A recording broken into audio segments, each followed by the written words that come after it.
Guild in Audio presents Your Coach in a Box, affordable life-changing seminars on CD.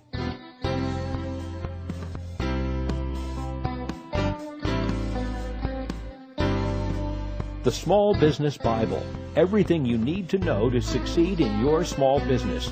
Written by Stephen D. Strauss.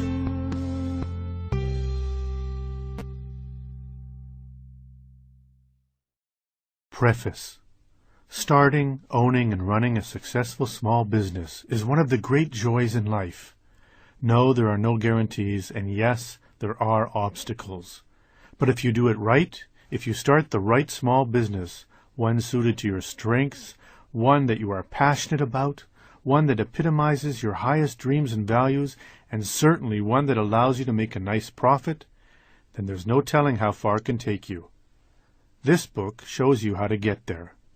But be forewarned.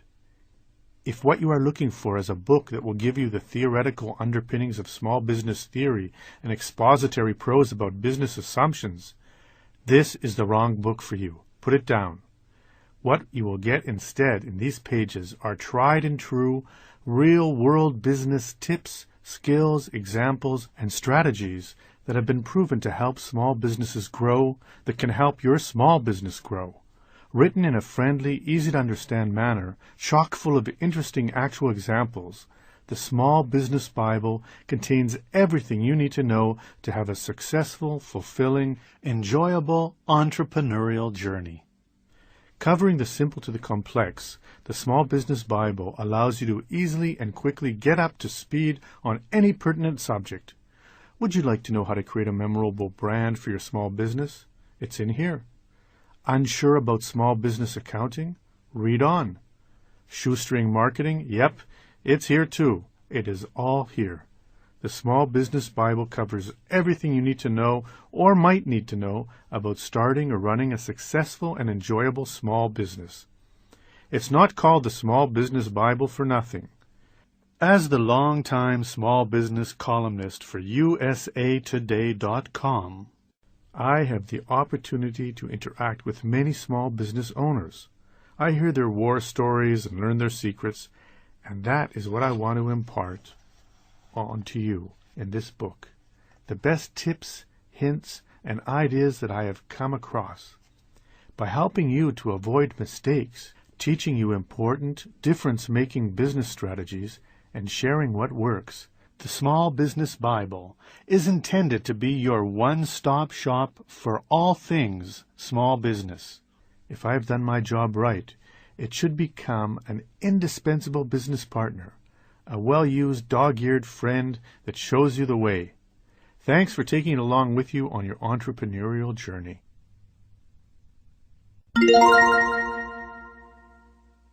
Part 1. Genesis. Chapter 1. In the beginning. If one advances in the direction of his dreams, one will meet with a success unexpected in common hours. This is a quote by Henry David Thoreau. It is a huge step. Deciding to go into business for yourself is one of the most important decisions you will make in your life. Ranking right up there with picking a partner and buying a home, becoming an entrepreneur is one of those life-altering events that will have repercussions for years to come. No, there are no guarantees, and yes, there will be obstacles. But you know what? If you do it right, if you start the right small business, one suited to your strengths, one that you are passionate about, one that allows you to make a nice profit, then there is no telling how far it can take you. John Nordstrom, founder of the department store with the eponymous name, said of his roots, "I was not certain what I wanted to do. I started looking around for some small business to get into.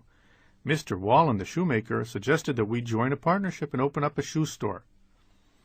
Assessing your strengths. Not everyone is cut out to be an entrepreneur. While the common perception of entrepreneurship is that it is exciting, and indeed it is, many other words equally describe the life of the self-made small business person. Nerve-wracking, liberating, difficult, challenging, time-consuming, overwhelming, fun, joyous, productive, and uncertain, and that's just for starters. Any small business person could expand at length about any one of those adjectives. for all come into play to some degree or another in almost every small business, and often in the same day. So the question is not whether entrepreneurship is right for you, but rather, are you right for entrepreneurship? Can you handle the stress, the freedom, the lack of structure, the uncertainty, and the opportunity that awaits you if you decide to start your own business? This really can't be emphasized enough. While there is no doubt that being in business for yourself can be great, if you are not temperamentally cut out for it, it will be a tough road. There is no shame in this. Some people are artists and others are lawyers. Some are vagabonds and others are homebodies. Some are entrepreneurs and some are not. So which are you? Taking the following quiz will help you evaluate your qualifications. The important thing, though, as you take the quiz, is to be perfectly honest. There is no point in answering the questions right if they are not true for you. Test your entrepreneurship IQ. Number 1. Are you a self-starter? A. Yes. I like to think up ideas and implement them. 5 points. B. If someone helps me get started, I will definitely follow through. 3 points. And C. Frankly, I would rather follow than lead. 1 point. 2. How do you feel about taking risks? A. I really like the feeling of being on the edge a bit. 5 points. B. Calculated risks are acceptable at times. 3 points. C. I like the tried and true. 1 point. 3. Are you a leader? A. Yes. 5 points. B. Yes when necessary. That's 3 points. And C. No, not really. 1 point. 4. Can you and your family live without a regular paycheck? A. Yes, if that's what it takes. That's 5 points. B. I would rather not, but understand that may be part of the process. 3 points. C. I do not like that idea at all. 1 point. 5. Could you fire someone who really needed the job your business provided? A. Yes, I may not like it, but that is the way it goes sometimes. 5 points. B. I hope so. 3 points. C.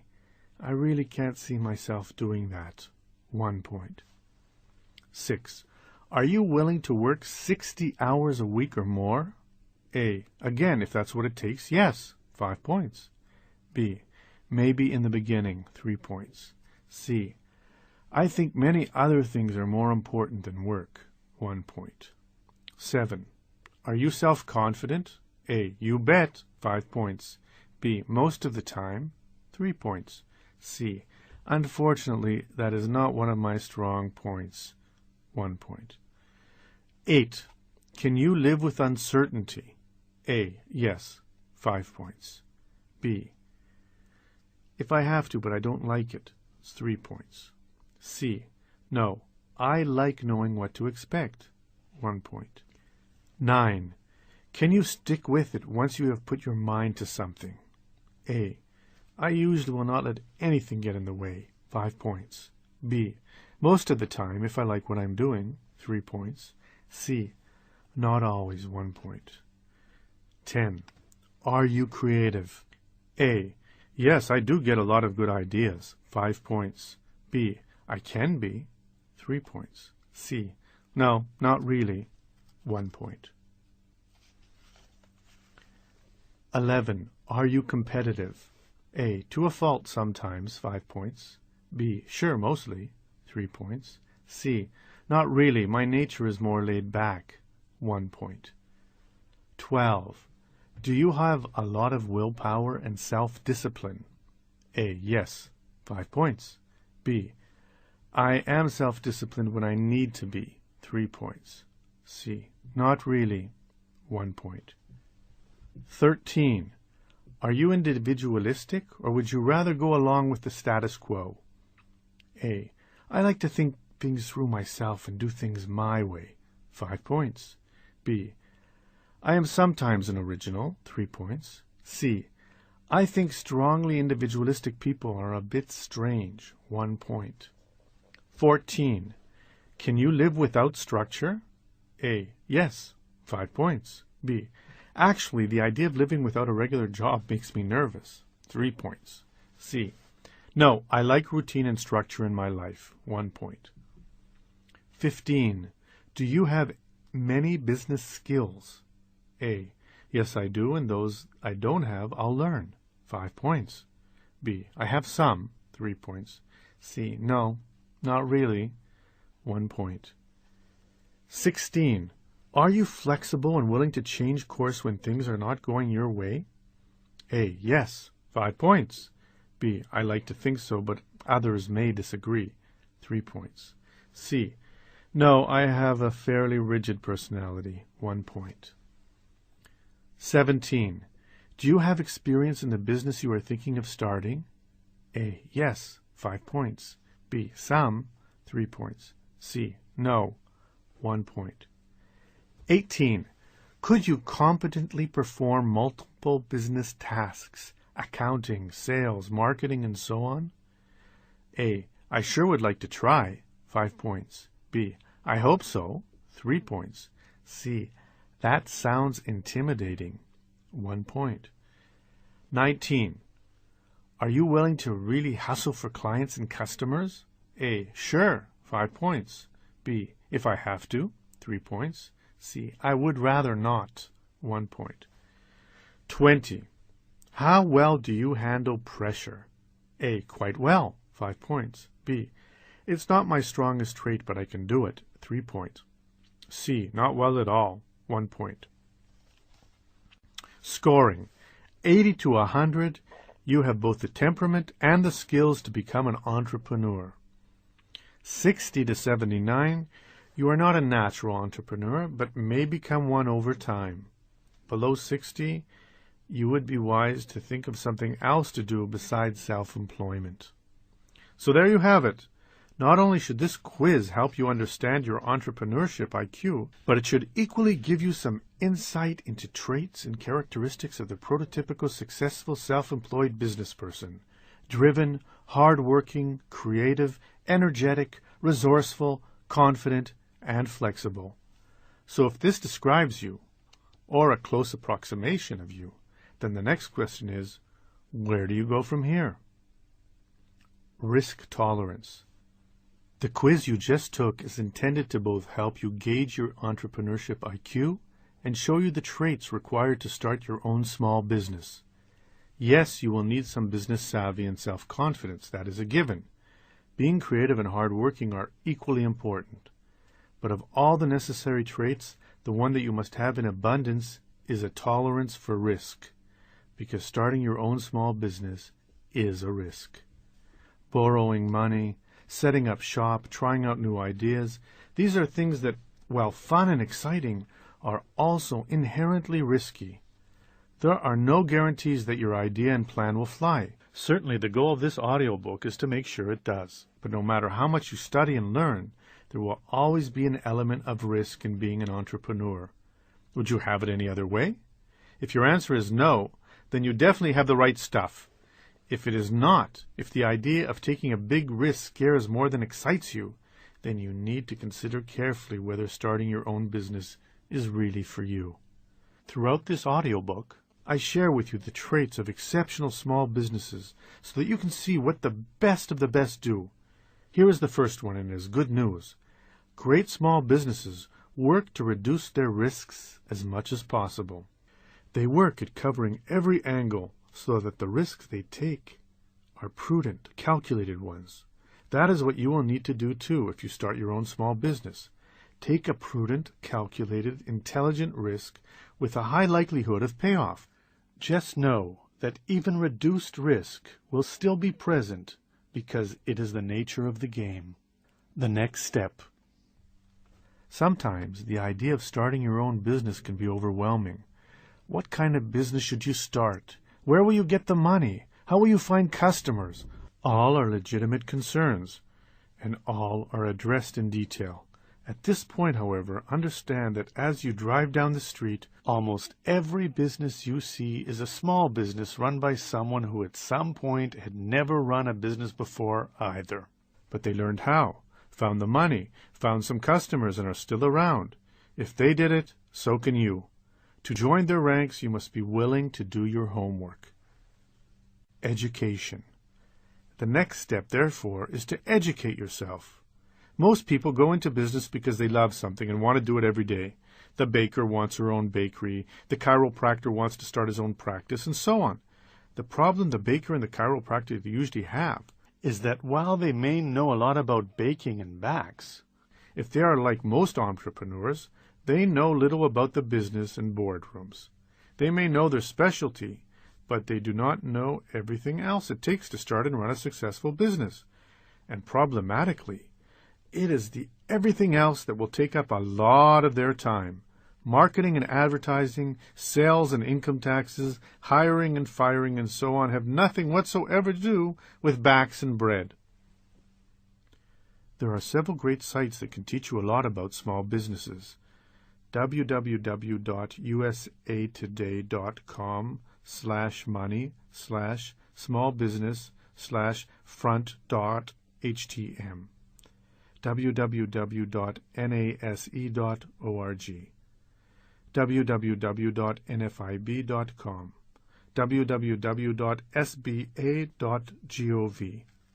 www.microsoft.com/smallbusiness www.mrallbiz.com. So the next step is to begin to learn about business in general. Certainly this audiobook should be enormously helpful, and down the road you will see that nothing beats the trial and error of actually running your own venture. But before you can get to that point, you need to get a general idea of how businesses operate. Even if you have passed the preceding entrepreneur IQ quiz with flying colors, it is probably safe to assume that while you have an entrepreneurial bent, you likely do not know everything you will need to become successful. That is true for most self-employed people. So the suggestion here is that you begin to brush up on both the subjects that seem interesting to you and the ones that scare you. If finances are not your strong suit, then dig in. As a small business owner, you will inevitably wear many hats. It is not uncommon, especially at the beginning, for the founder to be the president, accountant, marketing wizard, and salesperson, all rolled into one, so it helps to get a broad understanding of what it takes to run a business. It would also be smart to start to read some business magazines every month. Periodicals like Home Business Magazine, Entrepreneur, and Inc. are chock full of easy-to-understand articles intended to make you a success. Experience. Finally, no education would be complete without some practical hands-on experience. This can take two forms. First, if you want to open an antique store, for example, you would be wise to work at one. If you already have that sort of hands-on experience in your chosen industry, then skip the rest of this paragraph. But if you have never actually worked in a business like the one you want to start, you are strongly advised to do just that. Your entrepreneurial dream can wait 6 months while you gain the sort of experience that can make or break your new business. Working in a business like the one you want to create will teach you things that no books can impart. It is a critical step. Second, you need to find some business owners in your desired field with whom to talk. If you stay in your own town, finding entrepreneurs to talk to in your potential industry may be difficult. They will likely view you as a potential competitor, rightly so, and thus be reluctant to share their insights with you.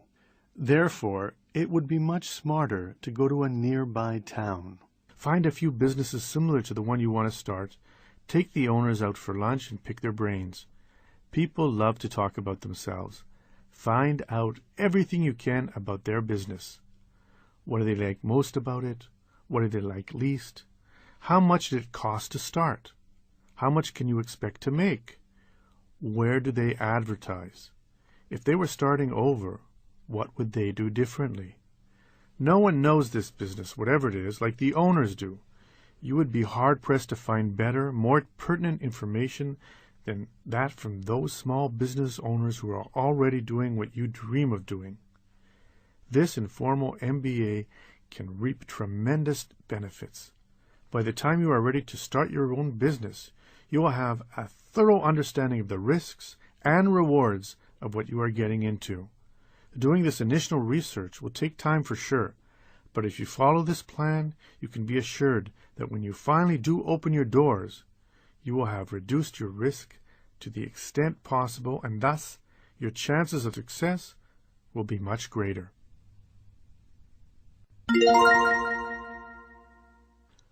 Chapter 2. Choosing the Right Business. The road to happiness lies in two simple principles. Find what it is that interests you and that you can do well, and when you find it, put your whole soul into it, every bit of energy and ambition and natural ability you have. This is a quote by John D. Rockefeller III. When it comes to choosing a small business, there basically are two types of entrepreneurs. The first is the person who is in love with the idea of starting a very specific business. It may be a gardener who envisions a nursery or a chef who has long dreamed of owning a restaurant. The other potential small business person is someone who is also in love, not with a specific idea per se, but with the idea generally of being his or her own boss. As there are both risks and rewards associated with each path, both warrant further discussion. If you do what you love, will the money really follow? There is a saying that goes, "Do what you love, the money will follow." While noble and possibly true, there is more to small business success than simply doing what you love. Now, do not get me wrong. Doing what you love is indeed the first prerequisite when you are choosing the right business, but it is just that, a first step. Live with passion. What do you love? As in the rest of life, we tend to succeed when we are engaged in something that we really enjoy. Your business should be no different. Richard Branson started Virgin Music not because he thought music would be hot, but because he loved it. Bill Gates started Microsoft because he loved computers. Both companies began as small businesses. What about you? By now, you know what excites you, what you love most. You know what you like to do, what your passions are, what is fun, and how you like to spend your time. Barbara Winter, in her great book, Making a Living Without a Job, published by Bantam in 1993, says that passion leads to purpose, that once you get in touch with those things you are most passionate about, you can begin to create a business of purpose around them.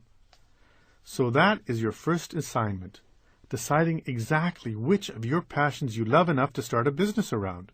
Remember, your business will become your baby, and like any other baby, it will require a lot of love, time, money, and attention if it is to grow strong and healthy. Of those, right now, you should be most concerned with time. Your new business will take a lot of it. Second, once you know what area you love enough to spend all the day, every day doing, you then need to figure out what business you could start that relates to that. Say, for example, that you have a lot of plants and gardening and have decided that you want to spend every day doing something related to those things. What are your choices? You could, for instance, start a nursery, open a flower shop, start a lawn care business, grow organic vegetables, buy a farm, start a winery. Stuck for a business that relates to your passion? Open the Yellow Pages and look under your category. You might be surprised to see how many different sort of businesses other people have created around the same thing. This is the time for one of those anything goes brainstorming sessions. Go for it. Write down any kooky idea you have. No limits. There are a few times in life when the stars align themselves just so, and one has a chance, not only for a fresh start, but a fresh start completely of one's own choosing. Usually either money is tight or the opportunity passes or something else conspires to interfere with a brand new beginning. But if you are at a place where you are reading this and are ready to start your own business, and you have the wherewithal to do so, and you can choose any business you want, then savor this moment, for it is rare indeed. But while it is good and wise to let your mind roam, it is equally shrewd afterward to come back to earth. What if, instead of gardening, your answer is that what you love most is 19th century Flemish architecture, and that you have decided to become a Flemish architecture consultant? However interesting that may be to you, and while it certainly would scratch your Flemish architectural itch, If there are not people willing to pay you for your expertise, people willing to buy the product or service you want to sell, you do not have a business. You have a bust. So be realistic. There must be a market willing to buy what you plan to offer.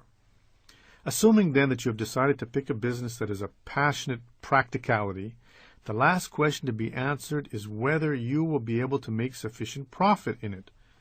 There is no sense in starting a business, however much you might love the idea, if you will not be able to make a good living. One reason we go into business for ourselves is the chance to make more money. Whatever business you want to start then, whatever products or service you decide to sell, you have to be able to sell it at a price high enough to make a profit, but low enough that people will buy it. This is not always an easy balance. Why do so many stores and expensive malls go out of business? Because even with a great concept, making a profit is mathematically impossible if their overhead is too high. So, before jumping into a business, you have to crunch some numbers, do your research. How much does a small business of the type you want to start make? How quickly does it make it? See Chapter 4, Understanding Your Market, for more information on how to do this. Too many entrepreneurs fall in love with their idea and become convinced that it is the greatest thing since sliced bread. You do not make this mistake. You must strive to be as objective as possible.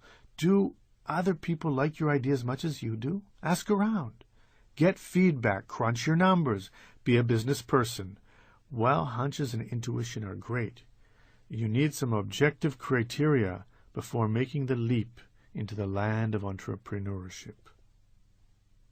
A word of caution.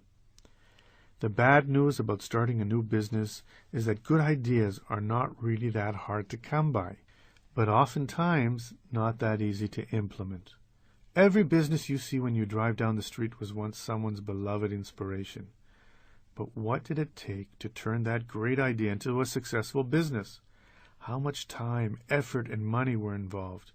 You can bet that the entrepreneur who started that busy business on the corner probably had no idea how difficult it would be to turn his vision into a reality. So finding a good idea is just the beginning. In fact, it's the easy part. The trick is being able to successfully implement that idea. That is much more difficult.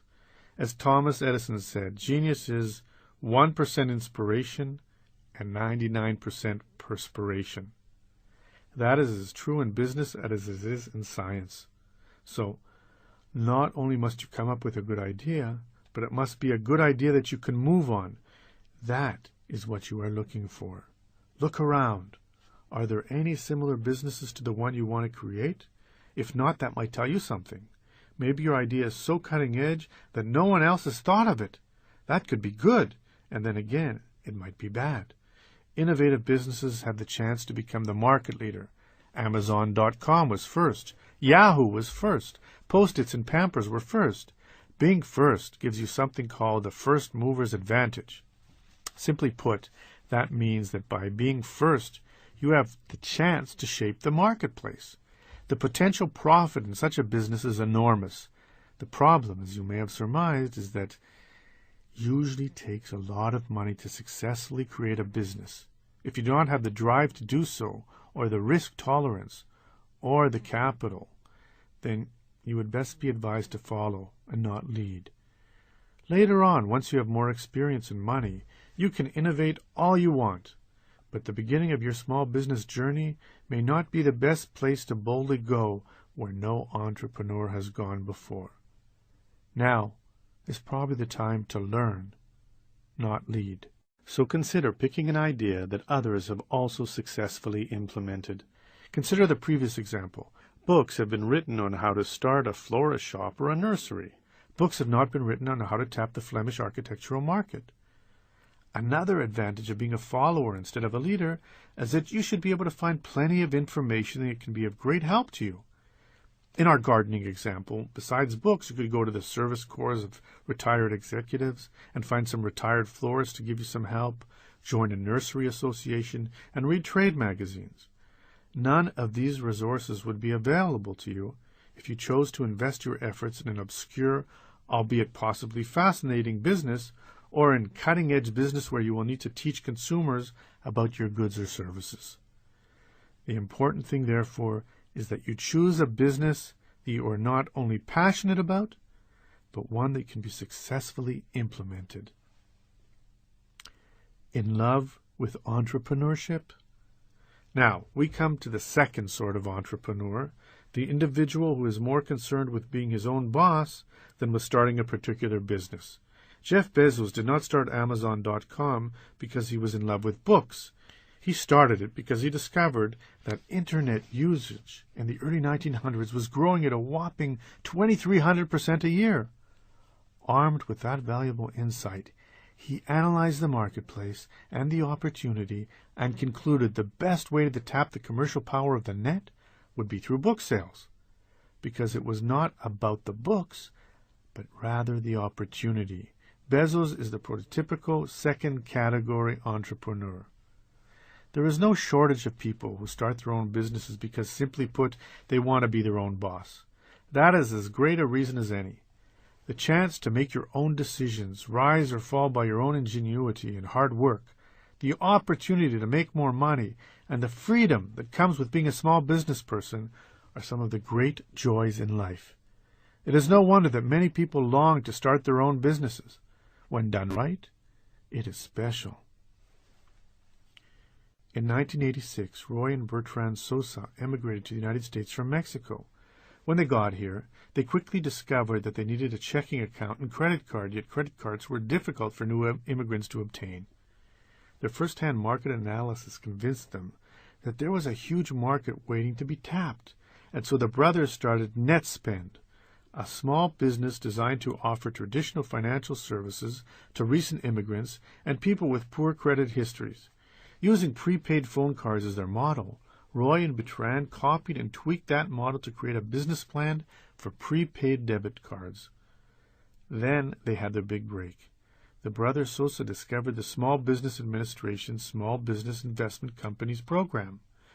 SBIC's guarantee the investment made by investors, called venture capitalists or VCs, because the investment is SBA guaranteed. SBIC VCs are induced to invest in projects that they might otherwise say no to, like NetSpend. Armed with SBIC VC money, in 5 years, NetSpend went from 0 to 400,000 accounts, and growing. When asked what advice they had for other would-be entrepreneurs, the brothers offered 3 rules. 1. Figure what pain or need the customer has that you can solve. 2. Create strong win-win partnerships and relationships. 3. Start with baby steps, but think big. The question is, what would be the best sort of business to start? If you want to create a great business, a successful business, then here is a critical tip. Find a business that fulfills a market need. That sentence should become your mantra. The best businesses find a need, a niche, and fill it. Do that, and almost everything else will fall into place. If you are looking for a business to start, the number one thing to discover is whether that business can sell something people need. Figure what pain or need the customer has that you can solve. There are several ways to come to the correct decision and find that great business. 1. Research, research, research, and then do some more research.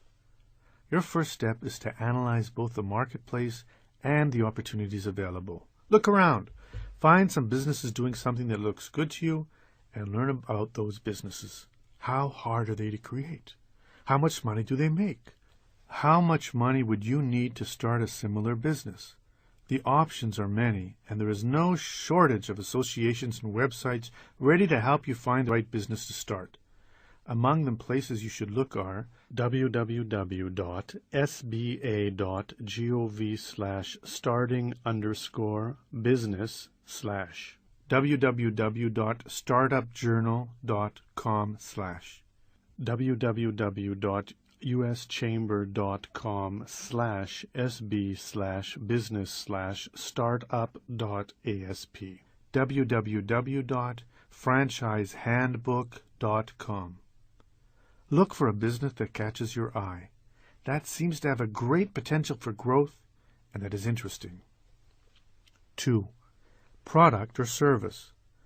When it comes down to it, your business will provide people either with a product or a service.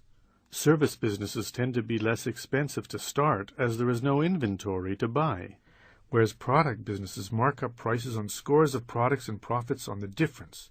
Service businesses, like those of lawyers, doctors, and consultants, sell time and expertise. An initial decision, then, is which of these best suits your temperament, skills, and goals. Business selection do's and don'ts. Do be patient.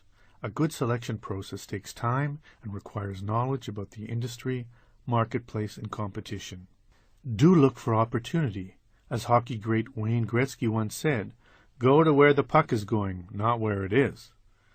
Don't pick a business that is too challenging. You will be challenged enough. Don't pick a business that cannot compete. Superstores like Costco, Sam's Club, Target, and Walmart will beat you on price. Find a business, a niche where you will have an advantage over the competition. 3. Analyze your skills and experience. Suppose you have spent your career doing marketing for major corporations. You then have the invaluable skills that should be tapped when deciding what business is right for you. Even if it is not a marketing business, you would be foolhardy not to choose a business that does not somehow tap into your well of knowledge and skill. Now, it may be that you are tired of doing whatever it is you have been doing, and that, in fact, is why you want to start your own business. Understandable, for sure. Just be open to the option of finding a business that gives you a leg upon the competition because of your background. 4. Consider your options. You could create a business from scratch. You could buy an existing business. You could start a franchise. You could create a home-based business. The possibilities are many. The important thing is to, 1, realize that there are in fact a variety of options when you are choosing a business, and to 2, learn about the pros and cons of each. Listen to those chapters, research the industry, and speak with people in those sorts of businesses. 5. Narrow your choices. Once you have analyzed the market, the opportunities available, your skills and experience, and your goals, you should be able to narrow your choice down to a few sorts of businesses. The next step may be the most important. You must, and repeat, must, go out and find some people who own and run these sort of businesses. Again, theory and books are great, but nothing beats speaking with someone who lives that business every day. 6. Start your engines. Whether you want to start a business because you want to start a business or because you want to spend your time surrounded by your passion, the important thing is to do your homework and find a niche that fills a market need. Do that, and you're well on your way.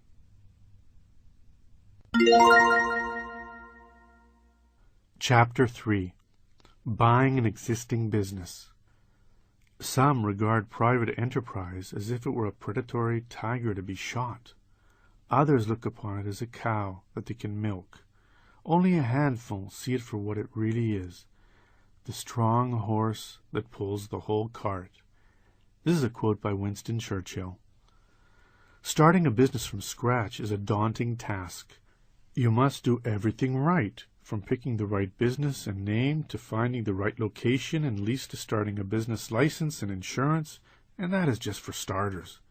It is no wonder, then, that not a few budding business owners opt to buy an ongoing business. Doing so has several advantages. First, you will not be starting from scratch. The business already exists. Secondly, you will not have to create goodwill, a favorable reputation in the community. That important aspect has already been handled by the current owner. Third, it is quicker. Everything should be ready in place for you to hit the ground running.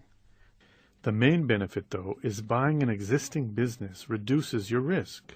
A business risk, a calculated business risk, is one of the things that makes being in business so fun and exciting.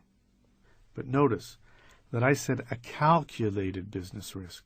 Remember, The great entrepreneurs are not gamblers. Indeed, they seek to reduce the risk as much as possible.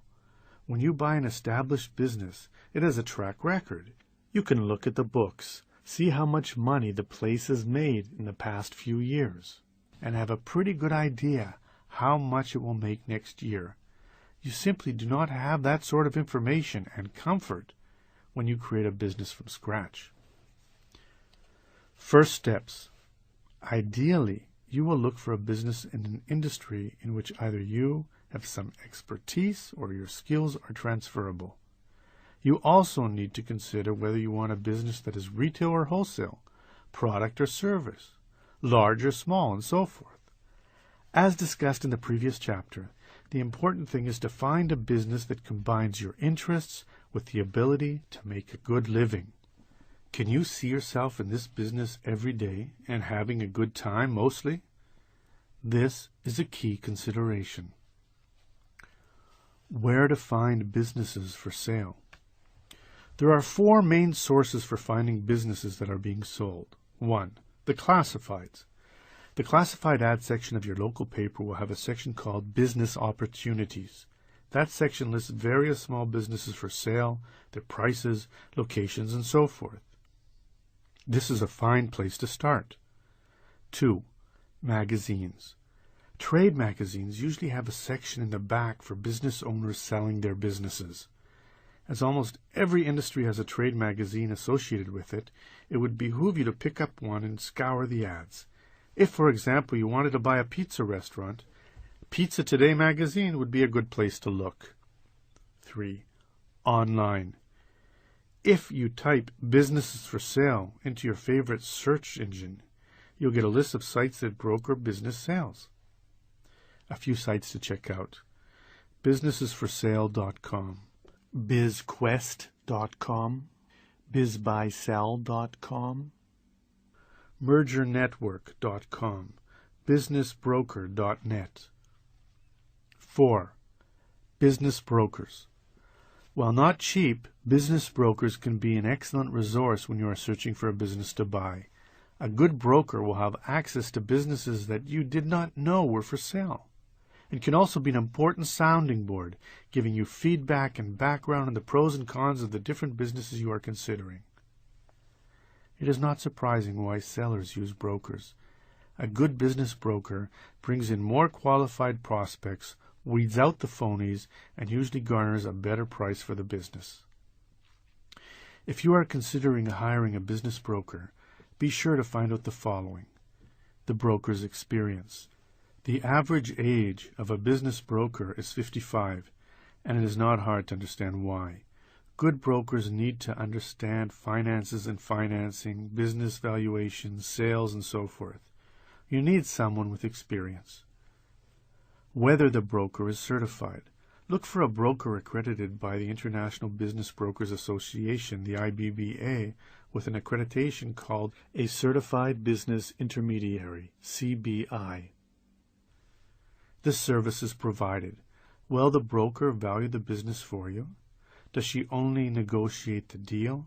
A good broker should be a financial advisor for your end of the bargain. Need a business broker?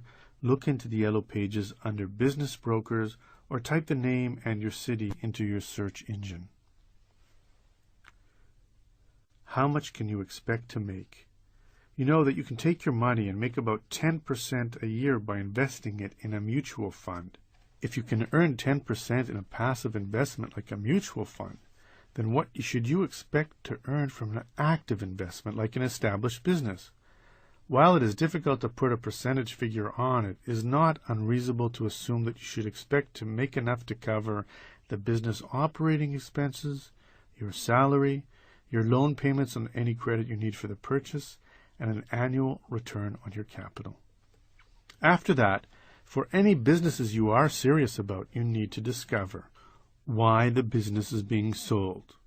It may be that the owner is ready to retire and wants to cash out. That's a good reason. It may be that the place is a dog and the owner wants to sell his problems. That is not. While you can expect the owner to paint the rosiest picture possible, he cannot legally lie, as that is fraudulent, and a reason to void a contract. So do your homework. Get some referrals from the owner and call them. Get some trade references and call them. Speak with neighboring businesses in the area. Find out all you can about the business. You can get an idea about the business's credit history from Dun & Bradstreet at http://smallbusiness.dnb.com. The competition. Who are the competitors? Where are they located? How does the current owner deal with them? What would be your competitive advantages if you bought the place? Whether there are non-transferable intangibles. Some businesses succeed because of the owner. She has fantastic contacts, special skills, and in somewhere, that sort of thing. You must be sure that the business can be run just as successfully when you become the boss. Whether there are any pending changes. Is the neighborhood stable? Does the government or a potential competitor have any plans for the area? What needs to be changed? Are the facilities in good condition? Is the decor dated? How are the plumbing and electricity? You certainly do not want to buy the place and then be stuck with major expenses. For this reason, as with a home purchase, any offer you make should be contingent on a successful inspection of the premises. Profitability. The reason you are looking at an established business is because you want to be able to project your profit and return with some accuracy. The only way to do that is to dig into the books with your accountant. Ideally, you want to see an audited set of books going back at least 2 years. Do you want to buy a business but lack the funds to do so? Then be sure to listen to Chapter 34, The Shoestring Entrepreneur. Of course, the $64,000 question is the price. How do you know what is a fair price for the business? Business Valuation 101. When it comes to buying a business, there are basically 3 questions to consider. 1. What does the business own? A business that invested a lot of money over the years in assets is obviously more valuable than a business that is not. Assets can take many forms: truck, equipment, contracts, intellectual property, rights, goodwill, and plenty more. Sellers tend to overvalue goodwill, and buyers tend to undervalue it. The important thing is to realistically analyze the value of the name of the business in the community. 2. How much does the business earn? Again, and the same principle applies. A business must make a profit of $100,000 a year is obviously much more valuable than one that nets $35,000. 3. Are there any intangibles to consider? What makes the business unique and profitable? Does it have a great location, a favorable lease, great employees? These are the last things to consider. The answer to these 3 questions are then taken into account and used to determine the value of a business. There are 3 ways to go about calculating that. The first is called price building. The second method is called return on investment. The third is the multiplier. Price building is a valuation method that simply looks at the hard facts: assets, goodwill, leases, real estate, and so on. Essentially, what you do here is list every asset and give it a dollar value. For example, it might look like this: bills, machinery, rentals. Real estate, $125,000. Equipment, $40,000. Inventory, $25,000. Goodwill, $10,000. Total, $200,000. $200,000 may or may not be the right price for this business. While it is hard to say, the price builder method indicates that it is, assuming the numbers listed above, of course. Want some help valuing a business? Try visiting www.bizcomps.com or www.bvmarketdata.com. Return on investment, ROI, looks at the business profit per year to help the buyer see the percentage return on his investment. For example, say that Bill's Machinery Rentals is asking $200,000 for the business. Is that fair? Using the ROI method, we would see that net profit is $100,000, business sale price is $200,000, return on investment is 50%. Using this method and these numbers, the buyer would be getting a 50% return on his investment in a year. There are few investments out there that allow a 50% ROI. Thus, a higher amount for the business is probably in order. The last method is the multiplier.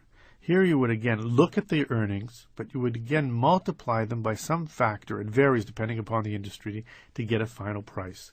A factor of 3 would result in a $300,000 asking price. Of course, the battle is what the factor should be.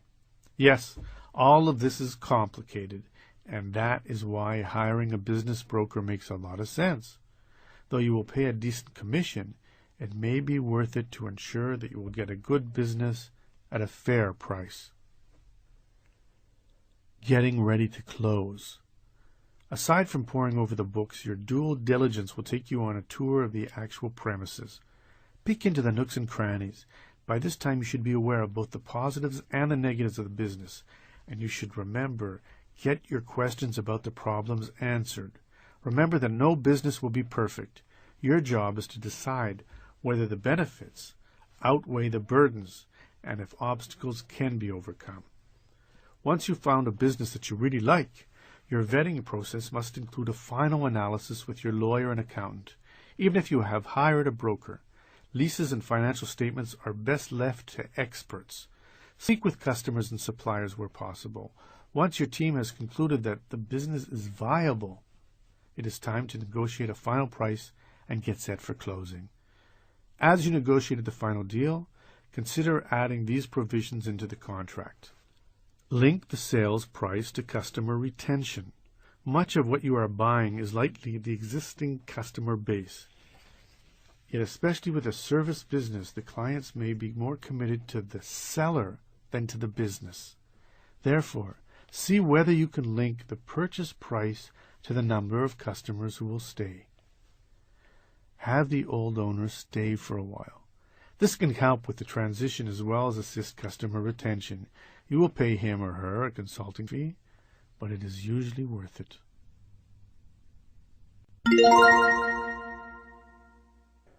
Chapter 4. Understanding your market. We don't want to push our ideas onto customers. We simply want to make what they want. This is a quote by Laura Ashley. This may be the most important chapter in the whole book. Why? Because everything else, from selecting the right business and marketing it to growing and eventually selling it, hinge on having an accurate understanding of your market.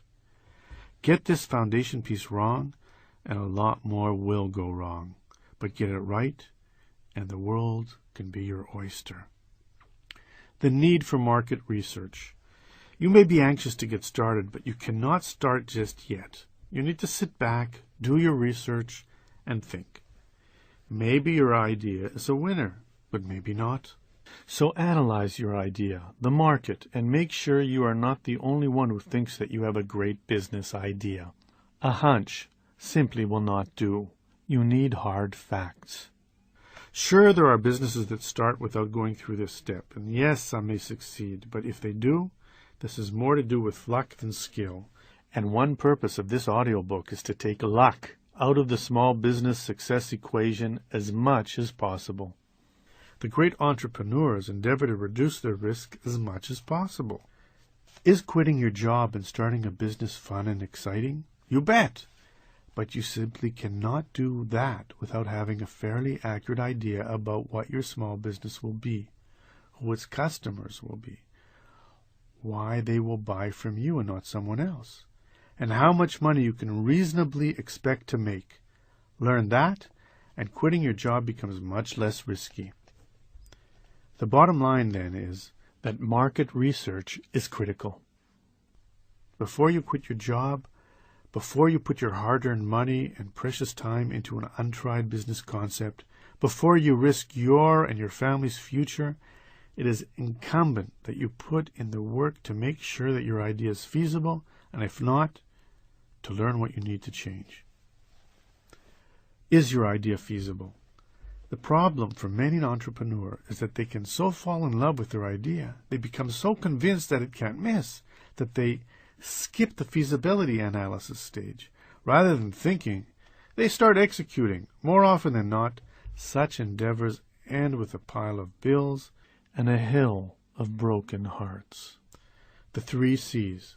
To avoid that unenviable fate, conduct a thorough analysis of the 3 C's of your new business: your company, your customers, and your competitors. What will your company do? What products or services will it be providing? How big or small would it be? Retail or wholesale? Where will it be located? How can you best position yourself? Who will your customers be?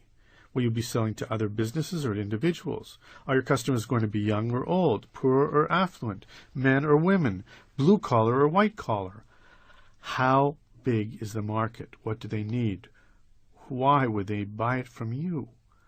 Will they pay for what they need?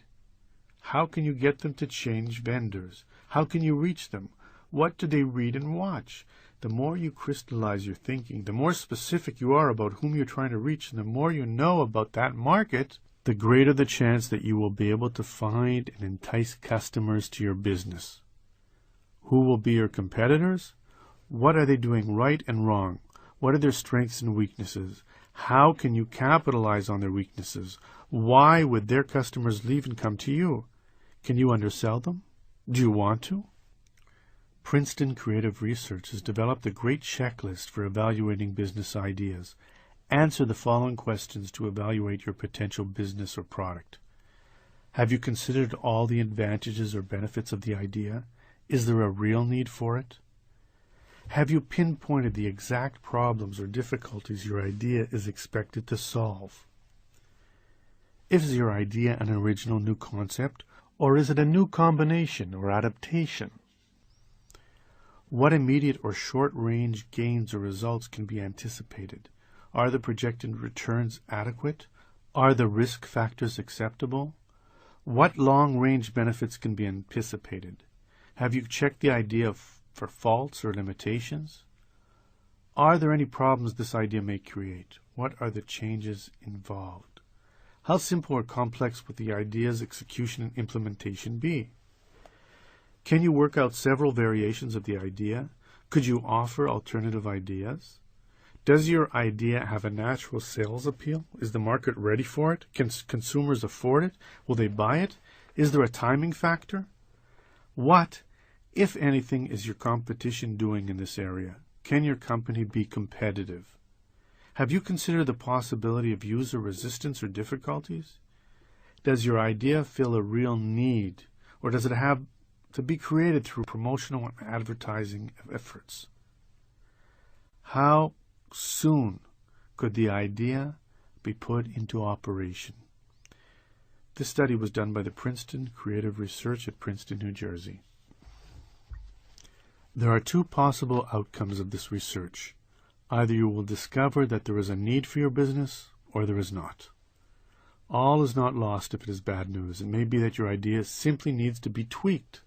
This is what happened to Dave. A computer programmer, Dave decided that he would rather be a small business owner.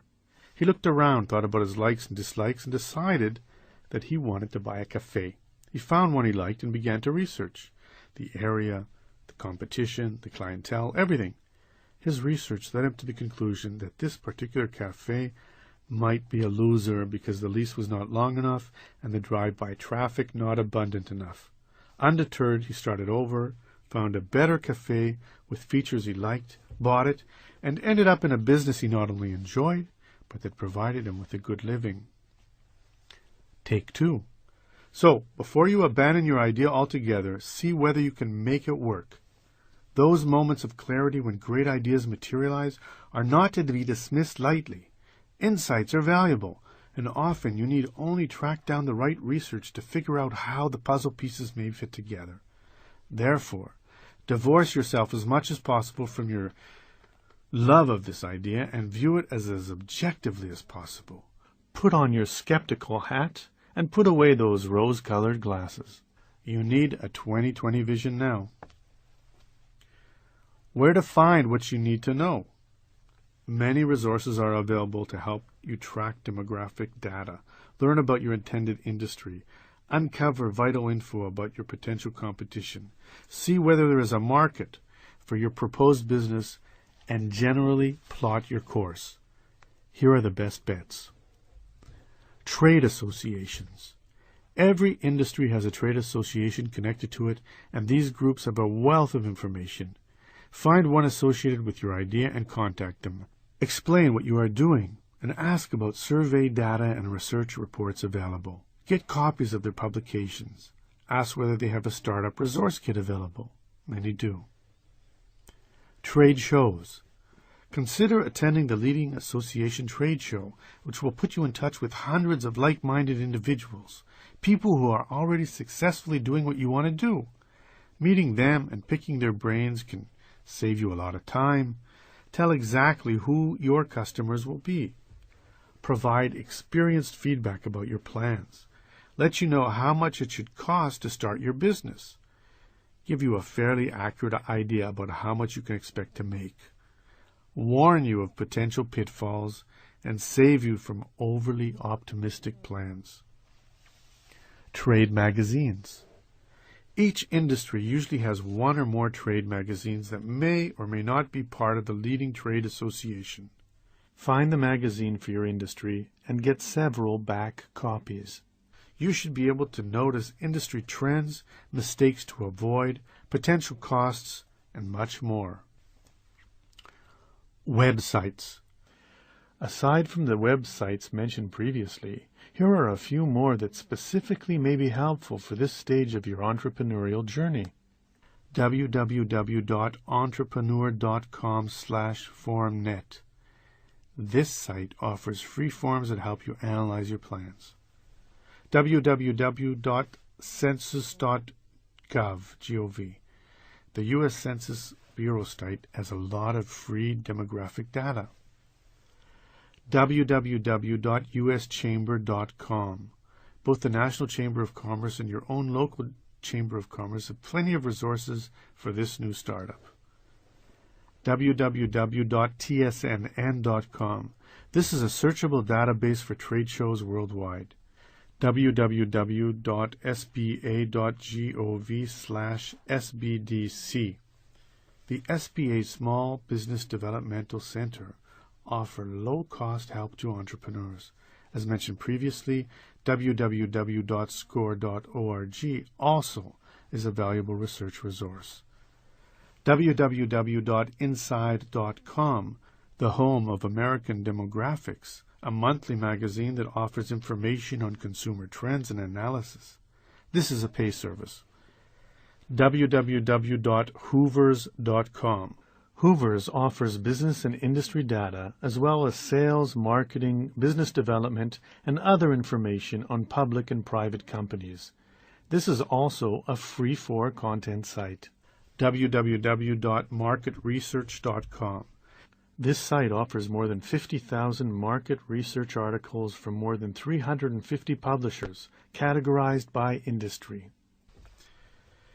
Interviews and experiential research. While reading is great, nothing beats actually talking with people associated with your potential business. There are two groups of people you need to meet and interview. 1. Potential customers. Although finding possible customers for your potential business is not the easiest task in the world, it must be done. You need to find and meet people who would be willing to pay for the product or service you want to provide. Find out what they like and dislike about their present vendor, why they might change, what would cause them to change, lower prices, a better location, more personal service, or what. Looking to find and interview potential customers, consider going to the place of some competition and parking yourself unobtrusively outside. Have a short questionnaire ready and ask people for 5 minutes of their time. 2. The competition. No one knows your potential business better than people who are already running a similar business. Become their customer and shop at their store or use their service. Analyze their strengths, weaknesses, profit potential, and so on. Hire some inexpensive experts. Find a good MBA program in your area. and find out whether it participates in the Small Business Institute program run by 250 MBA programs nationwide that assigns grad students to intern-type projects like the market research. For a nominal fee, or free, you may get a great team to do some quality research for you. For more information, contact the Small Business Advancement National Center at 501-450-5300. Libraries. Of course, librarians are the keepers of the research key and can show you where to find plenty of free information. That is a given. But here is something extra.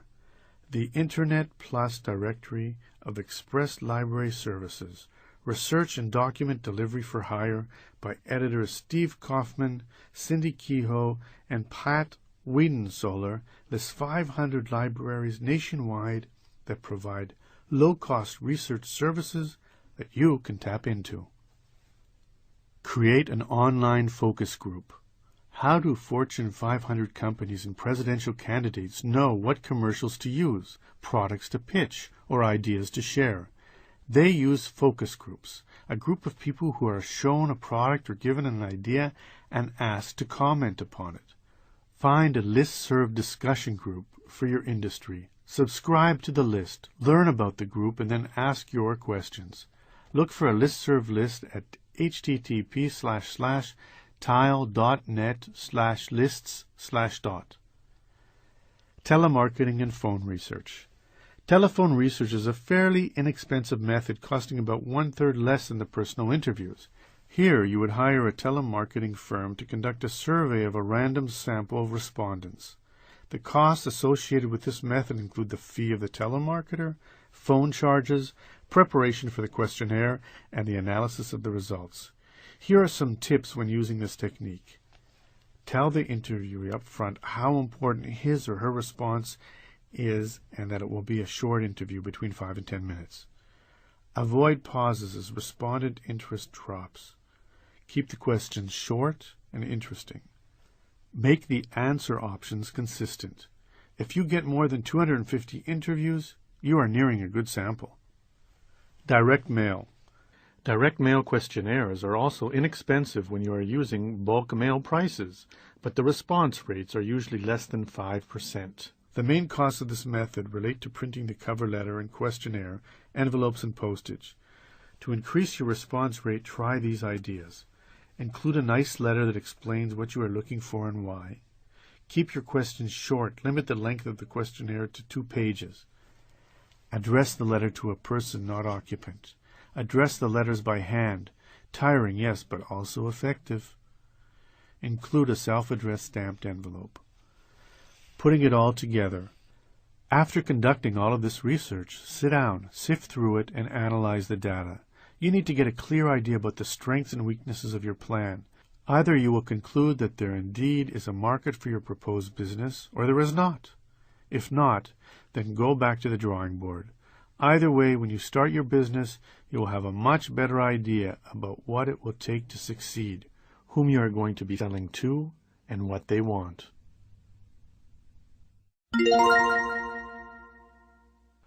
Chapter 5. Calculating your startup costs. Nothing splendid has ever been achieved except by those who dared believe that something inside them was superior to circumstance. This was a quote by Bruce Barton. Now we get down to the nitty-gritty.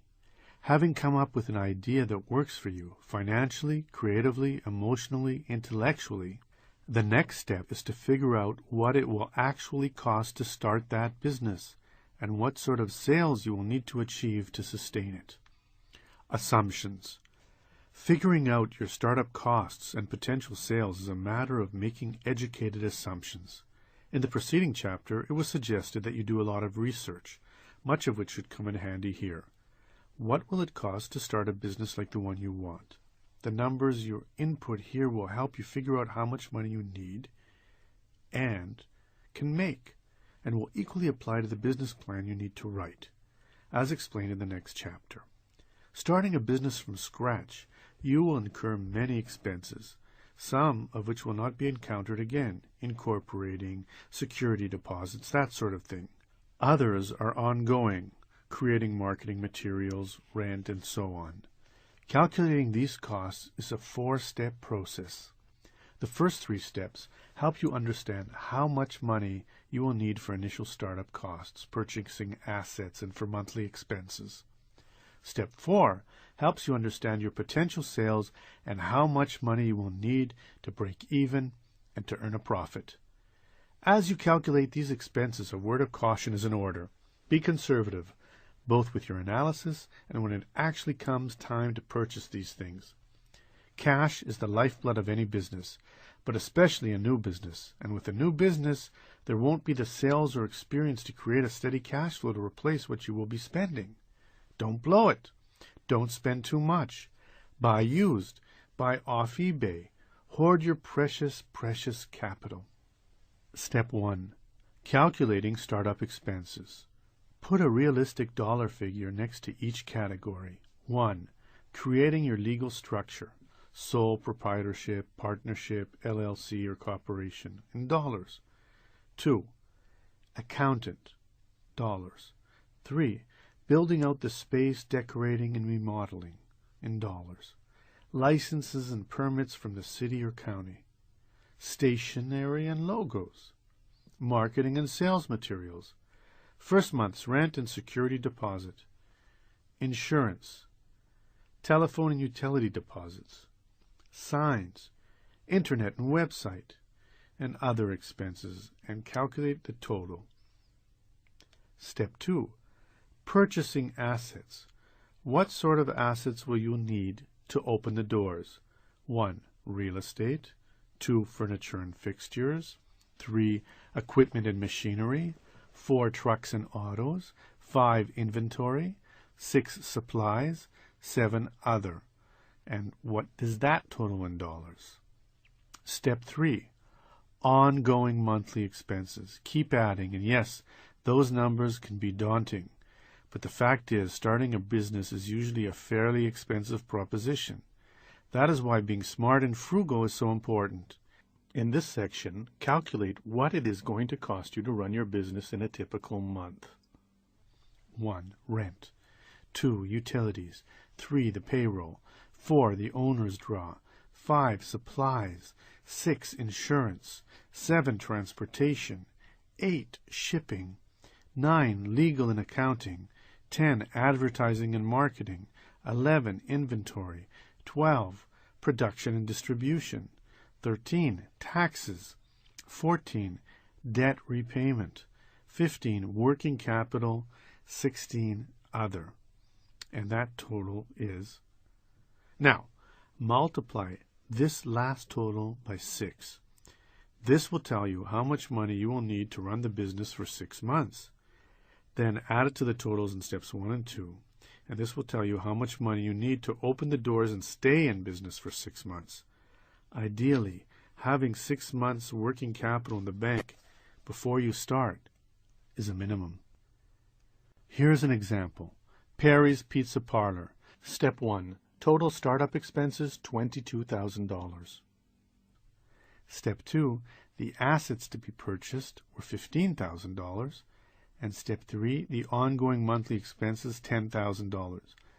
Multiply the monthly expense figure by 6, and even that is optimistic as it will be more than 6 months before revenues will be consistent. Add up to $60,000. Adding $22,000 and $15,000 to that, we see that Perry's Pizza should ideally have $97,000 to get up and running. Note that I said ideally. Not all businesses will have 6 months' worth of working capital in the bank before they open the doors. Oh well, life is not always ideal, and if you will have less than that, it is still possible to make a go of it. It will just be more difficult. But be forewarned, starting a new business is challenging enough. Having a cash crunch from the get-go makes it much harder. The 6-month figure is intended to give you enough of a cushion to get started, open the doors, create some sales, and move forward. So now the question is, how much pizza will Perry's need to sell to make a profit? Step 4. Calculate monthly sales. Your previous research will tell you that how much you can expect to make in this business. The preceding numbers, especially the ongoing monthly expense figure, gives you a break-even threshold of sales that you will need to achieve. Perry's Pizza, for example, must gross at least $10,000 a month to break even. That's $333.33 a day. If an average pizza dinner is, say, $30 a table, then Perry must serve at least 11 tables a day to break even, and anything above that will be profit. While 11 tables a day seems eminently doable, it will likely take a while for the restaurant to achieve that. Building a name and reputation take time. It is far more difficult and expensive to create a new customer than to keep an existing one. And the problem is that new businesses have no existing customers, so all customers will take effort. With enough money in the bank before you start, you will have the time necessary to build and grow your startup. Given that, it is reasonable to assume that it will take at least 6 months before Perry's or any other business is making a consistent profit. Finding the money. In our example, Perry's Pizza should have about $100,000 in the bank before the doors open. Where will Perry find that kind of money? Where will you find that kind of money? Chapter 6, Writing a Winning Business Plan, explains how to write a business plan that can get you funded, and Chapter 8, The Money Hunt, shows you where to shop that plan. Chapter 6, Writing a Winning Business Plan. Setting a goal is not the main thing. It is deciding how you will go about achieving it and staying with that plan. This is a quote by Tom Landry. Having decided upon a business that seems right, the next step is significant. Draft a business plan. All the research that you did up until this point will now be needed. Maybe you think that you do not want or need a business plan. That is understandable, because writing a business plan is a lot of work. In it, you analyze what you are going to do and how you would do it. You crunch the numbers and dissect the competition. You scrutinize risk and ponder reward. It takes a lot of thought and research. So even though business plans are work, and you may in fact be the only person who ever reads yours, if you're going to create a great small business, one that exemplifies your values and earns a fine profit, then writing a business plan is vital. The roadmap. A pilot would never fly from Seattle to Miami without a detailed, well-researched flight plan which helps him figure out how he will get where he wants to go. It tells him how much fuel he will need, important landmarks to look for, and how long it will take to get there. It is his blueprint for a successful trip. Your business plan is your version of the flight plan, your blueprint for a successful trip. Creating a business plan forces you to carefully think through your proposed business. It will detail how much money you need to get started and stay aloft. Writing it will sharpen your marketing ideas, help you understand projected cost and sales, help you understand the competition, and much more. By analyzing your business, both the things you know well and some you do not, creating a business plan forces you to really figure out what you are getting into and what it will take to succeed. It is your roadmap for a prosperous, rewarding journey. Creating and using a business plan also helps you to avoid pie-in-the-sky projections, allows an investor or lender to analyze whether your proposed business is worth their investment dollars. It helps you to identify your market and competition, and allows you to understand your business better. Because the plan projects where the company expects to be for the next few years and how it plans to get there, a business plan also serves an important tool for established businesses. It lets them know whether they are on or off course. Smart businesses create, use, and revise business plans as necessary. There are two major downsides to not having a business plan. First, without one, your enterprise will be a gamble. It may succeed or it may fail. Who knows? Certainly not you without one. So a well-researched business plan reduces the risk of failure. Second, without a plan, you will never attract an investor. If you require outside funding to get your business started, your investor will want to see your business plan. Therefore, whether it is a bank, the SBA, an angel investor, your Uncle Larry, or a venture capital firm, a business plan is a prerequisite for getting funded. Business plan elements. So just what exactly is in a business plan? The appendix contains a complete business plan in full. Generally speaking, here is what you will find in a typical business plan, though not necessarily in this exact order. A title page. On the title page should be the name of the business, your logo if you have one, the owner's name, the business address and phone number, email addresses, and the business website if you have one. Executive summary. The executive summary is probably the single most important part of your business plan. It presents the greatest hits of the plan and is vital because it is what investors key in on. If they like the executive summary, they will read more. But if they do not, all your hard work will be for naught. If you do not quickly capture the reader's attention with a dynamic executive summary, you blew it.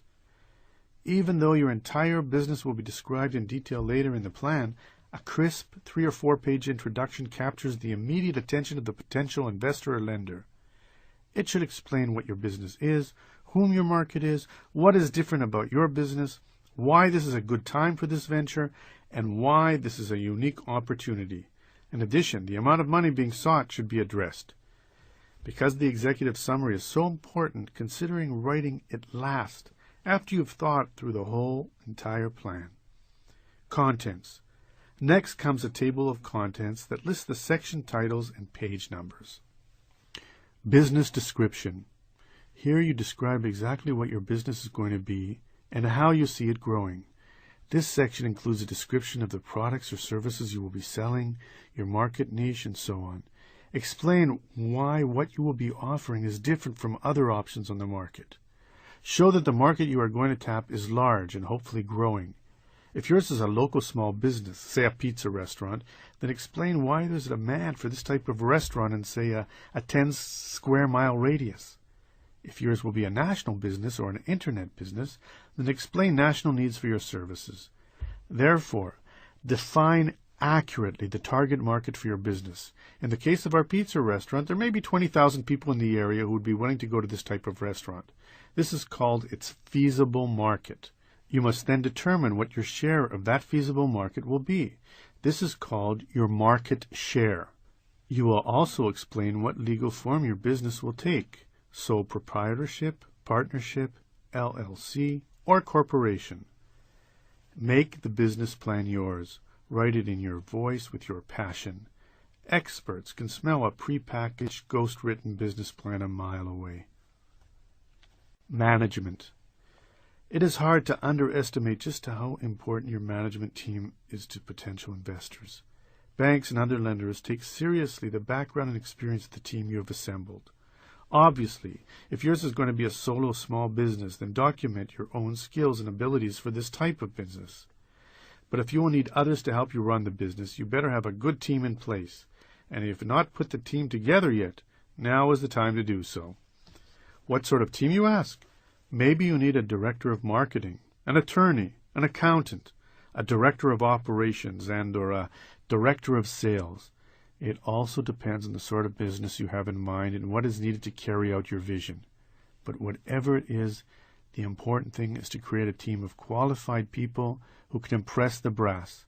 List your team, their backgrounds, and what their responsibilities will be. Industry description. This section is where all of your background research done to date, analyzing your ideas and so forth, can be inserted.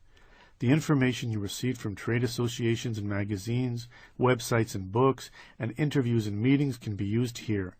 Discuss macroeconomic trends and other relevant economic indicators. You do not have to draft a business plan from scratch, and it may not even be a good idea to do so. The business plan in the appendix provided courtesy of Palo Alto Software Business Plan Pro, for example, is a very good and very easy program to use. But even if you do use a computer program, be sure to use your own language and make the plan yours as you write it. Competition. Include all pertinent information about your competition, including the length of time they've been in business, where they're located, and their average annual sales. How will you beat the competition? Will you offer a better location, greater convenience, better prices, later hours, better quality, better service, or what? Analyze what they do right and wrong, how customer needs are and are not being met by your competitors. How will you lure their customers away? Marketing strategy. How will you position your goods or services in the market? Are you going to cater to an upscale clientele, other businesses, or whom? What will your pricing strategy be? How will you promote your business? What sort of advertising and marketing do you propose? These are the sort of questions you must answer. Also, if you have contacts or contracts already with clients, mention them here as well. Sales forecast. When making a business plan, avoid out-of-the-blue numbers, and make no mistake about it, you will be tempted to throw in some unrealistic numbers. Why? Because one reason for creating a business plan is to get funding, and one way to get funding is to show your potential for explosive growth.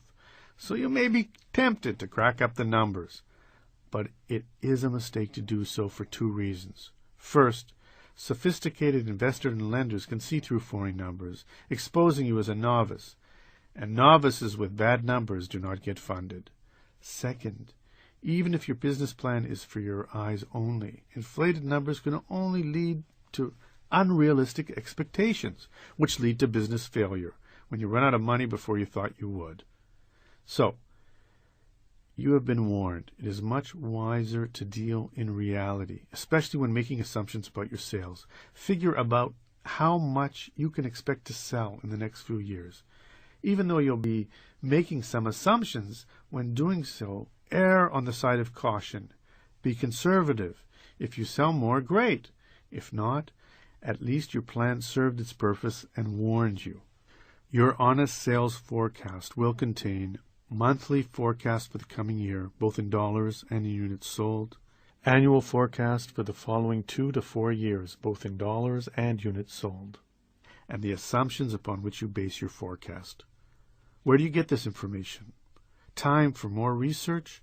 Analyze potential competitors. Consider their sales, traffic patterns, hours of operation, busy periods, prices, quality of their goods and services, and so forth.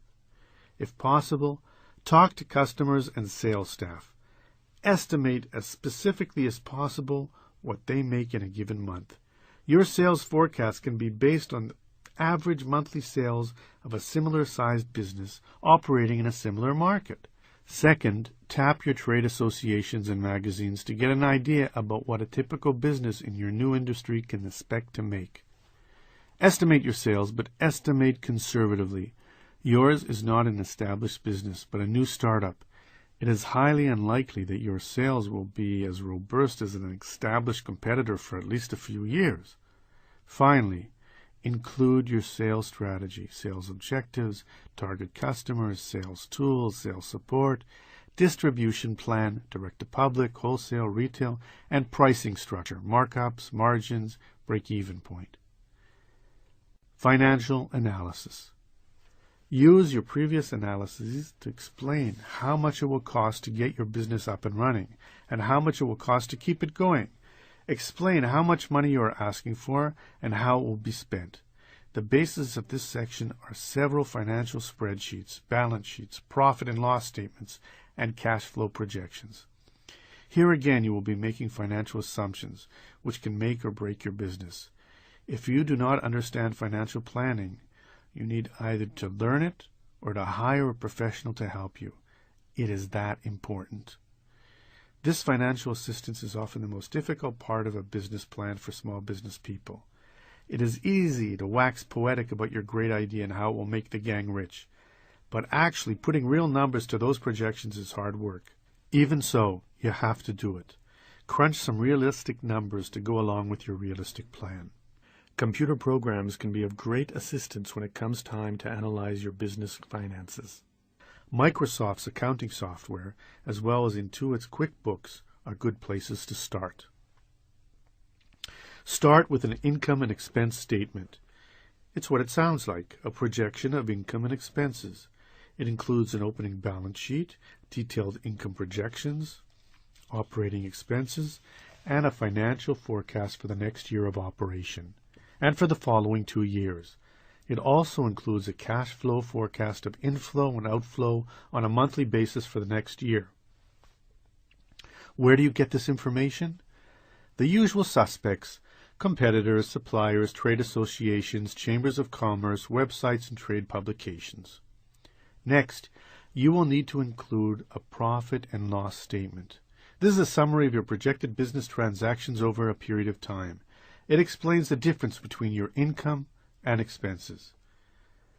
Café Coffee, projected profit and loss statement. Projected income fiscal year 1, $187,900. The projected expenses, the cost of goods sold were $76,300. The labor was $33,700. Bank fees $250. Equipment $4,900. Insurance $2,800. Marketing $6,200. Postage and FedEx $1,200. Phone $2,400. Printing $1,900. Supplies $7,200. Taxes $6,800. Projected total expenses $143,650. The projected net profit $44,250. A profit and loss statement is also known as a P&L statement or an income statement. The balance sheet of the business is a snapshot of the venture on a given date. It should include a projection of assets and liabilities. The cash flow statement shows how much cash your business will need and when and where it will come from. For example, how much inventory will be required and what will cost every month. The cash flow statement is important because it forces you to realistically look at the bottom line and see if you're going to make enough money, that is, enough cash flow to handle your debts. The financial section of your business plan will also analyze the use of any loan proceeds you are seeking, including the amount of the loan and the term. Finally, disclose your financial situation and how much you will personally be contributing to the venture. Exit strategy. Conclude with your proposed exit strategy, which may be a sale of the business or eventual retirement. Appendix. This section will contain substantial documentation and articles of interest, names and contact information of your references, name of present bank, name of your lawyer and accountant, personal net worth of statement, letters of intent, possible orders, letters of support, and insurance coverage, policies, type, and amount of coverage. The bottom line. Writing is rewriting. Your business plan is no different, so write it and rewrite it. It is a healthy process that will enable you to have a much better understanding of your business, what it will take to succeed, and what risks to expect. Although it will be a lot of work, it should be worth it. Either you'll get funded, or at a minimum you'll have learned a great deal about how to make a business fly. Either way, you win.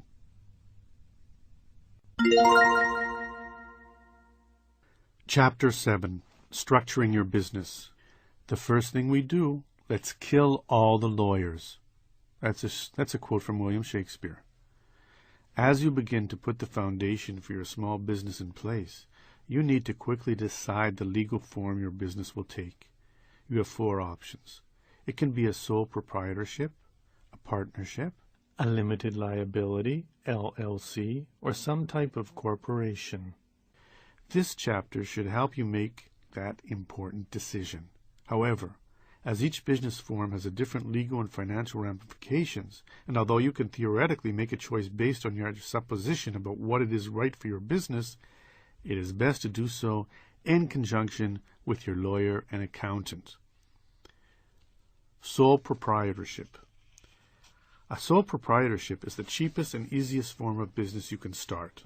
All you need to do is name the business, get a business license from your city or county, publish a fictitious business name statement in a local newspaper, opening a checking account, open your doors, and you are, quite literally, in business. It should cost about $100 to start a sole proprietorship. According to the Small Business Administration, roughly 17 million of the 23 million small businesses in the United States are sole proprietorships. While the good news about sole proprietorships is that they are inexpensive and easy to create, the bad news is not insignificant. The main problem is that, legally speaking, you and the business are one and the same. If something goes wrong down the shop, you're personally on the book. Say, for instance, that you open a pizza parlor as a sole proprietor, and then one day one of your delivery boys is drunk and kills a pedestrian while the boy is attempting to deliver a pizza. Because he was drunk, your insurance will not cover him. Because he worked for you and was trying to perform a work-related duty, your business will be liable for his actions. And because your business is a sole proprietorship, you personally and your personal assets, car, home, retirement, and so on, could be tapped to pay the damages from the resulting lawsuit. Obviously, therefore, starting a business as a sole proprietor is probably not a good idea, legally speaking. Aside from putting yourself in legal and financial jeopardy by starting your business as a sole proprietorship, another problem with this form of business is that it often means you will be working alone. It is not called a sole proprietorship for nothing. You will have no partners around to work or bounce ideas off.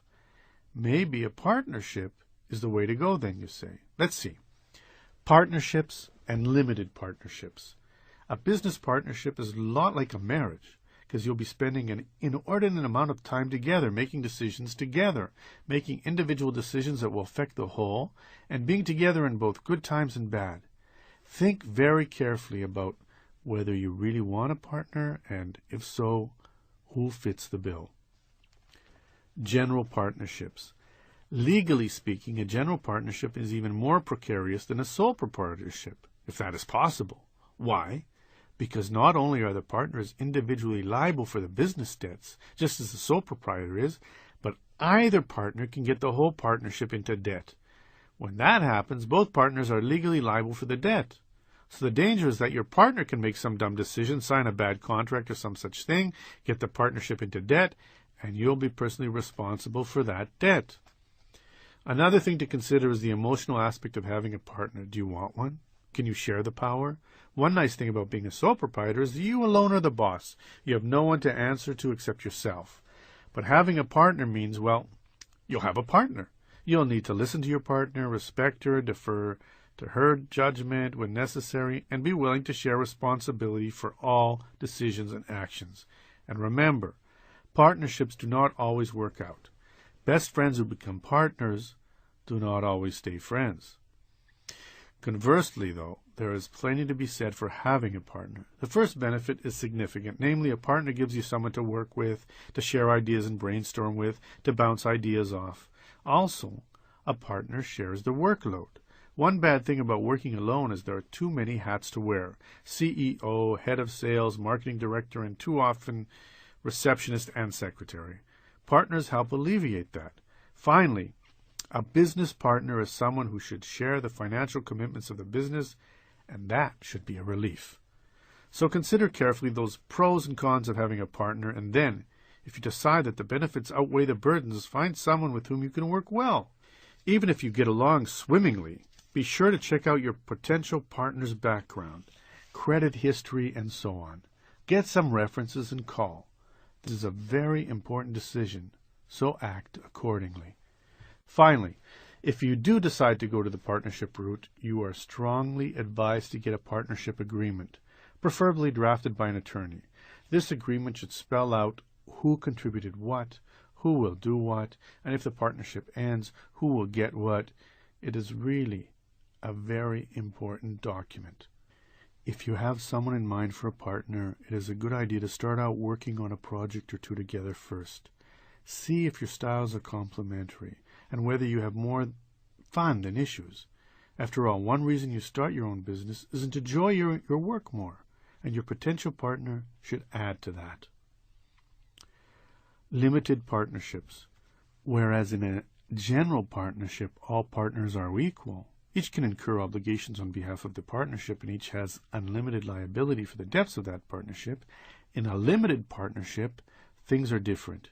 Usually there is only one person running the show, the general partner. The other partners are called limited partners, who also have limited liability and limited input. They cannot incur obligations on behalf of the partnership and do not participate in its daily operations. A limited partner is essentially a passive investor. A limited partner's liability is limited to the amount of his or her financial contribution to the partnership, while the general partner has unlimited liability to go along with his power. This structure allows the general partner the freedom to run the business unfettered and gives the limited partners limited liability. If things go wrong, Another key benefit of the limited partnership, aside from the diminished liability of the limited partners and freedom of the general partner, is that it pays no income tax. Income and losses are attributed proportionally to each partner and accounted for on their individual tax returns. A limited partnership is often the structure of choice for real estate and stock investment groups. Corporations and limited liability companies, LLCs. As you know, the problem with general partnerships and sole proprietorships is the personal liability of the company's business debts and other liabilities. These entities do not shield you from legal responsibility. Not so for corporate entities. In fact, one of the main reasons to incorporate is to legally shield your personal assets from business debts. Consider our pizza parlor fiasco. If you had incorporated and one of your drivers had negligently killed someone, it would have been the business assets at risk. While still unpleasant, it sure beats having your personal assets at risk. Creditors are limited to the assets of the corporation only for payment and may not collect directly from the shareholders. Pros and cons of incorporating. Pros. The corporate shield protects you from legal responsibility and personal liability. Corporations are theoretically infinite. They can last in perpetuity. Sole proprietorships and partnerships usually end upon death, retirement, disability, or bankruptcy of the sole proprietor or partner. As the corporation grows, owners can continue to share in the profit as shareholders, but do not have to stay and run the business. This is not normally true for sole proprietorships and partnerships. You may be taken more seriously if your business has an Inc. behind the name. There are many tax advantages to having a corporation, as well as pension and profit-sharing options. Cons. Creating a corporation is not inexpensive. Shareholders have little say in day-to-day operations. Corporations are subject to greater government regulation and scrutiny. The tax code, as it relates to corporations, is complex, not easy to understand, and will likely require the yearly assistance of a lawyer or an accountant. S&C corporations. There are several types of corporations. The main types are the S corporation and C corporation. S and C are subsections of the IRS code.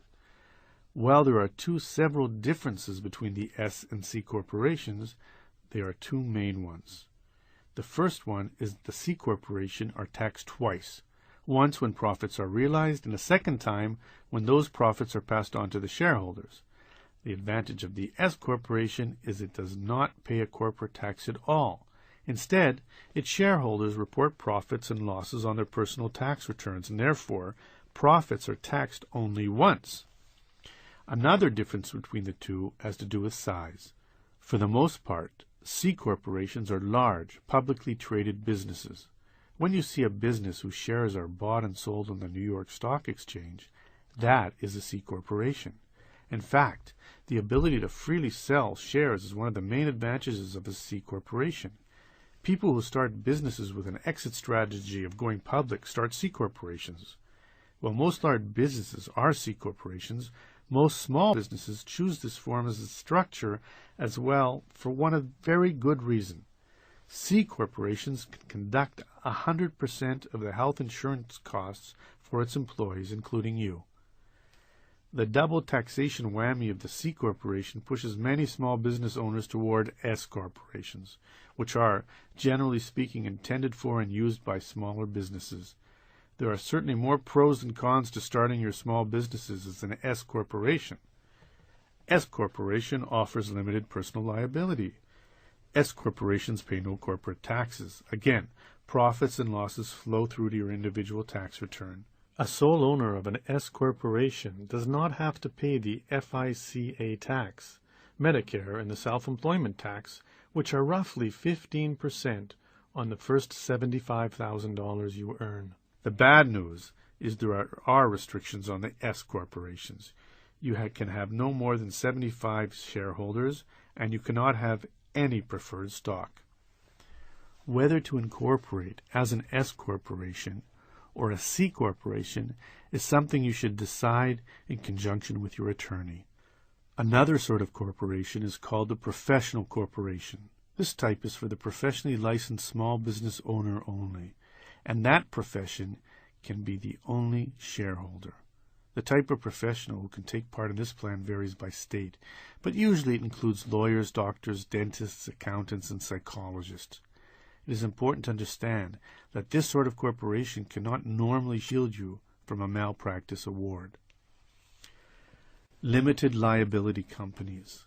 Limited liability companies, or LLCs, are a hybrid combining the best of corporations, sole proprietorships, and partnerships, and have become very popular for good reason among new entrepreneurs. First and best, like S&C corporations, LLCs protect their owners, called members, from personal liability for business indebtedness. Second, like partnerships and sole proprietorships, LLCs are fairly informal. A nice thing about sole proprietorship and partnerships is that they are less structured than corporations, especially with regard to taxes. The tax code is full of detailed rules applicable to corporations. These complicated rules and tax rates create a lot of bookkeeping and legal issues for corporations. Sole proprietorships and partnerships, on the other hand, simply have business profits and losses flow through to the individual taxes of the owners. Because it's much simpler, the second main advantage of the LLC is that its members can choose to be taxed as sole proprietorships and partnerships are, or they can choose a corporate tax structure if that is more advantageous. By combining the best of corporations, the so-called corporate shield, and the best of sole proprietorships and partnerships, the so-called flow-through taxation, the LLC has become the business form of choice for many a small business. LLCs are easy to create, inexpensive. The filing fee with your state will be far less than if you started a corporation, and can be formed with only one member, unlike a corporation which requires officers and boards of directors. Members can use capital or property to buy into the LLC and will get a percentage share of the business to reflect their contributions. When profits are distributed, the member will usually get an amount commensurate with his or her ownership share. Again, because LLCs are so flexible, you can even decide to distribute profits unequally if you so choose. There are two types of LLCs. The first is called member managed, and this type, all the owners, there is no limit on the number, but it is usually a half a dozen or less, actively run the business. The second is called manager managed. Here the owners have managers running the business. Typically, only members get a right to vote on company issues. LLC laws are state-specific, and each state has a different requirement. Generally speaking, though, to create an LLC, file a document called either Articles of Organizations or Certificate of Formation with the proper state office and pay the fee. How much? Roughly $75 or so in most states. After you file the proper documents, draft your operating agreement. In it, detail how much each member has contributed, what their percentage of ownership is, how you will run the business, and how you will handle distributions and so on. Nolo Press puts out some great do-it-yourself LLC books. In particular, I recommend the Legal Guide to Starting and Running a Small Business by Fred Steingold and Your Limited Liability Company Operating Manual by Anthony Mancuso. Once formed, an LLC can protect you from business liabilities, create an easy structure for running the business, and make tax time easier. All in all, it's usually a good idea for most small businesses.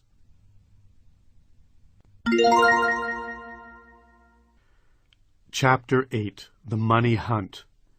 If you would know the value of money, go and try to borrow some.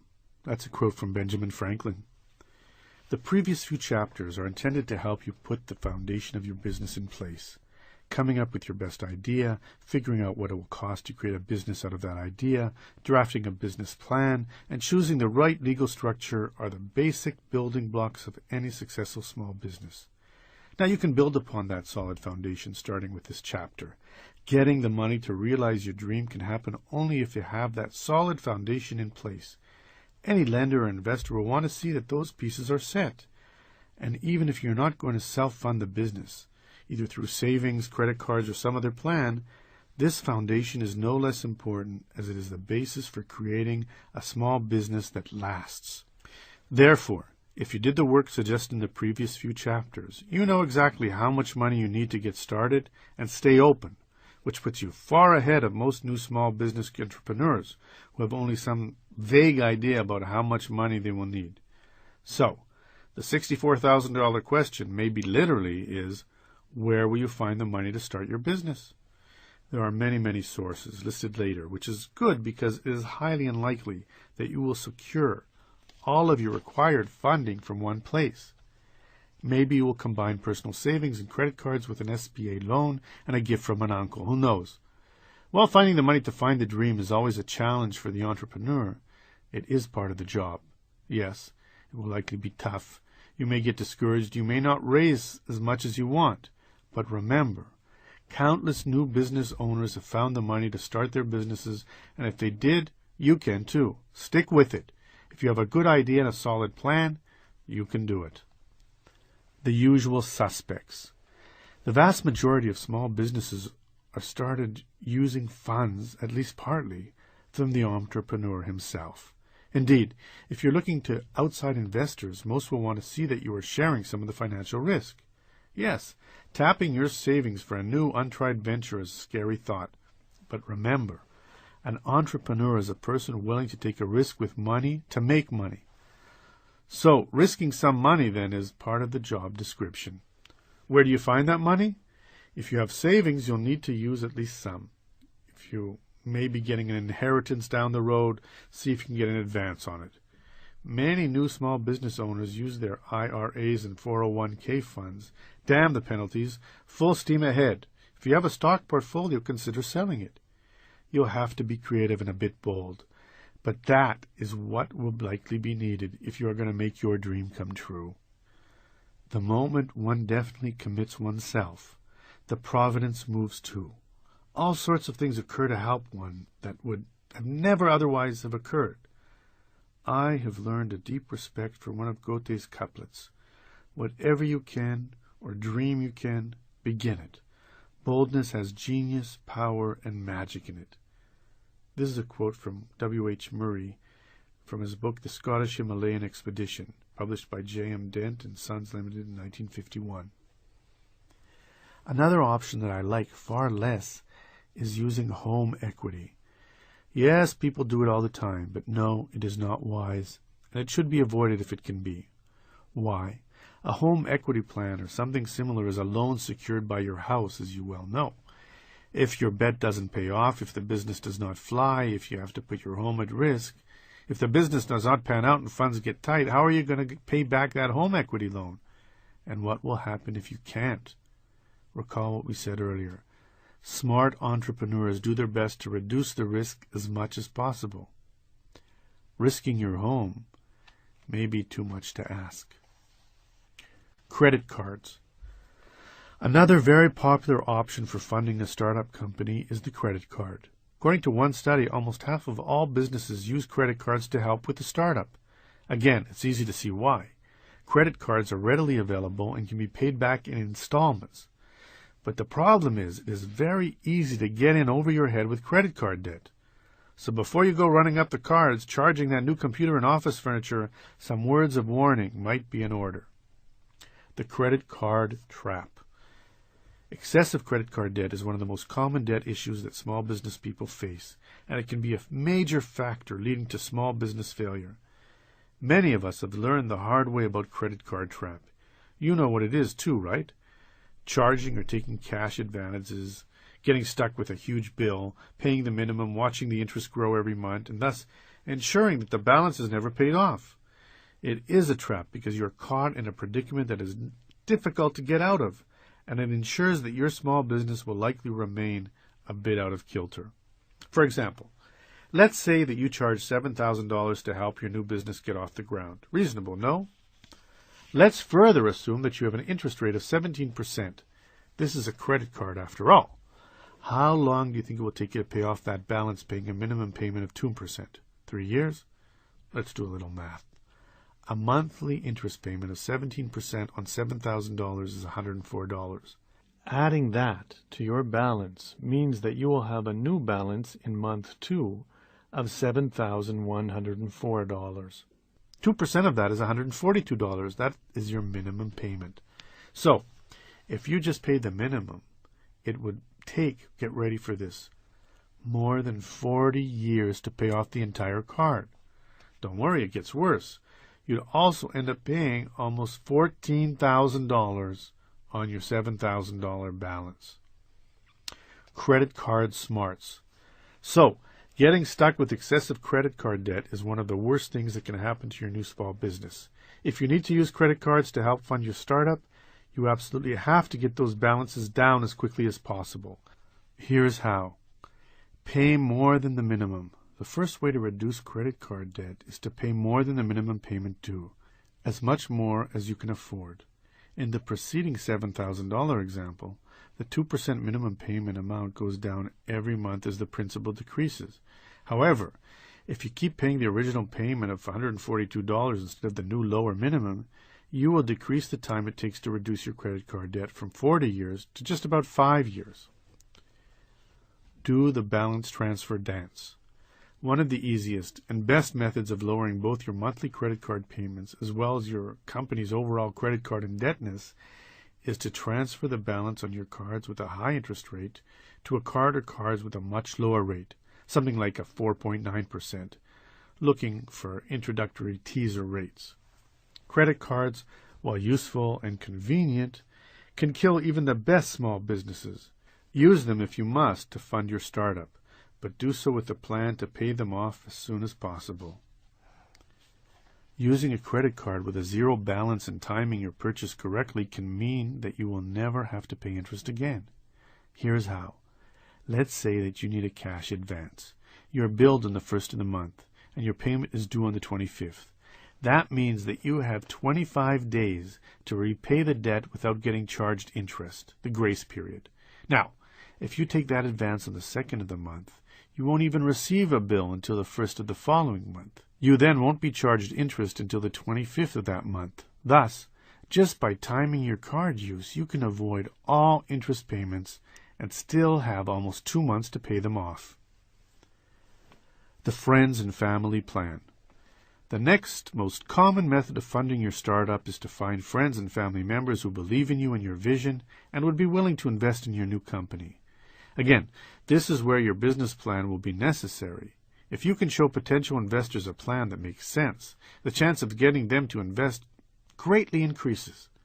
A great thing about this option is that friends and family tend to lend or invest either interest-free or at a very low interest rate, which makes your job much easier, especially at the beginning of your venture. Capital is precious and must be, if not hoarded, at least highly respected. Keep your overhead as low as possible. Low interest on debts helps with that, and that is why this can be an attractive option.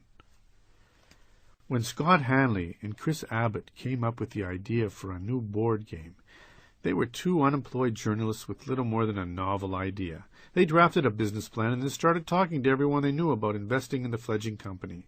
Finally, they pestered 32 friends, relatives, and former colleagues into investing in the business, raising about $60,000 in the process for their new game, Trivial Pursuit.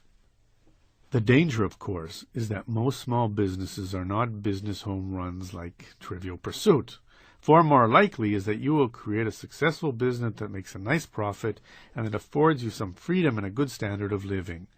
But if that does not happen, if the business does not fly, owing money to friends and relatives for a failed business venture is not a pleasant experience. You have been warned. Banks and credit unions. Of all investments, a bank or credit union can make loaning money to an untried brand new startup is about the most risky. Home loans are secured by collateral, as are car loans. Loans to existing businesses offer some security, as the business has a track record or assets. But the new startup has none of those things. So getting a conventional bank loan for a new business is not always easy. Sure, it can be done, but it usually means either putting your home up as collateral or signing a personal guarantee for the loan. The problem with a personal guarantee is that incorporating to reduce your personal liability will be a waste of time. If you sign a personal guarantee for a bank loan, then, again, entrepreneurs have been known to do almost anything to get the show on the road.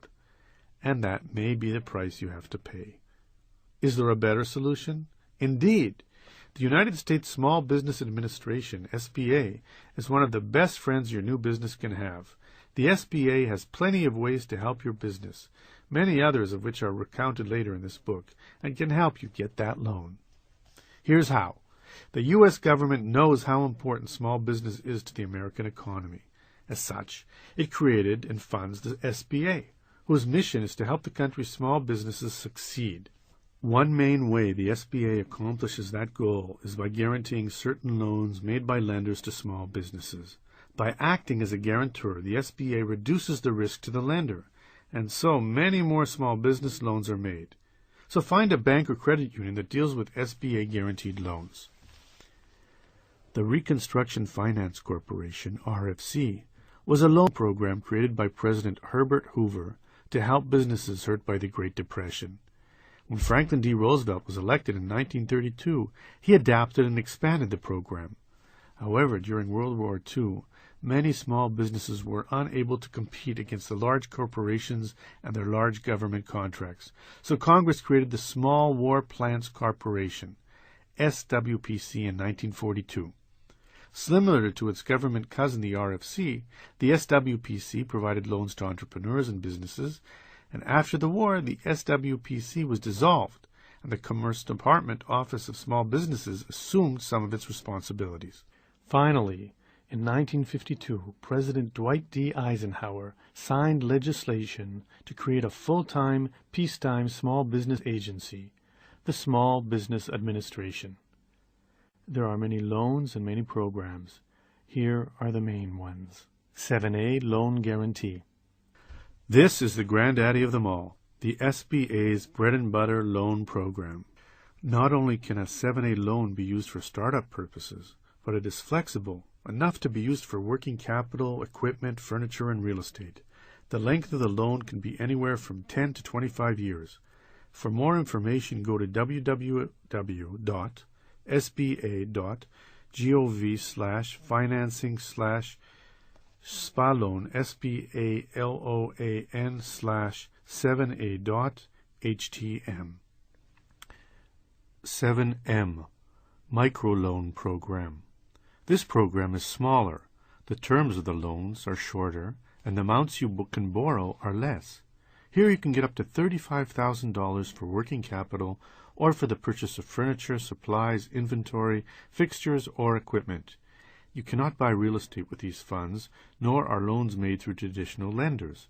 Instead, various nonprofit organizations who have experience lending, who can offer business assistance, make the microloans. For more information, go to www.sba.gov/financing, FINANCING/SBALOANS.htm. 504, Certified Development Company CDS Loan Program. This program offers long-term fixed-rate loans for real estate and machinery purposes, or for modernization and expansion. The usual 504 deal requires that the small business contribute at least 10% of the funds. A private lender will fund approximately 50%, and the 504 loan secured from a CDC covers 40%. The 504 share of the deal can go up to $1.3 million in some cases. For more information, go to www.sba.gov/financing, FINANCING/SBALOAN, SBALOAN/CDC504.htm. The SBA has one other program that you should know about if you are looking for startup capital. The Loan Prequalification Program will analyze your loan package up to $250,000 before you take it to a lender. An SBA designated liaison will review your application, offer suggestions, help make corrections, and generally strengthen your submission. Angel investors. Angel investors are, as the name implies, people who help businesses with either startup or expansion capital. Typically, angels are individuals who have made a lot of money and are looking to invest in new startups. Usually, they have made their money in a particular industry and prefer to reinvest their money into that industry. Where do you find angels? Usually, they are found through networking. Speak with your lawyer and accountant. Check also with stockbrokers, real estate agents, bankers, customers, sales reps, and industry colleagues. Be persistent, as you never know where that angel may come from. It is also possible to find angels online. Two of the sites you should check out are www.vfinance.com, or www.capital-capital-connection.com. Of course, finding an angel is probably not going to be easy, but it is possible. If and when you do find one, here are 3 steps that can help you get a deal. 1. Prepare your elevator pitch. An elevator pitch is business jargon for a proposal that can be explained in about 30 seconds or so, the length of time you might be in an elevator with an investor. Your elevator pitch must be intriguing, intelligent, short, and powerful, and should motivate someone into wanting to know more. Refer to Chapter 23, Marketing Muscle. Since the first thing that you will do when approaching any potential angel is to pitch your idea, have a snappy one ready. 2. Do your homework. If your pitch works or you otherwise get a meeting, come prepared. Of course, your business plan must be flawless. That is a given. Equally important, though, is having some background knowledge about the potential investors. How did they make their money? What's their background? What else have they funded? Learn all you can about the investors before going to a meeting. Pique their interest, show potential, and create rapport. Be enthusiastic and know your business plan inside out. Many angels like being mentors and may be willing to use their own contacts in helping you find additional funding or other assistance. Ask. 3. Follow up. If the meeting goes well, make sure to get some references from the angel for other deals he has done. Call up the references and make sure the angel is easy to work with and legitimate. If everything checks out, then congratulations are in order. Venture capital. An angel investor is an individual with a lot of money, but a venture capital fund is a group of similar people with even more money. Venture capital, VC firms, could be made up of family members, investment banking firms, professional investors, or some other group that is looking to invest in small businesses with big potential. But understand that most VCs are interested in businesses that need at least $250,000. And even then, the possibility of landing VC money is remote at best. A VC firm may receive more than 1,000 proposals a year, and the vast majority are rejected. The major things VC firms look for are uniqueness, growth potential, and a strong management team. Unless yours is a small business with huge potential, you would be best advised looking for funding elsewhere. If VC money is what you want, check out VC firms associated with the SBA called SBICs, Small Business Investment Company. As the SB model of guaranteeing part of the investment applies here as well, the SBIC firms are especially attractive for the small businesses because they fund many small businesses that otherwise might not attract VC funding. Go to www.sba.gov/inv. Dealing with investors. When a business wants to bring in an investor, whether it is a family member, an angel investor, or whomever, there are several ways to structure the deal, depending upon the legal structure of the business. Sole proprietorship and partnerships. If your business is a sole proprietorship or partnership, the investment money could be considered a loan that will be paid back by an agreed-to time and at an agreed-to interest rate. Alternatively, you could say that the investor is buying a part of the business and he will get a percentage of the profits every month. This is something to be negotiated. Corporations. When a company is a corporation, either an S or a C, the two basic methods for raising revenue are the sale of debt and the sale of equity. The sale of debt is essentially a deal whereby the invested money is considered a loan. These are called debt securities. Some investors like debt securities because they take precedence over equity securities. That is, in a risky startup, if something were to go wrong, your investor's loan, his debt securities, is legally protected and given higher legal priority than your ownership interest. One reason you might want his investment to be a debt security is taxes.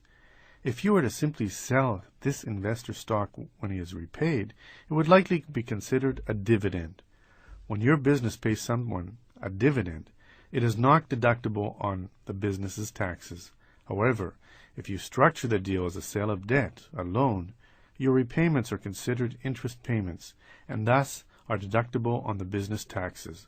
By structuring the deal as a loan, then, your business would pay fewer taxes. The second method for structuring the deal is to simply sell your investor shares of the corporation, called the sale of equity, or a sale of securities. Many investors like this option because it gives them an actual ownership interest in the businesses. The sale of common stock to an investor carries with it both the right to participate in earnings and a right to vote on the board of directors. This is the most common type of corporate financing arrangement. Note, too, that the sale of stock means the Federal Trade Commission, FTC, may have oversight duties. How much stock should the investor get? It is impossible to say. It depends upon the size of your business, the amount of money he is investing, how much authority you want him to have, and so on. Discuss this with your lawyer. LLCs. If you own a limited liability company, an LLC, things are a bit different. LLCs do not have shares of stock as a corporation does. Instead, its owners are called members, and you sell membership shares. If you want to sell your investor shares of your LLC, you are certainly free to do so. However, if you do, it may change the structure of your LLC. Recall that there are two types of LLCs. Most are members managed. The owners, the members, manage and run the business. The other management structure is called manager managed. This means that the owners have managers who help run the business. The non-managing owners, presumably your new investor, would simply share in LLC profits. The important thing to understand is that in a manager-managed LLC, only the named managers get to vote on management decisions and to act as agents of the LLC. Your investor would be like a shareholder in the corporation, except that he wouldn't have a right to help pick a board of directors, nor could he sit on the board. Why? Because LLCs don't have boards of directors.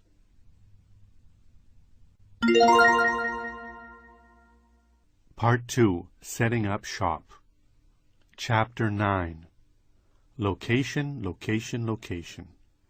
Nothing focuses the mind better than the constant sight of a competitor who wants to wipe you off the map. That's a quote by Wayne Calloway.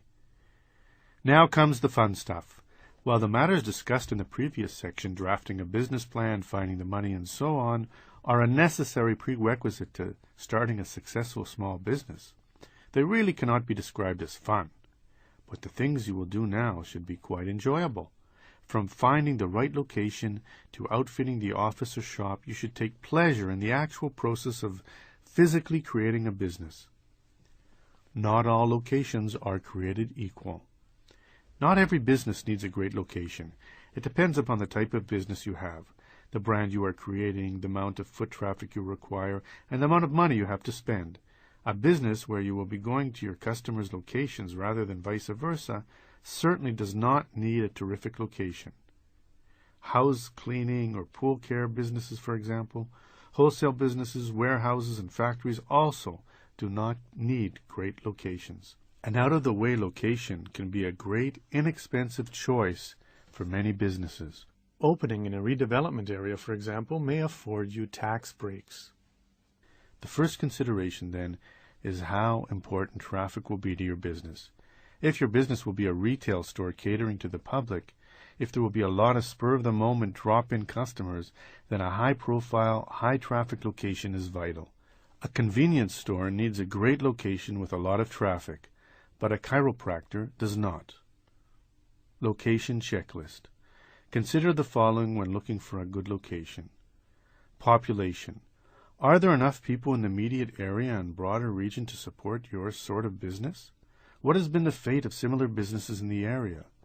Traffic. If your business will depend upon drive-by traffic, then locate on the way to or from or at the center of activity. Also, is the location served by public transportation? Is it on a major thoroughfare? Competition. Where is the competition in relation to the store? Having too many competitors nearby can definitely be a problem. Visibility. The location probably needs to be visible from the highway and not set back or otherwise easily missed. Signs. As good signs can make a big difference, make sure that there are neither legal nor lease restrictions precluding you from erecting a notable sign. Facilities. What are the facilities like? Is there enough parking? Is there a bathroom for the public, for your staff? What about outdoor lighting and landscaping? The landlord. Get some references. Is the landlord responsive and easy to work with, or is he impossible? History. Avoid locations with bad reputations because you will have to spend a lot of time overcoming preconceived notions about the space. Rent. Rent, while obviously a concern, should not be the sole and deciding factor. Yes, you need to keep your overhead low, but locating your business in a cheap, bad location is also a path to failure. Finally, whatever location you choose, be sure that it is zoned for your type of business. Other things you might want to consider are, can employees and suppliers get there easily? Is there an adequate shipping and receiving area? Are there environmental issues to consider? Is it wired for the internet? Is there room to expand? My dad was a retailer and always liked locating his stores across the street from major malls. He figured he would get the benefit of the mall's advertising and pull without having to pay mall rent. Negotiating the lease. Negotiating a lease with a landlord is like any other negotiations. The important thing is to know going in what you want and what you can afford. Remember, everything is negotiable.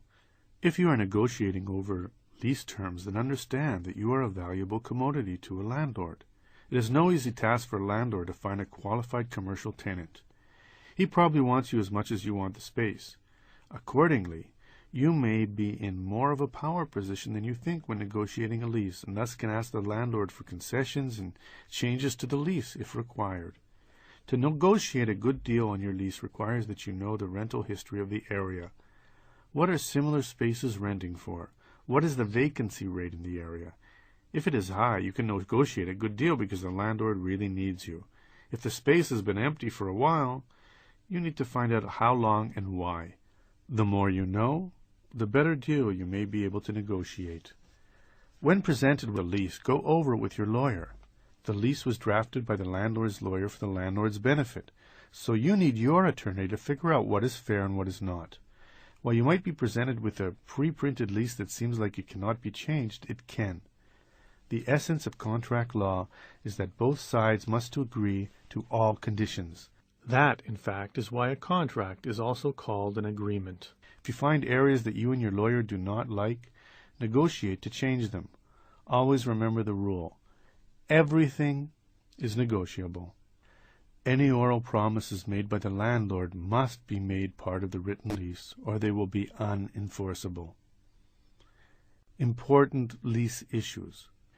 When you are analyzing the lease and the space, the first issue to consider is the square footage listed in the lease. Because your rent is normally tied to the location's square footage, you might want to have an architect measure the usable space you'll be renting, because it often is less than what the landlord says or the lease indicates. The landlord will typically include things like closets, bathrooms, and halls as part of the square footage, yet these are spaces that are not office space. Other issues to consider. Rent. When negotiating a long-term lease, ask for a few months free rent. Length. The length of the lease must be long enough to establish your business, but not so long that you cannot move or close doors if things do not work out there. A year or two with an option for a renewal is probably about right for starters. Assignments and subleases. Negotiate for the right to assign or sublet your space so that if you need to get out, you can. With an assignment, the new tenant would be totally responsible for the rest of the term, whereas a sublet keeps you financially on the hook until it is over. Either way, the landlord will probably want the right to review or refuse the person you pick, and that is a reasonable request. Gross or net. A gross lease is one where the landlord pays the insurance, taxes, utilities, and so forth. If it is a net lease, you must be very clear about what is and is not included. Who pays for heating and air conditioning? Who pays for security, cleaning, and parking? Who pays for repairs? A triple net lease is one where the renter also pays, in addition to rent, all operating costs and expenses for the property, such as security, maintenance, tax, and insurance. Escalation charges. Be sure also to restrict any escalation charges for later years. Escalation charges are expenses incurred by the landlord for things like increased property taxes, property and business insurance, and so on. Although you will be asked, you do not have to agree to share these costs. Signs. Broach the subject of signs early, long before you sign any agreement. Signage issues can be deal breakers. Utilities. Under some leases, the small business person must purchase the utilities from the landlord. Be sure that the lease grants you the right to audit his utility bill so you can make sure he is not defrauding you. Renovations. Your landlord may agree to help or otherwise contribute to renovations you require before move-in. Why? Because doing so increases the value of his building, and also it helps you lock into a several-year lease.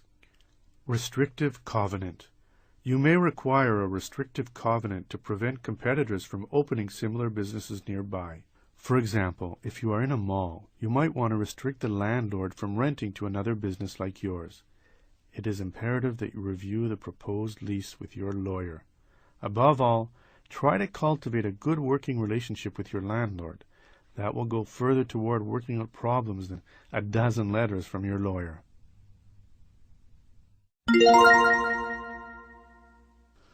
Chapter 10. Branding 101. Customers must recognize that you stand for something. That's a quote by Howard Schultz from Starbucks. Gene Simmons, lead man of the rock band Kiss, once remarked that while he liked being in a rock and roll band, he loved being in a rock and roll brand. What did he mean by that? Think about Kiss for a moment. What images and feelings come to mind? Probably that distinctive Kiss logo, the white makeup, the outrageous shows, the wild stories. Kiss carefully cultivated that billion-dollar bad boy brand, and it's worth a fortune to them. That is what Simmons meant. Having a band is great, but it's the brand that pays the bills. Brand new.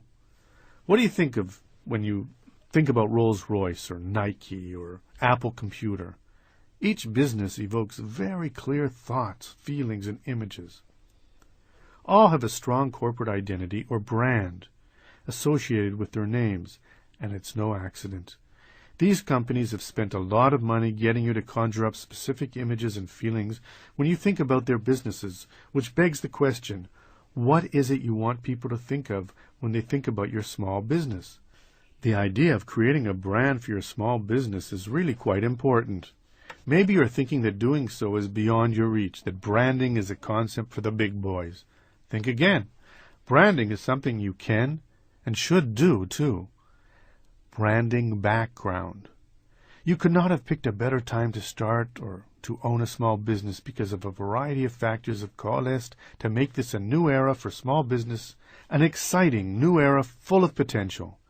Big business used to have that inside track over small business because of their greater resources. Bigger used to be better, but no longer. Little is the new big. 3 things have changed the landscape in your favor. 1. A change in thought. What the business world has come to see is that smaller is quicker, more innovative, more entrepreneurial, and better to adapt to increasing change. Bigger can be slower, plodding, boring, and bureaucratic. More and more big businesses see the power of small. 2. The information computer technological revolution. This revolution means that small businesses can look much bigger than they actually are, and no one need know. Between computers, laser printers, cell phones, PDAs, faxes, and a great software, any small business can look big. 3. A growing market. More and more big businesses are seeing the power and market potential of small businesses and are catering to that market. As such, ideas and tools once considered the private domain of large businesses are being offered to and used by small businesses. Evidence, Staples, a plethora of small business software, and Kinko's. There are roughly 23 million businesses in the United States. Of those, according to the U.S. Census Bureau, only 6 million have a payroll, and 99% of those are small businesses with less than 100 employees, and most of those have less than 10. So the era of the little has arrived, and branding is but the first of several ideas in which you will see strategies once confined to the corporate boardroom can equally be applied on Main Street. Creating your brand. If you want to succeed in business, you too will need to create an identifiable brand. Boiled down to its basics, a brand is the essence of what makes your business unique. It combines your name, logo, and purpose into an identifiable whole. It's your image based on reality. Your brand is your business identity, your unique position in the market. Are you the upscale restaurant, the holistic market, the geeky computer consultant, or what? Without a brand, you may find that instead of being all those things to all those people, you are nothing to no one. A brand is a hook to hang your hat onto, so that people will remember you. Nike, that swoosh and just do it come to mind. That is the gold standard that we are aiming for. You begin to create a brand by carefully thinking about what your business is, what makes it unique, who your customers are, and what they want. Deciding upon a brand is vital because many other decisions will hinge on this one. Your name, logo, slogan, even the location you choose, and your pricing structure depend upon the brand you are trying to create. A discount motorcycle warehouse will put things together far differently from a Harley showroom. Here are the elements of your brand. Your name. For the small business, what you name your business will have as much to do with extending your brand as anything else, because you will not have the sort of budget required to create brand awareness in the general public as large companies do. One of your best chances of creating a favorable image is with your name when people first hear it.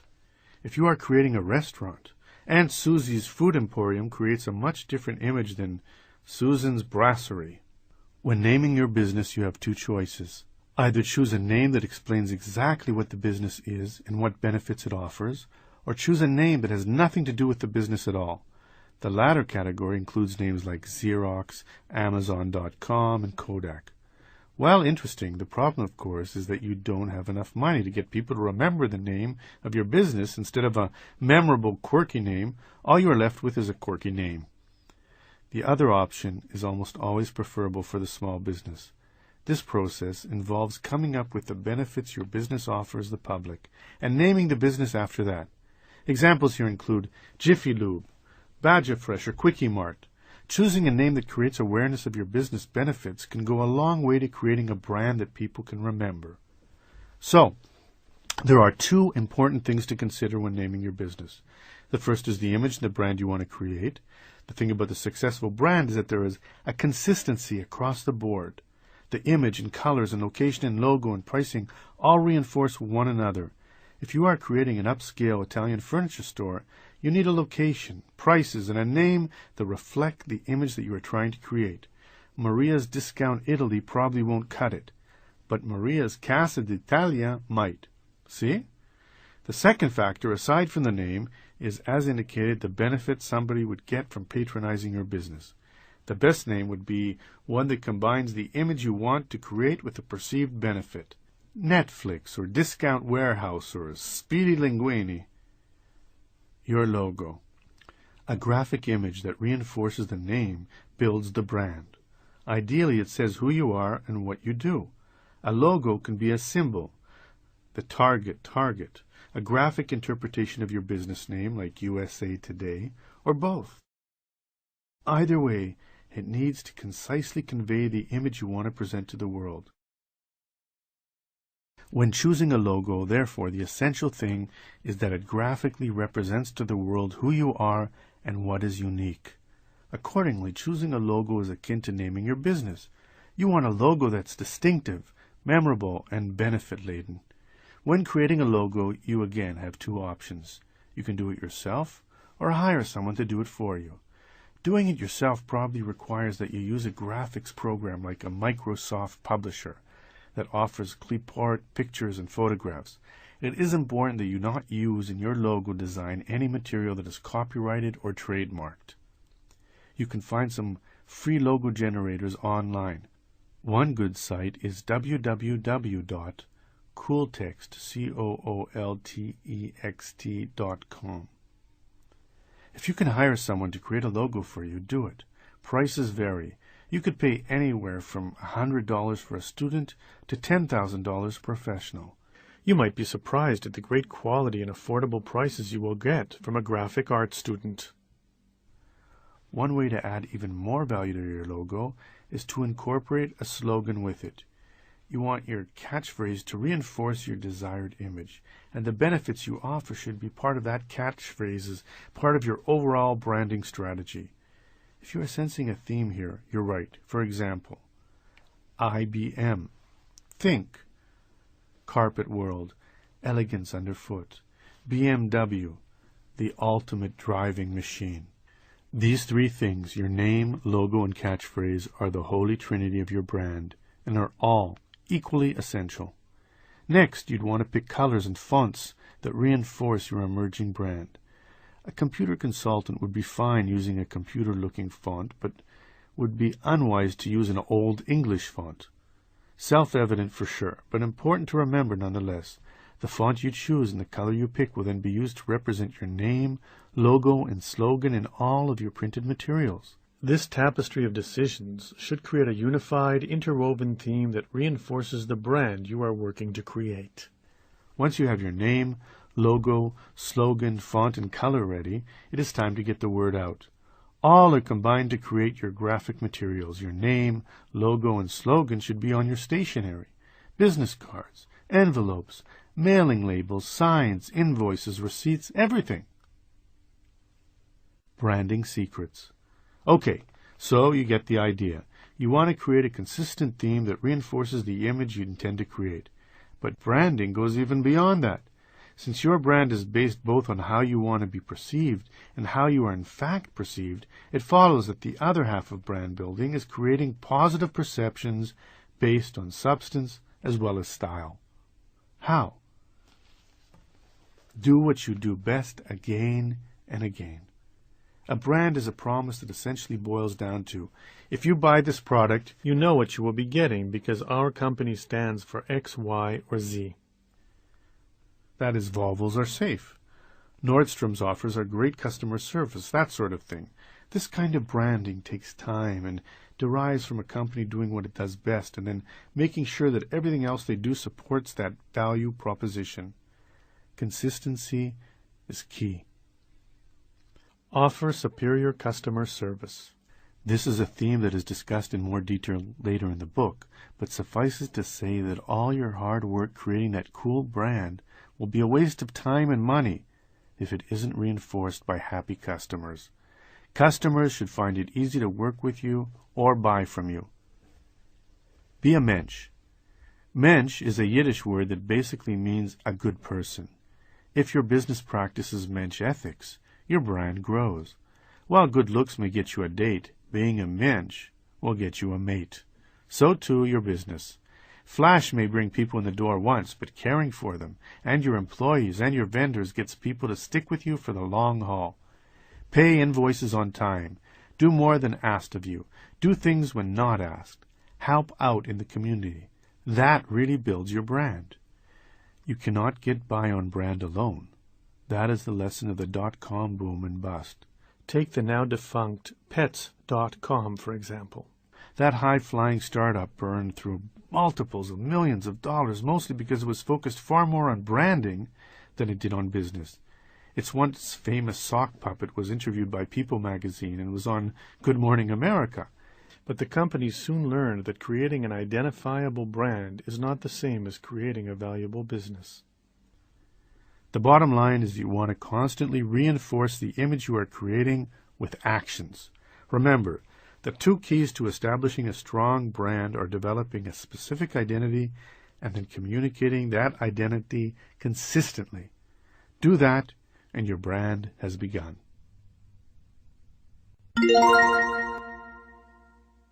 Chapter 11. Products and Inventory. Products are made in the factory, but brands are created in the mind. This is a quote by Walter Landor. Needless to say, the type, quality, and style of the products you stock go in hand with the brand you create. The question now is where to find those products and how to best keep them on hand. While stocking the store may initially seem like a needle in a haystack chore, it need not be. With a bit of investigation, you can find the right suppliers. It's all in the buying.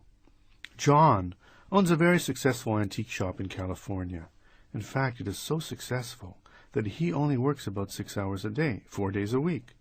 And he still makes a 6-figure income. His store is usually busy, and it is not hard to see why. It's full of fascinating old knickknacks, doodads, odds and ends, and the other stuff that he buys from a variety of sources: dealers, antique shops, garage sales, classified ads, and estate sales are the most common.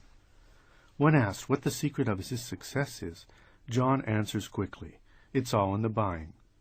John loves shopping for things to put in his shop, but won't buy anything, no matter how cool it is, unless he can get it for the right price.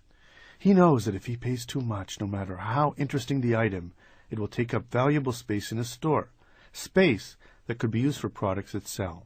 He also knows that if he can't get the right item for the right price, selling it won't be a problem. John is convinced that the reason for his success is not how well he sells, but how smart he buys. It's all in the buying could be the motto for this chapter. It's as sound as a small business principle as you hear. So your caveat is this. As you start to make the decisions that will build your brand, don't forget the name of the game is making a profit. Buy low and sell high. The key now is to find the right suppliers who will help you buy low. Finding the right suppliers. There are many existing channels for buying merchandise. You just need to tap into them. Here are the best bets. Referrals. The problem with speaking with people in your community who have a business similar to the one you have or want to start is that they may very well view you as a competitor and therefore be reluctant to help you. It's probably wiser then to find someone in a neighboring area and speak with them. They can tell you who their suppliers are and the names of the suppliers' representatives. Call the reps and have them come to your home or store to show you their line. Internet discussion groups can also be a good place to get referrals. Trade shows. Trade shows are maybe the best place to find products and suppliers for your business. Trade shows are presented by people in the business for people in the business. By attending, you will make invaluable contacts, see the latest trends, meet potential suppliers, learn the lingo, and essentially get a crash course in your industry. By wandering the aisles, finding the products you like, and then talking with the rep in each booth, you will begin to establish yourself. To find a trade show in your industry, log on to http://www.tsnn.com. Manufacturers, wholesalers, and distributors have traveling agents and representatives who sell their products. Some of these sales reps represent a single company, while others rep several companies who sell similar products. A sales rep for the gift industry, for example, may rep the lines of many different manufacturers who create products that might interest a gift shop. Stationery cards, candles, picture frames, soaps, magnets, and so on. Sales reps travel with their wares and visit the shops of potential and current clients. They will suggest new products, show samples and catalogs, take orders, and even help install specialty equipment or displays. By some estimates, there are more independent sales reps than any other type of home-based businesses. Trade magazines. Pick up a copy of the trade magazine for your business and look at the ads. Call the companies whose products you like, and again, Get them to send out a rep to meet you. Trade associations. One of the nice things about contacting your trade association is that they may have a list of overseas contacts who sell what you are looking for, and those products will likely cost less. Go online. Here is a great way to get a list of possible manufacturers of products for your store.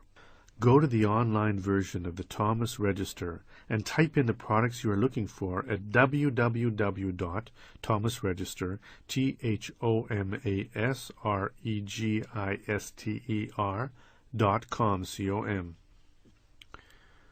Go to the source. If you know what product you want and who makes it, then go online and get the company's contact information. Call them up and ask for the sales department. Explain who you are, what you are doing, and that you would like to meet with the rep in your area. Meet the reps. If you already have an established business, then meeting with the rep should be simple. They know that you know the program, but if yours is a new business, the challenge is to get the reps to take you seriously, to see you as a viable contact. Most reps are overworked and don't have much time to waste, so be sure to present yourself professionally. If you are new to businesses, maybe the company or the rep will want to see letters of credit, references, or something similar. They will want to be sure that you will be able to pay for what you order, in full and on time. Of course, the vendor wants your business, but business is business. Therefore, finding vendors is a matter of relationships as much as anything else, and you need to establish relationships with your potential vendors and their representatives. Sometimes, without any trade references, getting your foot in the door and proving your mettle is difficult. This is especially true if you're trying to establish trade credit and to get the vendor to sell to you net 30. If you find the big manufacturers difficult, you can start with a small company or a local company. If you start small, establish yourself and build up some trade credit and trade references. Then you can expand and attract the bigger manufacturers. Net 30. Paying for items 30 days after the invoice comes in. When meeting with the company representatives or independent sales agents, make sure to get samples of what they are offering. Sometimes these will be free and sometimes not. Pay if necessary. Take the samples and make sure they are the quality and style you want. The important thing is that you find products that you can afford, customers will want, and build your brand. Remember, it's all in the buying. If you don't have enough money to buy all the product you want or need, be sure to check out Part 8, Business on a Shoestring, which offers several ways of stocking the shelves with little or no money. Inventory control. Order enough stock and enough variety to respond to the needs of the many different types of customers who will be coming into your store. Remember that cars come in all shapes, sizes, and price ranges for a reason. It takes all kinds of people to make the world go round. If you stock your store only with items you like, then you're losing the chance to sell to people unlike you, and rest assured, there are plenty of those out there. You may not like stuffed kitty cats, but someone does. How much product do you need? First, the shelves must look full. Second, while it might sound trite, you need enough product to meet the normal demands of your business. A store with a track record can look to previous years, but a new startup must use the figures used in the business plan. I told you it was important. Once you know how much you need, you should order that amount, and a bit more, maybe even 10% more.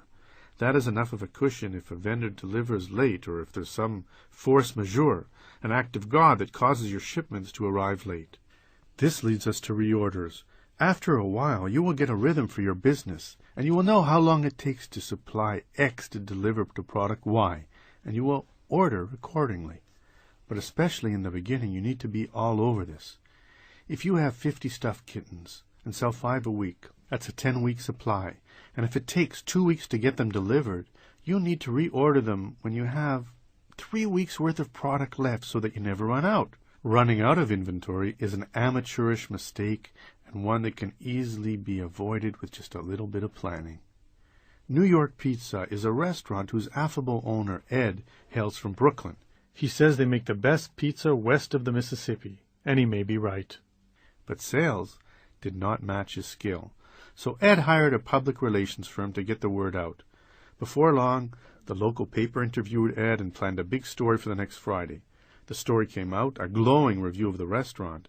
That night, the place was inundated with new customers.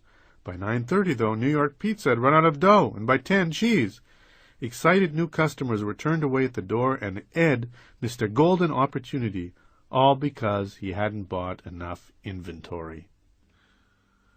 The flip side of a lack of inventory is having too much inventory. This can be an especially nasty problem if you sell perishable goods or seasonal items. Excess inventory slows your cash flow and costs you money by taking up space for items that would otherwise be selling. What do you do when you have too much product on hand? The time-honored thing is to have a sale. Sale is one of the two most powerful words in business, free being the other. The good thing about sales is that they bring people in the door for the sales items who just may stick around and buy other items that are not on sale. The bad news is that you are losing money on sale items that you need to move because you didn't practice smart inventory management. Cash flow and inventory control. One of the most important concepts in business is the 80-20 rule. 80% of your sales will come from 20% of your customers.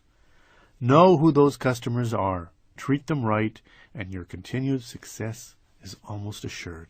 The 80-20 rule applies to inventory as well. 80% of your sales will come from 20% of your products. They probably aren't your most expensive items. Rather, they probably are the least expensive items that have been turned over and over again and again that will account for 80% of your sales.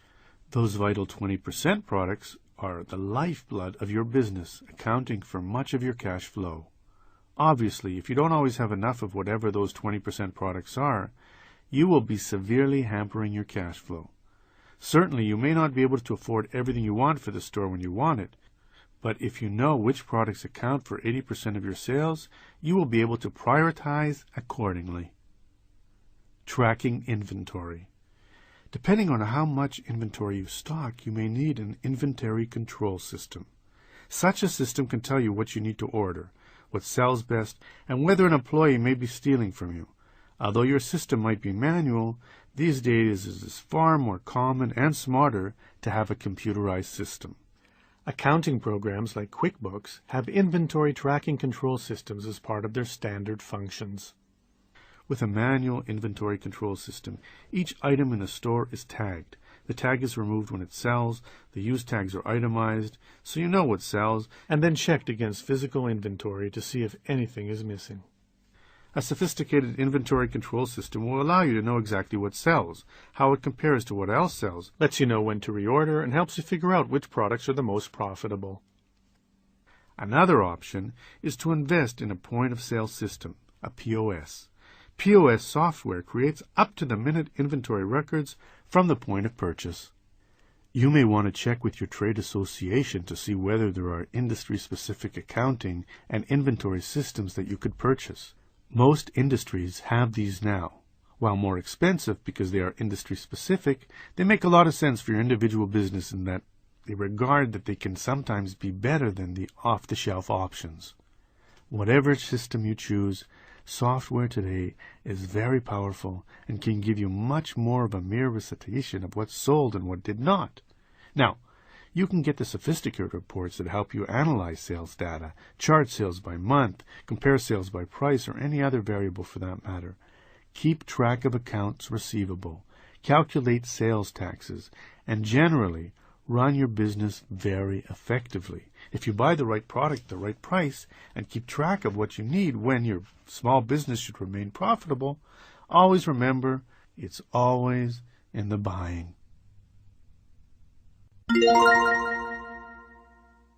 Chapter 12. Successful Pricing Strategies.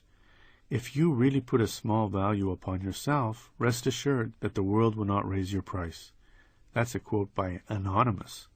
How much should you charge for your products or services? This is a question that vexes many an entrepreneur. Of course you want to charge enough to make a healthy profit, but not so much that you drive customers away. Moreover, the price you charge is an important aspect of your brand. Thus, you may need to tinker a bit before you find that perfect price. The psychology of price. You expect to pay more for a BMW than a Volkswagen because of the brands they have created, among other reasons. BMW aims to sell fewer products at a higher price to a wealthier and maybe more discriminating audience. VW goes for a high volume and less profit per sale. Both are valid strategies and both work. So the price of your product carries with it a great psychological impact. When you pay more, you expect more. You expect more from a car that costs $50,000 than you would do from a car that costs $20,000. That there is a direct correlation between price and quality in the minds of customers is no secret. Your task is to use that mindset to your advantage. For example, products with an even-numbered price are generally considered of higher quality than those with an odd-numbered price. A stereo selling for $200 is thought of as better and of higher quality than one that sells for $179.99. If you are seeking to sell high-end items, then consider pricing them with an even number. If you are looking to be the low-cost leader in your area, then use 99 cents to your advantage. So the first thing to consider when pricing is the type of consumer you are trying to reach, which relates to the brand you want to create. Peculiar numbers work too. One study found that merchandise sold better in at lots of 3 for $5.31, it's $1.77 a piece, than for $1.69 each. A price of $3.33 might also catch someone's eye. Determining your optimum price. Your optimum price is one that affords you the most sales at the greatest profit and that fits the brand you are creating. Determining the optimum price is a 5-step process. The first, figure out your minimum price. If you are selling widgets, you need to know what it costs you to sell one widget. This includes your actual cost to buy or manufacture that widget, plus a proportional cost of your overhead, rent, labor, shipping, insurance, and so on. Once you know what it actually costs you to buy and sell a widget, then you will know the minimum price you must ask for that item. Anything less, and you'll go out of business. Anything more, it's profit. 2. What is the focus of your brand? Is yours the gourmet boutique market or the produce warehouse? The gourmet store can charge more, but the produce warehouse will sell more. You can sell a lot for less at a lower profit, less for a lot at a higher profit, or something in the middle. 3. Analyze your competitors. Comparative price is not the only factor consumers look at when making purchasing decisions, but it is a factor.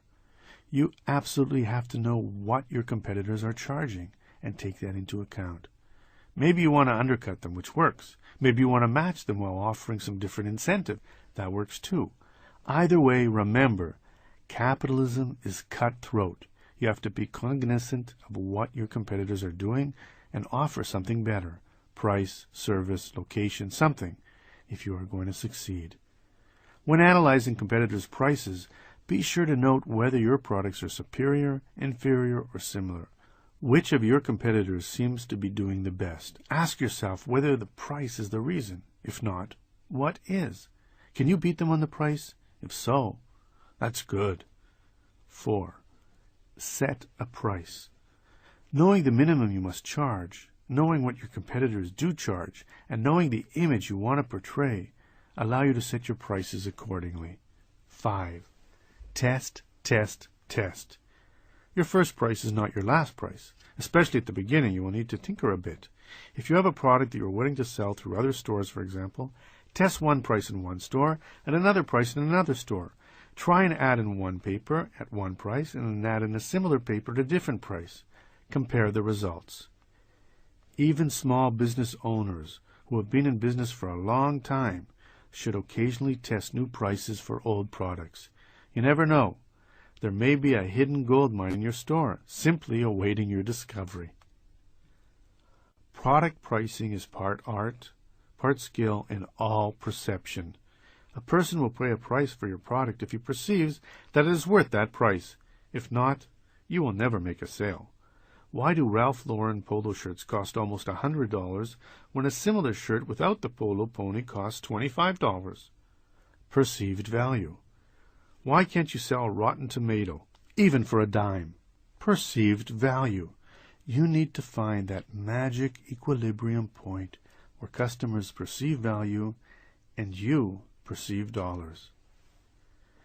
Too many small businesses are afraid to raise prices for fear of losing customers. That is probably a mistake. Inflation is real. What it costs you to produce and distribute a product 5 years ago is less than it is today, if for no other reason than inflation has made your dollar worth less. Raise your prices and see what happens. The worst thing is that you lose some sales and have to drop your prices again. The best thing is that extra revenue begins to come in the door. Gas war. Some people reading this book will remember a time when gas stations at the same intersection would have a gas war. One station would drop its price per gallon to, say, 29.9 cents, and the station across the street would drop it to 28.9 cents. This would go on for a while, and people would flock to the stations to get cheap gas. The problem with the gas war mentality is that all of your hard work, coming up with a great idea, drafting that darn business plan, finding just the right spot, building a brand, all of it is reduced to selling your stuff for less. Unless you can really compete on price and want to, don't make the mistake of thinking you can simply charge what your competitors charge or less and all will be fine. McDonald's is the cheapest because they can afford to be, and that's their business plan. Ditto Walmart. Is that your business plan? Customers look at a variety of factors when deciding where to buy. Sure, price is a big factor, but it's not the only one, and often not the dispositive one. Think about it when you buy something. How often do you buy solely because you found it for less? Probably not all that often. Starbucks is certainly not the cheapest place to get a cup of coffee, but it is the most popular. Its customers have reason beyond price for frequenting that establishment. What do your customers want? Give them that, and then worry about the price. Let's say that you are a lawyer with a wills and trust practice. Yes, you can charge what the trust mill across the town charges, but you probably don't want to, and you certainly don't have to. All sorts of consumers are shopping for a wills and trust lawyer. The ones who go to the will mill probably have fewer assets and fewer issues. But if you open a shop in a nicer part of town and charge more, if the brand you are trying to create is excellence and quality legal work, then you can charge more. Perception creates price. If consumers perceive you as a great lawyer who does good work, you can charge commensurate fees. You will attract better clients with interesting issues who have more resources to pay higher fees. Prices is not what they are worried about. Finding someone who can save potential estate taxes is. Entering into a gas war, then, in this scenario means that you will get stuck with a lesser practice. If you offer rush orders or emergency services, be sure to charge extra. There are several other reasons why competing on price is probably a bad idea. You're not going to make enough money. This is especially true for a service business. It takes time and costs money to maintain your office, travel to see clients, buy insurance, and so forth. You simply have to be able to charge enough to cover your monthly nut and earn a profit to boot. Remember, too, that it is unlikely that you will bill 40 hours a week. You simply can't if you're going to run the business, too. You have to charge enough to make a good living. You will attract customers who care only about price. If that is the sort of customer or client you want, fine. But if it isn't, then avoid the gas war. You will not get good customers. The flip side of the previous fact is that by being the cheapest, you will drive away quality customers who care about more than just price. Of course you want to be competitive, but offering a fair, reasonable price is different from offering the lowest price. Much different. But what if the price you think is fair differs from what a customer or client thinks is fair? Should you negotiate your fees or prices? Depends.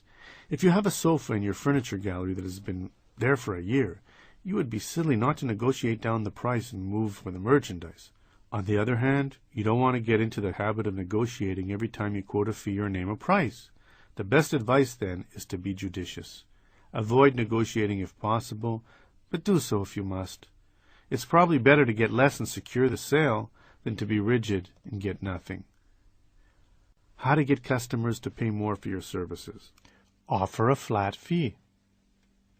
Customers like knowing exactly what they will pay and will often pay more for that peace of mind. Offer a free consultation. A half-hour free builds rapport, and rapport means work. If you get the gig, you can always build the free half-hour back into your fee or not. Start small. Offer to do a smaller project, first to build confidence. Once they like you and your work, they can charge more. Guarantee your work. Guarantees build confidence, and confidence means higher fees. The loss leader. The loss leader is a tried and true pricing strategy that can keep old customers, attract new ones, and increase sales. Sound good? You bet, but it comes with a price. If done incorrectly, you can lose a lot of money. The loss leader is a pricing strategy that attracts customers to your business by offering them sharp discounts on a specific items or services, goods or services that you sell at or close to at a loss. Often the sale price will not even cover the cost of your advertising, overhead, and cost of goods and the product itself. The idea is that by taking a loss on the sale, hence loss leader, you are leading people into your store with the intent of having them buy not only the bargain, but other things that are not discounted. When you see an ad for a great sale somewhere, that store is using the loss leader strategy. They are hoping to lead you into their establishment with a discounted ad price, then sell you something more expensive. Customers may buy the discounted item, or they may not. The important thing is they are visiting the business. Once they get there, the rest is up to you. It's when they buy other things from you that you make up for the loss you are taking on the sale item. For example, say that you own a bookstore. By advertising a bestseller cheap, you might attract your clientele back into your store. Once they come in and locate that book, they might find alongside it a compatible book, or some CDs, or some other item that would compensate for loss on the bestseller. The loss leads to a big sale. Other than bringing customers in the door, a loss leader is also used for the following: moving unwanted merchandise. If you have stock that's not moving or that you otherwise want to get rid of it, a loss leader can move it. People love a bargain. Attracting new customers. New customers can learn about your business when they hear about the sale. For example, the bookstore could buy a lot of teen novels, discount them, and thereby attract the always desirable younger shopper with disposable income. Building your brand. Earlier I said that if you do not want yours to be known as a discount shop, you do not compete on price. However, now the opposite is true. If you would like to be known as the low-cost leader, then a loss leader strategy will help associate your business with that phrase. It is important, though, that you do not sell junk at a discount. That is probably not the sort of brand you want to create. Create repeat customers. Once people find your store and see how well they are treated, what good prices you have, and the friendly staff that waits on them, they will likely come back again and again. The loss leader is a time-honored business strategy that works, but to make sure it works for you, 2 precautions are necessary. First, make sure that the lost profit can be countered by the sales of other goods or services. If you price something too low and people don't buy anything else, the loss leads nowhere. It's no longer a loss leader, it's just a loss. Second, be sure that you actually have the discounted item for sale and at the price you advertised it. Not having it unless you sell out, or not having it at the price you mentioned in the ad, is fraud and it's illegal. As long as you do not price the item too low and thereby take too large a hit in the process, the loss leader can be a very smart pricing policy. Use it to build your customer base and your reputation.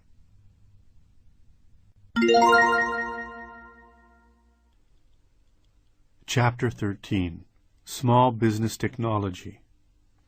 Any sufficiently advanced technology is indistinguishable from magic. That's a quote from Arthur C. Clarke. The computer internet information technology revolution that has occurred over the past 20 years has radically transformed business generally and small business in particular. Indeed, if there has been one event in the past generation that has changed small business, the computer revolution is it. Today, small businesses have tools and technology to look and act big, while maintaining the nimbleness and entrepreneurial spirit that makes them unique. However, technology is changing so rapidly that it would be impossible to discuss what is being offered today without its being out of date tomorrow, Rather, this chapter examines the trends in small business technology so that you can see that the options small businesses have today are not your father's Oldsmobile. The interconnected office. One of the best new features of the small business office is that you can now run your business from anywhere, from home on the weekends or while on a business trip in Cincinnati. Computer technology has made it so that you can access vital info on your computers wherever you are and share it with members of your team wherever they are. This is done in one of two ways. First, for the smaller small business, the latest version of Microsoft Windows allows for the creation of a remote connection to other computers. By properly configuring your home computer, for instance, you can remotely access your computer desktop at the office. Secondly, we all know that a server has something to do with the net, but what exactly? When two or more computers log into the same internet site, that site sits on a server, sort of a master hub that connects other computers. For a business, you might want to think of it as the central nervous system, the place through which all business information can flow and, more importantly, can be shared within the business. Most offices these days have information stored on various computers. Key contacts might be on your computer, while important email addresses might be on your secretaries, and your client list sits on the computer of your VP of sales. No, it's not the most efficient system, but it is how many small businesses work. Imagine now that instead you had a master computer to house and store all of your vital company information, a computer that can be accessed equally by everyone in your office, from wherever they may be in the world. This is your server. A small business server is a centralized place to store business information, keep you better organized, and to keep your staff better informed. The wireless office. Beyond networking your computers, another great advancement in the field of small business technology is wireless fidelity, or Wi-Fi. Checking email, surfing the net, or connecting to your desktop from your laptop while sitting at Starbucks or at an airport makes running your small business easier and more fun. Even more important is that wireless networks allow your employees to be connected while on the go, without having to wait until they get back into the office or get to the hotel to plug in.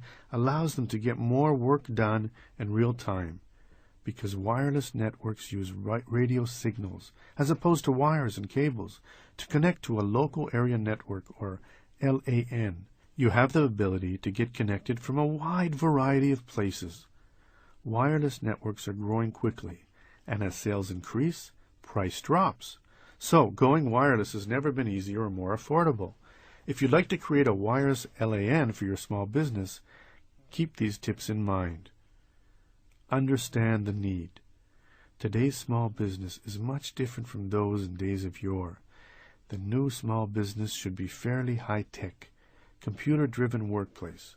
Moreover, the days when employees come in at 9 and leave at 5 are also gone.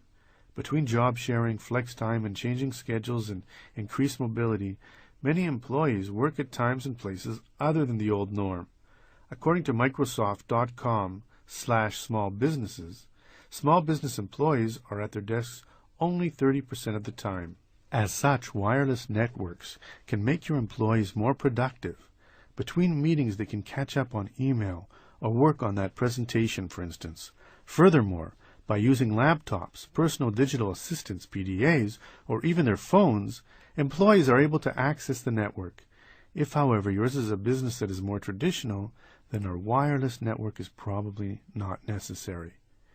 Find a vendor that specializes in small business. Yes, you may get a better deal from a smaller company, but in cutting-edge technology, especially, it is smart to buy from established veterans who have the infrastructure in place to help you make your wireless network succeed. Hire an expert. The larger your network, that is, the more users, the more complicated it is to create and maintain a wireless network. It is smart to hire an information technology, IT expert, to set up your network properly from the get-go.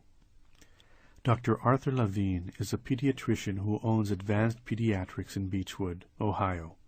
With 2 doctors, some nurses, and support staff, Advanced Pediatrics is the prototypical small business, When he opened the doors to his clinic, Dr. Levine installed a Microsoft Small Business Server and is quite happy with the results.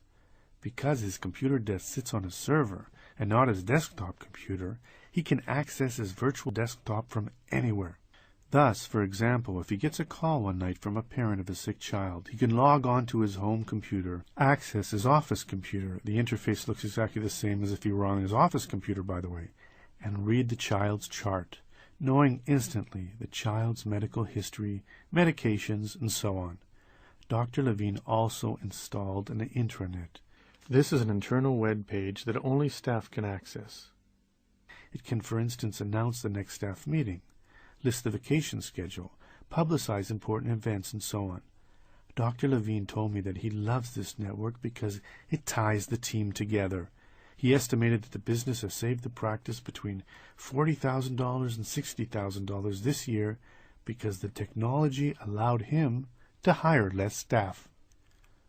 Mobility tools. Wireless is just the latest of the many and ever-increasing tools in the arsenal of mobile business warrior. Laptops. As laptop computers become lighter and less expensive, and as email and internet use are also increasing, the tool of choice for many mobile small business people is the laptop. What is making laptop use even more attractive these days is that not only has battery life increased, but wireless cards enable users to log on almost everywhere. A recent variation on the standard laptop is the tablet PC. These devices use handwriting recognition software to allow users to enter information on longhand. Tablet PCs have proven especially handy for use in meetings. A word of warning: more than 500,000 laptops are stolen every year. It is therefore important to protect yours. First, always keep it near you, especially at airports where thieves look for laptop cases briefly unattended. Especially in airport restrooms. Be sure to keep your laptop case close by. More than a few business people have had their laptops stolen, snatched by the strap while they were, well, indisposed. Consider also insuring your laptop. A policy can be bought for less than $100. Moreover, as damage to your laptop is more likely than theft, that such policies cover most damage makes buying even smarter. Finally, you can purchase software that tracks your laptop to its new internet connection if it is ever stolen. Absolute Software's software tracks stolen computers. www.absoluteabsolute.com. PDAs/cell phones. It used to be that PDAs, personal digital assistants like Palm Pilot, and cell phones would be treated as separate entities. Cell phones made phone calls and PDAs kept you organized, but no longer. One of the best changes in mobile technology is the advent of all-in-one device that allows you to handle all of those chores and more in one nifty device. Products like RIM's BlackBerry, HP's iPac, Handspring's Trio, and a host of so-called smartphones and pocket PCs will let you make calls, send and receive emails, take pictures, work, and of course play games. Global Positioning Systems, GPS. Many of the aforementioned devices, as well as standalone products, offer Global Positioning Systems, or GPS. This allows you to always know where you are and practically never get lost. That's especially good if you are on the road a lot. Your exact location is plotted via a 24 satellite navigational system that orbits and continuously sends signals back to Earth. Video conferencing. Another tool you may want to check out is video conferencing. Especially after September 11th, video conferencing has taken off. While traditional video conferencing was done with video cameras and telephones, this technology is being challenged and changed, as is everything else, by the web. Internet video conferencing allows you to meet with people remotely on a prearranged web page or via webcam, share PowerPoint presentations, and conduct a virtual meeting. It is much less expensive than the traditional model and can also be done via laptop while you are on the road. Intranet. Another trend in business is the use of an intranet to facilitate communication among you and your staff. An intranet is a web-based network available only to you, your employees, and possibly selected partners and customers. Having an intranet makes a lot of sense for many small businesses. First, if you have people who are not always working at the place of business, for example, if you have a virtual company or partners on the road or telecommunicators or traveling salespeople and so on, communication is always an issue. An intranet allows you to instantly communicate the same message to everyone. On it, that is on your internal company website, you can post important updates, sales reports, memos, policies, meeting times, vacation schedules, PDF files of important forms, and other important information that everyone needs to know. An intranet can also build camaraderie. By offering chat boards and instant messaging, your intranet can become the 21st century water cooler, the place where employees can get to know one another, exchange ideas, and chat about work. More importantly, on the intranet, people can work on and share the same documents and files. Accordingly, the most up-to-date version of that file will always be available and in a place where everyone knows where it can be located. You can hire an expert to create an intranet for you, or you can buy an off-the-shelf solution. Some of the more popular ones are Instant Intranet Builder, IntraSmart, Intranet Suite, and InfoStreet. The cost should be a few $100s a year. Computer security. To avoid losing time, documents, customer lists, or worse, here are some simple steps you can take to ensure the safety of your computer or network. We hear a lot about computer worms and viruses. What are they exactly? A virus is a program that destroys data. A worm is a program that sends copies of itself to people in your email address book. Get a firewall. A firewall is a program that does two things. First, it hides your computer from the internet at large, so that hackers and viruses can't see you. Second, if a virus does infect your computer, the firewall warns you and lets you stop it from transmitting to other computers via the net. As the name implies, it is a wall between your computer and the outside world. ZoneAlarm.com has a great free firewall you can download. Get an antivirus program. Although a firewall is intended to protect you from unwanted infiltration, it does occur. Antivirus software is your next line of defense. A good antivirus program is a must, as it both warns you of potential problems and then rids you of actual ones. Symantec and McAfee make very good antivirus programs. New viruses come out all the time. Therefore, it is vital that you get an antivirus program that can be updated via the web and that you update it every month or so. Protect yourself from spyware. Spyware are programs that infect and slow down your system with unwanted and unnecessary spy programs. You must run anti-spyware software on a fairly regular basis to keep your machines running fast. Check out lavasoftusa.com/software software/adaware adaware/ and spybot.com for downloadable free anti-spyware programs. Back up your system. Losing data to a virus is a very bad experience. Try losing 4 chapters of a book. It is quite important then to back up your data fairly regularly. Saving critical documents onto a CD or a DVD is easy.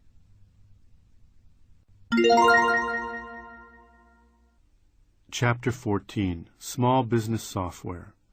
Buying the right computer and getting it to work properly is no more complicated than building a nuclear reactor from wristwatch parts in a darkened room using only your teeth. That's a quote from Dave Barry. The point of software is to make your business more effective. Although it is supposed to save you time and make things run more smoothly, we all know that that is not always the case. With the tons of software available, both pre-installed and commercially available, it is sometimes hard to separate the wheat from the chaff. So in this chapter, we look at what software your small business really needs and give you an idea about your options. A caveat: there is so much software on the market today that it would be impossible to analyze every product available. A good web search will allow you to compare scores of products and prices. Instead, I want to give you an idea about which products are the market leaders and how these leaders compare. That is not to say they are the only products available, because they are not. However, I have found that when a few products dominate a field, it is for a good reason. They are usually the best.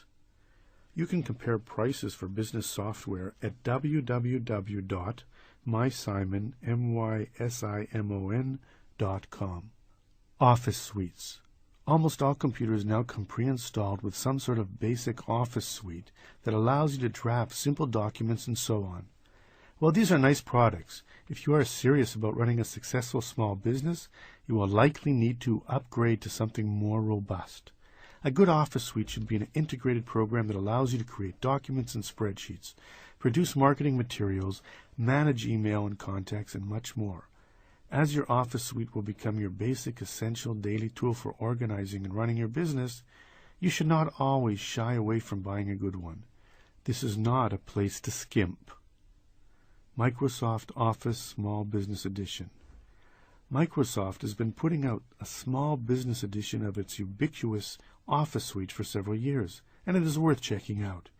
It really is designed with a small business owner in mind. As with regular editions of Office, Office Small Business is a bundle of essential programs: Word, word processing, Excel, spreadsheets, Outlook, contacts, calendar and email, and Publisher graphics. It also now comes with PowerPoint presentations and a new product called the Business Contact Manager, which allows you to track leads and help turn them into sales.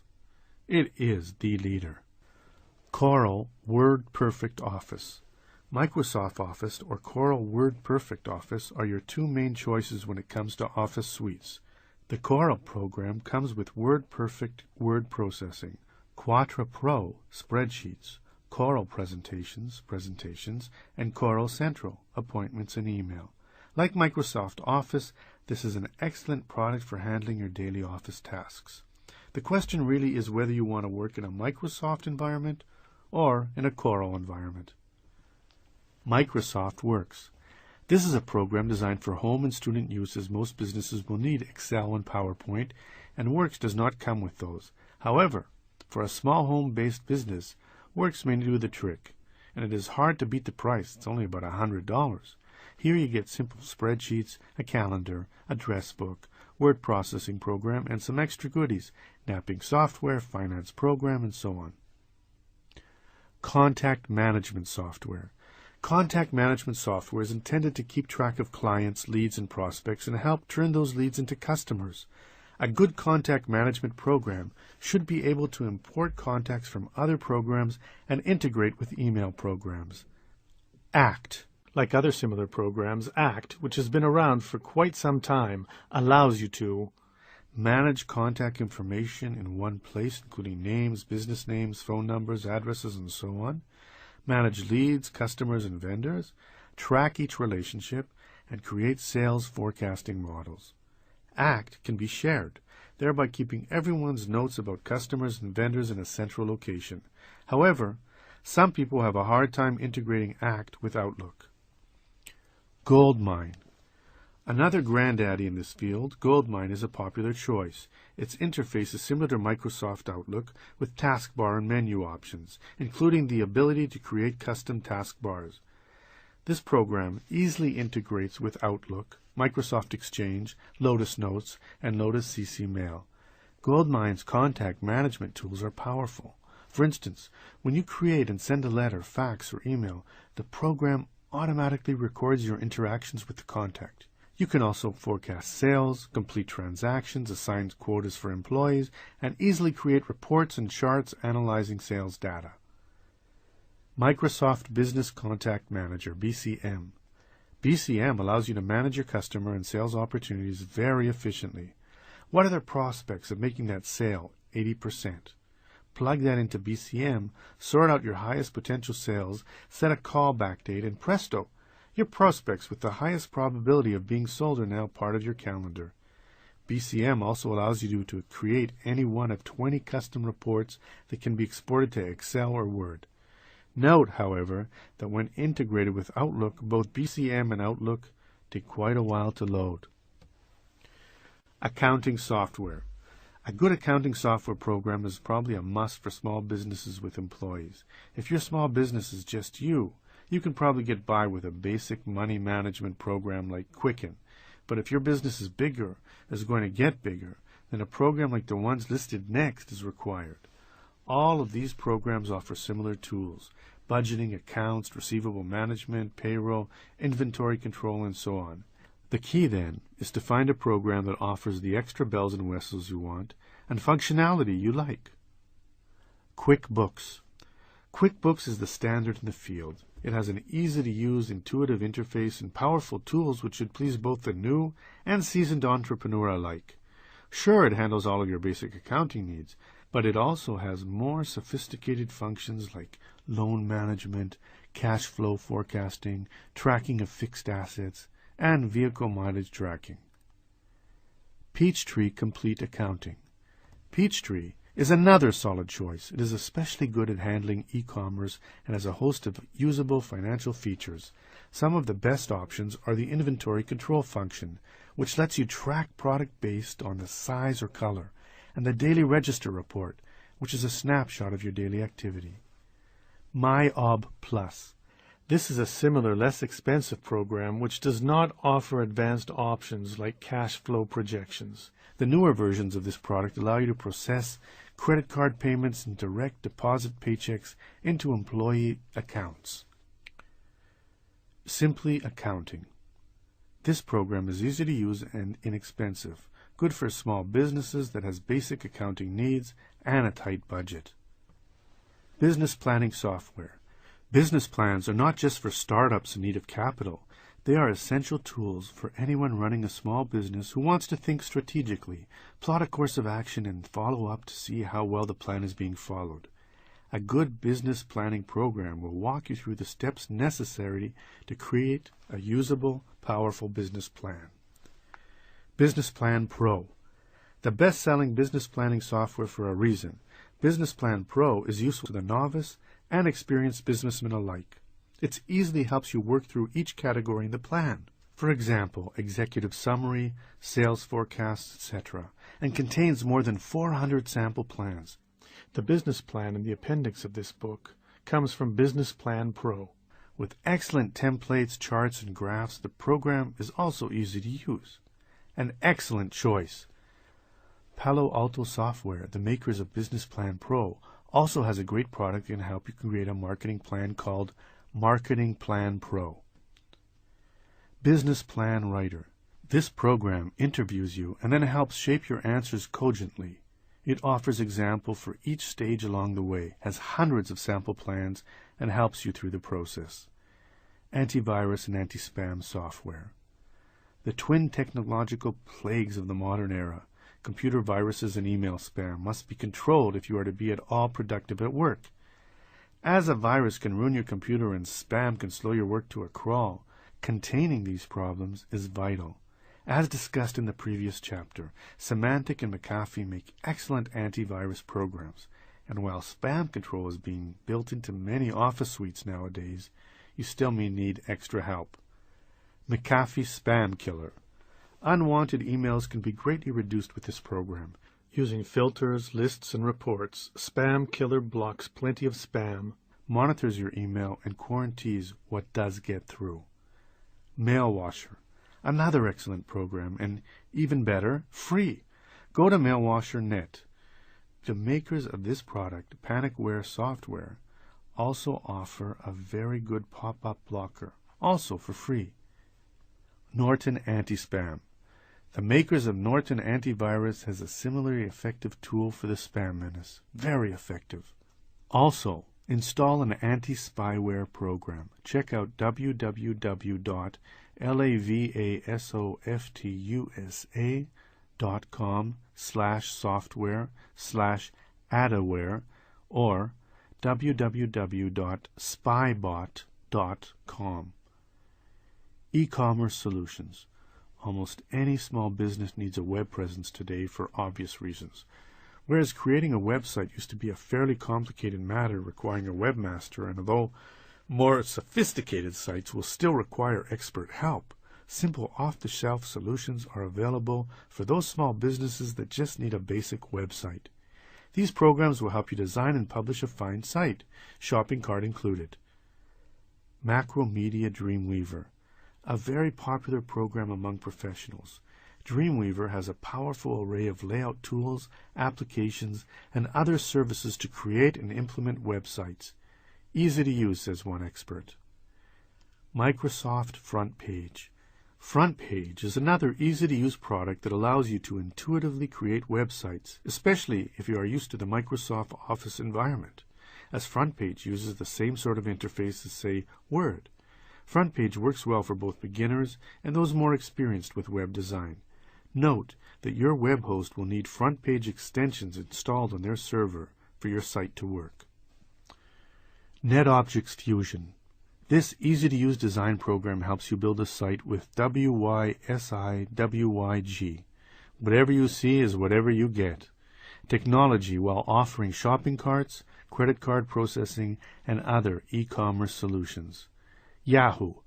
Yahoo Small Business offers very easy, affordable merchant solutions. Starting at about $50 a month, you can get online and start selling. Go to http://smallbusiness.yahoo.com. The preceding categories should give you a basic understanding of the types of software most small businesses use and your options within each category. Maybe you will need additional software, such as point-of-purchase programs, but as a general rule, these programs will give you a solid foundation.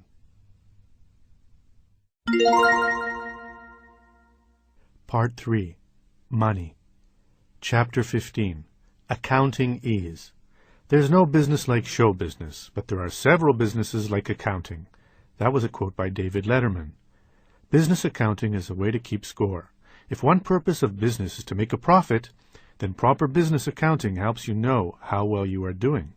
No, it's not glamorous, and yes, it is important. Remember, there are two parts to your business: doing the things you love and doing the things you must. Accounting falls into the latter group, unless, of course, you are an accountant. Accounting Basics. Accounting is the general process of tracking your income and expenses and then using that data to examine the financial status of your business. Your basic accounting tool is the general ledger. It's the place where you keep track of all the business financial transactions. That information is then used to create financial statements, such as balance sheets and income statements. An accounting period is a set amount of time where a business's financial reports can be compared with one another. They can be months, quarters, or years. 1 year in a company's financial life is called a fiscal year. The general ledger is made up of 4 basic categories: assets, liabilities, income, and expenses. All general ledger entries are double entries. Debits are kept on the left and credits on the right. And for every financial transaction in your business, the debits and credits flow from one side of the ledger to another. When you sell something, for instance, you record a sale, credit on one side, but you also have to debit your inventory on the other. For every debit, there should be an equal and offsetting credit. When debits and credits are unequal, your books don't balance. All debits and credits either increase or decrease an account balance. Double entry general ledger accounting dates back to the 15th century.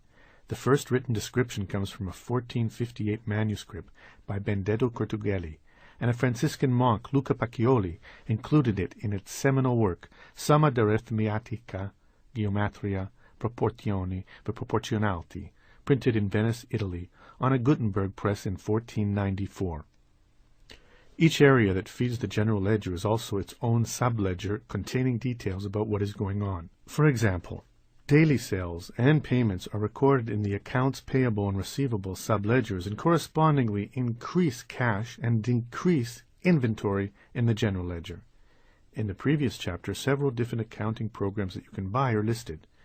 It's much easier to understand how a general ledger works if you buy a program like QuickBooks, since it will walk you through the process and do much of the work for you. When you are organizing the accounting department of your small business, although one person often handles everything, it is optimum to hire two. The problem with a single accounts payable and receivable person is that having one person write checks and then reconcile the checking account is asking for trouble. Your ledger will be the basis of your basic financial reports that either your software or your accountant will create. Financial reports, like profit and loss statements, are important because they are a snapshot of the financial health of your business. For instance, your income ledger will tell you how much money you brought in this month. But you will know your profit only when it is compared to your expense ledger. Your accounts receivables will tell you whether your customers are paying on time and whether you have enough coming in to pay your accounts payable. Therefore, financial reports give you the overall picture of the fiscal condition of your business. Budgeting. Would you ever get into your car with a bag over your head and drive away? Of course not. How would you know if you had enough gas, or were headed in the right direction, or had an emergency red light flashing? Your eyes in the car give you the feedback necessary to help you safely get to where you want to go. In financial terms, running your business without a budget is like driving a car with a bag over your head. How will you know if you have enough money to expand? How can you tell if you're on track to accomplish your sales goals this year? Can you afford another employee? Your budget will tell you. Without a budget, you can't really see if you're headed where you're planned on going. Indeed, all too often, small business people have no clear financial idea of how they will get where they want to go, and it is not hard to see why. Most of us view budgets as a necessary evil at best, and something to be avoided at worst. The traditional view is that a budget is a restrictive plan, forcing you to deprive yourself of what you want. The good news is that a budget can be much different. It helps to rethink the word. Instead of the word budget, substitute plan. A good plan is a guide, not a noose. A reasonable, intelligent plan is a business tool that allows you to allocate your resources to your greatest benefit. Creating a plan lets you control your business's cash flow instead of it controlling you. Creating a budget need not be complicated or time-consuming task. The key is to figure out how much you will have to spend and where you want to spend it. It's a matter of digging through your records to see how much comes in, where it has been going, and then deciding where you would rather have it go.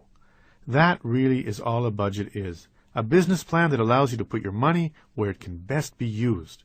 Your budget will have two categories, projected income and expenses. Again, any good accounting program will walk you through this. In the income category, conservatively estimate how much you can expect to make next year from all sales and other sources of income. Look at what you made last year and extrapolate from that. If you are new to business, what does your business plan say? Be realistic. If you paint too rosy a picture, then you can easily get in over your head and spend money that never materializes. If you make much more than your projected income, great. But if you make less, watch out. As far as expenses go, consider every expense you have. Advertising, auto, insurance, lease payments, taxes, phones, utilities, inventory, equipment, payroll. Any and all expenses that you anticipate will be borne by the business next year. Once you see your projected income and expenses on paper, you will know exactly how much you really need to make every month to keep things afloat and how much you have left over. You will be far less tempted to indulge in a business expenses that are not part of the plan. By having a budget, you will ensure that your expenses are not more than your income, and that your money goes where you think it can best be used. Cash flow. Cash flow is your business oxygen. Without it, your business will suffocate and die. One more reason, then, to create a budget is to ensure that you will have enough adequate cash flow. I can't say this any more plainly. Without consistent, sufficient cash flow to buy inventory, pay bills, handle payroll, and pay yourself, you're going to go out of business. Preserving and defending your cash flow, therefore, is critical. Aside from creating a budget, there are 3 more ways to control your cash flow. 1. Live by the rule. Without your business oxygen, your business will suffocate and die. 2. Create cash flow projections. You need to know what will come in and when. Realistic cash flow projections are key. The question is, what do you expect your cash balance to be in 6 months? Always know that number. Think ahead. 3. Keep the pipeline open. A client or customer you create today may hire you, but it may be a few months before you finish the work and send out a bill, and it may be another month or two before they pay. You have to keep creating clients and doing work today to keep the cash flow spy god open. When it comes to cash flow, always project 3 to 6 months ahead. If you will need money in 6 months, you must create new business within that next 3 months. That way you can do the work or sell the product, bill it, and get it paid within 6 months. A cash flow crunch is usually the result of poor planning. All businesses have business cycles and they must be planned for. Starbucks knows that coffee sales go up in the winter and down in the summer. In the summer, then, they introduce cooler drinks to keep the cash flowing. The same should be true for you. You must know your business cycle, know when times should be good and bad, and plan accordingly. If you do run into a cash crunch, there are 2 things you can do. First, receive your receivables. Allowing clients to pay net 30 is common business practice, but anything more than that is bad business. If you consistently have outstanding invoices, change your terms. Always remember that accounts receivables, AR, are the lifeblood of your business, representing your business's cash flow and liquidity. Getting your receivables current, therefore, can bring in immediate cash. Here is how to get those tardy accounts receivables up to date. Assign an employee the task of contacting all AR over 30 days old and get a specific date as to when the debt will be paid. Have the employee call again that day if the money is not received. Once an AR is more than 60 days old, you have a real problem.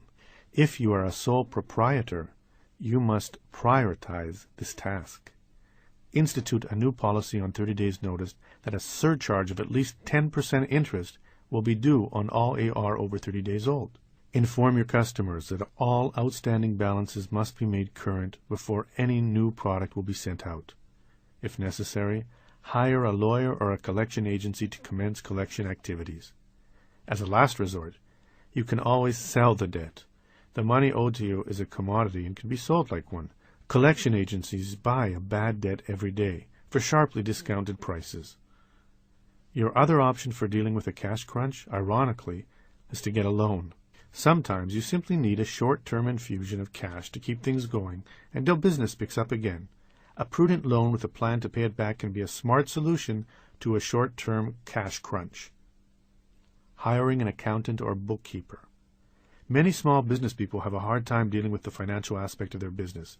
They may be great innovators, have plenty of enthusiasm, and be the best salesperson around, but ask them to create a balance sheet and watch their eyes glaze over.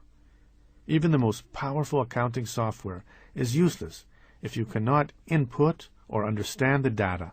So sometimes, nay often, hiring an accountant or bookkeeper is smart business. Duties of an accountant. While accountants cannot guarantee your success, they can be an important adjunct to your business.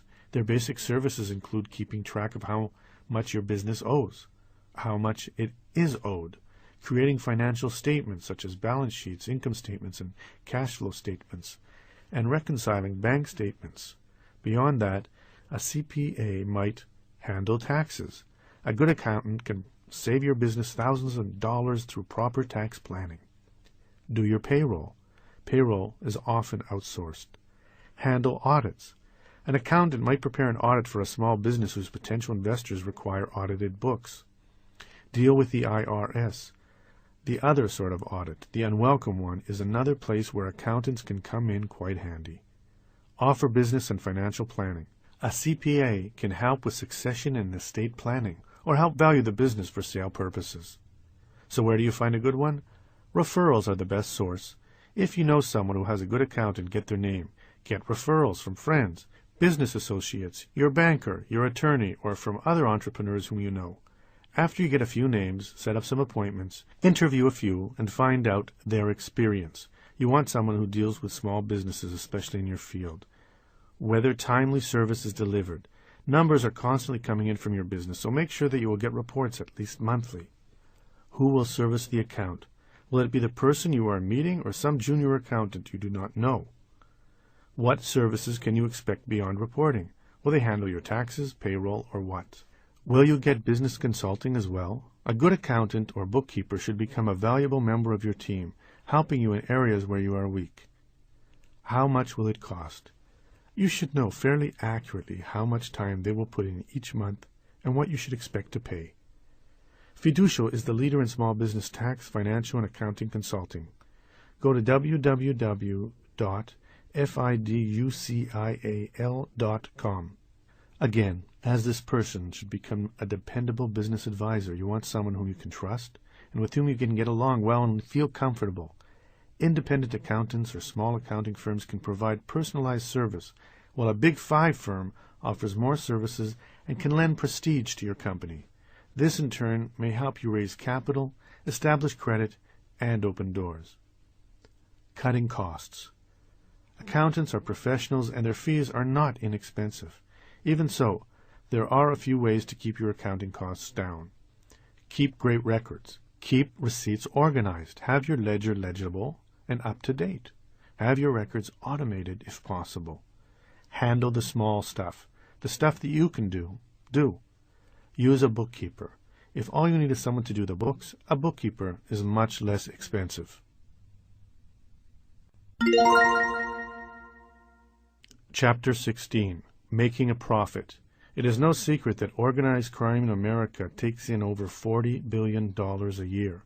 This is quite a profitable sum, especially when one considers that the mafia spends very little for office supplies. That was a quote by Woody Allen. The name of the game, of course, is making a profit, and many things go into the equation: overhead, markup, and what the competition is doing, for starters. In this chapter, we examine how to make a consistent profit and what to do if you are not. Computing your profitability. As a concept, profit is easy to understand. It's the difference between what it costs you to make or buy your product and what you earn when you sell it. But it is when you break this seemingly simple concept down that things get a little complicated. When it comes to profit, there are 4 sub-concepts to understand: gross and net profit, your profit margin, and markup. Gross and net profit. The gross profit on a product sold or service rendered is computed as the money you brought in from the sale less the costs of the goods sold, COGS. Net profit is your gross profit less taxes and interest. Net profit is the same thing as earnings or net income. Your COGS is the cost you actually incur in making the product or service. For a product, it will include raw materials, labor, and other directly associated costs. For a product you sell, it is your wholesale costs. Computing your profit. Keeping a running tab on profitability helps you stay focused and can be an early warning sign of trouble ahead. Let's say you run a child care center. To compute your profit, you must figure out your total costs to take care of each child, such as rent, labor, food, insurance, utilities, advertising, auto, other. Let's assume that your total overhead every month is $5,000. If you have 10 children, then obviously your expenses per child would be $5,000 divided by 10, or $500 per child. That is your break-even point per child per month. Let's further assume that you gross $8,000 a month, meaning that you charge $800 a month per child. $800 times 10 children equals $8,000. Your gross profit, therefore, per child is $300, and your total gross profit is $3,000. Is that good or bad? It depends on your profit margin. Profit margin. While your gross profit is expressed as a dollar amount, $3,000, your gross profit margin is a percentage computed as follows. Gross profit divided by sales equals gross profit margin. In the preceding example, the gross profit would be $3,000 divided by $8,000, or 37%. That is good. Any business that makes 37% profit is doing something right. Again, some good accounting software will help you calculate these numbers quite quickly. Markup. Knowing your markup is critical to understanding your profitability. Like your gross profit margin, your markup is also expressed as a percentage. Sales price minus cost to produce divided by cost to produce. In the case of the child care center, it would look like this. $8,000, which is the sale price, minus $5,000, the cost to produce, is equal to $3,000. $3,000 divided by $5,000 equals 60%. So, the markup for each child is 60%, again, quite impressive, which begs the question, how much should you be charging for your goods or services? Pricing. Just how important is selecting the right price? It could mean the difference between success and failure. The wrong price can put you out of business. Finding that magic number requires careful thought and planning.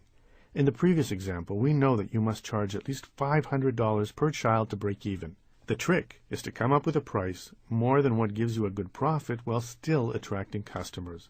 There are basically two schools of thought when it comes to pricing your product or service above your break-even point. If you are more interested in growing rapidly and capturing a share of the market, called, of course, your market share, then you need to price your goods as low as possible because the laws of economics dictate that a lower price will attract more customers. Volkswagen sells far more cars than Mercedes, but Mercedes makes more money per car. If you're going for a broad customer base, then you need to figure out, often by trial and error, what price people will consider a bargain and what still allows you to make a profit. However, if dominating the field is not your business model, if you are more interested in increasing profits, then you need to go with a higher price. It has to be near what the competition is charging, yet high enough for you to live on. No, it's not always easy to figure out, and yes, it takes time. Add into this equation the brand you are attempting to create. As discussed, a big part of how people perceive your business is based on what you charge. Two lawyers may do the exact same sort of work, but the one who charges $350 an hour will be perceived as better than the one who charges $150 an hour. Yes, she will get fewer clients, but they probably are better clients. Here is the analysis to go through to determine your fees and prices. Determine your break-even point. Use the formula given to calculate your break-even point and start there. 2. Identify your customers and brand. Are your customers middle class or wealthy? Is your brand upscale or not? Do customers want bargains, or is quality more important? 3. What is the competition doing? Again, people look for bargains. If you can afford to beat the competition, all other things being equal, you will get the business. Don't set your price too low. The best source of cash for growth is a healthy gross profit margin. 5. Test, and test some more. Finding the right price will require trial and error. Tinker. The money aspect of running a small business is often confusing. There are classes at your local community colleges that can teach you more. Other places to look for continuing adult education business classes are chambers of commerce, websites, and private seminar companies. Increasing your profit. There are 3 ways for you to improve your profits. First, you can sell more. Second, you can increase your prices. Third, you can reduce your overhead. That's it. Selling more. Of course, the best way to increase your profit is to sell more. Easier said than done, you say. Maybe, but the entire next section of this book is devoted to giving you many different ways to grow your business. You probably sell more today than you did 5 years ago. The trick is to duplicate what have you done right. Continue to do that. Be sure to add some new profit centers and read Part 4, Growing Your Business. Increase prices. Many small business owners are afraid to raise their prices because they fear that they will drive away customers. That may or may not be true. When you use prices as the primary gauge for your services, then other, maybe more important factors get left out of the equation. Things like quality, personal service, convenience, or speed. McDonald's and Walmart emphasize low prices because that is their business model. And unless it is yours too, then constantly worrying about fees and prices is likely a mistake. Because you are your own boss, you set the prices. When is the last time you raised your prices? While you should be justly concerned that you may drive away clients if you do, it is still worth a shot. If your fears are valid, you can always lower your prices again. But if your fears are ungrounded, you will be giving yourself a well-deserved raise. If yours is a service business, consider testing a price increase on a few customers first. If they do not balk, then you cannot roll out your price increases across the board. And if customers do, you can always change your mind. Reduce your overhead. The tried and true way to increase profit margin is to decrease costs. When a Fortune 500 company lays off 5,000 employees, they are utilizing this strategy. Of course, the risk is that by cutting costs, you may cut into the very thing that brings in business. That is a real danger, and that is why firing people usually is not the answer. What is? You have to figure out a way to reduce your overhead, and more importantly, to have employees care about keeping costs down, because it is often your employees who hold the key to cost overruns. If you can get them committed to saving, then staying consistently profitable is much more likely. How do you do that? Ask Jack Stack.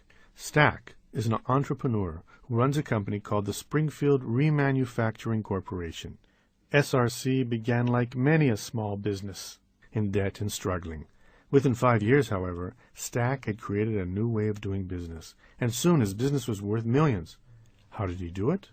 Stack taught his employees about business. He helped them understand how the finances and overhead worked, how reducing waste, for example, made a big difference, and then gave them a stake in the outcome by instituting profit sharing.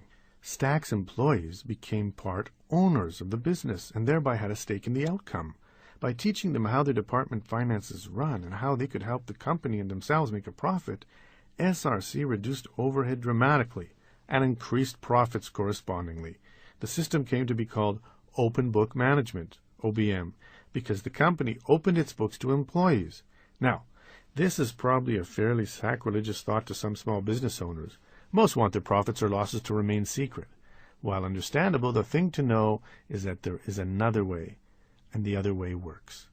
By opening the books, by giving his employees the knowledge that what they do makes a big difference to the bottom line, and by giving them an ownership interest in that bottom line, Stack created, in essence, a workforce of small business owners, and we all know how motivated small business owners are.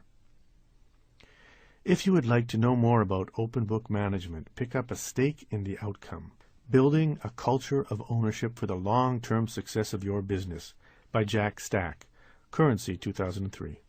Aside from adopting a business strategy like OBM, there are many other practical ways to reduce your overhead. Cut back on available supplies. One of the things employees love about being employees is that they can nab pens and send FedExes without paying for them. However, if costs are an issue in your workplace, you simply must stop excess waste in this area. Rent out space. If you have unused workspace, you may be able to rent it out to another small business. Give incentives. Because employees are on the front lines, they may see waste that you do not. Rewarding them for suggesting cost-saving measures that you may implement is smart strategy. Buy in bulk. Sam's Club, Costco, and the like are savings bonanzas for the small business person. Costco's executive membership costs about $100 a year, allows you to shop earlier, and offers you the chance to buy low-cost insurance, telephone service, lines of credit, and much more. Buy used. Instead of new furniture, for instance, buy used. Use the United States Postal Service. Instead of spending $15 to overnight a package, think ahead and use the USPS Priority Service 2 to 3 days for delivery for about $4. The Postal Service has many services geared for the small business person. Go to http://www.usps.com/smallbiz, SMALLBIZ. Rethink phone service. There are so many carriers with so many great deals, you better not be paying retail anymore. Review insurance coverage. The coverage you bought a few years ago may be outdated and overly expensive. Call your broker and get him to give you new quotes from several different insurers. Non-smoker and good driver discounts should be explored. Utilize video conferencing. Online video conferencing is a great way to reduce travel costs. Request proposals.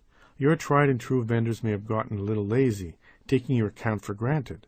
Shop your needs to some new vendors and see if they can save you some money. Read Part 8 of this book, Business on a Shoestring. Scores of other ways to save money are offered. These are just a start. Of course, there are many other ways to reduce overhead without affecting the bottom line. Paying yourself. A question many small business owners have vis-a-vis profitability is how much they should be paying themselves. The most important thing is to consider your business's financial condition. Before you can decide how much money you can safely put out of the business each month, first figure out how much money your small business needs, because its needs come first. If you bite the hand that feeds you, it will bite you back. Calculate your break-even point and go from there. Knowing how much comes in and goes out allows you to figure out how much you can realistically afford to pay yourself. How much is that? Only you can say for sure after seeing your budget. But as you begin to formulate that number, keep the following 3 things in mind. 1. Your business structure often determines when and how to pay yourself. There are 5 forms your business can take: C Corporation, S Corporation, Limited Liability Company, LLC, Partnership, or Sole Proprietorship. Only owners who have set their businesses up as C Corporations are legally considered employees of the business. If your business is a C Corporation, then you can pay yourself as you would every other employee, as part of normal payroll. Beware of paying yourself too much because it can trigger a tax audit. Let's say that you own a C Corporation with $600,000 in profits. That is taxable income. You might decide that a hefty 6-figure bonus to yourself makes sense. While probably deserved, if the amount of your yearly income is significantly more than what similar CEOs get for the industry, the IRS may conclude that the bonus was a sham transaction intended to reduce corporate profits and pay less taxes. As a general rule, salaries of less than $500,000 are not challenged, but those that are more are. Many small businesses start as sole proprietorships or partnerships. Sole proprietors can pay themselves whatever they want. It depends almost entirely on how much profit you make, how much money your business needs, and thus what you can afford to pay yourself. Partners must consider the desires of each other when determining how much they will be paid. The same is true for LLCs that have more than one owner, with one caveat. You can make a distribution of profits legally only if doing so does not impair the solvency of the business. 2. Avoid paying yourself as the money comes in. Many small business owners make this mistake. If they have a good month, they take the extra out of the business. If they had a bad month, they don't. Not only does this violate the aforementioned rule of the budgets, but it doesn't account for potential business emergencies. It is imperative that your business checking account always has enough money in it so that if something goes wrong, you can afford to fix it. If you pay yourself whatever comes in every month, saving for a rainy day will be impossible. The smarter thing to do then is to come up with a figure to pay yourself that your business can live with, and pay that amount to yourself on a consistent basis. Consider the tax consequences. If you have a C Corporation, when you pay yourself, the business is responsible for payroll taxes on the amount you get paid. In the case of a sole proprietor and partnership, whatever profits the business makes flows through onto your personal income tax. Your business profits and losses are considered your personal profits or losses. Partners and sole proprietors are also responsible for the self-employment tax, which runs about 15%. Remaining profitable takes constant attention to detail. Keep track of your margins, and then increasing business or reducing costs as necessary is what is required. Chapter 17. Getting and Extending Credit. There are 3 great friends: an old wife, an old dog, and ready money. That was a quote from Benjamin Franklin. The world runs on credit, and if you are going to run a successful small business, you need to know how to get it and when to give it. Whether it is obtaining a loan to open a new store or extending credit to a new customer, understanding the world of credit is a must.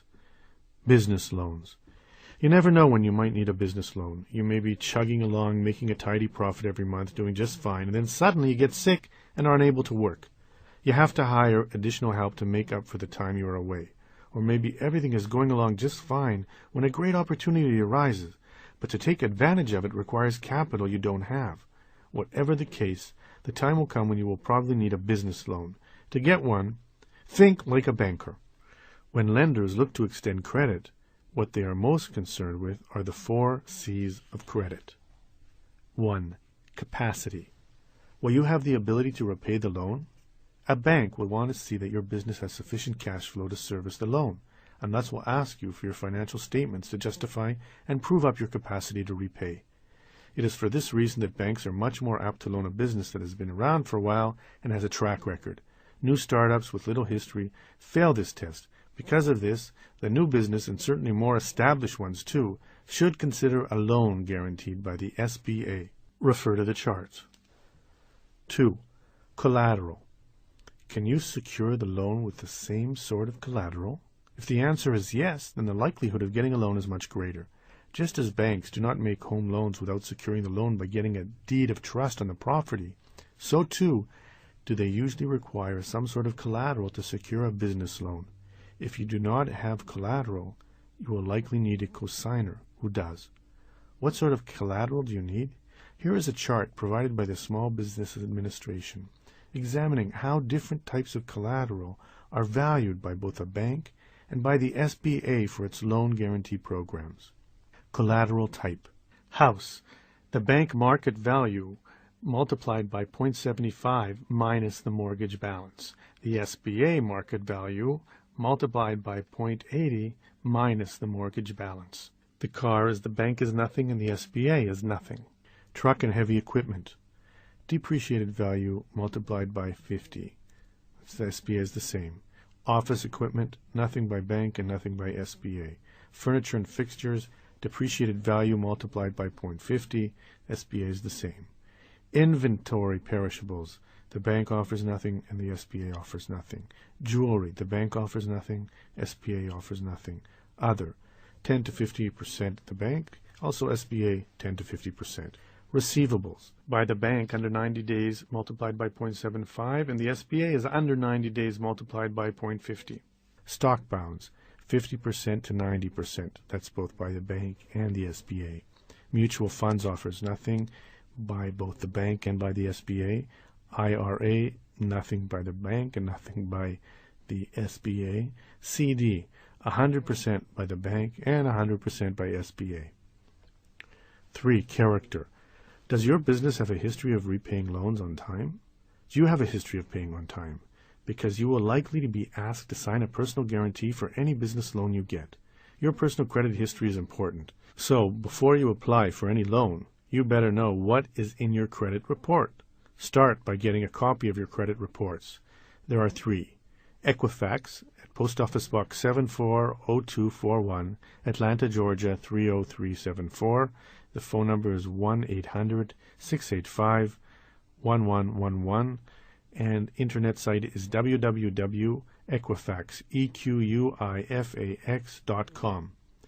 Experian at Post Office Box 2002, Allen, Texas 75013, phone 1-888-397-3742, www.experian.com. TransUnion, Post Office Box 1000, Chester, Pennsylvania, at 19022, phone number 1-800-888-4213, internet site www.transunionTransunion.com. You can get a copy of your business's credit history from Dun & Bradstreet, 1-866-472-7362, internet site http://smallbusiness.dnb.com. If you have a paid account on time, that will be there. If you have been late, that will be there too. A late payment here or there will not affect your ability to get business loans, but a pattern of late payments will, charge-offs, judgments, and bankruptcies certainly hurt your case. Next, check for errors and outdated information. Anything aside from a bankruptcy that is more than 7 years old should no longer be on your credit report. More importantly, credit reports are rife with factual errors. 1 billion pieces of credit are reported every month, and along the way, incorrect information ends up on far too many credit reports. The good news is the Fair Credit Reporting Act mandates that any wrong info on your credit card report must be removed once you draw the credit report agency's attention to the mistake. Usually, this takes a few months. So, well before you are going to apply for a business loan, you are advised to get a copy of your credit report and challenge anything that looks fishy. The Fair Credit Reporting Act, 15 U.S.C. 1681-2002, is a powerful tool that you should use. It mandates that incorrect information must be deleted from your credit report if any part of an account is incorrect. As such, if a legitimately late account also has some wrong piece of information attached to it, your name is spelled wrong, an account number is incorrect, and you challenge it, It must be deleted from your report. This is how people clean up their credits. 4. Capital. How much money do you need and why do you need it? You have to come into the bank with financial statements, a business plan, and a solid reason for asking the exact amount you want, how it will be used, and when it will be paid back. Aside from the 4 C's, banks may also look at 2 additional factors when determining whether to give you a loan called underwriting. Let's call these the 2 E's. 1. Equity. When you buy a home and begin to pay it down, you build equity. If the house is worth $100,000 and you owe $75,000, then you have $25,000 in equity. It is your actual cash value of the property. Well, the same is true for your business. Ironically, of course, one way to get a business loan is to prove that you don't need one. And the way to do that is to have equity built up in your business. This can be done by retaining earnings or through a cash injection from an owner. Most banks like to see what your debt is no more than 4 times your equity. You need equity to make sure your ratio is penciled out. The amount your business owes versus the amount it is worth is called its debt-to-equity ratio. Your balance sheet will help you determine this. 2. Experience. More relevant to a new startup, your experience in the business and your experience in the area that the loan is going toward is a final factor a banker will look at when conducting a lending analysis. So, do you qualify for a business loan? Let's find out. 1. Do you have a good credit history? Yes or no? 2. Are the taxes up to date? Yes or no? 3. Can the business repay the loan? Yes or no? 4. Does the business have equity? Yes or no? 5. Does the business not have a lot of debt? Yes or no? 6. Do you, the owner, have your money invested in the business? Yes or no? 7. Does the business have collateral? Yes or no? 8. Would you be willing to personally guarantee the loan? Yes or no? 9. Do you have a solid management team? Yes or no? 10. Do you have a business plan? Yes or no? Scoring. Unless you answered yes to all questions, you may have had a hard time getting a conventional bank loan. SBA loans. The U.S. government and its arm, the Small Business Administration, wants you to succeed. And one way to help you do it is through the SBA's various loan guarantee programs. Again, the SBA does not make the loans, but by guaranteeing loans made by the selected banks, the SBA expands the pool of small businesses that are able to qualify for debt financing. This chart explains the different loans available. Loan 7A, amount up to $2 million, length 7 years, discussion, the SBA's basic loan program. SBA Express, up to $2 million, 7 years, answers in 36 hours. Microloan, up to $35,000, 6 years, often used for small startups. Disaster recovery, varies, disaster relief loans. CDC/504, $1 million, 5 to 10 years, long-term investment for fixed asset purchases. LODOC, up to $150,000, 5 to 10 years, answers within 36 hours. Cap lines, up to $2 million, up to 5 years, for short-term and cyclical working capital needs. Community Express, up to $250,000 for 7 years, applicable for low and moderate income areas.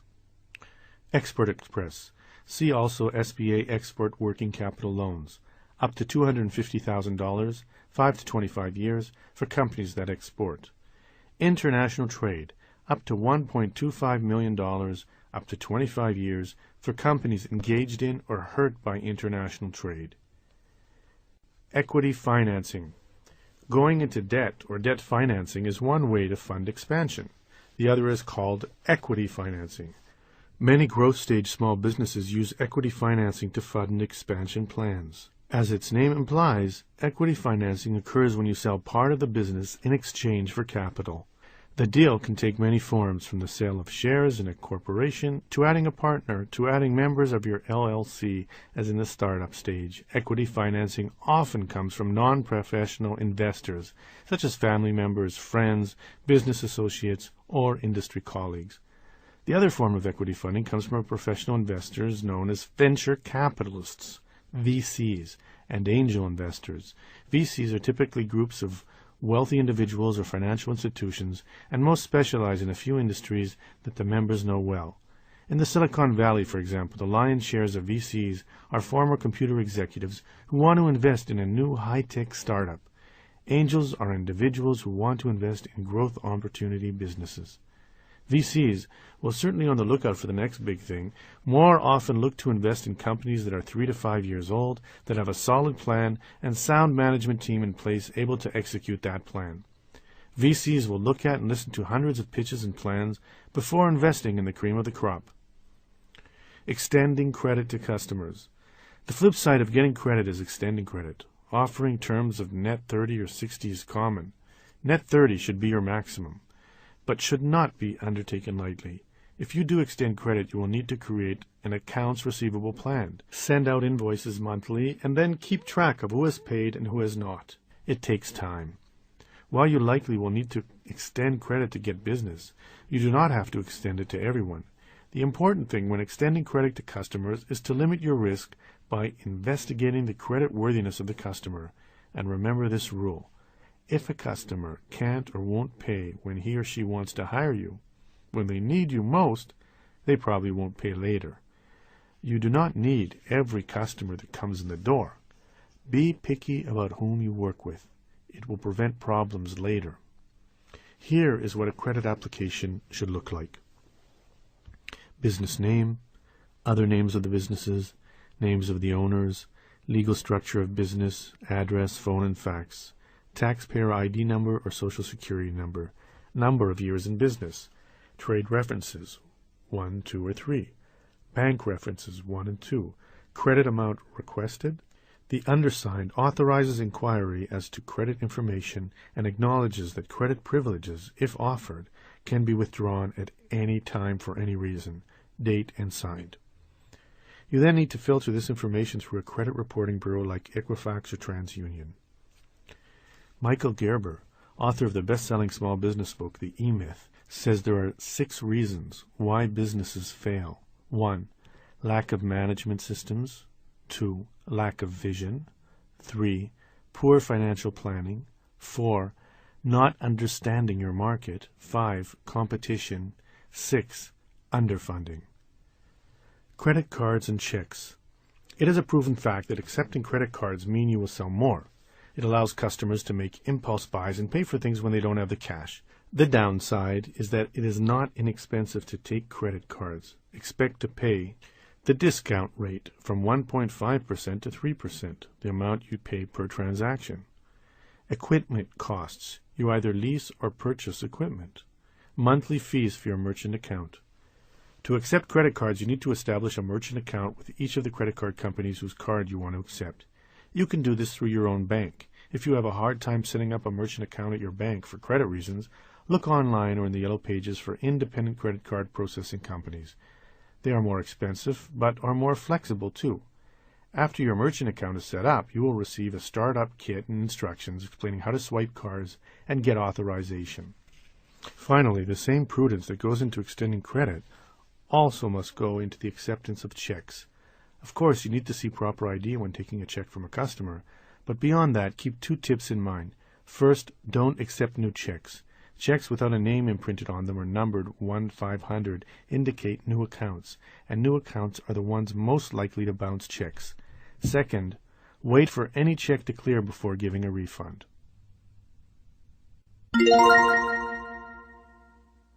Chapter 18. Insurance. Insurance, an ingenious modern game of chance which the player is permitted to enjoy the comfortable conviction that he is beating the man who keeps the table. That is a quote from Ambrose Bierce. September 11th, 2001 had profound effects on business, one of which is that it made business owners take a second look at their insurance policies and needs. Yet insurance is fairly oxymoronic. You buy something you hope you never need. But even so, you sure are glad it is there when you do need it. Types of insurance.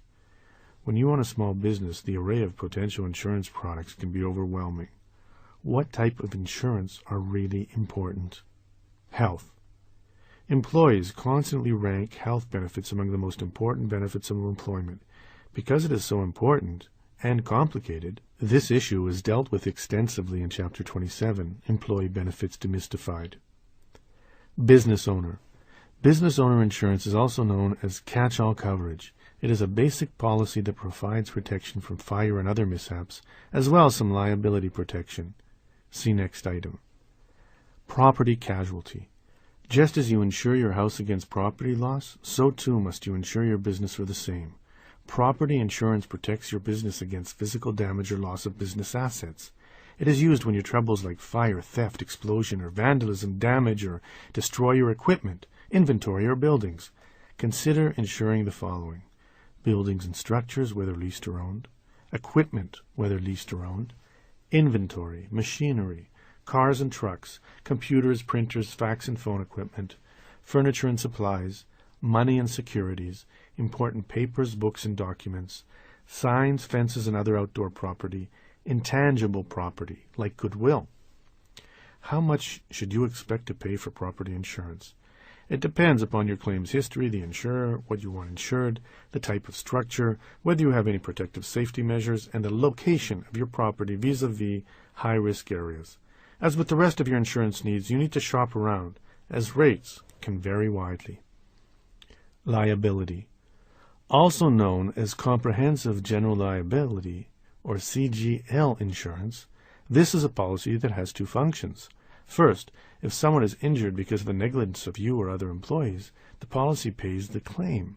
Secondly, if you are sued for damages relating to the policy, it will pay the cost of your attorney. Needless to say, in this litigious society of ours, liability insurance is almost a must.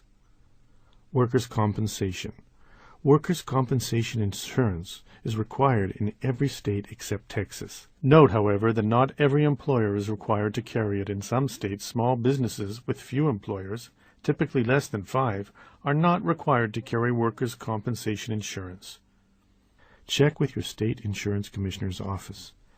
Like CGL insurance, workers' comp does two things.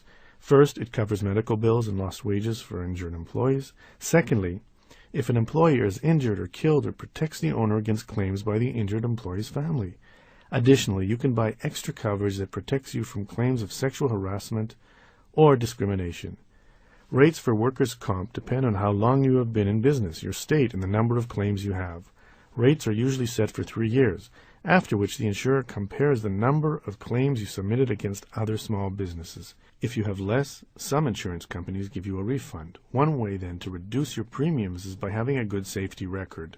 Your insurer may require that you follow Occupational Health and Safety Administration Guidelines, OSHA, or classify your employees, since insurer base premiums, at least in part, on the risk of injury for various job classifications.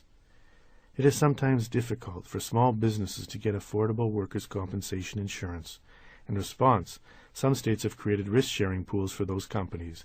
Do not expect to find many discounts if forced into this option, however, as this is the insurance of last resort. Errors and omissions, E&O. E&O insurance is for the service businesses and offers protection if you neglect to do something causing a customer or client damage. For example, a physician's medical malpractice insurance is a type of E&O coverage. Business interruption. Business interruption insurance, BII, is designed to cover the loss of income if normal business operations are disrupted by damage due to fire, flood, or other disaster. The important thing to understand here is that B11 is intended to cover loss of income directly related to loss of physical property. Thus, if your location is vital to your ability to make money, then business interruption insurance is important. A service business would probably not need BII, as they can perform their services almost anywhere, but a factory would definitely need business interruption insurance. Key man. Like the name indicates, this sort of policy insures your business against the death of a key employee, be it the CEO, vice president of sales, or whomever. Think about it. What would happen to your business if a key employee died? For some small businesses, the company would die too. The important things to understand about key man insurance is, if your top management is thin, if 1 or 2 people are responsible for keeping the ship afloat, then key man is key. Buy as much as your business can afford. Accurately estimate what it would cost the company if the key men or women were to vanish, and buy a policy for that amount if you can afford it. Auto. If your business makes deliveries or if you provide employees with company cars, then auto insurance is a must.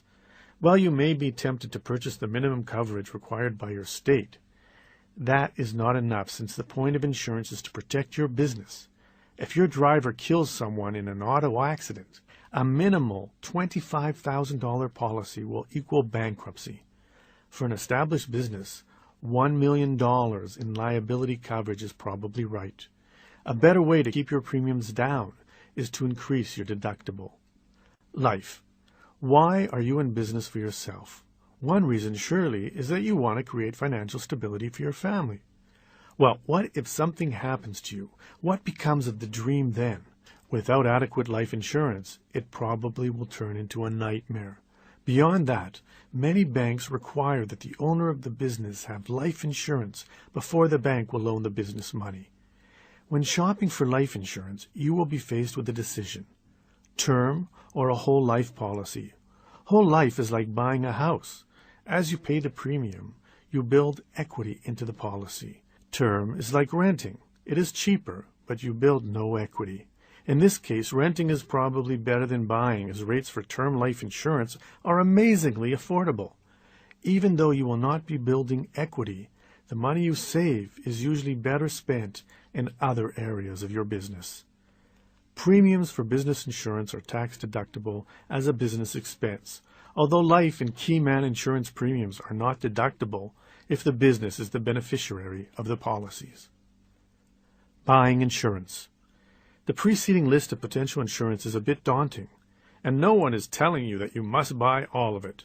Sure, it would be nice, but just as in the rest of your business, choosing what sort of insurance you really need is a matter of weighing the risks and rewards. There is a finite limit on what you can realistically do, and sometimes you simply must marshal your resources to the best of your ability and hope for the best. To save as much as you can. Then, on your insurance costs, it is important to know the difference between an insurance agent and an insurance broker, because it is a distinction that can save you money. An agent is an agent for a single company. He or she may be able to get you a good deal, but only within the company that they represent. A broker, on the other hand, represents many different insurers, and thus has the ability to shop your needs around to many different insurers and find you the best deal out there. The second way to reduce the cost of your premiums is to take the highest deductible that you can reasonably afford. Needless to say, it has to be an amount that you can actually afford. There's no point in taking a $5,000 deductible if your small business will be unable to absorb the difference. Another way to make the payments more manageable is to create a payment plan that works for your budget. Fortunately, insurance companies are quite flexible when it comes to payment of the premiums. You can pay every month or quarterly or yearly for that matter. So find yourself a good insurance broker and go over your needs. He or she will be able to guide you to making the right decisions and to obtaining coverage that is right for your business. Exclusions. Whatever policy you look at, be sure that you understand what the exclusions will be.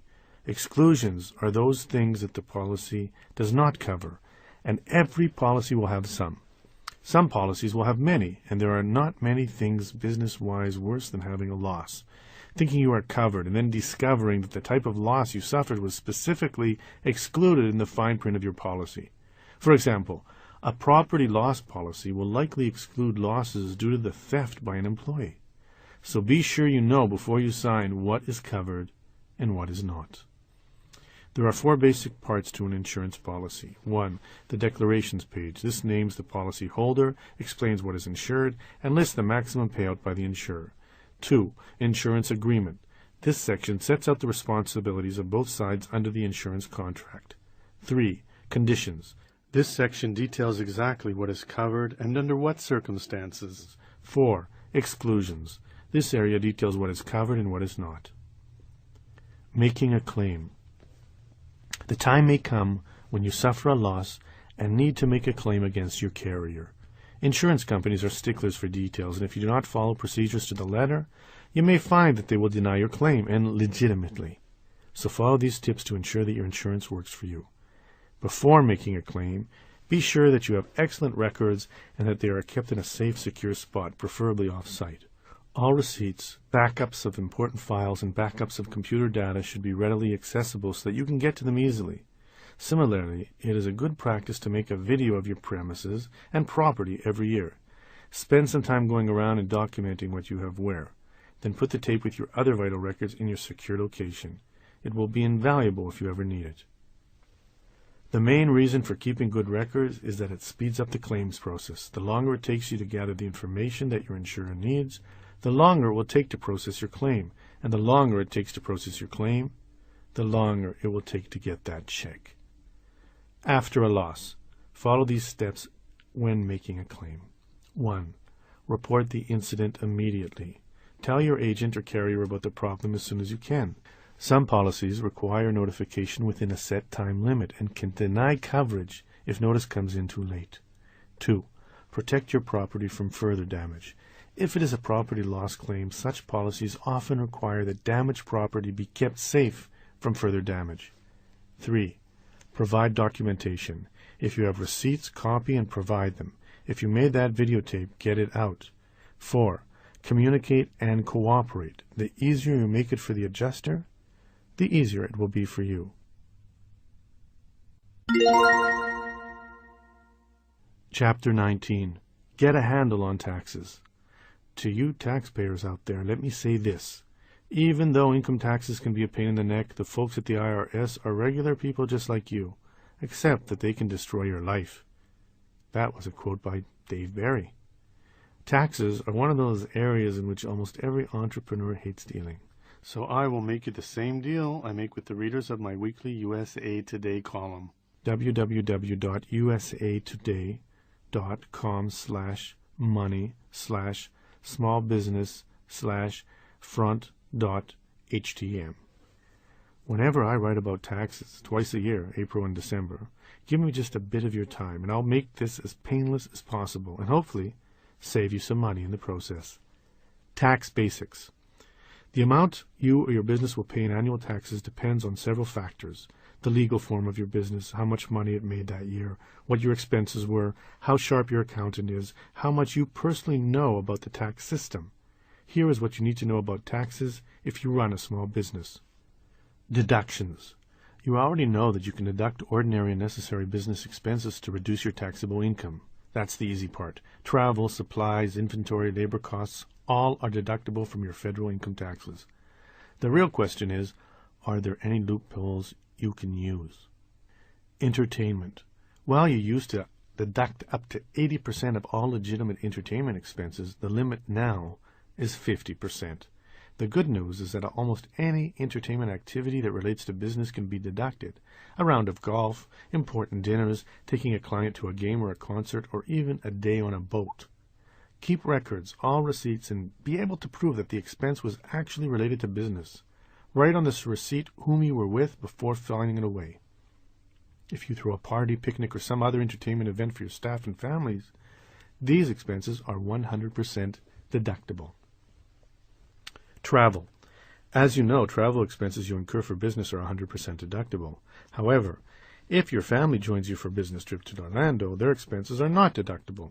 But the loophole is that if you stay over for a night or two to get a discounted airfare, your extra hotel and meals are deductible. Automobile. There are two methods of calculating your vehicle deduction. The standard mileage methods allows you to deduct 36 cents per mile when you drive the car for business, as well as business-related tolls and parking expenses. The actual expense method permits you to deduct your total expenses for gas and repairs plus depreciation. Then, multiply your expenses by your percentage of business use. For example, if your total auto expenses are $10,000 and you use the car 40% for personal use and 60% for business use, your deductible auto expenses would be $6,000. Keep a log of when the car is driven for which purpose. Business losses. These can be deducted against your personal income. If the amount your business lost is more than your personal income, the extra loss can be applied to future income taxes. Loans and credit cards. Interest on the loans, purchases, or advances can be deducted as a business expense. Professional association fees are deductible. You can deduct up to $25 per business gift given. Bank charges, magazines and books, losses due up to theft, commissions paid, website development, parking and tolls, seminars, and even bus fare are deductible. Charity. Sole proprietors, partnerships, LLCs, and S corporations can have charitable contributions passed through and deducted on the owner's personal tax return. C corporations claim any charitable deductions for themselves. Taxes. Sales taxes on items you buy for the business are deductible. Fuel and excise tax are often overlooked deductions. Property tax and local assessments are deductible, as are employment taxes you pay, although the self-employment tax paid by individuals is not deductible, and neither is federal income tax paid. Small businesses lose audits when they have poor records, so keep all receipts, canceled checks, credit card statements, and so forth. If you do keep good records and you are ever audited, your chances of success, of not getting hit with an extra assessment and fine, will be much greater. Keep good records. Other tax basics. Employees and taxes go hand in hand. When hired, your employees need to fill out a federal W-4 form and an Immigration and Naturalization Service Form I-9. As you begin to pay them, you deduct a variety of taxes from their paychecks. Social Security taxes, also known as FICA, must be withheld from an employee's pay. Match the amount withheld and pay it to the federal government. Medicare must also be withheld. Match and pay this amount too. Unemployment tax. You need to withhold, match, and pay this tax too. State income taxes. These too are withheld. Because payroll and employee withholding is such a complicated area, you are strongly advised to hire a payroll service like ADP, Paychex, or something similar. Sales taxes. Unless you live on one of the 5 states that have no sales tax, parts of Alaska, Delaware, Montana, New Hampshire, and Oregon, and if you sell a product, you will owe your state tax money. What you will owe varies greatly. Not only does the amount vary by state, but some states taxes services as well as products. Check with your state tax board to see whether the rules apply to you. If your service or product is subject to your state's sales tax, register with your state's tax department. Track taxable and non-taxable sales, and then include that information with your state tax return. There are 2 exceptions to the sales tax rules, which is essentially to pay tax on anything sold to anyone. The first is resellers, such as wholesalers and retailers with a real sale license, who do not owe sales tax. Also, you owe no sales tax on sales to tax-exempt organizations like public schools and churches. Deadlines. When you own your own small business, be aware of tax deadlines beyond April 15th. Corporations must file their returns within 2.5 months after the end of their fiscal year. Quarterly estimated taxes are due 4 times a year: April 15th, June 15th, September 15th, and January 15th. Sales taxes. Sales taxes are due quarterly or monthly depending upon what state you are in. Employee taxes. Employee taxes may be due weekly, monthly, or quarterly depending on the number of employees you have. Quarterlies should be paid by any small business that expects to pay at least $500 in taxes for the year. You are supposed to pay either 90% of the tax you will owe or up to 100% of the previous year's tax. Property taxes. If your business owns real estate, it will owe property taxes. Moreover, if you lease property, your lease may require you to pay the property taxes. In some leases, the owner pays the base year taxes, an amount equal to the amount owed the year before the lease was signed, and the lessee, you, owe any increases. In most places, the tax rate on commercial property is significantly higher than on residential property. Tax tips. All small business owners want to save on their taxes. The question is how? There are many different strategies you can adopt to help you reduce your tax bite. Do not wait until December 31st before deciding to take action. Some pre-planning can go a long way to reducing Uncle Sam's take come tax time. Set up a retirement account. The self-employed have the opportunity to divert pre-tax dollars into different types of retirement savings accounts and thereby reduce their yearly taxable income. Kiosk plans. A kiosk retirement plan allows self-employed taxpayers to contribute significant sums. It varies, but up to $41,000 every year into a tax-free account. Kiosks are fairly complicated to create, and the assistance of a financial advisor is required. There are several benefits to starting a kiosk retirement plan. Contributions are deducted from the gross income. Taxes are deferred until the money is withdrawn. Interest earned is also tax deferred until withdrawn. Contribution amounts are more liberal than the IRAs. Solo 401k. This plan is great because of its high contribution limits. Like a kiosk, a solo 401k currently allows you to contribute up to $41,000 a year into your retirement account. But here, the amount you can contribute rises as you get older. SEP IRAs. A simplified employee pension individual retirement account. SEP IRA is a plan that allows you to contribute and deduct up to 20% of your income into a tax-deferred retirement account. SEPs are indeed simple. They can be created in a few minutes at a bank or a brokerage house with no professional help required, and no annual government reports are required. They beat regular IRAs because they allow for larger contributions. You may be tempted to also set up a traditional Roth IRA. While that may be good for retirement purposes, it does little for your business-wise, as contributions are not tax-deductible. Note, if you do set up a SEP Solo 401k or kiosk, you have to offer it to your employees as well. This means you will likely need to make contributions that don't just cover you. Because of this, consult with an employee benefits pro before setting up any sort of retirement plan for you and your employees. One last bonus for creating a business retirement plan. You can get a tax credit of up to $500 for the first 3 years of the plan if you have less than 100 employees. Lease your property to your business. If your business uses property that you personally own, you can save on business taxes by leasing the property to the business. The lease expense to the business is tax deductible, and the income you generate personally from the lease income is not subject to Social Security tax. You can then take any applicable depreciation allowance for the leased property. The IRS has an excellent site devoted exclusively to small business, with industry-specific information, audit guides, links, and more. Go to www.irs.gov/businesses, businesses/small. Use the tax laws. The Jobs and Growth Tax Relief Reconciliation Act of 2003 offered plenty of help for the small business owner. The best part of the bill is the generous change in the rules for depreciating business expenditures. Previously, equipment and business assets had to be depreciated over a 5 to 7 year time span. Under the new rules, however, you can now depreciate and deduct 100% of the cost of almost all new and used assets in the year that you buy them. Also previously, the deduction topped out at $25,000, but you can now depreciate up to $100,000 for any asset required after May 5th, 2003. Re-examine your business structure. If you have been in business for a while and are profitable, it may be smart to change your legal form of business. For instance, a growing S corporation may want to become a C corporation to take advantage of benefit programs limited to C corporations, such as group, term, life insurance, and various health plan options. A newly profitable sole proprietor may want to form an LLC to get personal liability protection, or to form an S corporation to reduce the self-employment tax. Pay your quarterlies.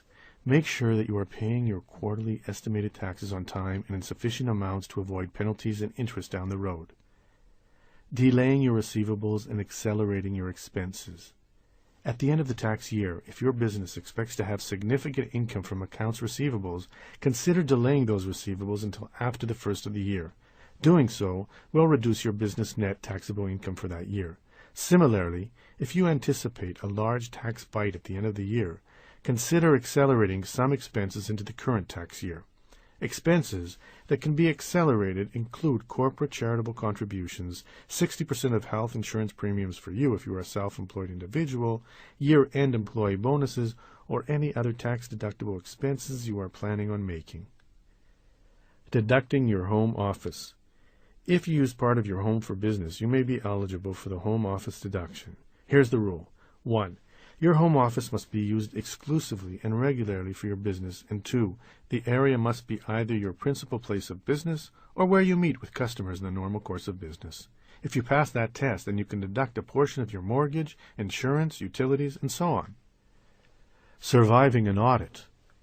Even if you know your tax law and do everything right, the chances of getting audited are greater for you than for the public at large. Why? Because small businesses are audited more than any other entity. So, if you do get that dreaded letter and do have to attend a tax audit, here is what you should do. Get some help. If you have a CPA, considering hiring her to help you prepare and to attend the meeting. Your accountant should be your financial business advisor, and this is when you need her most. If you can't afford an accountant, you must do on your own what she would do. Prepare. Look at the returns in question and be able to substantiate with those good records you are advised in to keep what is in the return. You and your accountant need to prepare all documentation for the audit. Be organized.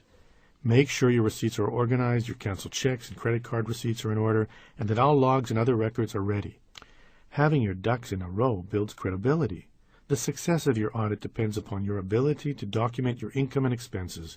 You will want to have ready for the auditor bank statements, canceled checks, receipts, invoices, sales slips, petty cash vouchers, printouts of electronic records, bills, checkbook registers, ledgers, journals, appointment books, and any other physical documentation of your records.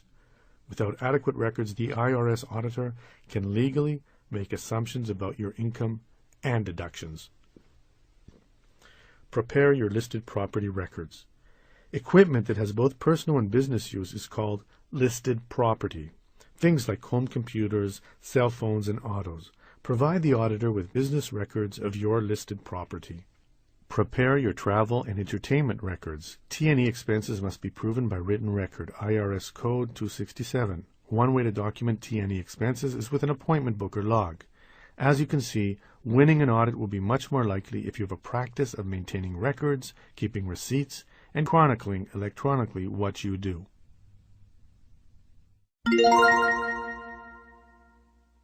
Chapter 20. Legal Ease 1. It's easier to stay out than to get out. That's a quote by Mark Twain. Like taxes and insurance, law is one of those areas that entrepreneurs would rather not think about, and when they do, it usually is unpleasant. Yet you need to know what you need to know. There is a litigation explosion in this country. Businesses are prime targets known in the trade as deep pockets, and you need to arm yourself with knowledge. Therefore, in this chapter and the next, you get a primer on business law, so that you know what to avoid and what to talk to your lawyer about if something does go wrong. One caveat: although I am a lawyer, no audiobook can take the place of an attorney who knows you, your situation, and the facts. As such, while the general information I provide can educate you, if you do find yourself in legal hot water, meet with a lawyer in person. Contracts. Contracts are the easy stuff.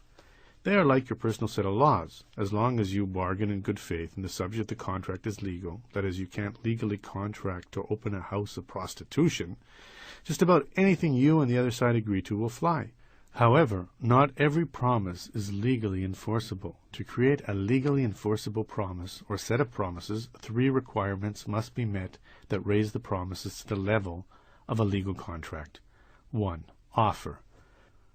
The first part of any contract is a clear and unambiguous offer. I will buy 200 pounds of your flour at $8 a pound is a clear and specific offer, inviting a clear and specific response. On the other hand, I think I would like to buy some flour is not an offer because it is neither specific nor an unambiguous offer to accept specific terms. Offers remain open unless accepted, but may be revoked in any time. So if you offer to buy the flour for $8 a pound, find it elsewhere for half the price, and your offer has not been accepted, then you can still revoke the offer. However, if the flour seller has accepted your offer, you cannot revoke it. 2. Acceptance. Like an offer, an acceptance must be clear and unambiguous. I accept is an acceptance, but that sounds good, let me call you back in an hour, is not. The point of a contract is to allow a willing seller and a willing buyer to enter into commercial transaction with the clearly defined terms.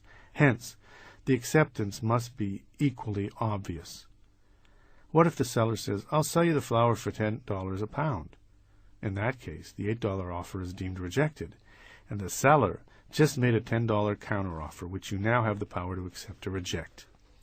This offer or counteroffer Dance can go on ad infinitum. The one exception to this is a commercial transaction between merchants, where there's an acceptance with minor changes that do not materially alter the original offer. In that case, pursuant to the Uniform Commercial Code, UCC, the offer is deemed accepted and the changes become part of the contract. What does material mean? That's what you hire lawyers for. There are times when offers are not actually accepted, but are enforceable. This occurs, for example, when the acceptance occurs as actual performance. My offer to purchase 200 pounds of flour can be accepted by delivery of 200 pounds of flour. 3. Consideration. To create a valid, legally enforceable contract, aside from offer and acceptance, you also need a bargain for exchange. Legally, quid pro quo, or this for that, called consideration. In essence, this means that you have to give up something to get something. My money for your flour. If I said I'll wash your car this afternoon, you said okay, no contract has been formed, even though there has been an offer and an acceptance. Why? Because there has been no consideration. You give up nothing for me to wash your car. It's just a promise on my part with none on your part, and therefore it's not legally enforceable. You need offer, acceptance of that offer, and a bargain for exchange to create a valid, legally enforceable contract. There is one legal tenet that helps you get around the need for consideration.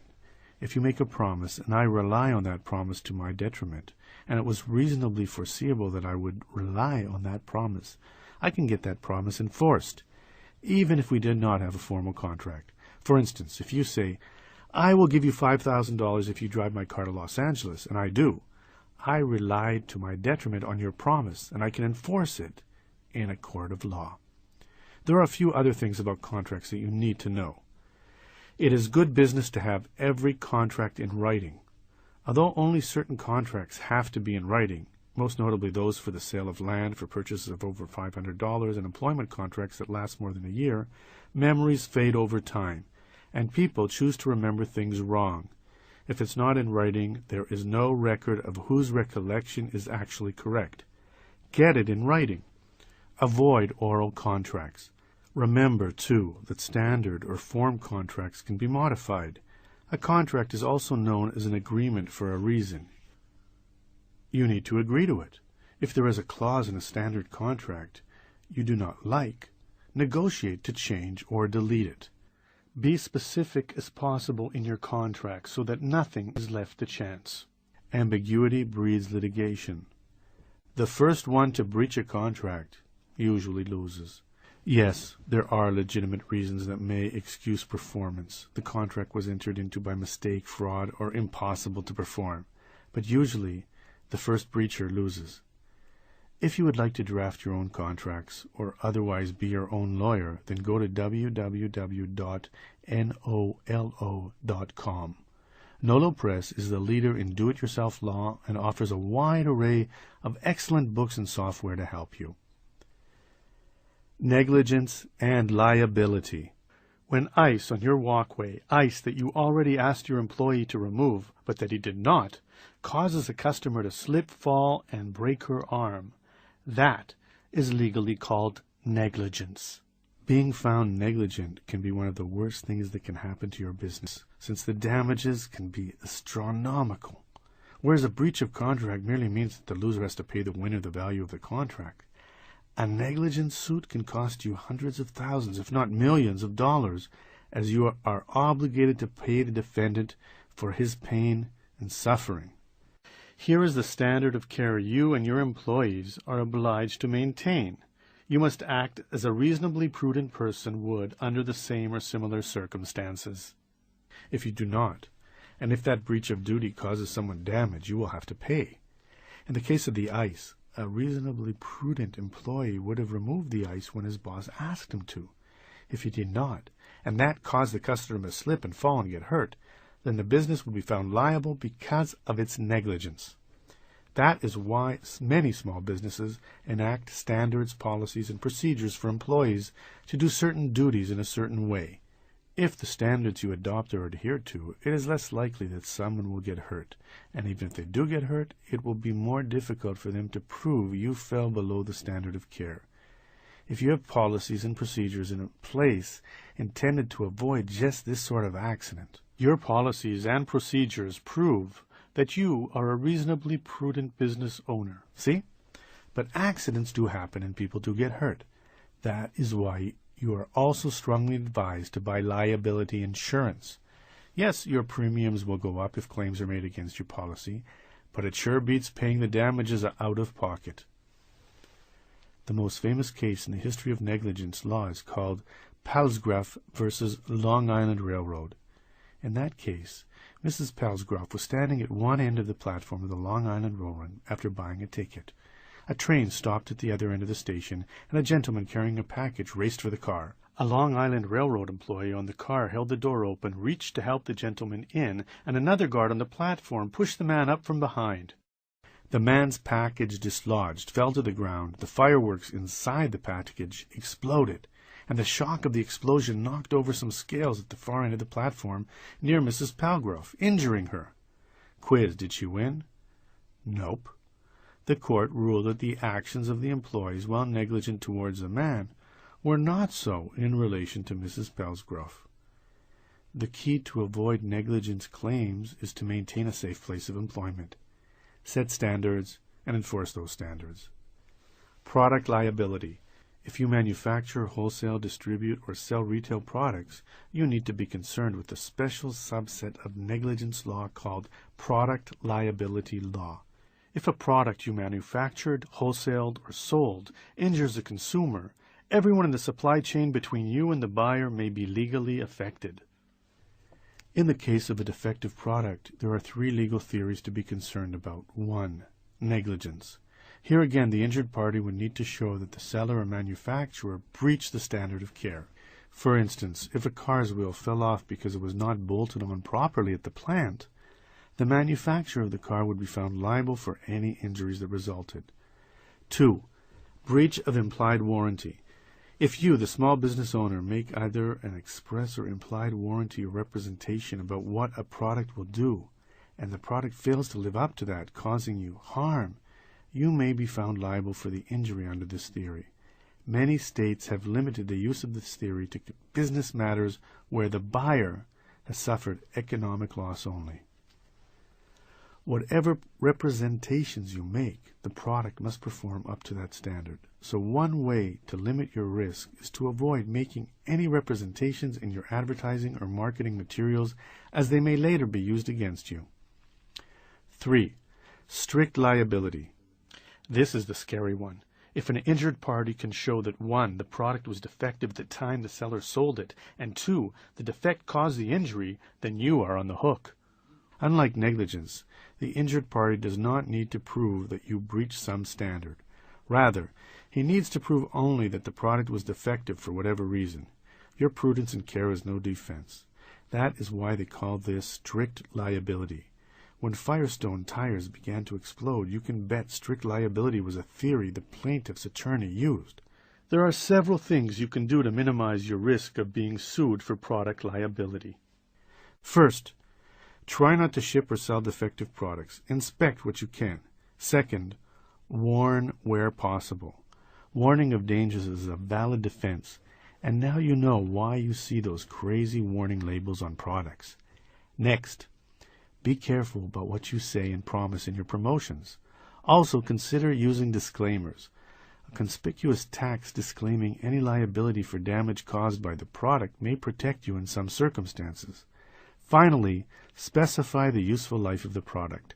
Harm caused after the expiration of the useful life cannot be attributed to you. Intellectual property. An altogether different area of the law, but one no less important to your business, is intellectual property law. It has to do with intangible assets like words, phrases, and pictures. These may in fact be your most important assets. Let's use Nike as an example. How important is that swoosh logo? That is intellectual property, a trademark. What about the name Nike? That is also intellectual property, trademark. Its shoes, patented. It's a tagline. Just do it. Yep, that is intellectual property too. Intellectual property is no less important in small business. You need to know how to protect your business name, logo, inventions, and so on. There are 5 areas of intellectual property that may help you: trademarks, copyrights, patents, trade secrets, and goodwill. Let's look at each. Trademark. A trademark is a word, phrase, design, or symbol that identifies your business and distinguishes it from the competition. A service mark is essentially the same thing.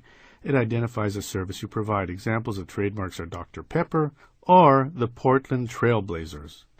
Trademarking your business name or logo is quite easy. To get full trademark protection, register your mark with the Federal Trademark Office.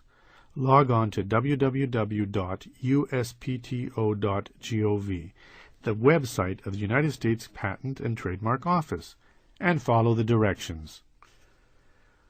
Copyright. A copyright protects the original physical expression of a creative idea. The sentence is a copyrighted sentence. To be copyrightable, the ideas must be unique, tangible, written or taped, for instance, and a work of authorship. Musical scores, magazine articles, choreographed dances, photographs, movies, and sculptures would be examples of copyrightable expressions.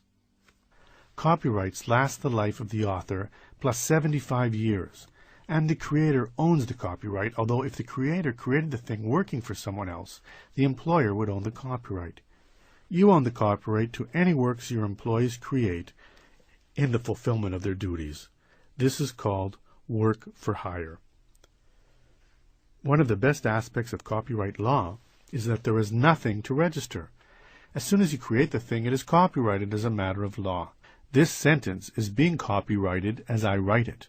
Certainly you can register with the U.S. Copyright Office, but it is not necessary.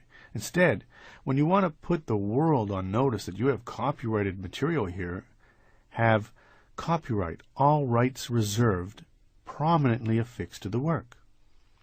Patents. If you invent or discover a new and useful process, machine, manufacture, or composition thereof, you can apply for a federal patent to protect your invention from being used by others without your permission.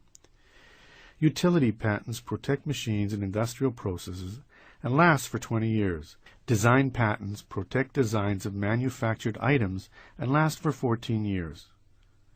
Plant designs protect new plant varieties and last for 17 years. Patents are not inexpensive to obtain, and the assistance of a lawyer is almost always required. However, if you have invented something unique, definitely spend the money and patent it. Trade secrets. Most states have adopted the Uniform Trade Secrets Act. This law defines a trade secret as information that has independent economic value by virtue of remaining secret. A customer or vendor list might be considered a trade secret. KFC's 17 herbs and spices surely is a trade secret. To be legally protected, make efforts to keep your secret secret. This is not to say that you can never tell anyone the secret, but rather that you attempt to retain the secret and act appropriately. At one time, R. Buckminster Fuller had the most entries in Who's Who. An inventor, mathematician, author, and cartographer, among other occupations, Bucky is most well known for having invented the multi-triangular geodesic dome. He once remarked that he had owed his fame and his success to his patent lawyer. Had it not been for the airtight patent his lawyer obtained for the dome, Bucky believed that his beloved invention would have surely been stolen, and he says, "No one would have ever heard of me." If you want to share something secret with another party, make sure they sign a non-disclosure agreement, or NDA. An NDA says that you will be sharing confidential information and that it cannot be used by the other side for commercial reasons and cannot be disclosed to a third party without your prior written approval. You can find one at my site, www.mrallbiz.com. Goodwill. After some time in operation, your small business develops a positive reputation in the community and valuable list of customers. This is called your goodwill. Goodwill is a business asset that usually relates to your exit strategy when you are looking to sell your business. A significant asset to be sold at that time will be your business reputation, your goodwill. Protect it.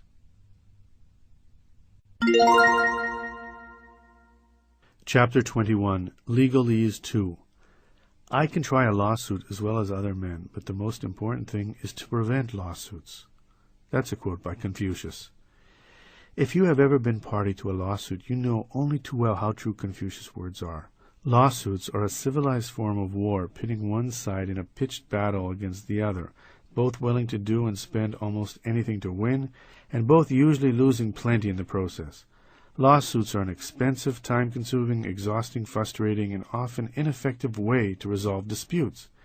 The point of this in the previous chapter, therefore, is to help you avoid the dreaded lawsuit. So learn what the rules are and do your best to follow those rules. Employment discrimination in lawsuits. Employment discrimination lawsuits usually rise when employees were either fired or not hired, and they contend the reason was discrimination. At-will employment. When you can fire someone without repercussion, well, seemingly a simple question, the answer is not so simple. The basic rule is this. Almost all employees are considered at will. An at-will employee can be fired at any time for almost any reason. Just cause employees cannot. You need, well, a just cause to let them go. What makes an employee just cause? Usually it is some sort of employment contract or promise of continued employment. If, for example, you have an employee handbook that promises job security that could by a court of law be inferred as a promise of continued employment, and then your employees cannot be let go absent a valid reason like stealing or such thing, tough times and the need to cut back would not count as a just cause. It is harsh, but also smart, therefore, to have all employees sign a document acknowledging their at-will status. That way, it will be very difficult for them to come back and say you had no right to fire them because they were a just cause employee. A letter stating that they know they are at will protects you. Protected classes. There are 3 times when even an at-will employee cannot be fired. 1. You cannot fire someone in retaliation for the exercise of a statutory right, such as filing a workers' compensation claim. 2. You cannot fire someone in retaliation for their exercising a legal duty, such as jury service. 3. Most importantly for this topic, you cannot fire someone on the basis of their color, gender, religion, age, ethnic background, or disability. Membership in the armed forces also cannot be a reason to fire someone, and neither can past debts or bankruptcy. In the law, these are called protected classes. For workers, most employment discrimination cases made against businesses fall into the category of disparate treatment. They claim that the employer treated them unfavorably compared to other employees because of their membership in a protected class. As such, plaintiffs in employment discrimination cases sue under Title VII of the 1964 Civil Rights Act. If you are found guilty either of not hiring someone for discriminatory reasons or of firing someone for discriminatory reasons, the penalties are harsh indeed. If an ex-employee wins, she might be awarded back pay, reinstatement, attorney's fees, money for emotional distress, and even double damages as a way to punish you. You are strongly urged to avoid questions into protected class status when interviewing prospective employees. Why? Because if you do, and you do not hire the person, they may sue for employment discrimination, claiming that is the reason you decided not to hire him or her, that your nonchalant question about his age is evident that you discriminate on the basis of age, for example. The only question you should ask are those that relate to his or her competence and qualifications for the job. Preventing claims. There are a few things you can do to protect your business from employment discrimination claims. Have an employment handbook that explains what is expected from employees, that they are at will, how the discipline system works, and that explains that non-discrimination is your policy and discrimination claims will be investigated promptly and thoroughly. Document, and document some more. Have regular written performance reviews. When do you have a problem, employees? Warn them in writing. Have them sign the warning.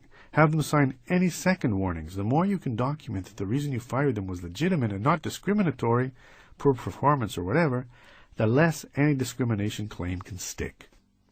Sexual harassment. Needless to say, the most prominent sexual harassment case in history was Jones versus Clinton. In that case, Paula Jones alleged that then-Governor Bill Clinton invited her to a hotel room and groped her.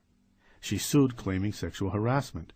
The judge in the case ruled that even if the event did happen as alleged, Jones suffered no damages. She never went to a psychologist, was never treated unfairly at work afterward, was never denied a promotion, nothing. One of Paula Jones's main arguments that she didn't receive flowers on Secretary's Day as others in the Arkansas government had, although she was not Clinton's secretary, was almost laughable to the judge.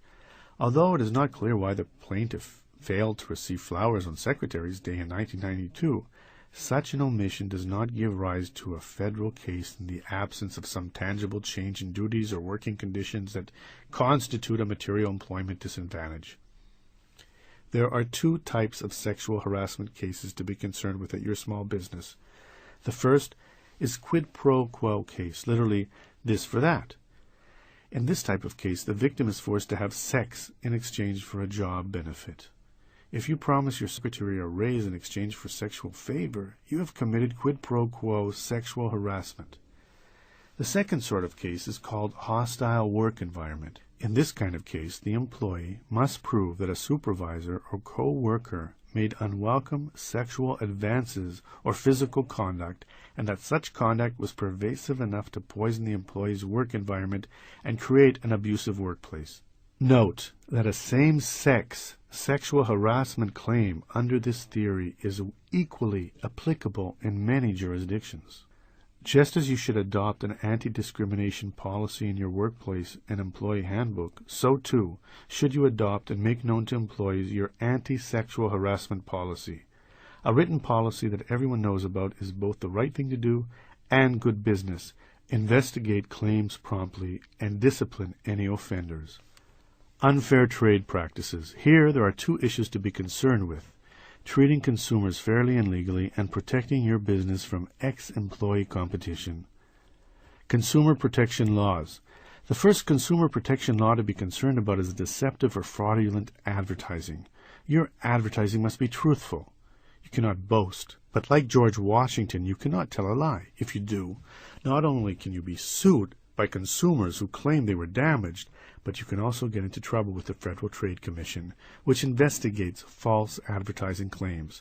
The FTC can issue a cease and desist letter or sue. Consider the case of the car dealer who promised in his ad a car for 1,000 bananas. Of course he meant $1,000, but when a customer came in with 1,000 bananas, the dealer would not sell the car.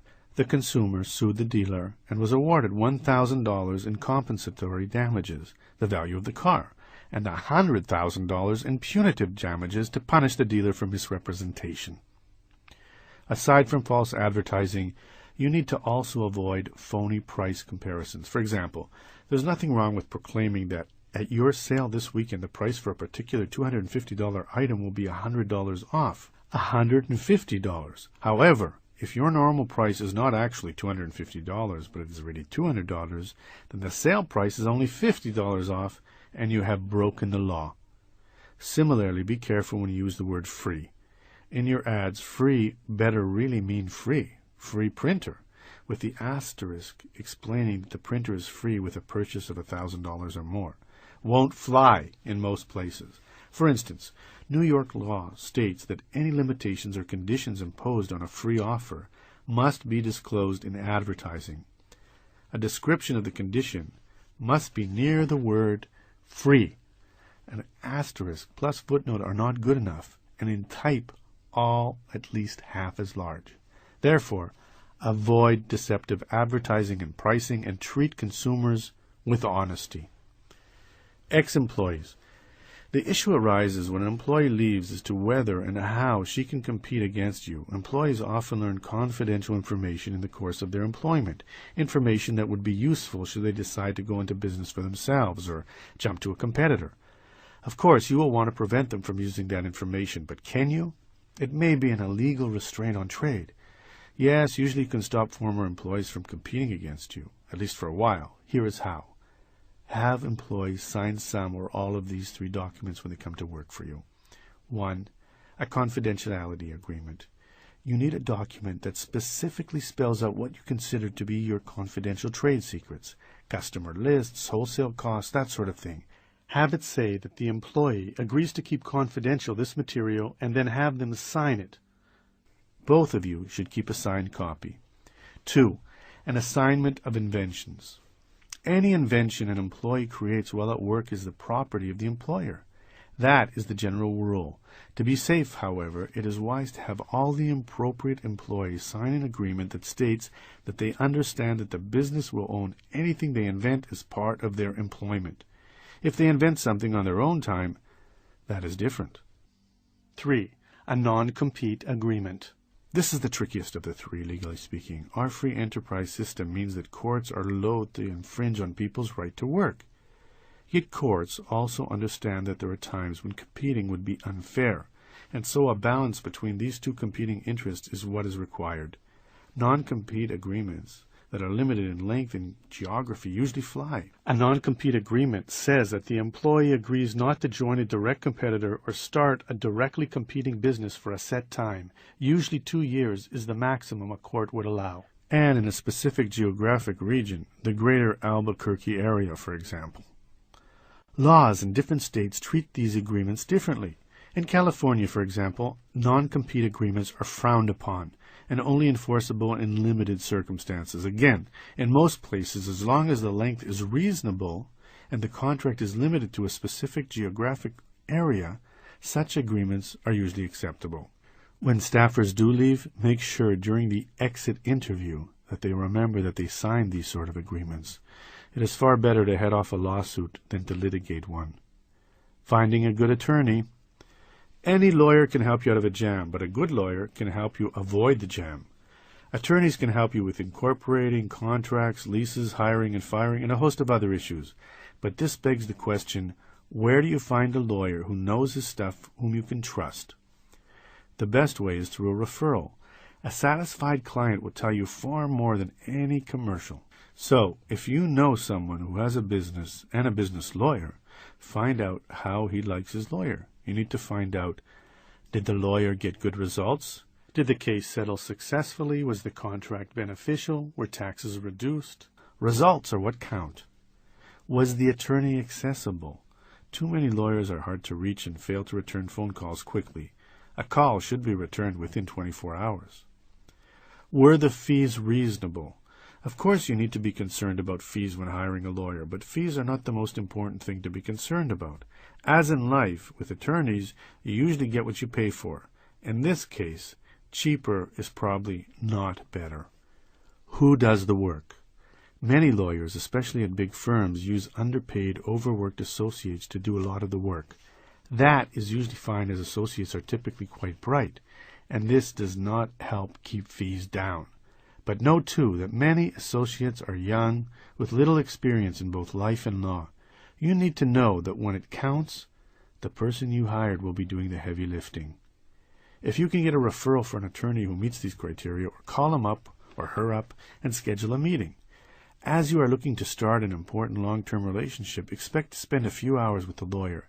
Get a feel for his personality. Make sure he knows what you would be expecting. Ask about his background. Get referrals and call them up. Certainly, you should not be billed for this meet and greet with the lawyer. If you are, that is a bad sign. Barring a referral from a friend or business associate, there are a few other ways to find a good attorney. Look in the Yellow Pages. Most lawyers advertise today.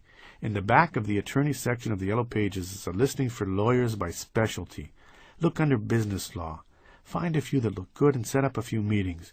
You need someone who is smart, experienced, and with whom you feel comfortable. Finally, call your local bar association. The lawyers are listed by their areas of specialty, and the bar can usually refer you to a few of its members with good reputations. As bar associations are nonpartisan, you can rest assured that the recommendation will be pretty trustworthy.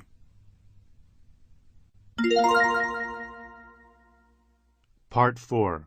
Growing your business. Chapter 22. Successful Advertising Strategies. Early to bed, early to rise, work like hell, and advertise. That's a quote from Ted Turner.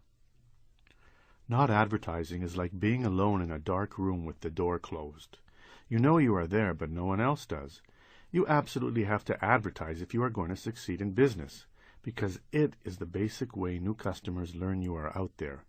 Yet it is surprising how many small business owners assume that their great idea, or ideal location, or big sign, or good looks, or whatever, will bring people in the door. Here is what brings new people in the door. Advertising. Sure, marketing is very important, as is networking and customer service and word of mouth. But advertising is the route with potentially the biggest payoff. Advertising turns the light on. The process. The problem for many a small business is that there are a lot of advertising choices. Most are not inexpensive, and a costly mistake can be crippling to the budget. Absolutely understandable.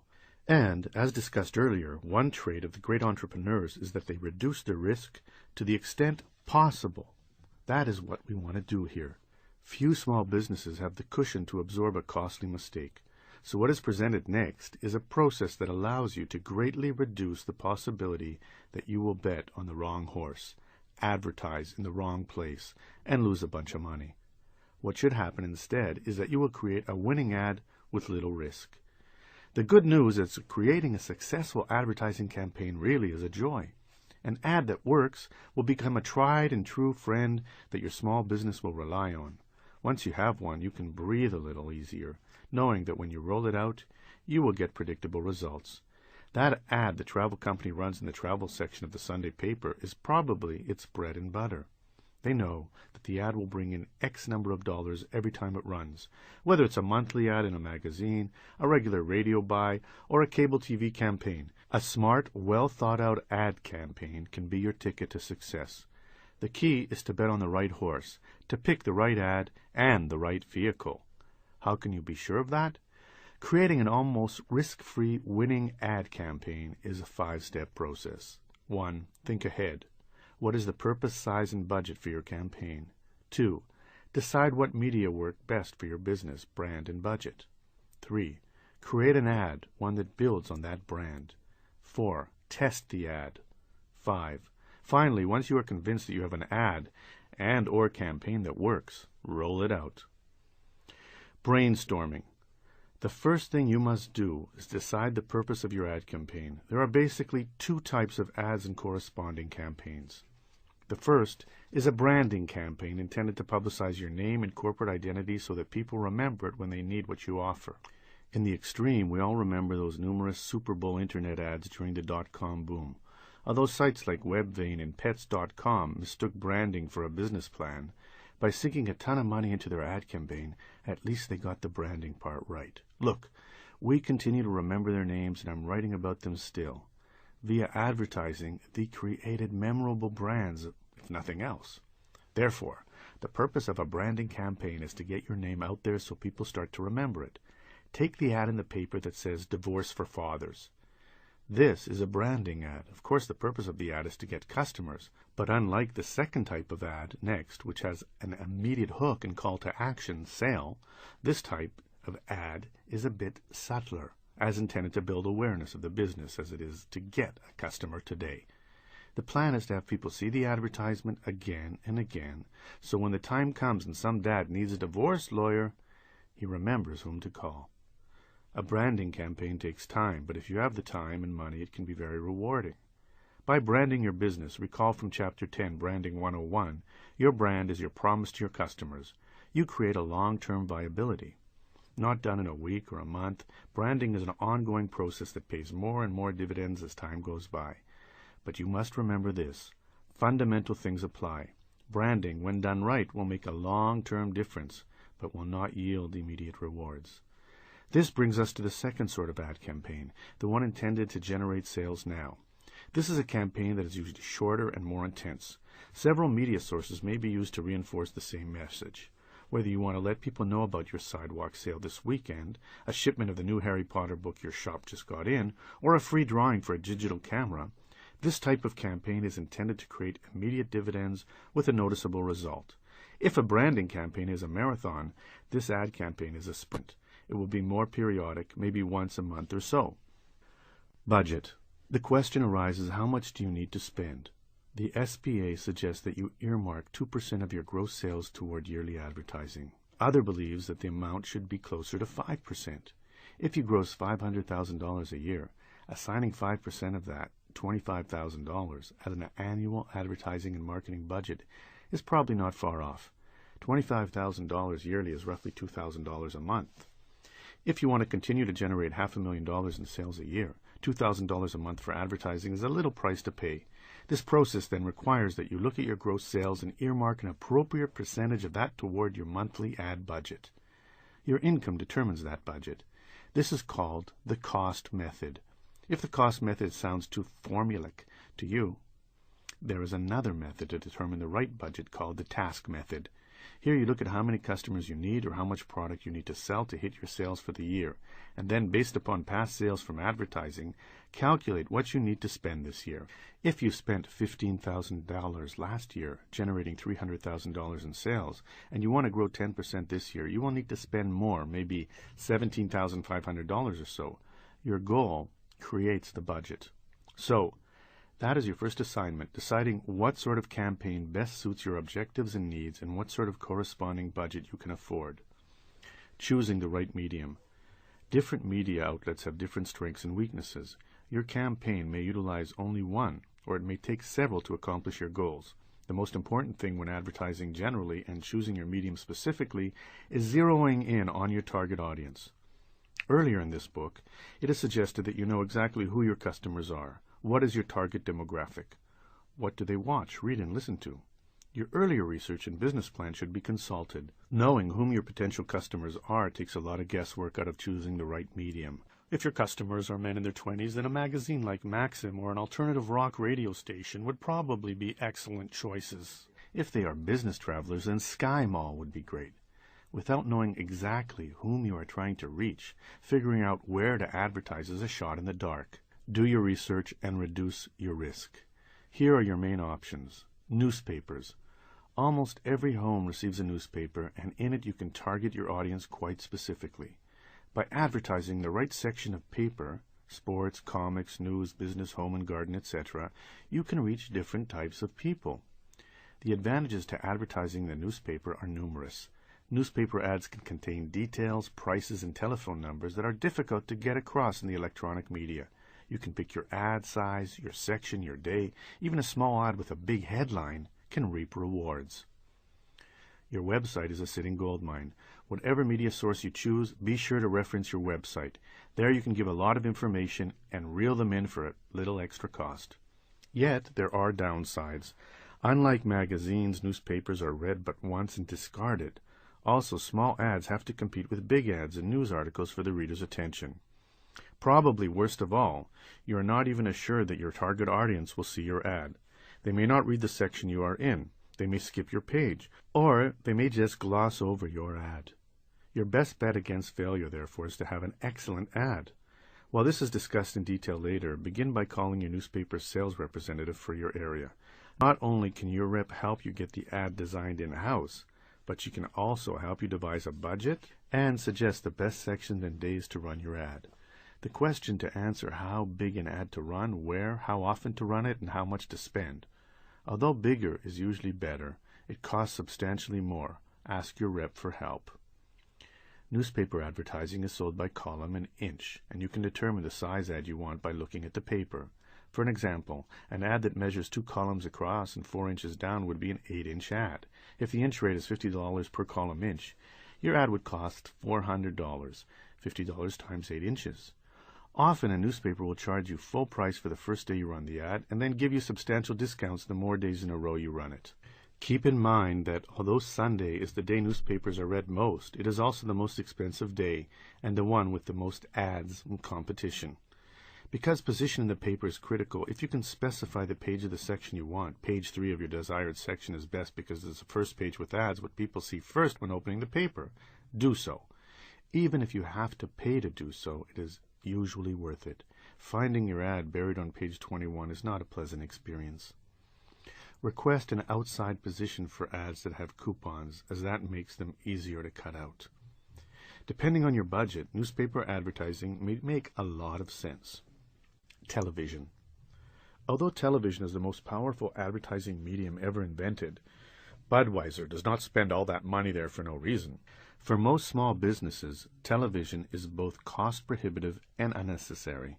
Here's the deal. You must be willing to make a substantial commitment of time and money, be willing to wait a few months for a payoff, and your small business must have regional appeal for a TV campaign to be worth the cost.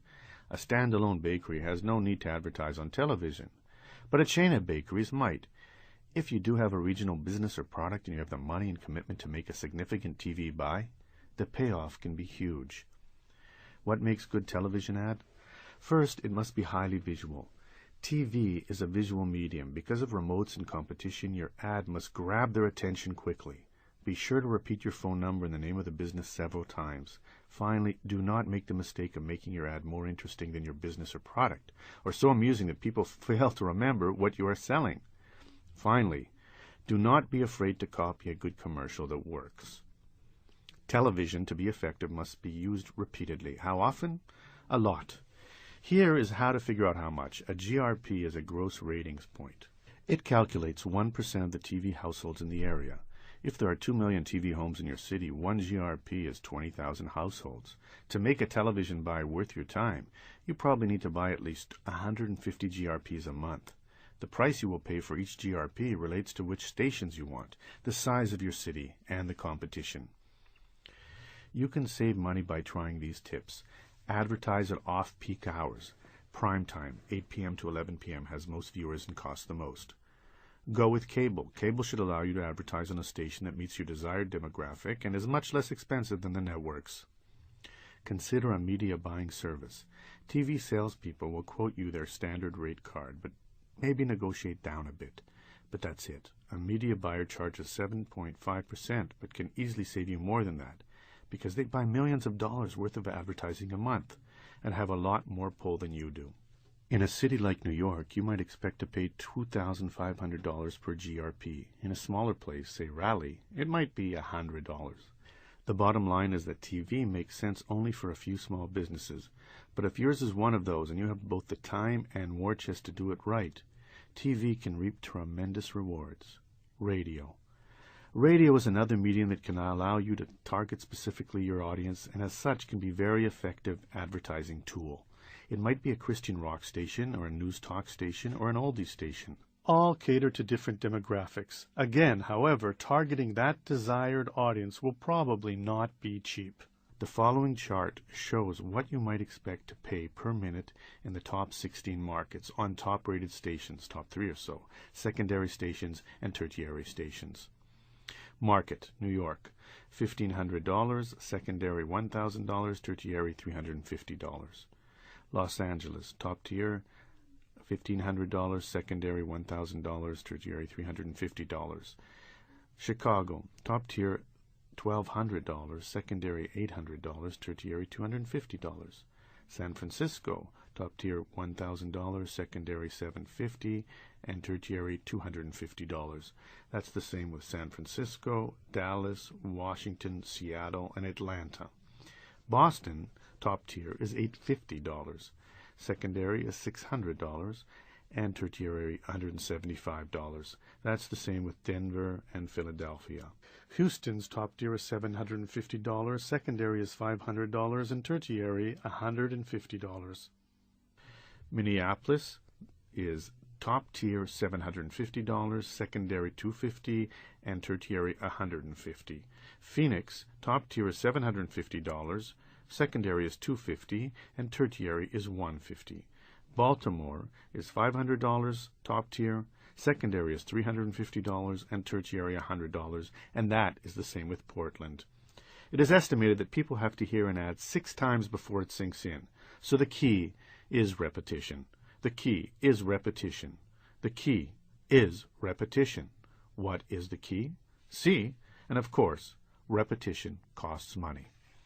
The important thing with radio, as with any other media source, is that the station you pick delivers your desired demographic audience. Speak with your sales rep and get verifiable information regarding the station and particular show's audience size, rating points, listener age, and income.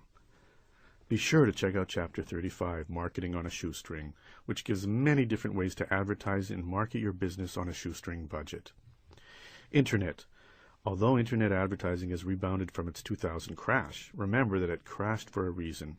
You might be able to get some cheap banner ads or pop-ups, but if no one reads them, it's just a waste of money. It is far smarter these days to put your Internet dollars into buying placement on various search engines. Those tiny boxed ads next to Google results, for instance, can be a great investment.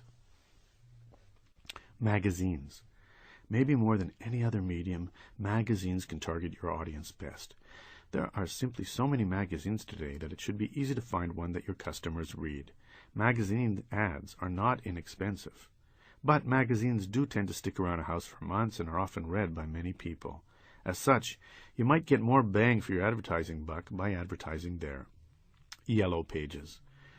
When do you use the phone book? When you need to buy something and are not sure where to get it, right? That is why the yellow pages work. Many times a day, every day, people open the book ready to give someone their business. If you are not in there, then it's not going to be you.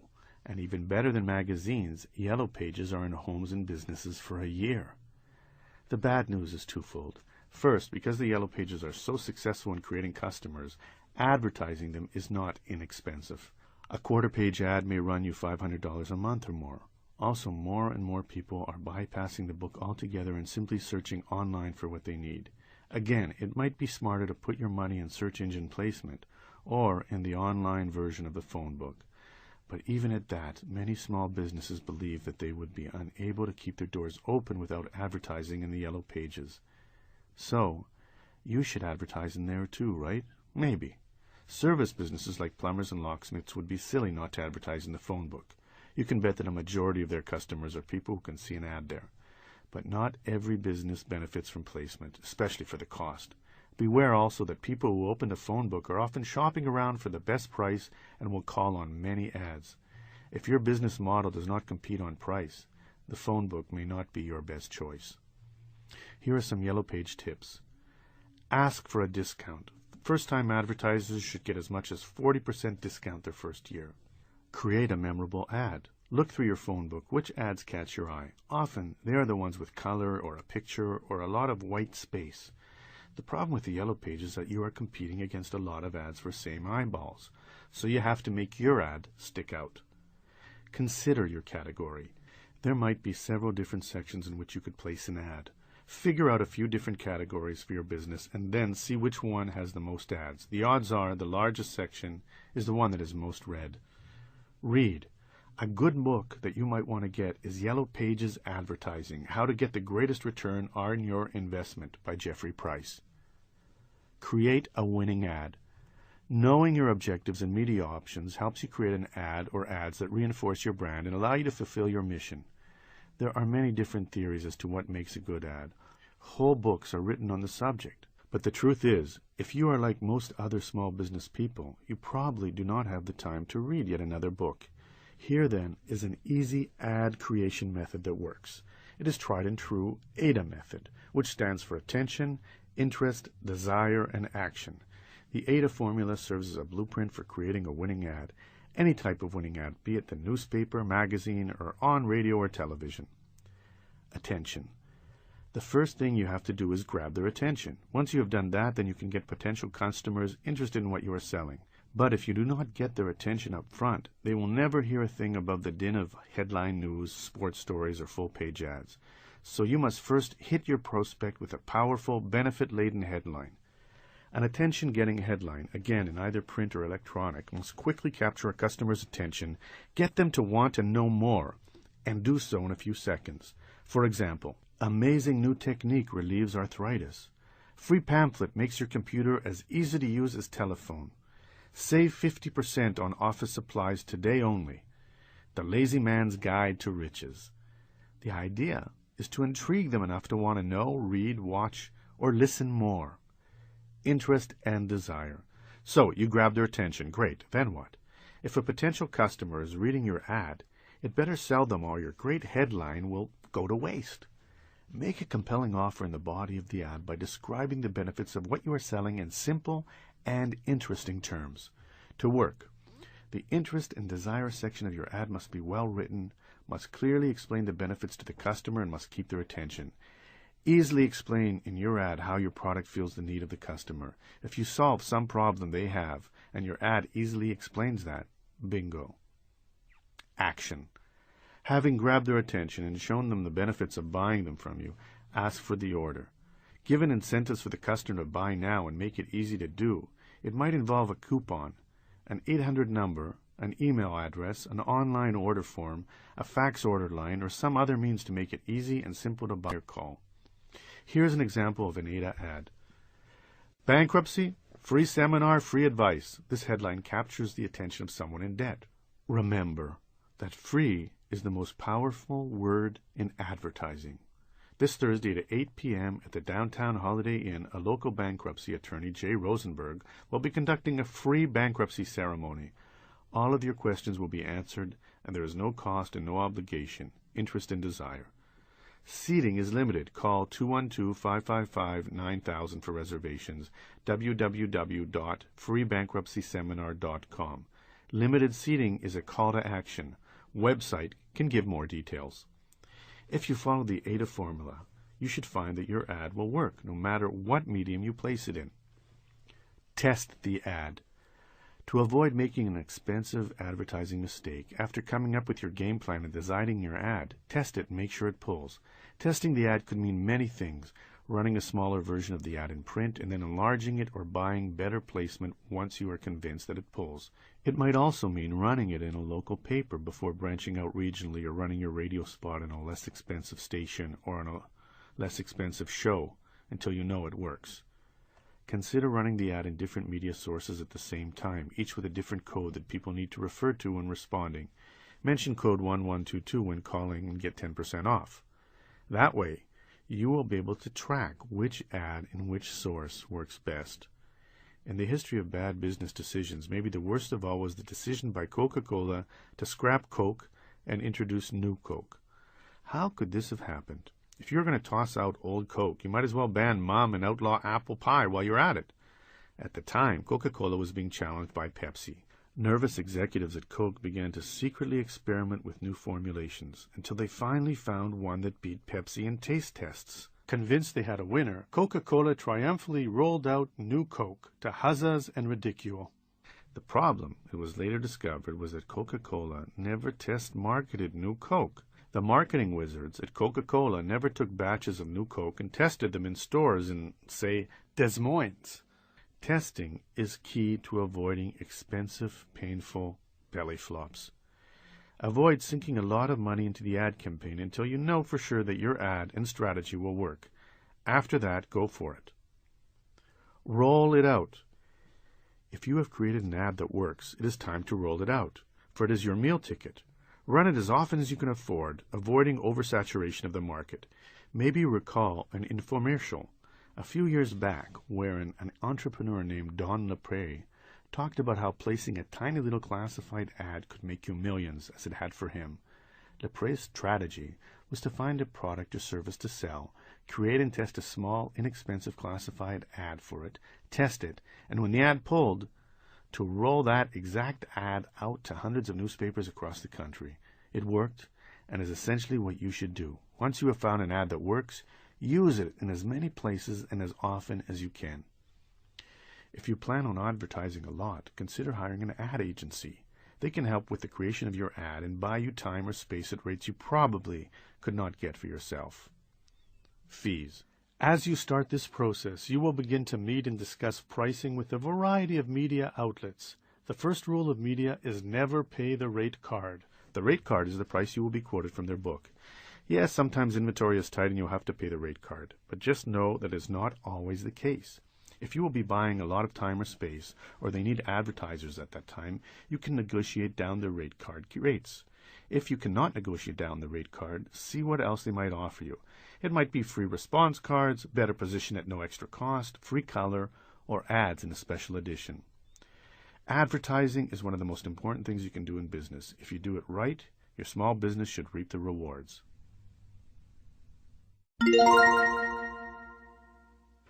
Chapter 23, Marketing Muscle. Image creates desire. That's a quote by J.G. Gallimore. Small businesses do not have unlimited funds. Indeed, quite the opposite is usually true. So just as you need to be thoughtful about how best to use your advertising dollars, so too do you need to be equally intelligent about your marketing efforts. Both must clearly reinforce your business identity. Marketing, advertising, and branding are the interwoven threads that make up the tapestry that is your business image. Together, they constitute your most powerful weapons for getting people to notice and buy from you. If these threads are disparate, if your advertising does one thing while your marketing does another, and neither reinforces your brand, your tapestry will be, well, ugly. But if these threads do reinforce one another, if they communicate a unified message, then your business image will be tightly woven whole with a clear identity that people can recall. That is the plan. There are so many small businesses out there competing against you for the same customers that the ones with the rich, memorable tapestry will get the people to remember them above the din. Marketing overview. Marketing, boiled down, is the combination of all your efforts to get people to remember your business. It includes everything from know how your phone is answered or how you deal with complaints to your signs, logos, letterhead, and promotions. Whereas advertising essentially brings in new clients, marketing not only does that, but it helps keep them around. Marketing, more than anything else, is what keeps your brand, and an identifiable brand is the hook that gets people to remember your business. And if they remember you, they will likely buy from you. That is why marketing and branding are so important. Think of it this way. Your business identity, your brand, is your business personality. It is what people remember. Just as we sometimes meet easily forgettable people with blah personalities, so too do we all run across far too many small businesses with little, if any, personality. Forgettable businesses. What a waste. But by the same token, when you meet someone with a large, identifiable personality, you remember them, just as you do when you run across a business with a distinctive personality. Does Starbucks have a personality? You bet. Hip, a bit laid back, friendly. How did Starbucks create that brand? By consistently reinforcing it with everything they do, from the decor of their stores to the personality of the baristas to the choice of music they play and sell. Oh yes, and their coffee. Starbucks consistently tells you that theirs is a cool place to hang out, even if it does cost a bit more. That is what you want. You create the distinctive personality, that memorable brand, by marketing a consistent theme. Peter Drucker, the guru of modern business, says that marketing is what your business is as seen through the eyes of your customers. So what do your customers see when they look at your business? A law office must be stately because the issues people need lawyers for are serious. Legal clients want to see excellence, so the law office needs an embossed letterhead, a prestigious address, and a proficient receptionist for starters. Their marketing materials must be professional and elegant. All are different aspects of the interwoven marketing campaign intended to get clients to believe in the firm enough to hire it. So marketing is the process of getting customers and potential customers to perceive value in what you offer. There are so many different marketing methods available that it is impossible to cover them all in a single chapter. This chapter, therefore, is devoted to relaying some of the more powerful, easily implementable ones. Chapter 35, Marketing on a Shoestring, covers scores of other ways to promote and grow your business with little money. Marketing plans. A marketing plan should not be new to you, but it probably is. If you drafted a business plan, your marketing plan is a major section, and it should be reviewed. However, the fact is, if yours is like most other small businesses, you have neither a business nor a marketing plan. That is fine. It is not required. The 5-step process discussed in the previous chapter can easily be adopted here as well. According to the Wall Street Journal, only 14% of small businesses have a written business plan. 1. Think ahead. What is the purpose, size, and budget for your marketing campaign? 2. Decide what media might work best for your business brand and budget. 3. Come up with some marketing materials that build on that brand. 4. Test the materials if applicable. 5. Once you are convinced that you have a marketing method that works, roll it out. Just as you were advised to come up with an ad campaign and test it out before expanding on it, so too should you do the same thing here. Review the myriad of marketing tools presented next, pick the ones that make the most sense, test them out, and then go for it. Tools you can use. If you are like most other small business people, you have already figured out a few marketing methods that work for you. It might be a stall at the Saturday market, a monthly seminar, a regular sale, or an incentive program for referrals, something. That is good. But if you are also like most other small business people, you likely have 1 or 2 or 3 methods at most. What I want you to do is think big. There are so many ways to market your business and to get new customers that it would be a shame if you did not consider and implement some new options. While your methods may work well now, the danger is that marketing materials do get stale and stop working. And even if they don't, the smart entrepreneur has multiple ways to bring in businesses so that if one income stream slows down, others are around to keep the money pumping. Another trait common to the most successful entrepreneurs is that they have multiple profit centers, a term coined by Barbara Winter in her great book, Making a Living Without a Job. Amazon.com started selling books. Now they sell everything. When book sales are down, CD sales may be up. Multiple profit centers allow you to withstand the dreaded business cycle. Adopting multiple marketing methods helps create multiple profit centers. See Chapter 36, Small Business Success Secrets. 1. Money, for more information. The elevator pitch. I do a lot of public speaking on business issues, and I was talking to another speaker a few years ago lamenting how slow business was when he asked what I talked about. Well, small business success, basically, I said. He was silent. After a pregnant pause, I finally asked, well, what do you talk about? He said something like, I speak to organizations that want to energize and excite their employees, get them working together, help them understand their core values, and allow them to realize what it means to be a team. My speeches are dynamic and funny, and I leave audiences invigorated, committed, wanting more, and I usually get a standing ovation. Given our respective answers, whom would you hire if you were planning an event and needed a speaker? I knew the answer, and it was not me. So ever since that illuminating encounter, I have been working on my elevator pitch. We are always asked what it is we do. Having a quick, interesting, powerful answer is the simplest of marketing tools, yet one of the most powerful. It may lead to opportunities that we did not even know existed. As they say, you only have one chance to make a good first impression. You want a pitch that will spark someone's interest and have him or her saying, "Tell me more." Here are a few questions you must answer if you are to create a great elevator pitch. What is the problem you are trying to solve? Every great business solves a problem for someone. Why do you go to the local store to buy some bread? Because you have a need for bread, and the store solves it. What problem does your business solve? Can you keep it simple? Use plain English, be intriguing, and have conviction. There was once a Silicon Valley entrepreneur whose product protected digital signals. His original elevator pitch was something like, we utilize the latest 20 to 50 key exchange using duffel transponders, blah, blah, blah. After getting some help, he ended up with, we protect communications. Why would people want to know more? Instead of saying, for instance, I'm a graphic artist, you might start with, I help people get more business by illustrating their dreams. Does it accelerate your heart rate? A great pitch is a passionate pitch. Here's your basic pitch. Hi, I'm Maura Sidney, president of Jillian Publishing. We publish architecture books. Here is an elevator pitch. Hi, I'm Maura Sidney, president of Jillian Publishing. We publish books, newsletters, and video programs designed to help architects, drafters, and urban planners to become more successful. Our best-selling title, How to Become the Recognized Expert in Your Field, was named Specialty Book of the Year by Architecture Magazine. Networking. Of course you should network, you know that, and most of us probably believe it, but it is sometimes easier said than done.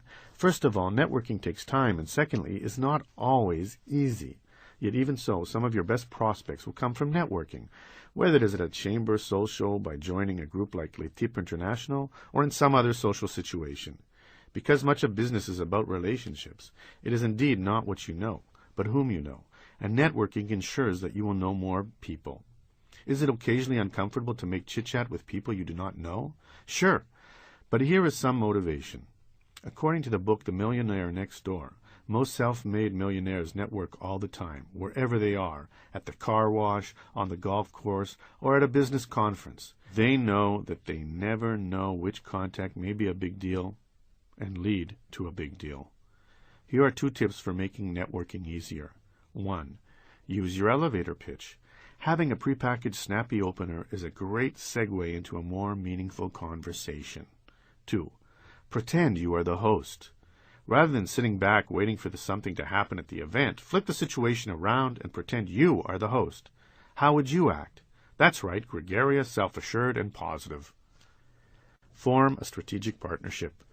We are not called small business people for nothing.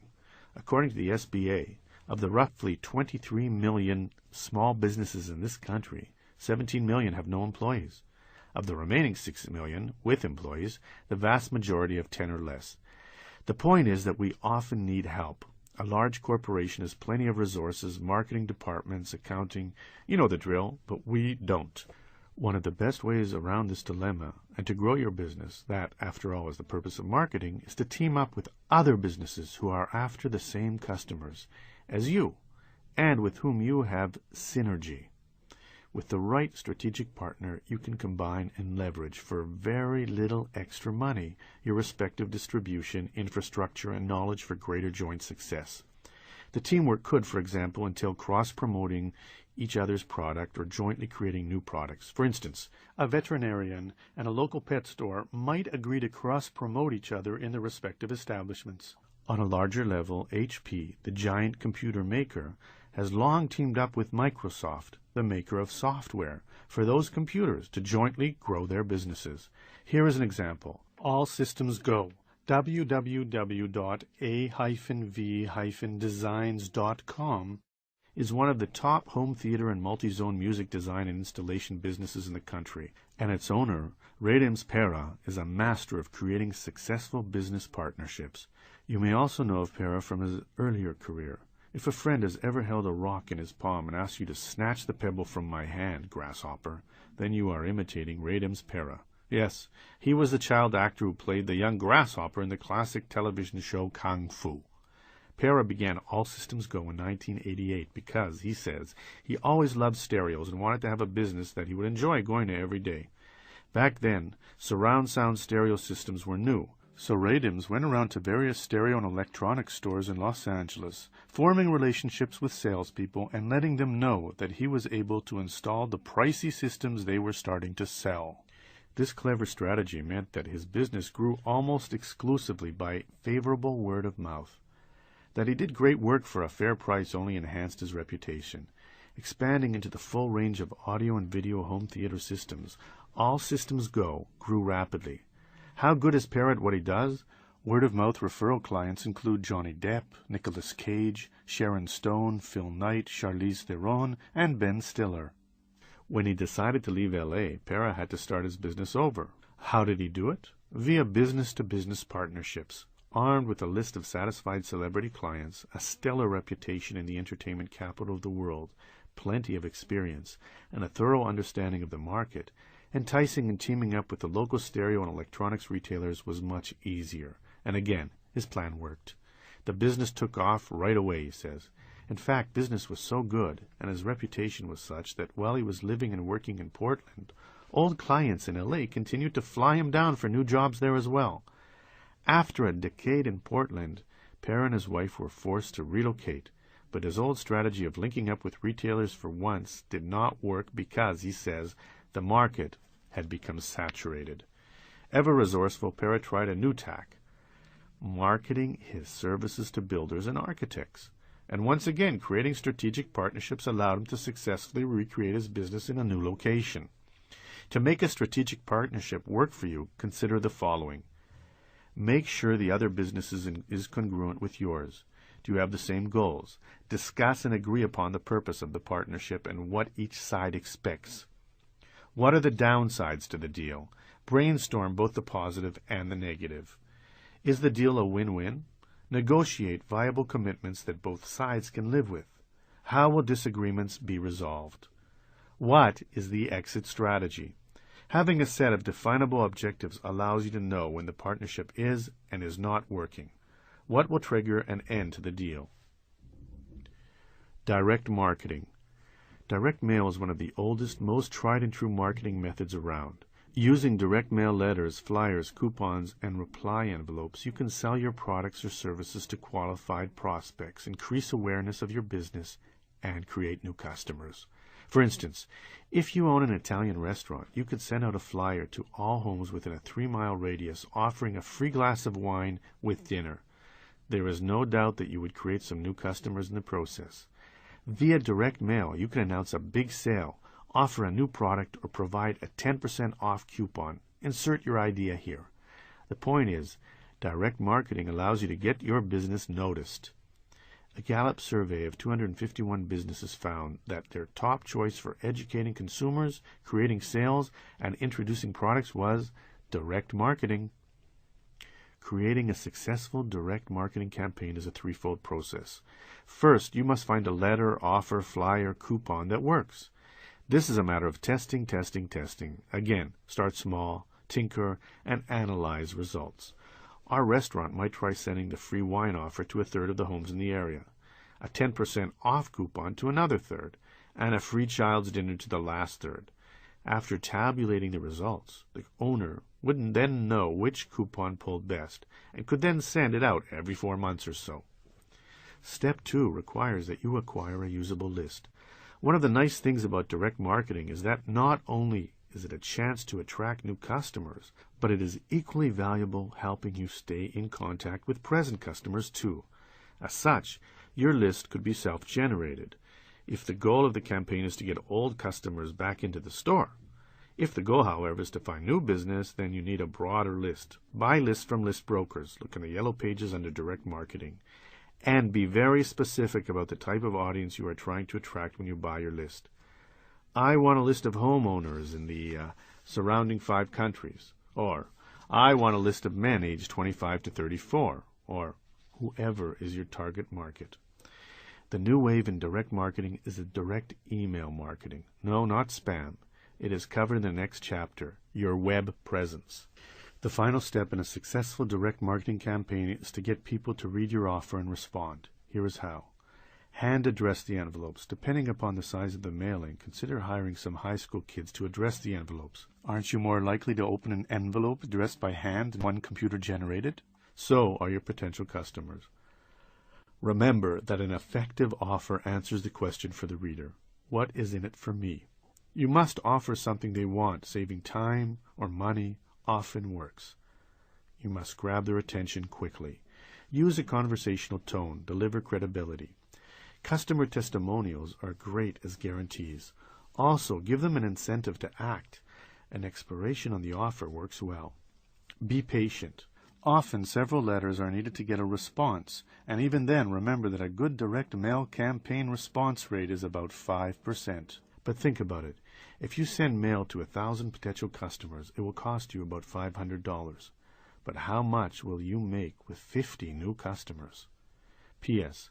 Always include a P.S. because they are almost always read. The postscript is a great place to reiterate the offer or call for action. Act now and get an extra 10% off. Have a sale. What will you be announcing in your direct mail piece? Often, it is a sale, one of the most powerful tools in your marketing tool chest. It reinforces your good name with old customers, helps attract new customers, gets rid of unwanted inventory, and creates a buzz all at once. Not bad. As with direct mail campaign, obtaining a good list is critical to successful sale. The most important thing you can do to create a successful sale is to develop your customer mailing list. An up-to-date good list of even 500 people is far more valuable than, say, an unqualified list of 5,000. Begin your list by asking your regular customers to fill out a preferred customer card. Add them to your list. When customers write you a check, even if they didn't fill out the preferred membership application, copy their name and address to your list. See if you can obtain membership lists from local organizations like clubs and churches. Finally, buy a list if you must. When buying a list, make sure that you do not overspend for unqualified names. Be selective. The buying list from the American List Council, 1-800-822-LIST, or Edith Roman Associates, 1-800-223-2194. This might also be a good time to review Chapter 12, Successful Pricing Strategies. Sales are loss leaders. You need to mark down enough items for the sale to be worth your customer's while, but not so many that you lose money. Markdowns are critical to the profitability of your sale. Generally, product that is less than 4 months old should be marked down no more than 30%. Product that is less than 8 months old should be marked down no more than 50%. Items older than 8 months can be marked down 75%. If you have something 8 months old, move it. It is taking up valuable space from the product that can be turned over again and again, because sales allow you to convert inventory to cash. Be aggressive when pricing old merchandise. Before the sale, get your store ready. Of course you need to spruce things up, but beyond that, be sure to mark everything clearly with the reduced price. Make it easy for your customers to see.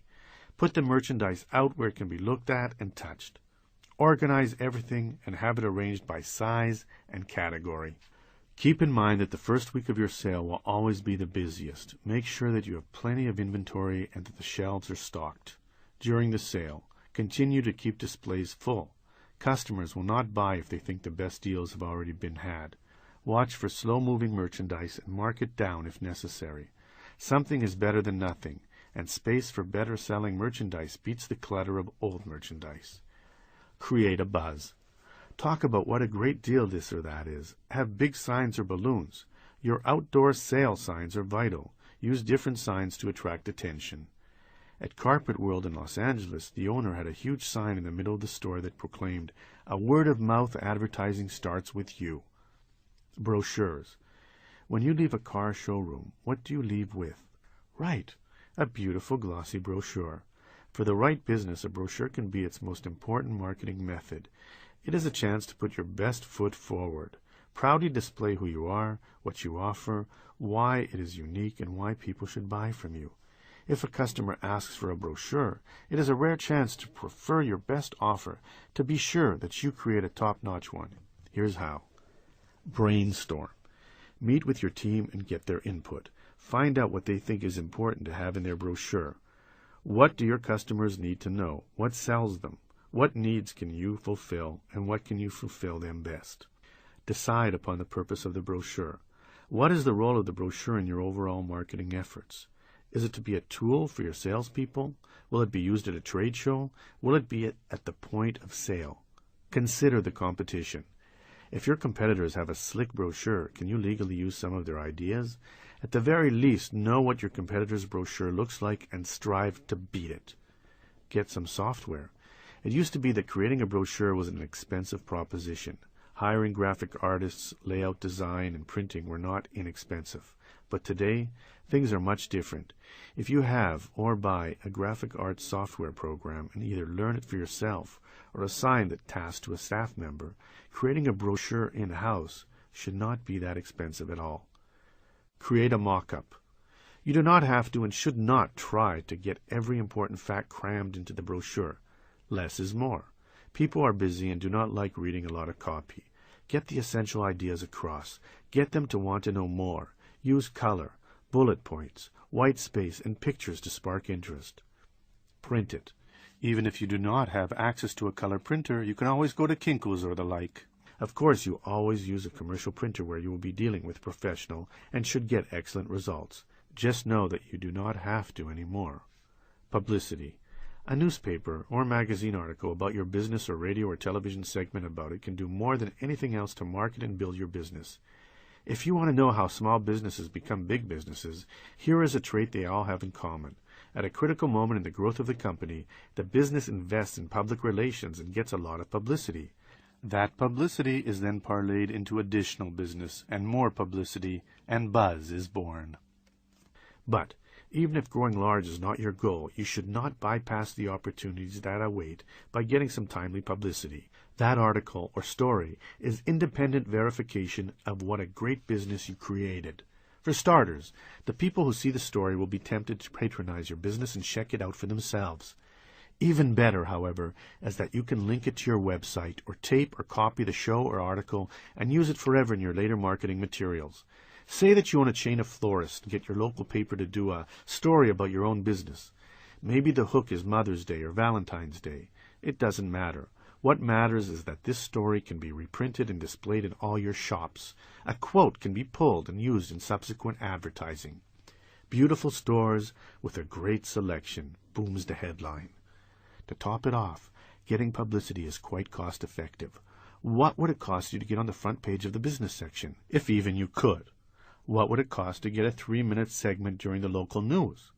Now compare that to the cost of either hiring a public relations firm or even just doing it yourself, and you begin to see the bargain that is publicity.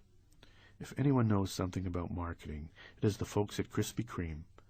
How do they create the tremendous buzz? First, they have an excellent product, based upon a recipe purchased in 1937 from a French chef, which today is locked in a fireproof vault at the company's headquarters.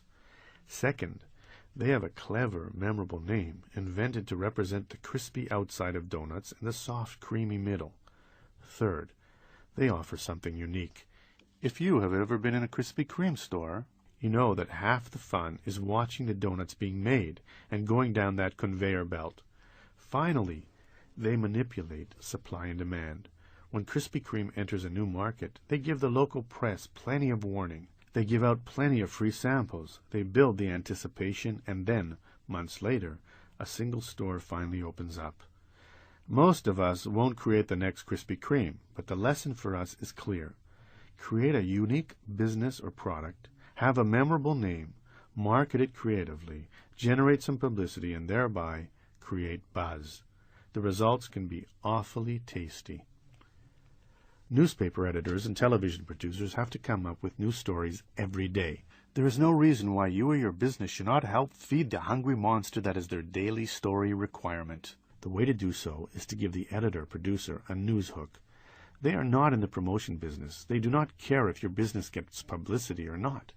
They are in the news business, and what they do care about is finding a newsworthy story. So if you're going to succeed in getting on the air, you need to couch your desires as news. You must give them a news hook. How do you do that? There are two ways. First, you could hire a public relations firm. PR firms have both the expertise and contacts to get the story about your business out there.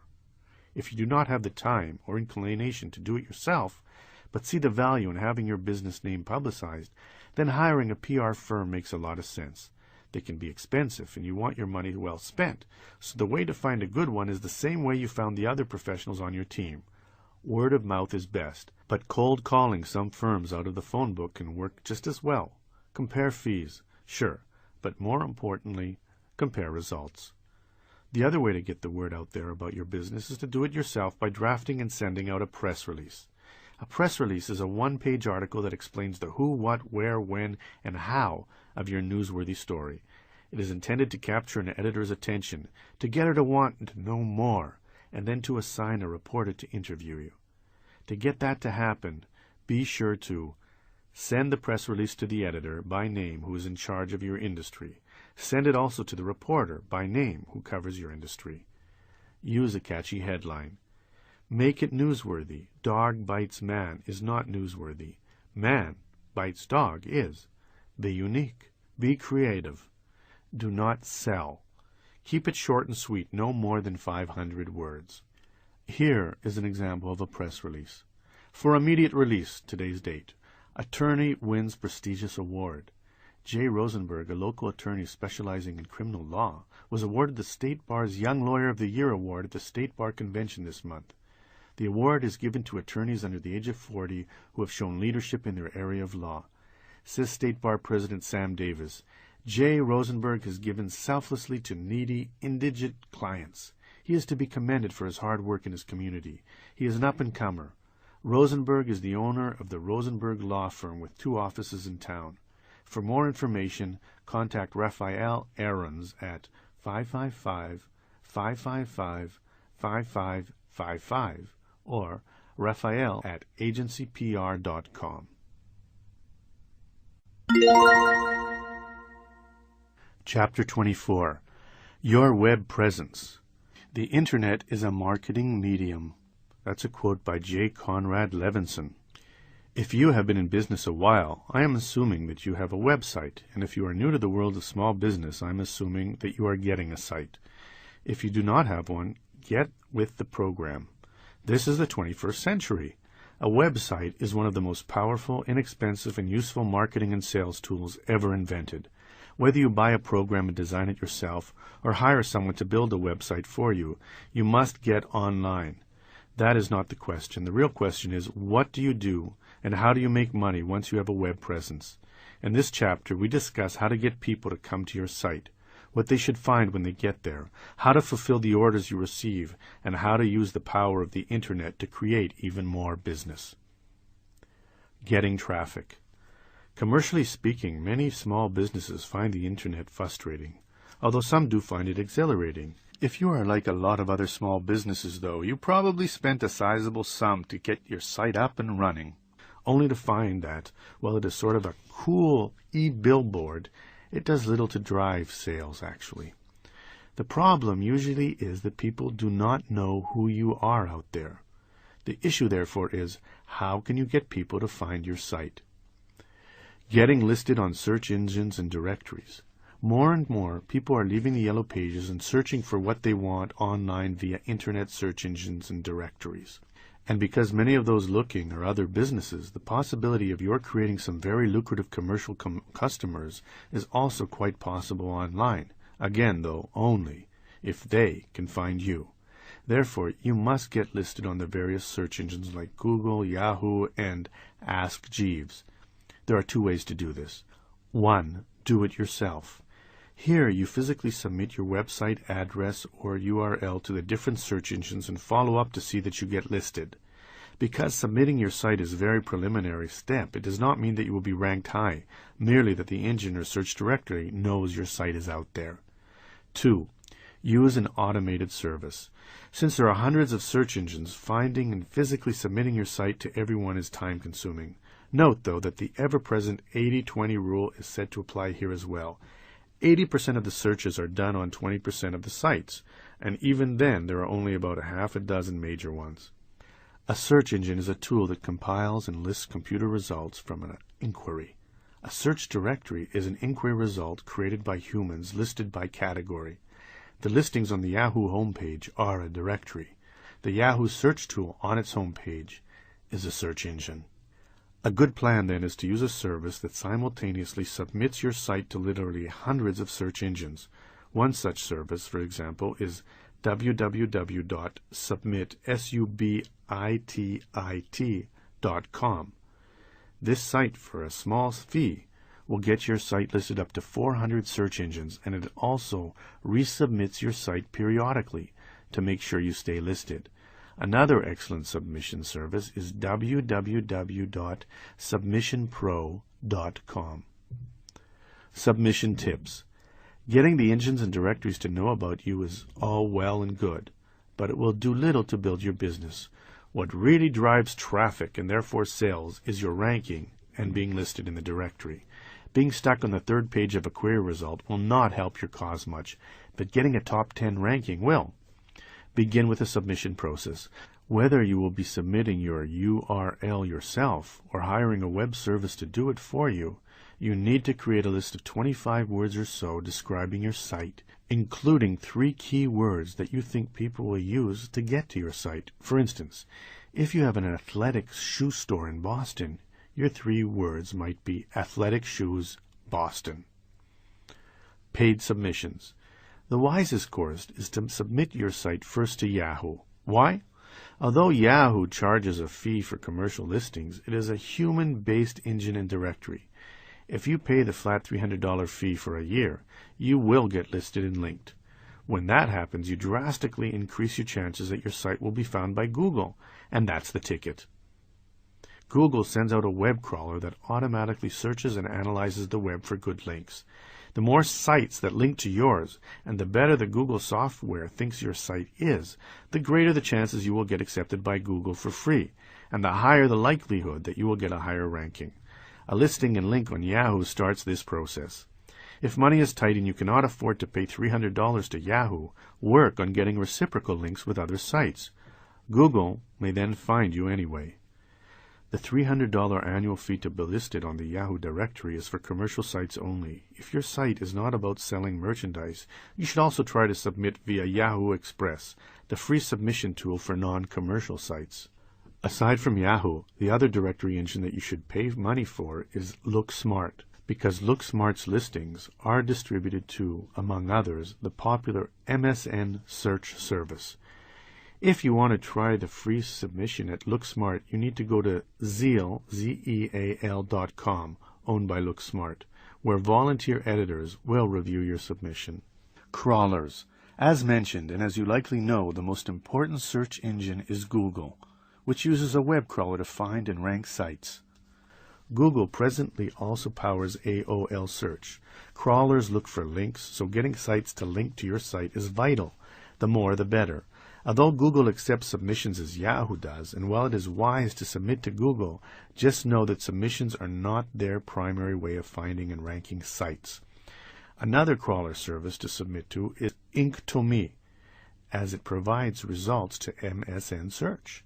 Like Google, Ink2Me looks for links to your site. For less than $50, you can submit your site to Ink2Me. Crawler-based search engines have three elements. The spider visits websites on the internet every month or two and reads the web pages. This information then goes into the master index or catalog. The search engine software then sifts through the index to match the search query with the already indexed pages and then ranks those pages it thinks are the most relevant. There are three last crawler sites that you want to be sure you submit to. The first is the All the Web site, because it provides results for the popular Lycos search engine. The other is Tioma, because it powers Ask Jeeves. Finally, be sure to submit Alta Vista, which, though less popular in its late 1990s heyday, it is still used by many people. Higher rankings. So you have submitted your site to the appropriate engines and directories, built some reciprocal links, and now want results, right? You may get them and you may not. Different sites use different methods for ranking search results.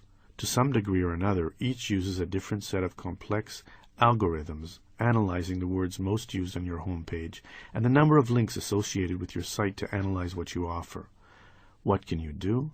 Two things. First, optimize your site for search engines, and second, spend some more money. Get your site ready. Search engines rank sites for a query based in a large measure on three things. First, by the keywords that appear at or near the top of your homepage. Second, by the frequency keywords appear in relation to other words. And third, by the links to and from the site. Maybe you are thinking that you can surreptitiously have Athletic Shoes Boston written 100 times at the top of your homepage and you will be assured a high ranking. Wrong. That is a type of spamming that will assure you a low ranking. And in any case, the link analysis plays a large measure on how high you will be ranked. So how do you get higher rankings? Pick your keywords carefully. The words that you think people will use to find your site are your keywords. For me, it might be small business success or small business expert. What about you?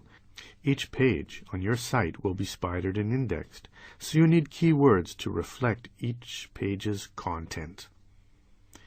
If you would like to sign up for my free online newsletter, Small Business Success Secrets, go to my site, www.mrallbiz.com. Pick your keyword placement carefully. I do not want to get overly technical here, but the code that is used to create your web page is called HTML. At the top of each page, as part of the HTML code, are things called meta tags and title tags. These help create and explain your page. The title tag, for instance, is what people will see and get if they go to bookworm your page to their favorites or bookmarks. Because some crawlers look at this meta and little title tags, speak with your webmaster and make sure that your keywords are made part of your meta and title tags. Similarly, the titles to each page need to use the keywords you want associated with those pages. Have specific pages. Create pages with HTML content and keyword placement that are specific enough to catch a spider's eye. Get linked up. It is important to reiterate that getting other sites to link to you is one of the best ways to get better rankings. Expect this process from submission to listing to take several weeks. How do you get good links to your site? Here is one way. Go to your favorite search engine, type in your keywords, view the results, and then visit the sites that are ranked the highest. Send emails to the sites and see if they would be interested in a link exchange. Buying good rankings. No, you cannot buy a high ranking, but you can do something that is pretty darn close. Think about Google for a second. When you get your query results, what do you also see? To the far right are several small boxed ads. At Lycos, the paid results appear above the actual search results. If you are willing to pay, you can buy such exceptional placement. With some sites, you pay per click. That is, you might pay 25 cents for every person who sees your ad and clicks it. With other engines, you pay a flat monthly fee. Either way, the great thing is that by agreeing to pay, you can be assured that while you may not be ranked the highest, you can still end up on the first page people see when they type in your keywords. The different engines and directories have many different advertising methods that you can choose from to get your site noticed and linked with appropriate search results. Given the ever-increasing use of the Internet by shoppers, this can be a very good use of your money and a powerful way to increase sales. Getting people to buy. Getting people to your site is good, but for you to make money online, they have to buy something. For insight on what it takes to sell online, we turn to the man who probably knows it best, Jeff Bezos, founder of Amazon.com. So what does Bezos think? He thinks that the key to business success in the virtual world is offering the customer something that cannot be replicated in the physical world. Amazon started out as the world's biggest bookstore, and it worked because whereas a typical book superstore may carry thousands of books, Amazon was able to list literally more than 1 million books, because that sort of inventory cannot be duplicated in the real world. Bezos created and offered something unique, thus driving people to his site. So you must do this if you are going to be an online success, and not necessarily on the scale that Amazon did to still be successful either. Here's a small business example. Brian Kaplowitz is the founder and president of SpeakerMatch.com. SpeakerMatch began as a speakers bureau, an agency that matches public speakers with meeting planners. As part of that business, Kaplowitz created a website. While his bureau began as the most other businesses do, with a modicum of success, it was when he had his big idea and began to follow Bezos' dictum, you have to offer something unique to succeed online, that things began to change, rapidly and for the better. Kaplowitz realized that there was a great need not being met by the traditional speaker bureaus, a need that could be best met online. Although Brian Kaplowitz never met Jeff Bezos, he instinctively knew Bezos' lesson. Kaplowitz realized that one of the great frustrations for many a speaker is that finding speaker gigs takes a lot of time. Similarly, for meeting planners, finding the right speaker is also time-consuming. Instead of having a physical speakers bureau, Kaplowitz realized that he could match these two groups online. It became the monster.com for the speaking industry, says Kaplowitz. On the site www.speakermatch.com, meeting planners list, for free, their events and speaker needs. Speakers pay a monthly fee to the site for the right to peruse and to pursue the leads that match their abilities. According to Kaplowitz, since he started using his revised business model, the site and customer base have grown every month. He has 2 pearls of wisdom learned the hard way for those who want to start their own successful online businesses. The smartest thing he did was to create an opt-in subscription list for his speaker marketing newsletter. By opting in to that newsletter, visitors to SpeakerMatch are instantly pre-qualifying themselves for Kaplowitz's services. They want what he is selling, and they have agreed to give him their email address. It's a powerful marketing tool for any would-be e-merchant. The dumbest thing he did was to purchase an opt-in list from a broker. It's a waste of money, he advises.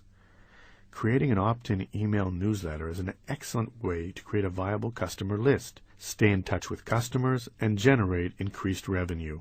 To be successful, your newsletter must provide information, discounts, or services that customers want badly enough to agree to give you their email address, also known as the opt-in.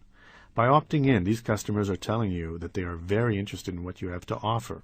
So use that.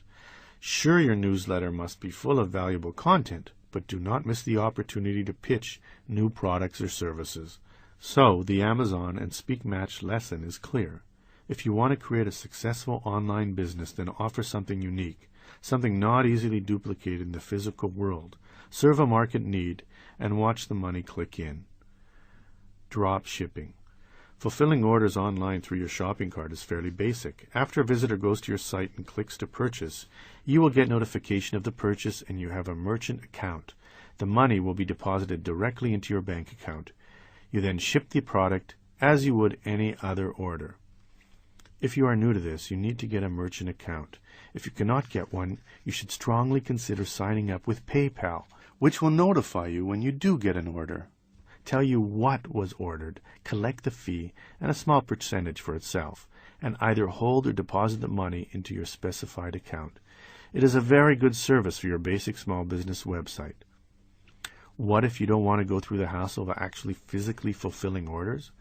One of the best things about having a viable e-commerce site is that you do not have to actually physically have stock on hand to sell merchandise. Drop shipping is an arrangement between you and a wholesaler or distributor where you virtually stock your online store with their products and take orders. You then inform the wholesaler or distributor of any sale, and they ship off the merchandise. In essence, you are just a middleman, though no one knows that. It looks to the entire world as if the merchandise is stocked and sold by you. Via drop shipment, you can sell first-rate merchandise on your site and make a healthy profit, but without actually having to stock and ship product. Here is an example. Say that your athletic shoe store carries a product called the best tube sock ever, and a package of 10 sells for $44, plus $6 for shipping and handling. When a visitor clicks and purchases this item, you get an email notification. You then send the tube sock manufacturer an email. In many systems, this too is automatically generated by the sale. The manufacturer ships the package off using your label and sends you a bill for its cost, say $35. PayPal takes your money and deposits it into your account. You make $15 on every purchase, and all you had to do was take the order. You are right if you're thinking this is a great business model, because it is. You do not have the labor expense for shipping and handling. You can stock name brand items. You can easily add and delete items on your e-store, and you do not have to buy inventory. Start this process by deciding what products you want to carry and then speaking with the manufacturer of those products to see if they have a drop shipping system. If they do not, then work on finding a distributor, a business that has an inventory of products and distributes them.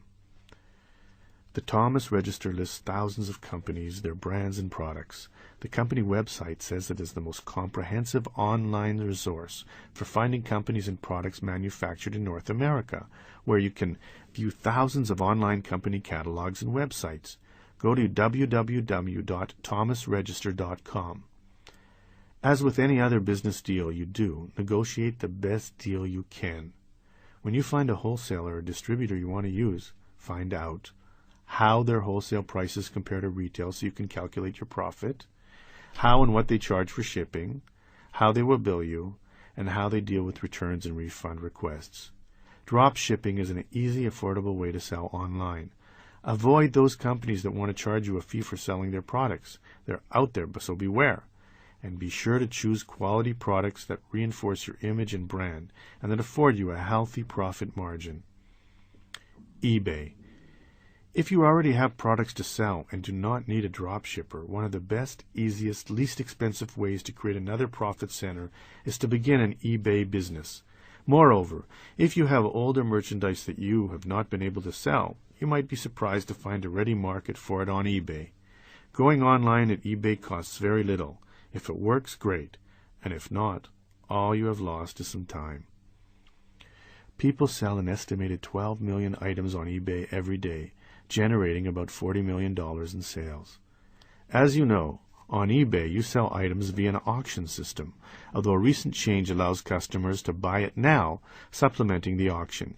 You can sell almost anything on eBay, with the most popular items being collectibles, books, movies and music, furniture, cars, and sports memorabilia. Note, though, that almost anything might sell on eBay. Everything from a pig farm to a rubber ball can be found there. One secret to selling on eBay is the old dictum to buy low and sell high. Remember the motto for our antique dealer, it's all in the buying. He knew that if he could buy items at a cheap price, reselling them for a healthy profit would not be that difficult. That is especially true on eBay. eBay strategies. Several things you can do to increase the likelihood of eBay successes are: first, be sure to set a proper hidden reserve price for your auctions. The reserve price is the lowest fee your auction will accept for your product, thereby assuring that you will make a profit on the sale if you sell it. Second, focus on customer service. Potential customers will email you questions, and those questions need to be answered promptly. Similarly, once you make a sale, stand behind your product and be sure to ship it promptly. Other things you can do to make sure your foray into eBay is successful are use photos. People want to see what they're buying. Write a great headline. Redundant but true, headlines grab people's attention. Be thorough. Giving a full description of the product can make a big difference. Accurately estimate your shipping costs. Even though eBay buyers usually pay for shipping, you will still eat into your margin if your actual shipping fees are more than what you are charging your buyers. Learning how to sell on eBay is not difficult. Visit ebay.com/education to get a full tour of how the process works, or check your local bookstore. There are several good books on the process. All in all, eBay is a great low-risk way to grow your business or to start a potentially lucrative small business with very little money. Want to make a high-tech impression? Consider getting a micro or mini CD business card. Specialized businesses can burn small CDs for you, roughly the size of a regular business card, with several minutes' worth of information. The CD cards come in many shapes, can handle all sorts of multimedia, and some even have e-commerce functionality. Email marketing. One of the easiest ways to grow your business using the net is to tap the power of email. No, not spam, but rather targeted emails to qualified customers and prospects. Personally, I have used this method with a great success to syndicate my USA Today column to business sites all over the world. The idea is to offer goods or services to specific customers via email. In that sense, it is not unlike the more traditional direct marketing method discussed in the previous chapter, the difference being that you can find your list of potential recipients via web search, and your communication is electronic. For instance, say that you are an architectural drafter. You could email architects across the country, explaining who you are, telling them how inexpensive your services are, showing that you are web savvy, and offering to create a virtual partnership. The trick is to make your initial email intriguing enough that the recipient would want to know more. That email should be fairly short, no more than 5 paragraphs, and should explain the many benefits of working with you. If the architect is interested, he or she will email you back, and presto, you have another new client.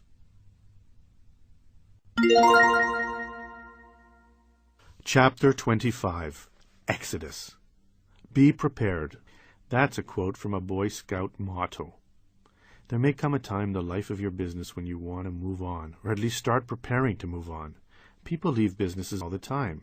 To start another business, to cash out, to let a child finally take the reins, to retire. The reasons are many. But any exit strategy requires preparation, something that many entrepreneurs are loath to do. In this chapter, we tackle getting out made easy. Succession planning.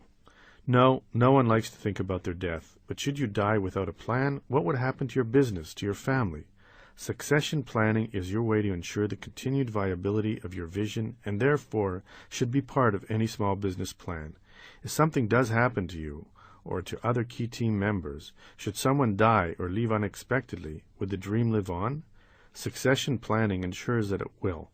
You need not only create a succession plan for your own sake, but it is something you owe your employees, vendors, shareholders, and/or investors. They all depend on your business to some extent for their livelihoods. Succession planning is the process whereby replacements are identified and groomed, not only for the CEO president, but possibly for key managers as well. Consider the cautionary tale of Marty, the owner of a flooring chain. As he got older, Marty decided that he needed a succession plan and so created what he thought was a foolproof one. Then, the unexpected actually did happen. At the age of 50, Marty died suddenly, and his plan had to be implemented. When Marty's will was read, everyone discovered that Marty's right-hand man was given 25% of the business and was to run it. The other 75% was equally divided among Marty's 3 children, 2 of whom were still minors. What Marty had never imagined was that his plan would create more problems than solutions. His oldest son wanted to run the business, but Marty's will had specifically given that responsibility to Marty's employee. Then, after a year or two, the employee came to resent working full-time, but having to give 75% of the profit to Marty's kids. In the end, the children sold their shares of the business to the employee, and Marty's master plan and dream had, like Marty, prematurely died. As you start to create a succession plan, you need to answer 3 questions. First, what is your vision for the future of the business in your absence? Second, who can best implement that vision? Finally, what plan can you create to see that the vision is carried out? Start by deciding what you want for the business if something happens to you, your partner, or other key people. Do you want the business to continue? Would that signal instead that it is time to wrap things up? Legally speaking, the death of a partner ends the partnership, unless otherwise agreed to. In an LLC or corporation, death does not ipso facto end the business. If the business does not continue, who will own the deceased shares of the business and how much say would she have in running it? These are questions you need to answer. Whatever plan you create needs to be memorialized in 2 places. First, it should become part of the operating agreement for the business. Second, if ownership shares are being transferred, that must be handled in your will or living trust. Next, if continuing is appropriate, you need to decide who is capable of replacing the person in question, be it you or someone else. You and your team have duties. Who around can best handle those duties? Look around your business and think about who might best replace key individuals. You do not necessarily want a clone of yourself, but rather someone who can step in and lead. Examine skills, personality, leadership ability, and intelligence. You may even want to give potential candidates a self-assessment test to see how they view their strengths, weaknesses, skills, and vision. They do not need to know the reason for this test if you do not want them to. Finally, once you have identified the person you think would be the best candidate to fill the position, say for instance your position, speak with him or her about this and get their perspective. If it is your son who is going to take over, you need not only broach the subject of succession, but discover whether he would like to become the boss. If the answer is affirmative, therefore, actively begin to groom him for the position. Teach him what he needs to know, answer questions, expose him to all aspects of the business, your vision, and the plan. But be careful as you do this. Choosing a successor can also create hard feelings. Qualified candidates who are not selected may leave, and the process itself may cause company-wide anxiety. Your best political skills will be required. In 1991, GE Chairman Jack Welch said that the thing that preoccupied his mind, the thing he spent the most time on, was succession planning. This was 9 years before he stepped down. Finally, put your succession plan in writing so that there is no mistake regarding what you want. Selling your business. Maybe you want to sell your business because you were unable to locate a successor, or simply that it is time to move on. A business sale requires forethought because it is a complicated, time-consuming transaction. Finding qualified buyers, growing through your books and inspections, transferring real estate, and closing the deal can be protracted. Certainly, it could take a year or more, all told. So, to make sure that you actually are able to find a viable buyer and close in a reasonable amount of time, a few tips are in order. Line up your ducks. Like the sale of a home, the sale of a business requires that you increase the business curb appeal, among other things. You will want to paint what needs to be painted, fix what is fixable, clean up the back room, and otherwise get the place ready to show. Get a business valuation. A lot of small business owners overestimate the value of their business, especially their goodwill, thinking it is worth more than it is. It is wise, then, to pay for a professional business valuation early in this process so that you know what to expect and will be able to honestly evaluate the offers you receive. The value of your business is based upon its profitability, goodwill, assets, and liabilities. If you hire a business broker, as discussed later, he will be able to accurately assess the value of your business as part of his services. Get your house in order. One reason buyers buy businesses is because they want to reduce their risk, and the only way they can see whether your business is risky or safe is by looking at your books. All records, P&L statements, tax returns, contracts, permits, leases, everything need to be in order. Boost your profits. People buy businesses because they are profitable. It follows then that one of the best things you can do to ensure a lucrative sale is to increase sales and profits to the extent possible. Speak with your advisors. Your attorney and accountant may have some good ideas about the sale of your business. They may even know of potential buyers. You need to talk to them beforehand, tell them your plan, and then have them ready to review the deal as it nears completion. Hire a business broker. Having decided to sell your business and having spruced up the office in preparation, the inevitable question is, where do you find buyers? You have two options. You could either advertise the sale yourself or hire a business broker. If you decide to sell it yourself, akin to selling a home without a real estate agent, advertise in the following places. The classifieds. The classified ad section of your local paper has a section called Business Opportunities. That section lists various small businesses for sale, their prices and locations. Many buyers start there. Magazines. The backs of trade magazines also usually have a section for business owners who are selling their business. Online. If you type businesses for sale into your favorite search engine, you will get a list of sites that broker business sales. While you might do just fine selling your business without a broker, consider what it would be like to sell your home without an agent. You would not have access to the agent's expertise and experience, nor her access to the multiple listing service, nor her contacts and colleagues. So too in the world of business sales, brokers have a listing service and associates, both of which are excellent ways to find buyers. So the first advantage of hiring a business broker is that you will have access to many, many more qualified buyers than you could find on your own. Well, not cheap. Usually they are paid a percentage of the sales price.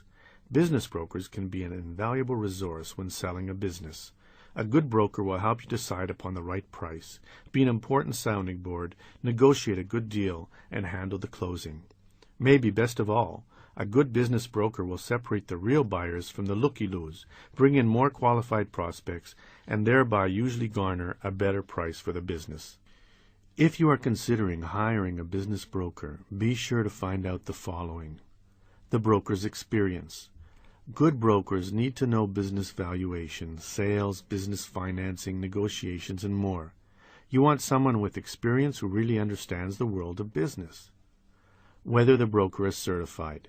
The accreditation you want is from the International Business Brokers Association, IBBA, and is called a Certified Business Intermediary, CBI. This service is provided.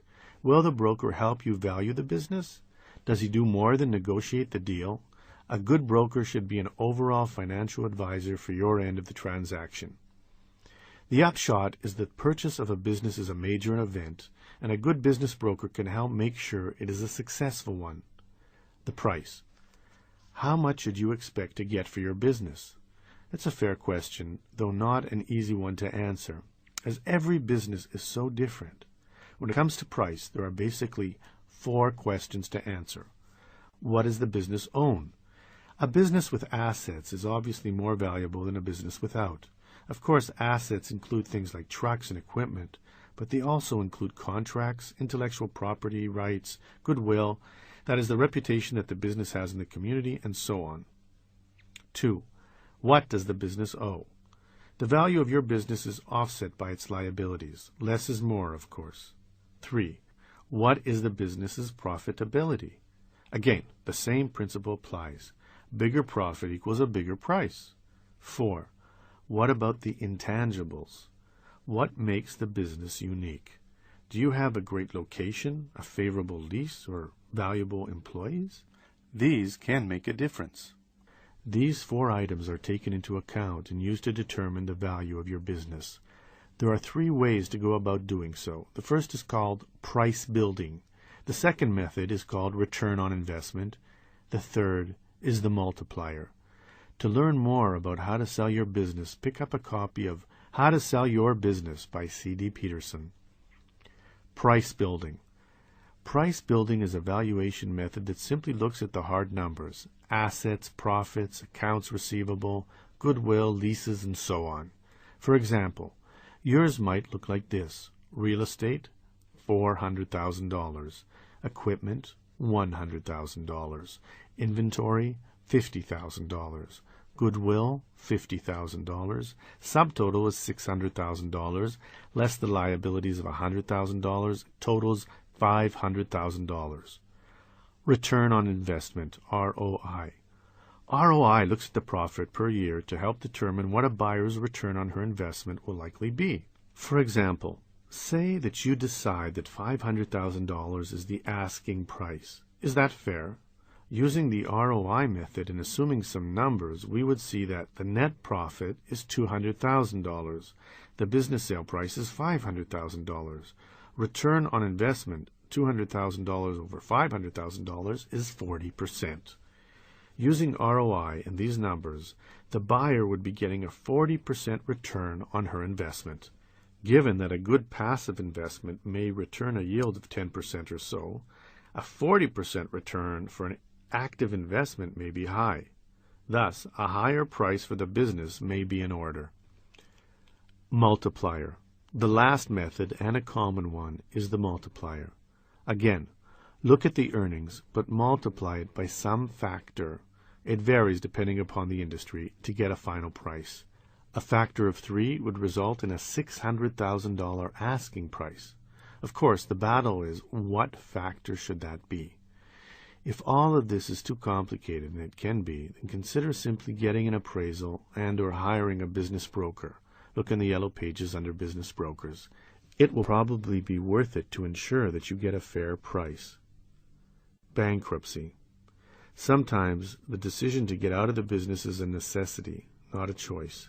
Many things can precipitate a bankruptcy. Illness to you or a partner, divorce, losing a big customer or contract, anything.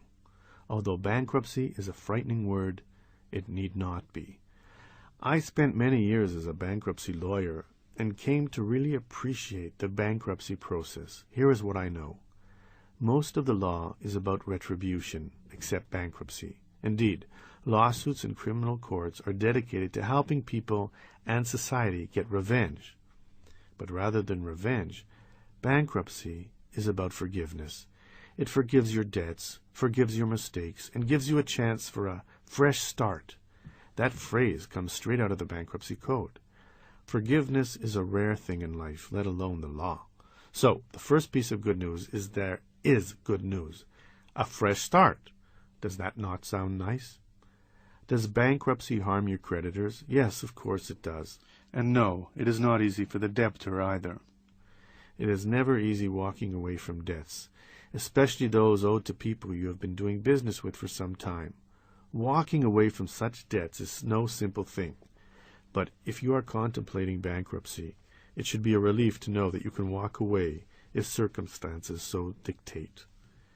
So bankruptcy puts you back in control of your business finances. If you are at a place where bankruptcy is a viable option, then it is safe to assume that things are pretty bad right about now. Creditors are probably calling, threatening to sue, or already suing you and your business. The second piece of good news is that as soon as you file your paperwork, the bankruptcy court issues a federal court order called an automatic stay. The stay is sent to all of your creditors and instructs them to leave you alone. Once you file bankruptcy, you should receive no more calls, threatening letters, or lawsuits. All lawsuits are halted by the stay, no matter how far along they are in the proceedings. There are 4 types of bankruptcies available to your business. The type you file depends upon your situation and goals. Here are the 4 types. Note, each chapter is a chapter in the bankruptcy code. 1. Chapter 7. The vast majority, 95% of all bankruptcies, are Chapter 7s. For an individual, it is quick, 4 months, fairly inexpensive, and almost all debts are completely wiped out, called discharged in the lingo. The problem for a business is that Chapter 7, also known as a straight bankruptcy or liquidation, shuts down the business. If this is your goal, good, because this is what will happen. If your small business files a Chapter 7 bankruptcy, all operations must cease. Your doors will close, and a bankruptcy trustee will be assigned to sell the assets of your business for the benefit of your creditors. Most, If not all business debts will be discharged, as will all personal debts if the business is a sole proprietorship or partnership. However, if you want to stay in business, then you need to file one of the other chapters. 2. Chapter 11. When you hear about a company emerging from bankruptcy, that is Chapter 11. Chapter 11 is used to restructure business debts. Under this chapter, existing management of the business continues to run it, although the bankruptcy court must approve significant business decisions. Creditors are appointed to a committee who work with the business to develop a plan of reorganization. The plan may allow the company to pay 10% on the dollar to its creditors, or it might be 100 cents. It varies. Once the plan is fulfilled and the debts are paid, it usually takes several years. The company emerges from bankruptcy. 3. Chapter 12. Chapter 12 is for farmers. 4. Chapter 13. Chapter 13 is like a mini Chapter 11. Whereas Chapter 11 is usually used by large corporations, Chapter 13 is a reorganization plan for smaller companies that want to keep their doors open, such as sole proprietorships. While not the optimum path you wanted your business to take, bankruptcy is not as bad as most people fear. Sometimes you just need a little forgiveness to get back on track.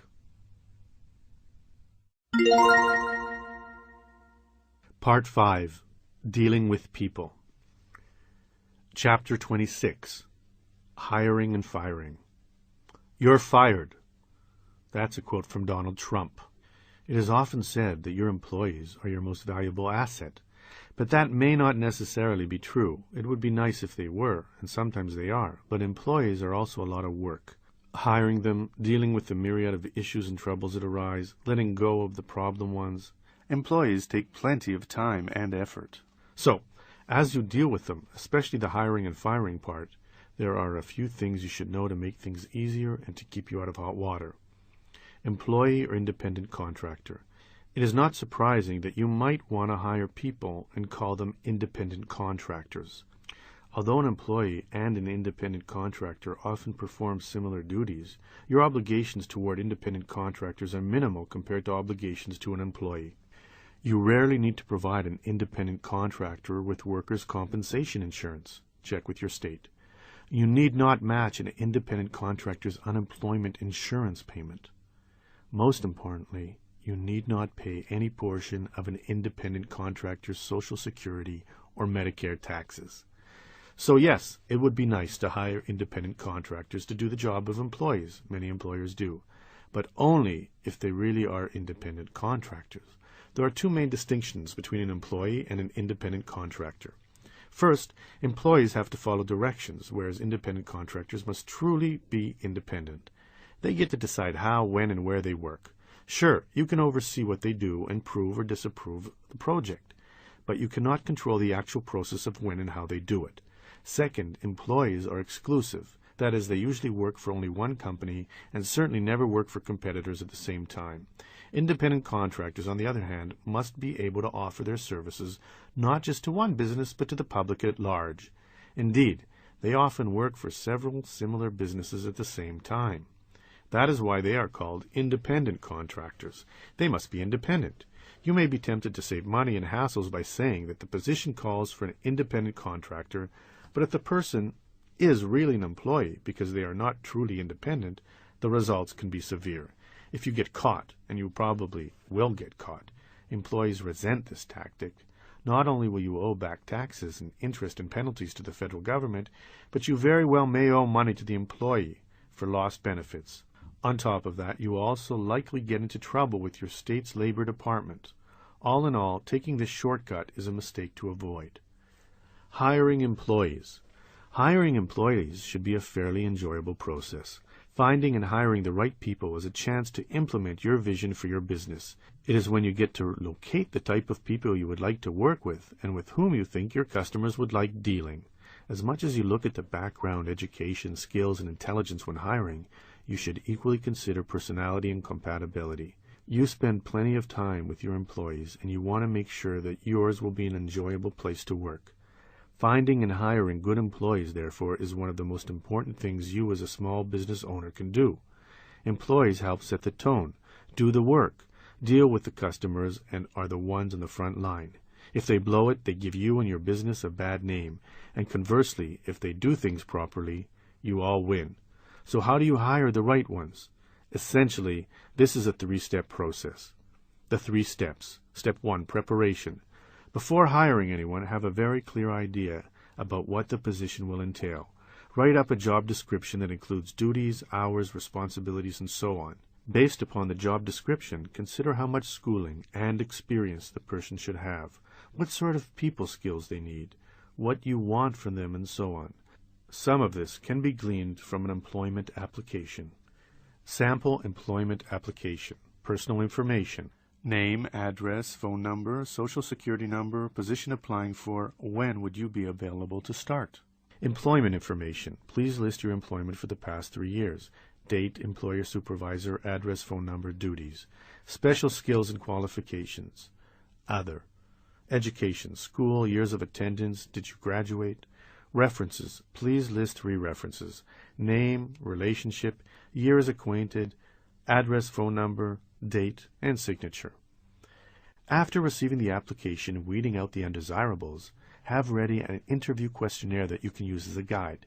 Explore the candidate's background, experience, qualifications, ideas, intelligence, and references. Be sure to include open-ended questions that require the applicant to explain things. Have several questions ready regarding each important attribute for the position. Step 2. Finding qualified applicants. Once you know what you want from the employee, you need to find a stable of potential candidates to interview for the position. Of course, a help wanted ad in the classifieds in your window or on a site like monster.com can draw a pool of applicants.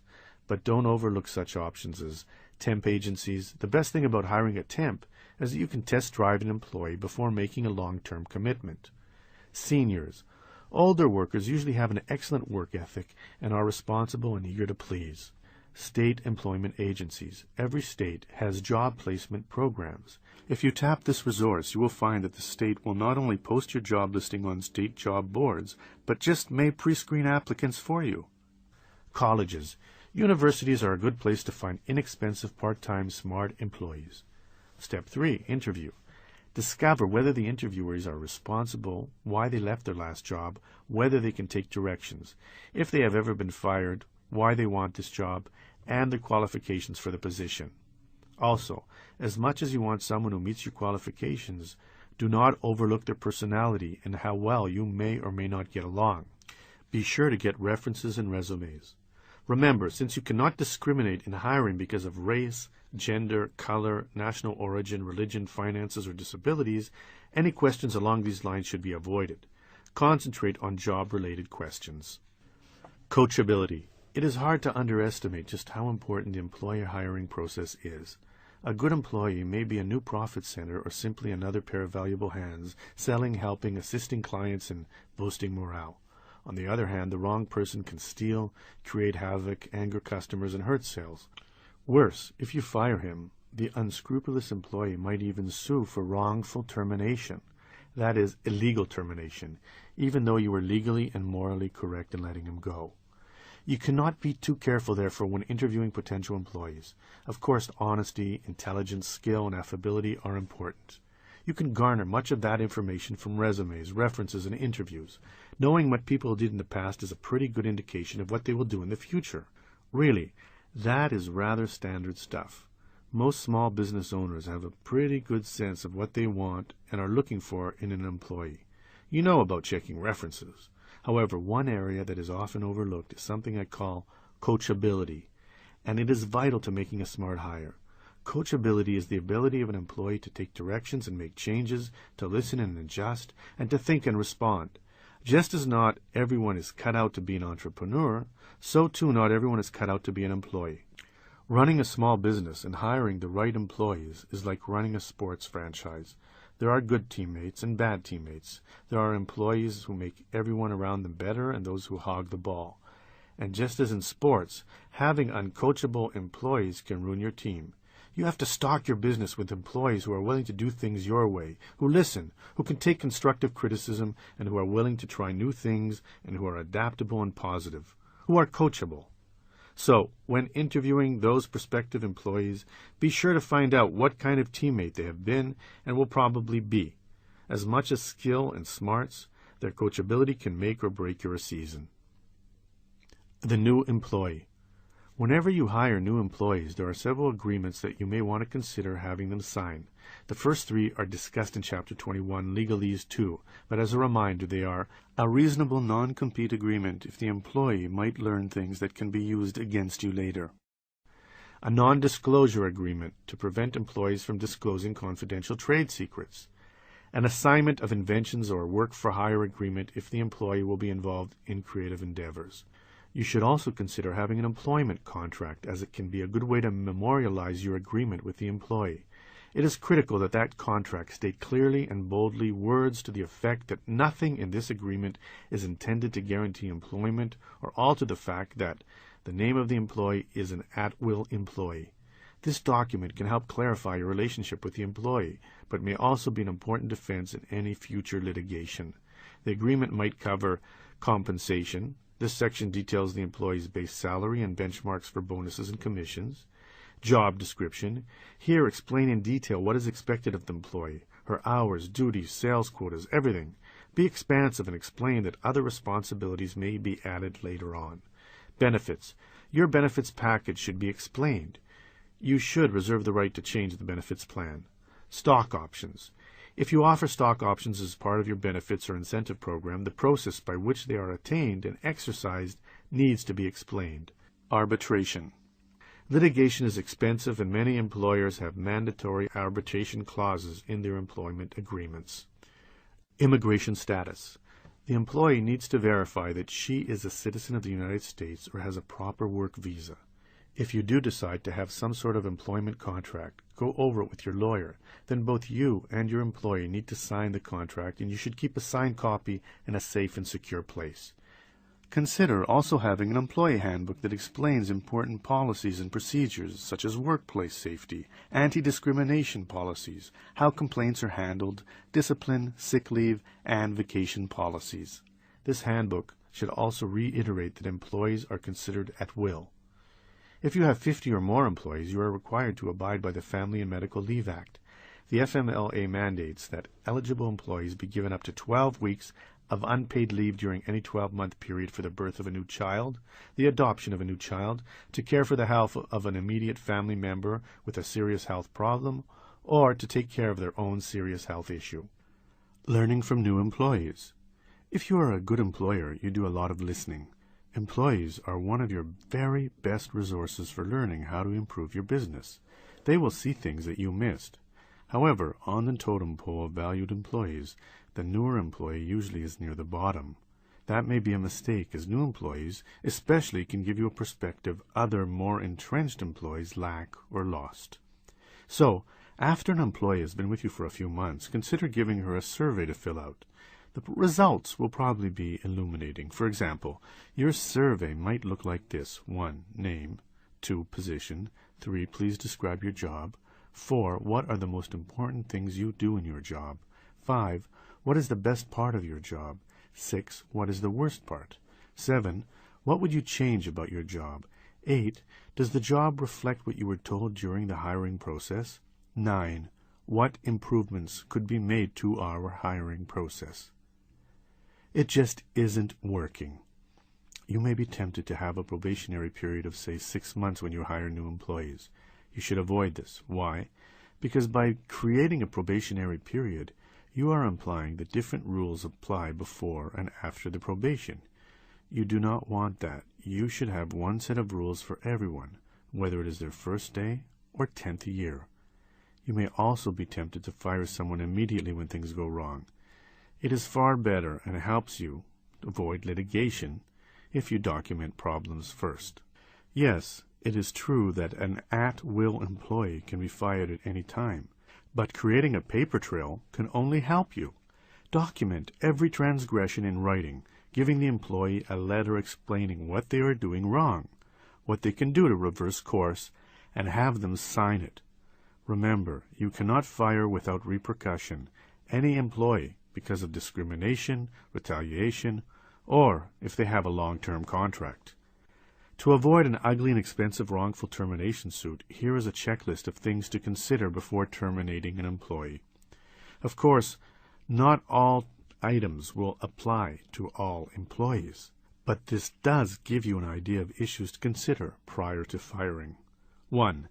Analyze whether the problem is the fault of the employee or your business procedures. If it is how your business is run, firing someone will not solve the problem. 2. Make sure that you have documented the employee's transgressions in writing. 3. If you have a grievance or complaint procedure, be sure that it has been followed. 4. Determine whether similar employees have been treated similarly to the employee in question. Disparate treatment equals litigation. 5. If the employee is a member of the protected class, handicapped, a minority, older, be sure that the reason for the termination is valid and double-check to make sure the problems with the employee have been documented. 6. Make sure the employee is not being fired in retaliation for exercising a legal right. 7. Make sure the employee does not have a contract for continued employment, either written or implied. If you determine that firing the person is required, it has been found that it is best to do so in the morning, usually midweek, although late on Friday afternoon may work well too. Break the news in the employee's office or a conference room, and endeavor to do so gently. Make it brief and dignified. If you are concerned that the employee might become violent, have a security guard ready nearby. Hire one for the day if needed. The opposite of an at-will employee is a just cause employee. Employees with long-term employment contracts, such as a tenured teacher, are just cause employees. Just cause employees may be legally terminated only if you have, well, a just cause. Just cause reasons may include illegal behavior, excessive absenteeism, insubordination, sexual harassment, or serious incompetence. Firing a just cause employee requires investigation, notice, and hearings. After the employee has left the premises, you may need to change the locks or the access code if he had security clearance. Finally, write a disengagement letter to the ex-employee after he has gone, handling any necessary house-cleaning matters and reiterating what happened in the termination meeting. A necessary part of small business, letting employees go, can and should be done in a way that minimizes your risk.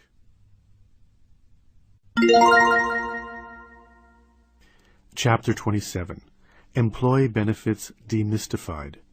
A man, to carry on a successful business, must have imagination. He must see things as in a vision, a dream of the whole thing.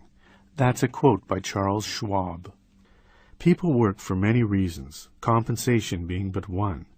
If you are to create and sustain a successful small business, take into account the many things people want out of work. From the noble, the desire to make a difference, to the mundane, to get health insurance, work means different things to different people. While pay will be the main way you compensate them for a job well done, it is by no means the only way. In this chapter, a smorgasbord of benefit options is offered for your consideration. What is required? By law, you are required to give employees only certain benefits, although they are probably not what you think. You must pay them at least the prevailing minimum wage, provide workers' compensation insurance, withhold and match FICA taxes, pay unemployment taxes, have employees work no more than 40 hours a week or pay overtime unless they are exempt employees, give employees time off to serve in the military, on a jury, or to vote. You are not required to give employees benefits such as bonuses, health insurance, paid vacations, sick leave, retirement plans, stock options, life insurance, Christmas, New Year's, or other legal holidays off. Of course, while you are not required to offer such benefits, if you want to create a place where people want to work, a place that is special, a place that engenders loyalty, you must provide some or all of the benefits just listed. The quality of your benefits package is definitely something employees will look at when deciding whether yours is a place where they would want to work. And since the quality of the employees you attract has a direct impact on the quality of your business and the quality of your bottom line, offering a full benefits package is an important criterion to consider, albeit an inexpensive one. Bonuses. Money is a mighty motivator. Offering bonuses, therefore, can be a valuable incentive. Bonuses can be structured in two ways. First, individual employees can be given benchmarks to hit, and a sliding scale bonus can be offered as the employee hits each goal. But because this sort of system usually works best mainly with sales staff, the other sort of bonus plan may work better company-wide. Under the second system, goals for the entire business are communicated to all employees, and as the company hits these goals, a pool of bonus money is created. Each goal reached fills the pool more, and at the end of the year, the pool is divided equally. Goals could be sales, or reduced overhead, or less shrinkage. Shrinkage is a reduction in inventory caused by accounting error, employee theft, customer shoplifting, administrative error, and/or vendor fraud or mistake. There are several advantages to this system. First, it helps teach your employees about business, and the more they know, the less likely they are to waste. Secondly, it gives everyone a stake in the outcome, not just your salespeople. Third, it creates a sense of teamwork and helps employees feel invested in the business. Stock options and ownership. Another trait shared by the most successful small business is that they often give employees a stake in the business, an ownership share. Rather than it being just another place to work and draw a salary, a small business that an employee partially owns makes that employee a committed entrepreneur. As a result, they usually are more motivated, more dedicated, and more conscientious. Moreover, the possibility that the business could hit it big and thereby make the employee rich is another powerful motivator. At one time during its late 1990s internet heyday, Amazon.com was trading on the NASDAQ for almost $600 a share. It turned ordinary employees into instant millionaires, if they sold at the right time. These days, the stock is back down to earth, trading at less than $100. There are three types of stock ownership plans. 1. With a stock option plan, your business would award the option to buy a company stock at a specified price, and the employee then has a certain amount of time to exercise the option and become a part owner of the company. Approximately 10 million employees in business, both public and private, hold stock options at any one time. 2. An employee stock ownership plan, ESOP, is a sort of retirement plan akin to a 401k, but instead of creating a diversified portfolio with an ESOP, the retirement funds are invested in the stock of the employer. Under this scenario, the company contributes cash to buy its own stock, usually from the owner, which is then shared among the employees.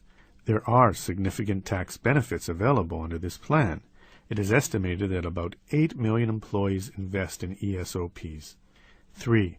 An employee stock purchase plan, ESPP, allows employees to buy stock at a discount, usually around 15%. The employee can either sell the stock for a profit or hold on to it.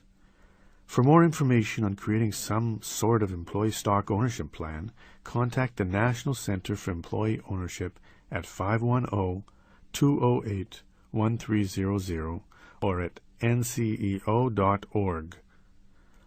Other retirement plans. For employers and employees alike, the most popular employer-sponsored retirement plan is the 401k, as contributions are tax-deductible for employers and tax-deferred for employees. Participation is optional, although employees today know they need to fund their own retirement and usually appreciate the opportunity to do so. You, the small business owner, must decide whether you can afford to match funds contributed by the employees. It is expensive to match employee contributions dollar for dollar, even if they are tax-deductible. Investments made by the 401k contributions can be made by employees or by the plan administrator. Know, however, that with a 401k, the more options you give your employees, the more expensive administration will be. Expect administration costs to be at least $1,000 a year, as reports must be filed with the IRS, the Department of Labor, plan participants, and so forth. To set up a 401k plan or some other tax-deferred retirement plan as outlined in Chapter 20, Legalese 1, you need to speak with a financial planner or your accountant. Health insurance. Employees consistently rank health insurance as among the most important benefits supplied by an employer. The problem for the small business person is that the cost of insuring your employee continues to rise at frightening rates. Moreover, unlike large businesses that have the ability to at least partially pass on or absorb increases, small businesses have neither luxury. So what to do? There are options, but no great answers. In all honesty, too many options for reducing your health care costs while still providing employees with coverage involve cutting benefits or shifting costs onto your employees. While that may help you keep costs down, it doesn't make for a happy workplace. The first and easiest thing to do is shop around. There are all sorts of plans to choose from, with varying degrees of cost and coverage. Online, ehealthinsurance.com is a good site for comparing health plans. You should also speak with your insurance agent or broker. The plan you bought a few years ago may have a cheaper alternative today. Remember that an insurance broker can shop your needs to many different providers, whereas an agent works exclusively with one company. By shopping, you can compare quotes for scores of different plans. Options. Your basic options are these. The traditional health insurance. This type of insurance allows employees to pick any doctor or specialist they want. They need to first meet the deductible, and there is usually a cap on out-of-pocket expenses. This is the most flexible and most expensive sort of plan. Health maintenance organizations. HMOs direct employees to providers within the system. Their primary care physician is the gateway to all other medical care. Copays are small, and meeting deductibles is usually not a requirement. Preferred provider organization. A PPO allows employees to see any health provider they want, but if they choose a doctor outside the system, their copays are higher. Point of service. With a POS plan, as with an HMO, your staff has a small copay and are encouraged to see doctors in the network. If they go outside the network, they must meet a deductible and also pay a percentage of the fee. There are two relatively new healthcare options on the block that you should also consider. Health savings accounts. HSAs are like IRAs for medical care, with two parts. The first is a health insurance policy that covers expensive hospital bills. The second is that employees can contribute money tax-free into an interest-bearing investment account in which the money deposited can be withdrawn tax-free for medical care. If employees do not need to use the money they save, the money accumulates with a tax-free interest until retirement, when they can withdraw it for any purpose. To learn more, go to www.hsainsider.com. Health Purchasing Alliance. Here, instead of joining one health plan, employees join an alliance of many health plans, all of which are being jointly administered. Because all are competing for your healthcare dollars, you get the best possible prices and are able to shop for various coverage options in one place. Finally, you should find out whether your business may be eligible for discounted healthcare plans from an association. Chambers of Commerce often offer this, as do trade associations. Alternatives. A few other things you can do to reduce your small business healthcare costs are first, consider cutting back on the extent of your plan. If, for example, your plan offers dental and vision, you may have to cut those. Unpleasant, yes, but at least your employees will still be covered in the areas where it really counts. No, I certainly do not enjoy advising you to cut employee benefits, but I also understand that healthcare costs are a major concern for many small businesses, and cutting benefits is better than cutting jobs.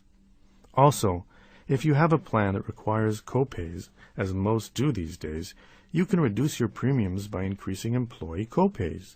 The higher the copay, the lower your premium. Similarly, you can increase prescription copays by increasing the amount your employees pay for their prescriptions. You can again reduce your premiums. Whatever you choose to do, it has to be thoughtful and maybe even something you decide with your employees. Because healthcare is so important, you must weigh carefully your need to rein in costs against your employees' needs for adequate health care. Holidays, sick leave, and vacation. Time off for holidays, sick leave, and vacation days are not rights that employees have, but benefits you offer. According to the Fair Labor Standards Act, you are not required to give paid time off for holidays, sick days, or vacation days. But just because you do not have to be a good employer, it does not mean that you should not. If you want to recruit great people, you have to create a great place to work. And this is the one place to start. The traditional method. Small businesses usually set up a leave policy whereby employees get X number of days for sick days and Y number of days for holidays and so forth. You simply decide on how many each employee will get a year, whether they will be paid days or not, put the leave policy in writing and let everyone know. Typically, new employees usually get about 16 days off per year, allocated evenly between vacation days and sick days. Most employees expect a paid week or two off per year. Most employers provide paid holidays for New Year's Day, Memorial Day, the 4th of July, Labor Day, Thanksgiving Day, and Christmas Eve and night. When it comes to other religious holidays, the norm is to allow employees to take them off without pay, or to allow employees to use vacation days.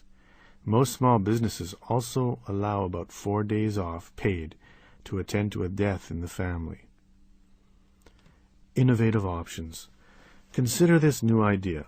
Pool these various types of days off into a bank of hours that employees can use as they see fit. For example, instead of giving employees 11 holidays and 5 vacation days a year, you might decide instead to give everyone 100 hours a year off to use how and when they want. This sort of plan has many benefits. First, it promotes honesty. Employees could schedule days off without having to call in sick.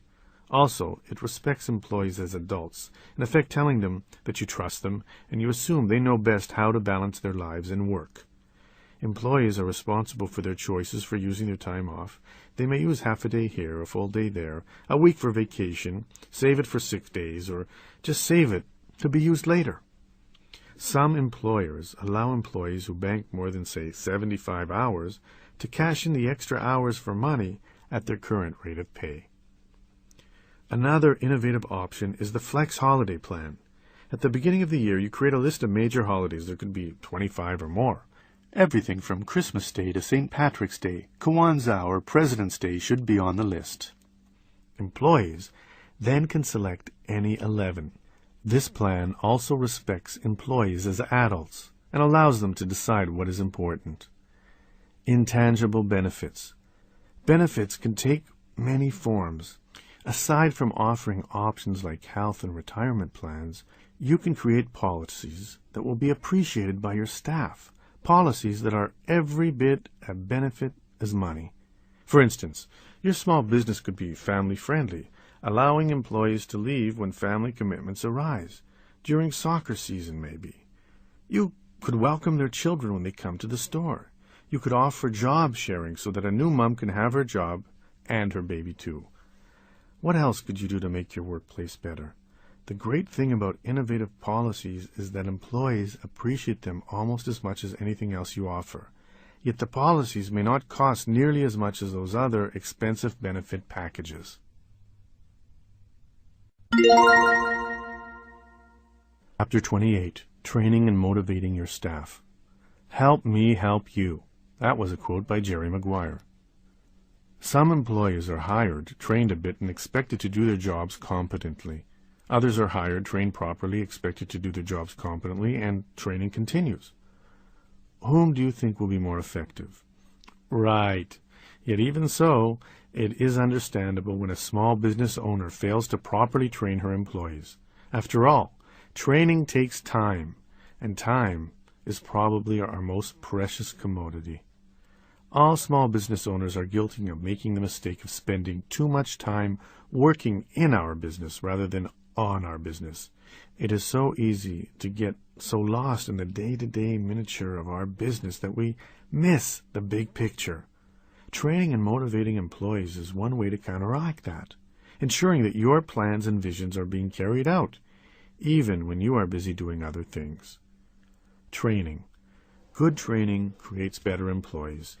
It might be as simple as explaining a new policy and showing employees how to implement it, or it might be a several weeks long process in which employees learn something new. Either way, adequately training your staff is vital to the continued success of your small business. Nancy Clark owns 2 retail dance apparel stores, so it is physically impossible for her to be at both places at once. Accordingly, she is a big believer in proper training. She spends up to a month training new employees before allowing them to work on their own. During the training period, which she conducts during regular store hours, Clark makes sure new employees learn everything from opening and closing procedures to knowing the merchandise to operating the cash register. Clark trains her staff from the ground up so that when something arises, the employee is able to handle it. Thorough training creates knowledgeable staff, and that, in turn, creates a well-run business, says Clark. To be most effective, begin training employees the day they start work and cover everything they need to know. By creating a training process that covers all the bases, you create better employees, which in turn allows you to concentrate less on problems and more on the areas of the business you enjoy. Your initial training can cover many things such as philosophy, employees should understand your way of doing business, brand, teach your employees what your business is all about and what you want the company personality to be. Policies, explain overtime, vacation, sexual harassment, workplace safety, and other policies. Operations, show them how to operate the alarm, the lights, the point-of-sale system, the computer, and so on. Explain how to restock the shelves, how to handle a complaint, and other similar issues. Expectations. Employees need to be taught what you expect of them. At Long & Levitt, a law firm on the West Coast, new lawyers were not only trained in the essentials, but every day for an hour they were given a workshop in basic civil litigation. The crash course was unique in that it rapidly accelerated the new attorney's ability to contribute to the firm. By training their lawyers properly from the start, by teaching them not only how to be good employees, but how to be better lawyers too, the firm helped the bottom line. Many small businesses spend the bulk of their training on the one issue that is both the most important and often the hardest for employees, sales. Because sales are so important, issues beyond training are covered in the next chapter. Extraordinary sales and exemplary customer service. Sales training not only gives employees a valuable skill, but is equally a chance to teach your troops your way of doing business. Among the things to cover in your sales training, attitude. Is your staff to be friendly, chatty, professional, reserved, or what? Some small businesses want their employees to be aggressive. Others want them to be almost invisible. What say you? Products. Employees need to learn about your product line, why you sell what you do, how it ties in with what you are trying to accomplish, and how that fits the needs of customers. Money. How should they handle cash sales, credit cards, and checks? Operations. How to handle returns, refunds, and so on. One of the best ways to train new employees in the art of sales is to have them shadow your best salesperson for a few days. Ongoing training. If employees want more out of work than just a paycheck, what are those things? One of them, to be sure, is additional skills.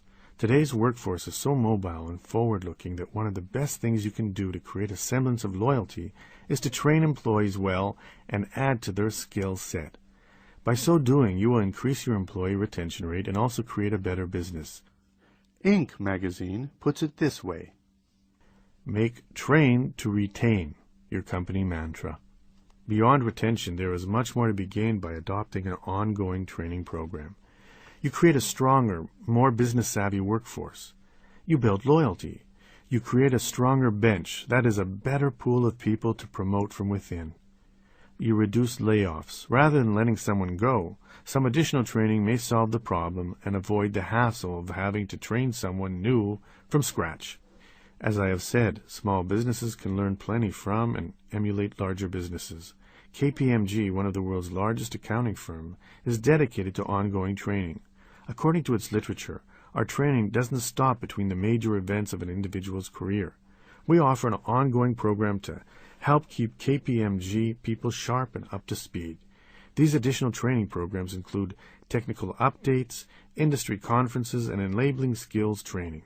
For you, this thorough, comprehensive, and continual training process helps ensure that your skills and abilities always fit perfectly with the teams you join. Ongoing training can take many forms. The most popular are additional computer skills, financial management, technical training for individual occupations, and career path training. None of these need cost a fortune. The California Chamber of Commerce conducted a survey of 100 of the most successful small businesses in that state. One of the questions it asked was this: the real key to business success is hard work and perseverance, fine products and service, advertising, knowing the fundamentals of business, employees, and what was the most popular answer? The last one. Training managers. Not only do regular employees need adequate training, managers do too, maybe more. Managing people is not something that always comes naturally, so the more you can help them help your staff, the more successful everyone will be. Because managers are already motivated to succeed, they are in the position they are in. But managers do need to be taught how to coach, as essentially that is their job. They need to prod, push, and praise just so in order to bring out the best in their people. How do they do that? 4 traits you can teach can help any manager be more successful. 1. Listen. It is true that Ernest Hemingway was referring to managers when he said most people never listen. Probably not, but he could have been.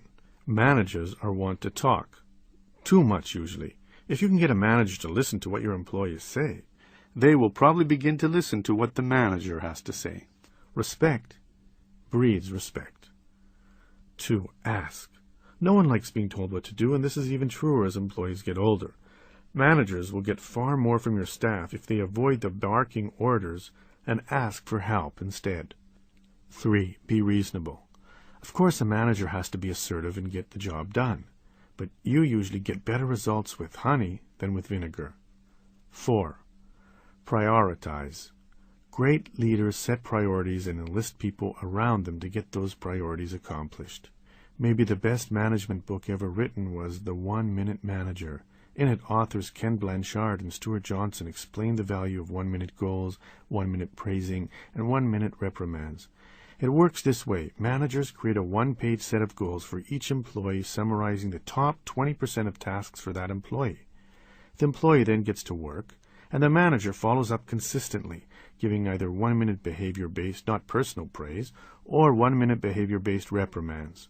Both praise and reprimands keep employees going in the right direction. Training techniques. Properly training your staff and managers need not be boring, as people learn best when they are engaged. Accordingly, any small business looking to improve its training should consider doing something more than lectures alone. For example, you might try shadowing. As mentioned, sending people into action with already trained employees is a fast way to get someone up to speed. Videos. Because people recall what they see, videotapes can be a very effective training method for employees and managers alike. Videos can teach people how to sell, how to open and close, how to spot and deal with potential theft, how to motivate, and so on. Role-playing. Staff members can take turns pretending to be the thief, or the reluctant customer, or the irritated patron. You can then show them the proper way to handle these situations. The Internet.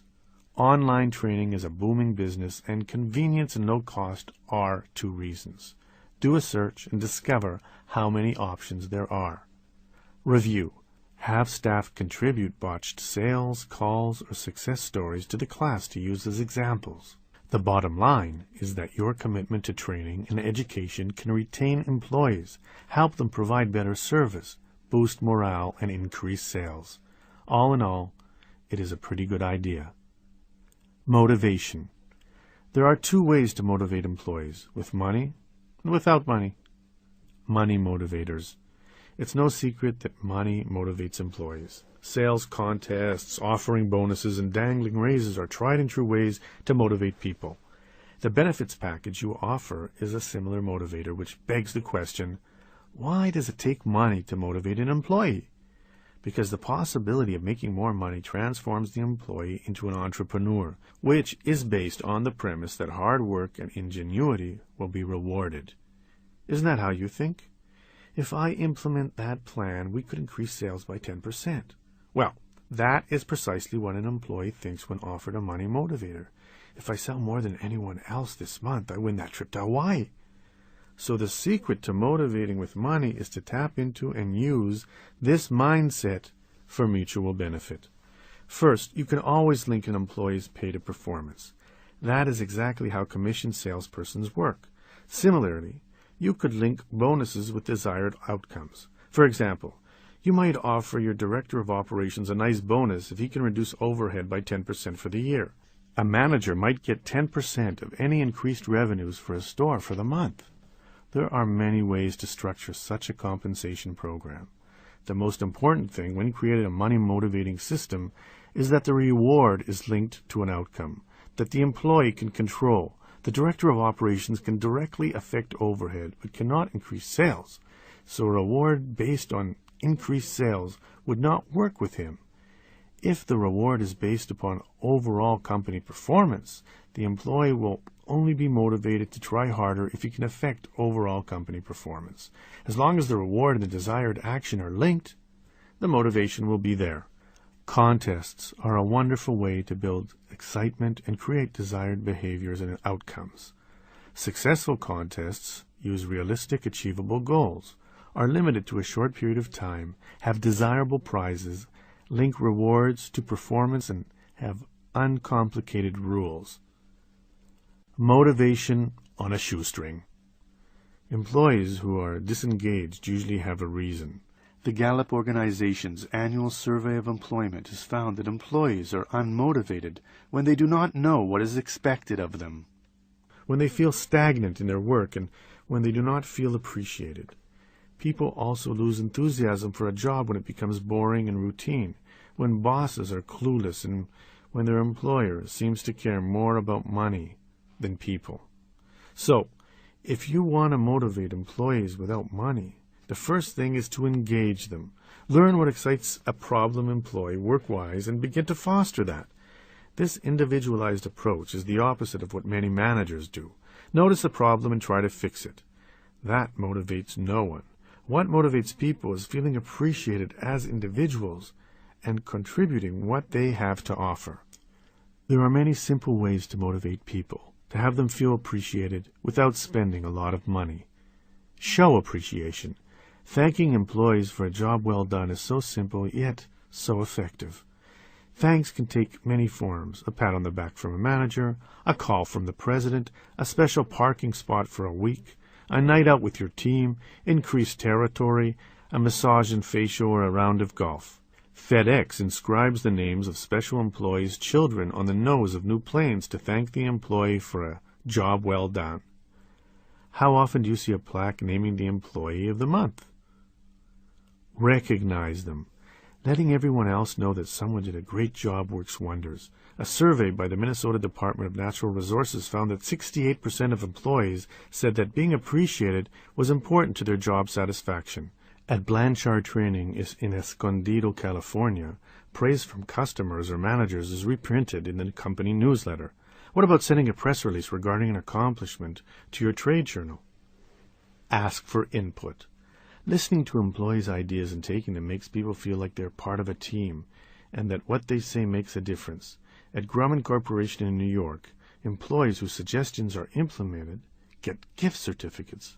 Felpro of Skokie, Illinois, has a yearly drawing for $1,000 for all employees who participated in the Employee Suggestion Program.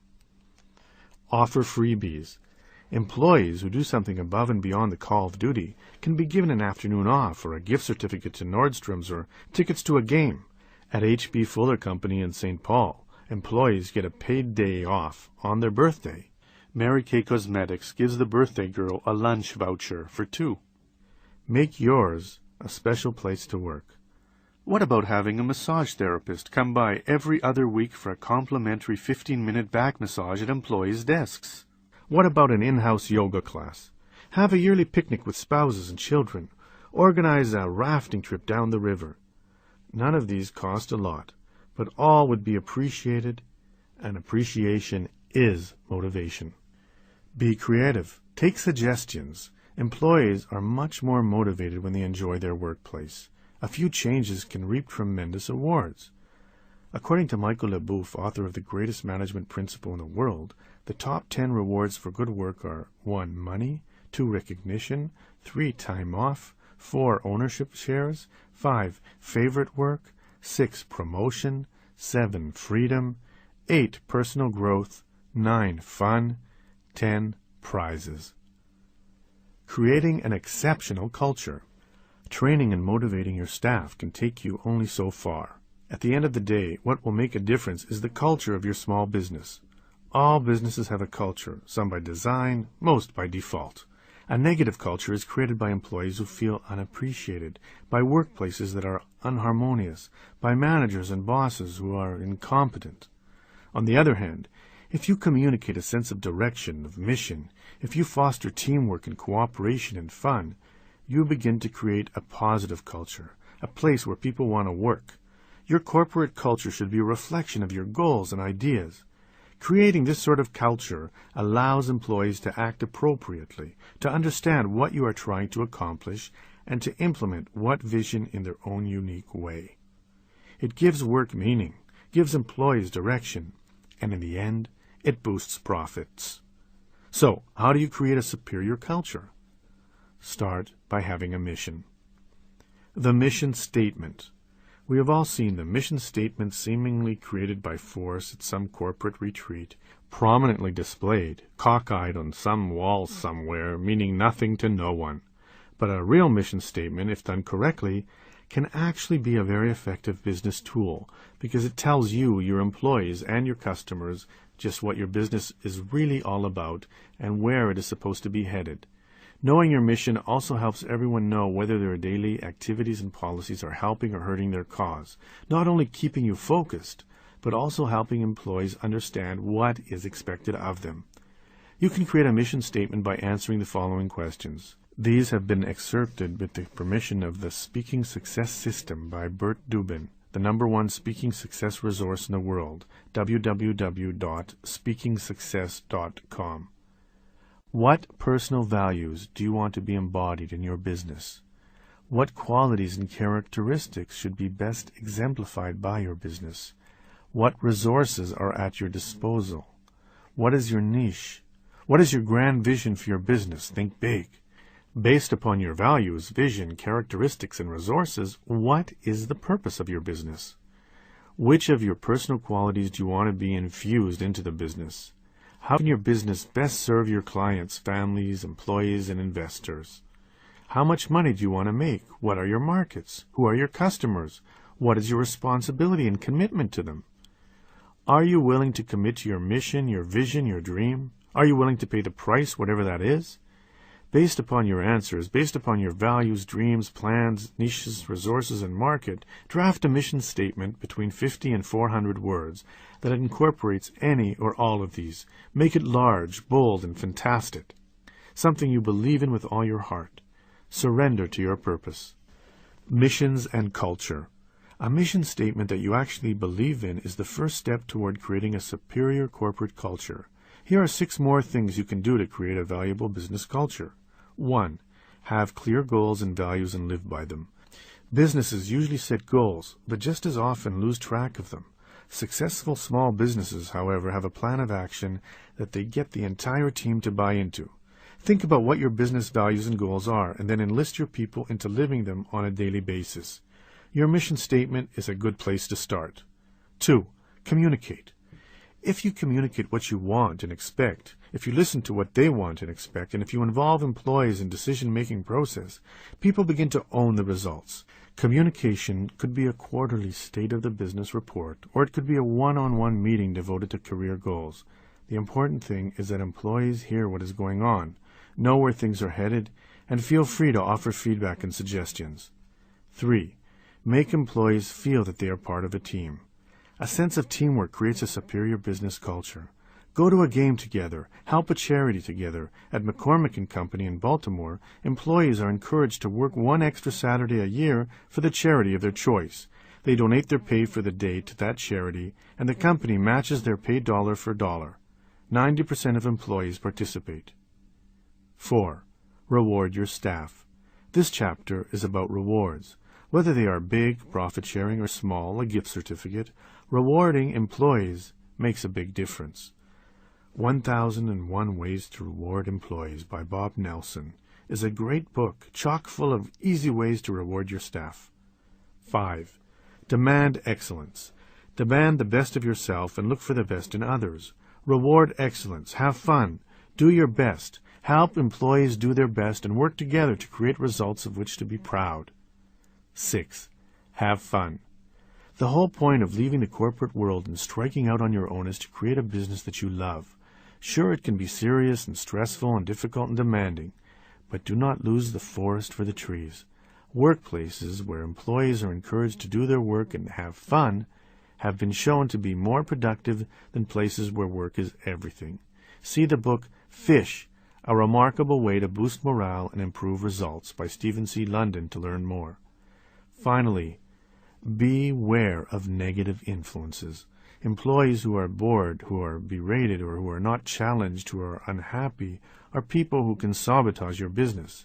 They need to get on board or get off the bus. Implementing even a few of these ideas can go a long way toward building a small business that will not only be a great place to work, but will prosper in the process.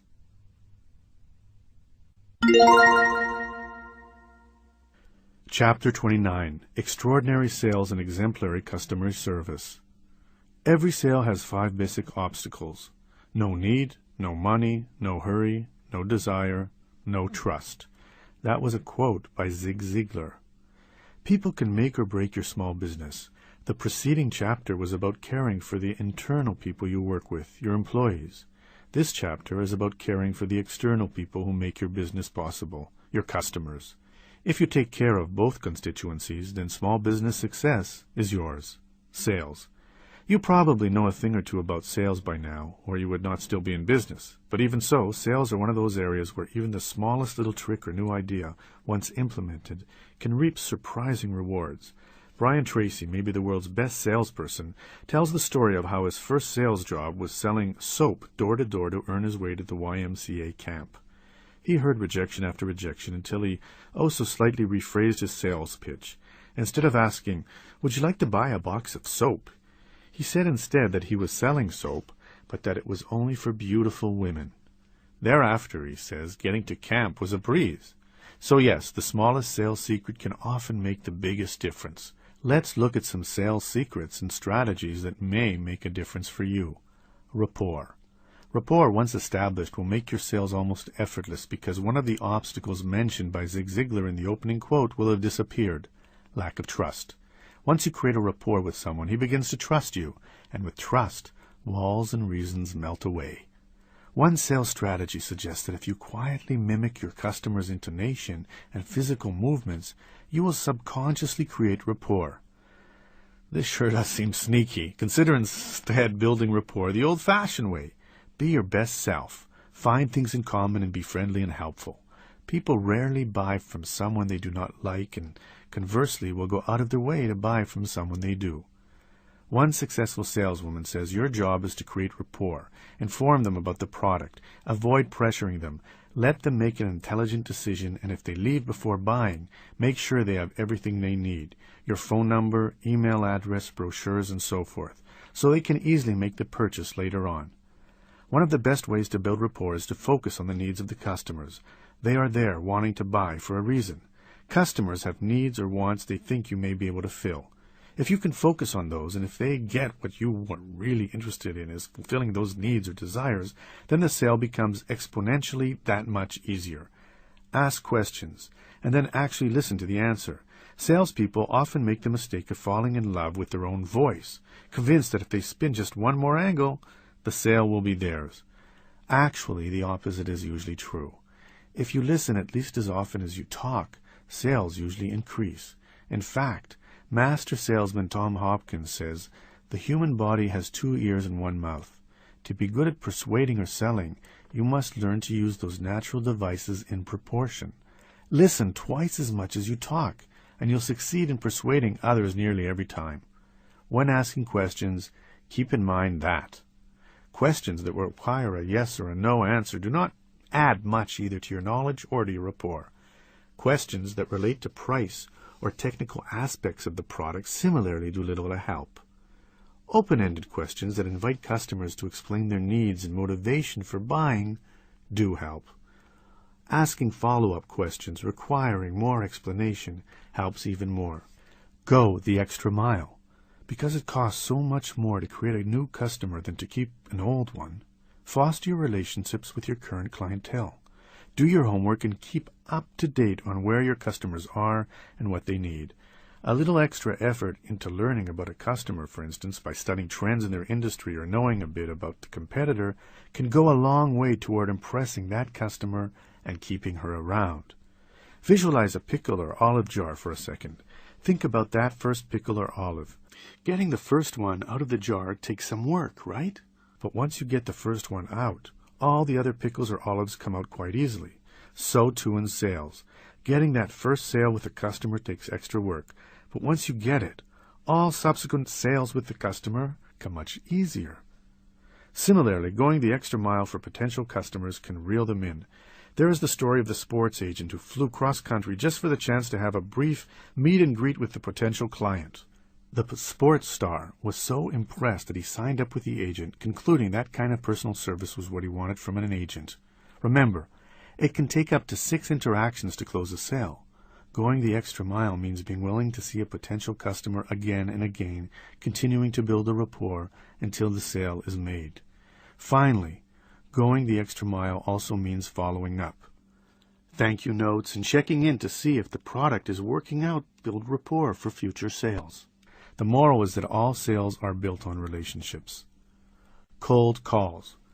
One of the hardest things to do in sales is to make an effective cold call, precisely because you have not yet established rapport. Here are a few tips to make cold calls easier. Begin with the right attitude. Know that cold calls are not easy, but are valuable. Cold calling requires a competitive spirit. Before calling, smile, to put you in the right frame of mind. Remember that cold calling is a numbers game. Smile and dial, smile and dial. If they balk at setting up a meeting, say something like, "All I need is 10 minutes of your time," I wouldn't waste my time coming all the way out to see you for 10 minutes if I didn't think it would be really benefit for both of us. When asking for an appointment, do not say, "Can we meet next week?" Instead, be specific. Say something like, "How is next Thursday at 11 for you?" Golf lessons. If you have ever played even a little golf, you know that the harder you try, the less successful you are. But when you ease off the throttle a bit and trust your natural abilities, when you stop trying so hard, that is when the great shots appear. To a certain extent, the same is true in sales. It's a paradox. Just as you make the great golf shot by not caring about the great golf shot, so too can you get the sale by not worrying about the sale. A customer can sense when a sale is your priority and will back off accordingly. But once he is convinced you are more concerned with helping him solve his problem than being more concerned with selling, you will birdie the sale. Stop trying so hard. Solve problems. If you want to succeed in sales, you will focus on the benefits to the customer, on how your product solves their problem. Do not focus on your product's features. Benefits, not features, is Sales 101. When customers come in to buy a drill, what do they really want? They want a hole. The drill is a means to that end, so if you focus on the features of the drill, for example, its aluminum casing, you'll miss the sale. Your customer does not care about your drill's aluminum casing. Instead, he needs to drill a hole. So if you focus on the benefits to the customer, if you show him how well this drill could solve his need for a hole, the sale is yours. This is true in any sales situation. Sure, the cool functionality of your product is nice, but that alone will not create a sale. Those things come into play only once the customer sees the product benefits him. Once the customer sees that a product like yours can solve his problem, the next question inevitably is, why your product and not someone else's? Once they have settled on this sort of product, people will buy from you if it is in their self-interest. Usually your product has to be less expensive, faster, more convenient, or of higher quality. The smart salesperson will have several reasons ready when the customer gets to what's in it for me stage. The purpose of a sales meeting is to help your sales staff sell more. Yet too many sales meetings become boring lectures and time wasters.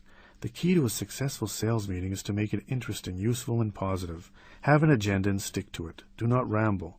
Start by congratulating and thanking them for something. Avoid chastising them. Do not make threats. Keep it upbeat. At least one positive war story should be a part of every meeting. Ask them for their opinions and find out what they are hearing from customers. Attendee participation in some form is a must. Employees want to feel respected. Consider bringing in a customer occasionally to explain why he or she buys from you. Finally, keep the meeting short and sweet. Meet for more than an hour and watch them fade out. Sales secrets of the car salesperson. Who better to learn sales from than a car salesperson? Despite their unseemly reputations, car salespeople know how to sell, almost better than anyone else. So do they have some secrets to impart? You bet. To the car salesperson, selling is a game, and it's a game they play for a very good reason. It works.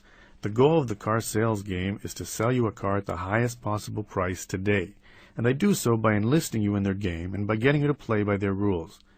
That is their first valuable lesson. The best salesperson considers selling a game, not a chore. The right attitude can take you far. How is the game played? Using several pre-planned steps. Step 1. The car salesperson gets you to trust her.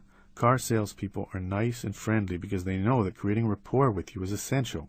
Once they create rapport, trust occurs. She then starts to ask seemingly innocent questions, but innocent they are not. In only a few minutes, the salesperson can learn whether you are ready to buy, and if so, how much you have to spend, how much you know about the product, how much you know about the game. Step 2. She starts to get you excited. That small talk and those innocent questions allowed the salesperson to learn some valuable things about you, especially regarding what benefits you think are important. So like Tiger Woods of sales, she usually takes you to a car she thinks you might like and does the walk around discussing the things she hasn't concluded are probably important to you: safety, color, roominess, and so on. Next, she invites you to sit in the car. Why is that? There is a phenomenon in the car business called taking mental ownership. The longer you sit in the driver's seat smelling and touching the car, the more invested in the car you become. Some real estate professionals have their own name for this same concept, called falling under the ether. Once a real estate agent has learned what a client is looking for, he immediately schedules tours of appropriate properties. Before long, during some walkthrough somewhere, the client usually finds a house he or she loves and becomes invested in owning it. They have fallen under the ether.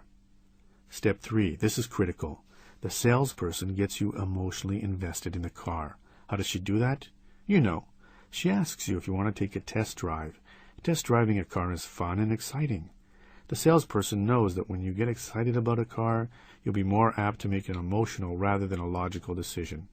Sure, the car may be nice, and yes, it may be the one you want, but even so, making a $20,000 decision based on a 10-minute test drive is illogical.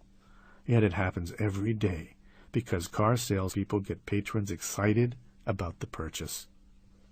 Step 4. Create a sense of urgency. Maybe you are told the boss wants this car off the lot, so a special deal is available, or someone is coming by this afternoon to look at it again. You would be foolish not to buy now. Yes, some car salesmen are too pushy, but not all are, and most know what they are doing. By playing the game to some extent, they sell cars, lots of cars. So you might want to learn the game too. It's as simple as creating rapport, finding out what the customer wants, getting him or her emotionally invested in the sale, and then giving an incentive to make the purchase today. Try playing the game and see if you don't sell a few cars in the process. What about that step in the car buying process when the salesperson goes to talk to his manager? Usually they are discussing strategy, trying to figure out how to get you to raise your offer. The manager then comes out and explains why your offer is too low. This authority figure becomes the person who can make the deal happen and usually does.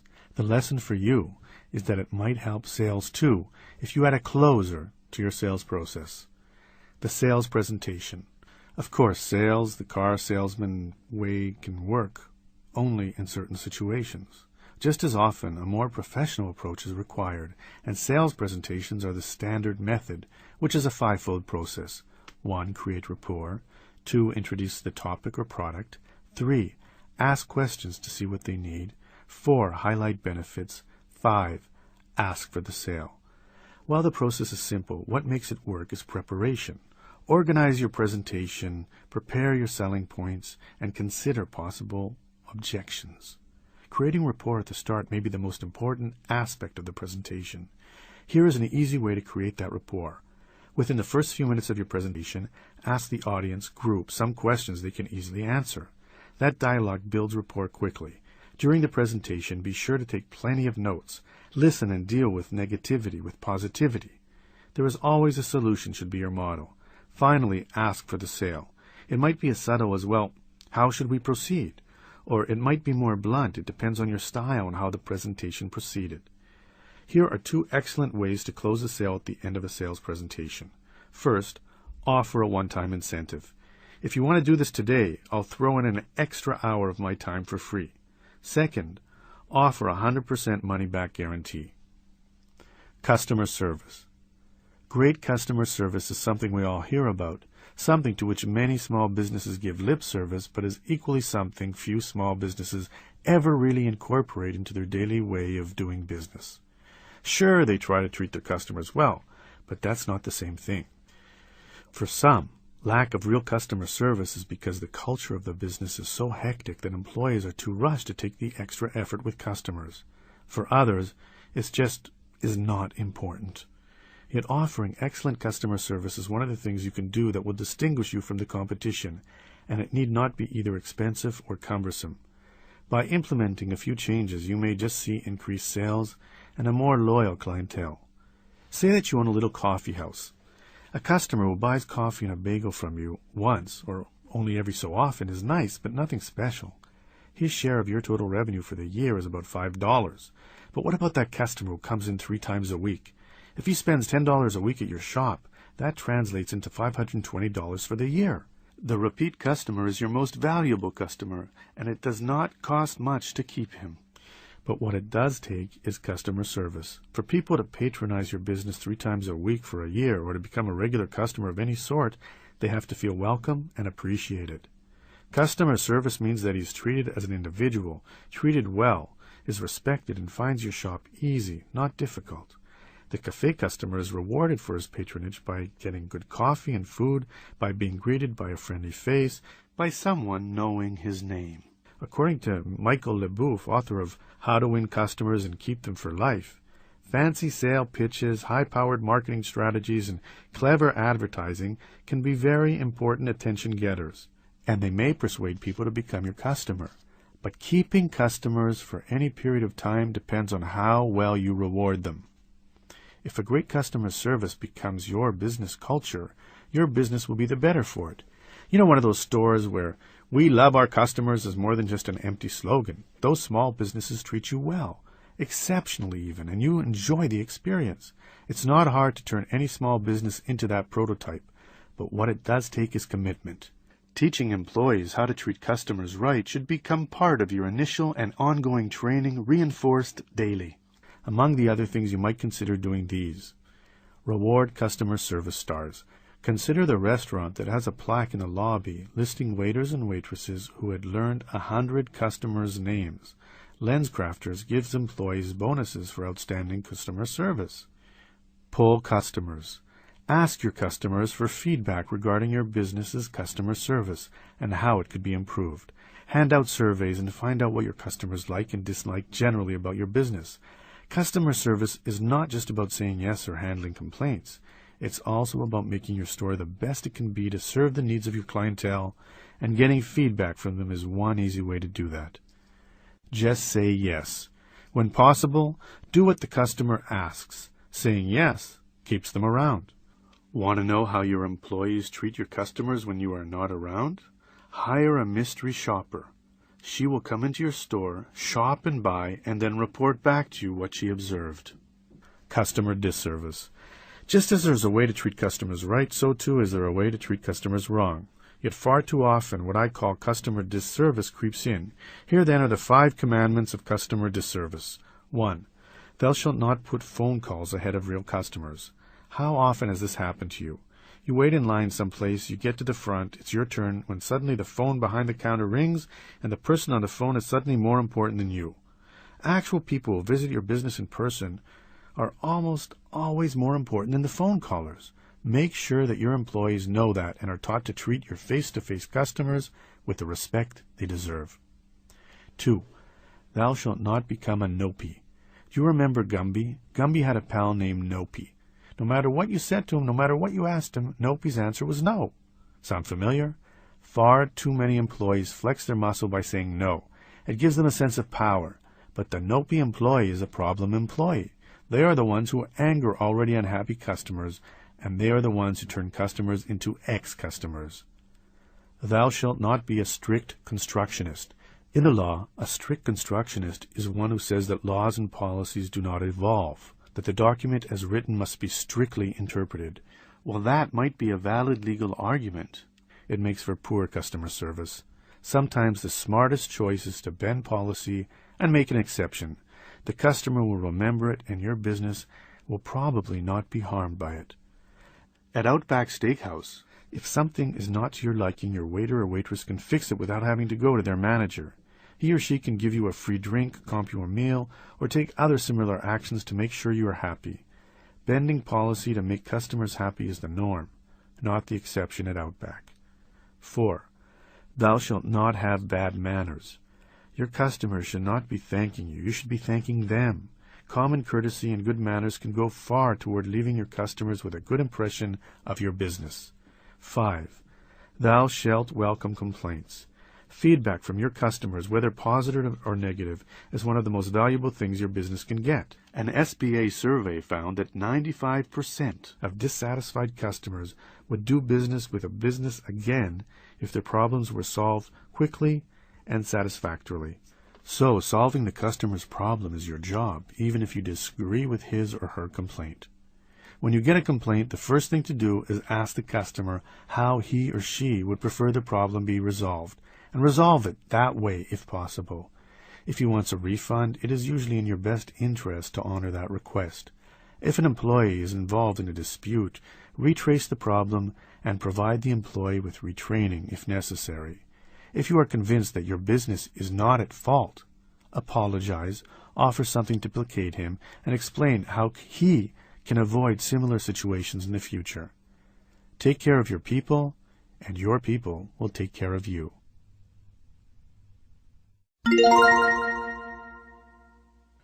Part 6. Franchises. Chapter 30. Selecting the right franchise. In business for yourself, not by yourself. Ray Kroc, founder of the first franchise of McDonald's. It was a quote by him. Starting a business from scratch is akin to baking bread from scratch. It takes trial and error and several bad batches before you figure out what works. On the other hand, starting out by buying a franchise is like getting a good recipe right from the start. Because the franchise has already baked some bad loaves and has learned how to avoid repeating those mistakes, because the trial and error stage has already been handled by someone else, and because you will be buying, among other things, that expertise and wisdom, buying a franchise greatly reduces the risk inherent in entrepreneurship. There is less chance you will burn your bread and is a greater chance to make some dough when you buy a franchise. Franchise basics. There are both pros and cons to buying a franchise. Let's consider each. Franchise terminology. The franchisor is the company offering its name and business system to the buyer or franchisee. The business the franchisee buys is called the franchise. Pros. Maybe the best part of buying a franchise is that you're buying into a hopefully proven system. Here is how it is supposed to work. Say that somewhere some business owners created a successful business they believed that could be duplicated. The reasons and methods for this success were things that could be systemized and taught. So the business owners reduced their success to a step-by-step plan. That system, that business model, is the franchise. The idea is that if you do what they did, you will get the results they got. A good franchise, then, is a systematic way of doing business whereby you agree to do things the franchisor's way and are being allowed to use their business name, logo, system, and so on. So the first benefit of franchising is that you theoretically reduce your risk of failing as you are buying a proven system. To learn more, visit the International Franchise Association website, www.franchise.org. However, reducing your risk is true only if you buy into the right system.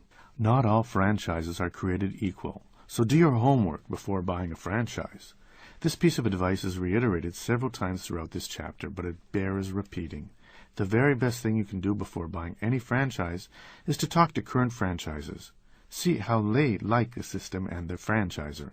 Discover how much money they make, as to oppose what the franchisor might have represented. Find out if they would buy into the system again, knowing what they know now. The second good thing about buying a franchise is that you should get plenty of help. Ray Kroc put it best. You might be in business for yourself, but with a franchise, you are not in business by yourself. Whereas, when you start a business from scratch, you are on your own. When you start a franchise, the franchisor is there, or should be, to help you succeed. They offer expertise in a wide variety of areas. A good franchise system trains you to be a successful business person.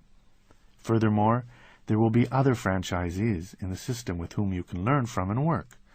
That, too, should be a great resource. The last benefit of franchising is that you will get assistance with your advertising and marketing. And with the bigger franchise systems, you will get the benefit of their national advertising campaign. Cons. While the benefits of buying a franchise are significant, the downside should not be minimized.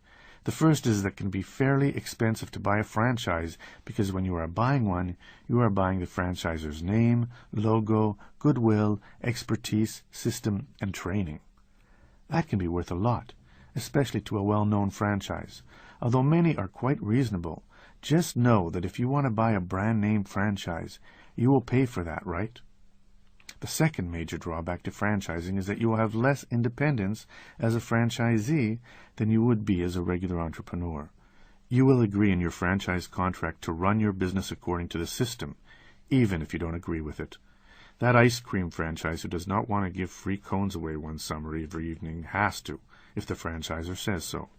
Because the franchisor trusts you with its brand and goodwill, you are supposed to do things their way. This brings us to the last shortcoming with franchising. You will be in an unequal relationship with the franchisor. The very nature of the business arrangement, as well as the contracts you sign, put the franchisor in the power position. This is difficult for many franchisees, especially when something does not go right. There have been many lawsuits by franchisees against franchisors whom the franchisees feel are overreaching and domineering.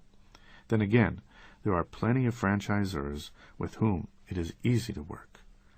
Remember, there are good franchisors and bad ones, so it is in your best interest to do plenty of research, so you can rest assured the company you decide to partner up with is a good one. Researching the franchise. When starting your franchise analysis, start globally, then narrow it locally. Begin by looking at the universe of franchises available because there may be franchises that would be perfect for you, if only you start out thinking broadly.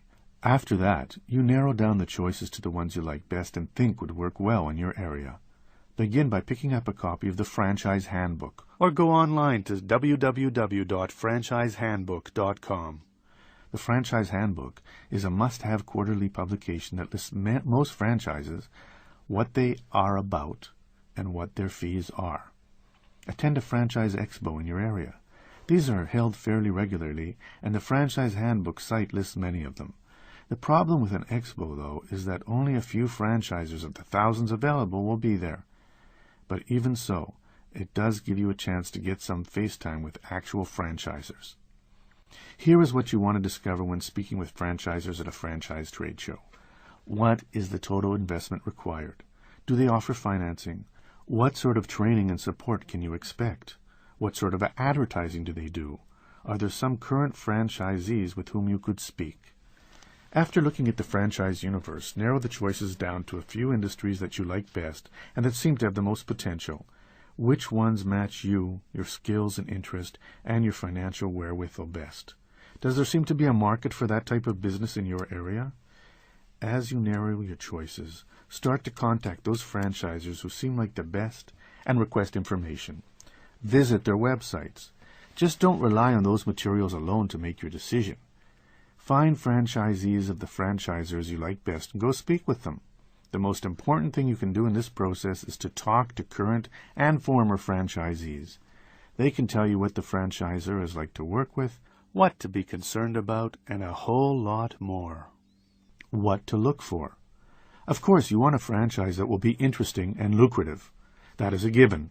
While you can never be guaranteed of that, there are traits that the good franchisers have in common that you should know about. There is plenty of support.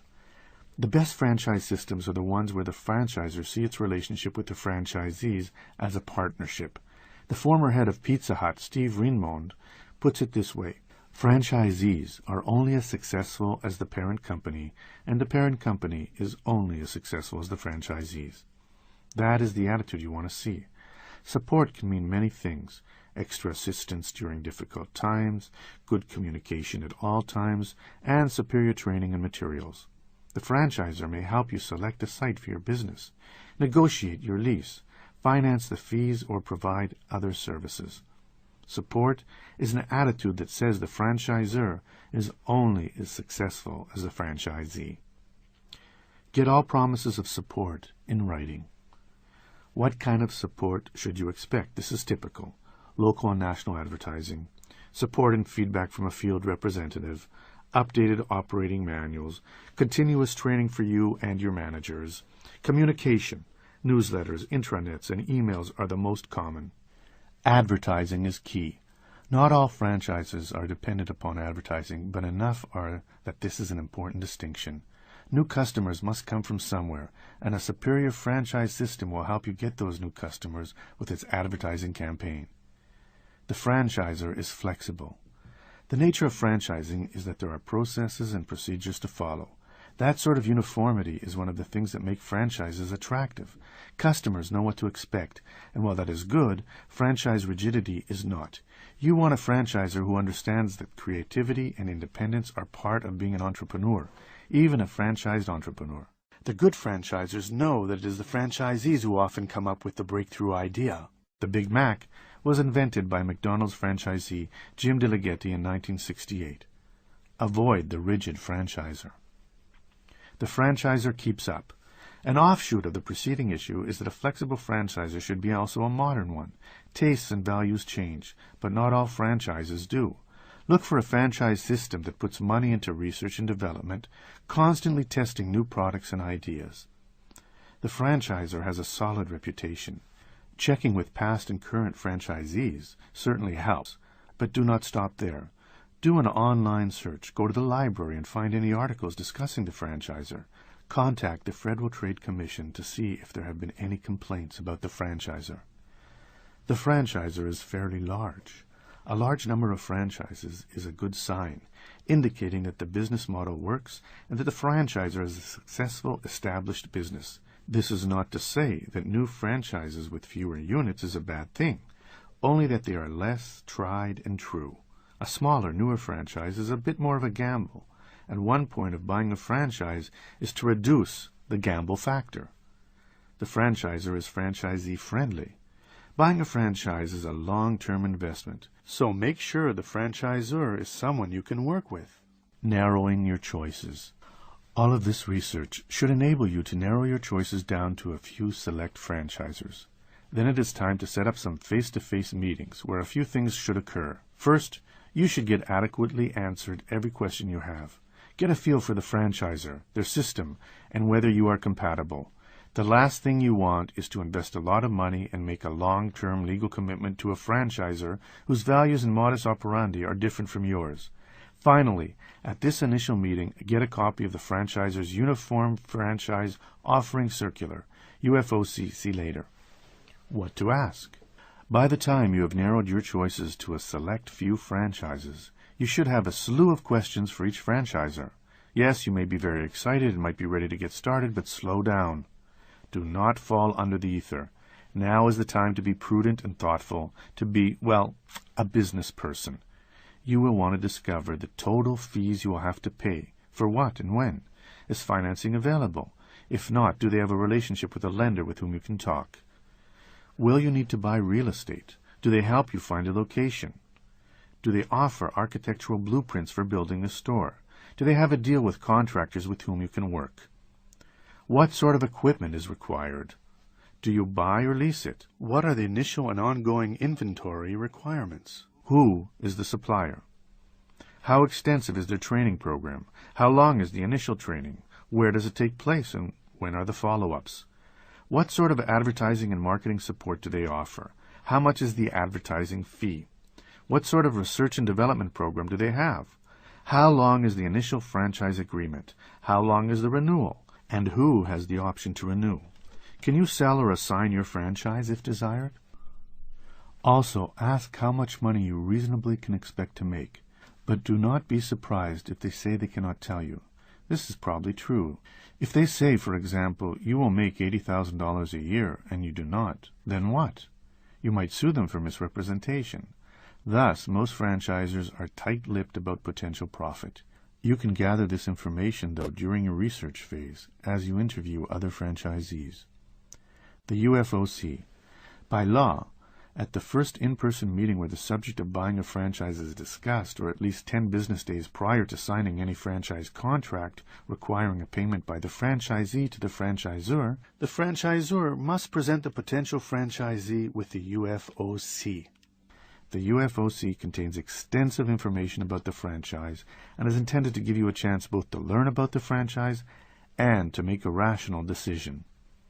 Not only must you get the UFOC at least 10 days before signing any contracts, but you must receive a copy of all contracts at least 5 days before the signing as well. The UFOC, though written in a legal gobbledygook, is nevertheless a wealth of information. There are 23 standard items in the document. The important areas to concentrate on are these.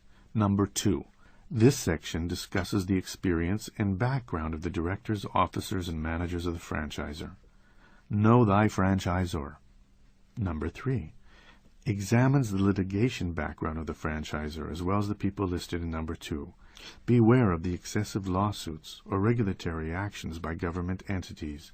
Be on the lookout especially for lawsuits by franchisees against the franchisor. Number 4. This section will list any bankruptcies for either the business of the people mentioned in number 2. Numbers 5, 6, 7, and 10. This is where you discover the money commitment. Franchise fees, ongoing royalties, and the estimate of the total investment can be found here. Item 10 discusses whether financing is available. Number 11. This section is critical. It discusses the franchisor's obligations to you, such as training and so forth. Number 19. This section is not required by law, but if it is present, it will discuss potential profits. Number 20. Also important. This section details the number of franchisees that have either entered or left the system recently. Importantly also, this section lists the names, addresses, and telephone numbers of current and past franchisees. That alone makes the UFOC very valuable. Number 21. This is the section to review with your CPA. Here, you will find 3 years' worth of audited financial statements. Fees. There are usually 4 costs associated with buying a franchise. The first is the franchise fee. This is what you pay to buy into the system, use their logos, get trained, and so forth.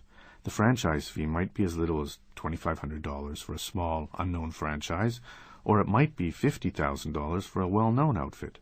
Second, you will pay an ongoing royalty of between 3% and 6% of gross sales per month to the franchisor. Third, expect to pay some monthly or quarterly fee for the advertising pool. The last cost is usually the largest one, the amount it will cost you to build out the store, if it is a retail franchise, in accordance with the franchisor's mandates. Again, this could be a minimal, or it could be $500,000 or more. Why so much? Here are some of the things you may have to pay for. Real estate. You may have to buy land and building and put down security and utility deposits. Design fees. You may need an architect to draft plans for your store. Construction fees. This can include everything from constructing the building to remodeling and landscaping. Equipment and fixtures. You may need to buy tables, chairs, telephones, display counters, computer systems, and cash registers. Decor. Signs, pictures, lights, and interior design may be required. Other costs associated with opening your doors might include inventory. You have to stock the shelves. Insurance. You will need workers' compensation, property, liability, and other insurance. Labor costs. Your staff may be required to get initial training from the franchisor. Costs vary widely. McDonald's estimates that new restaurant costs range from $455,000 to $768,500. Subway estimates that new restaurant costs range from $97,000 to $220,800. ServiceMaster says that its capital requirements range from $10,200 to $52,000. The final decision. Do not be intimidated by the costs previously listed. Constructing a standalone restaurant franchise is an expensive proposition, but the vast majority of franchisors are not standalone restaurants. There are literally thousands of choices out there. If you do your homework, you can find one that has a solid reputation, offers a fair return on your investment, is interesting to you, and is affordable. Good luck!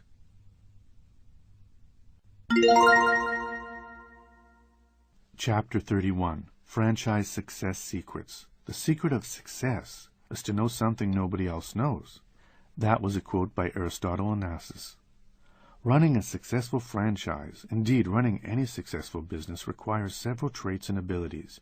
Yes, working hard and working smart count a lot, but other equally important factors go into business success equation.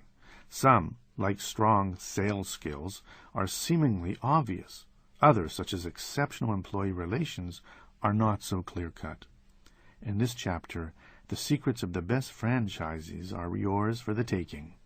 Survey says, Fred Burney is the president of Dynamic Performance Systems Incorporated, a company that helps franchisors select successful franchisees. Franchisors have a vested interest in finding strong franchise candidates.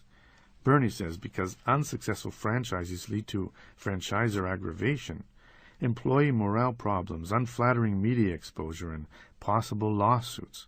So, franchisors want to find and recruit potential franchisees who have a high likelihood of success. In an effort to help his clients, Burney and a staff of psychologists undertook a survey of hundreds of franchisees over a several-year period in many different industries.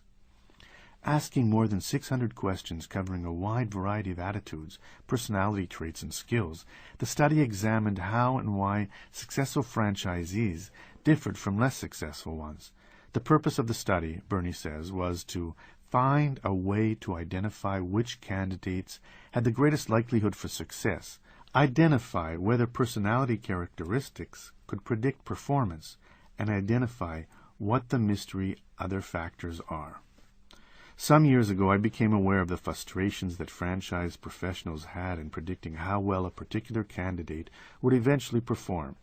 My clients told me, and research backed their claims up, that personalities seemed to have no great track record in predicting performance.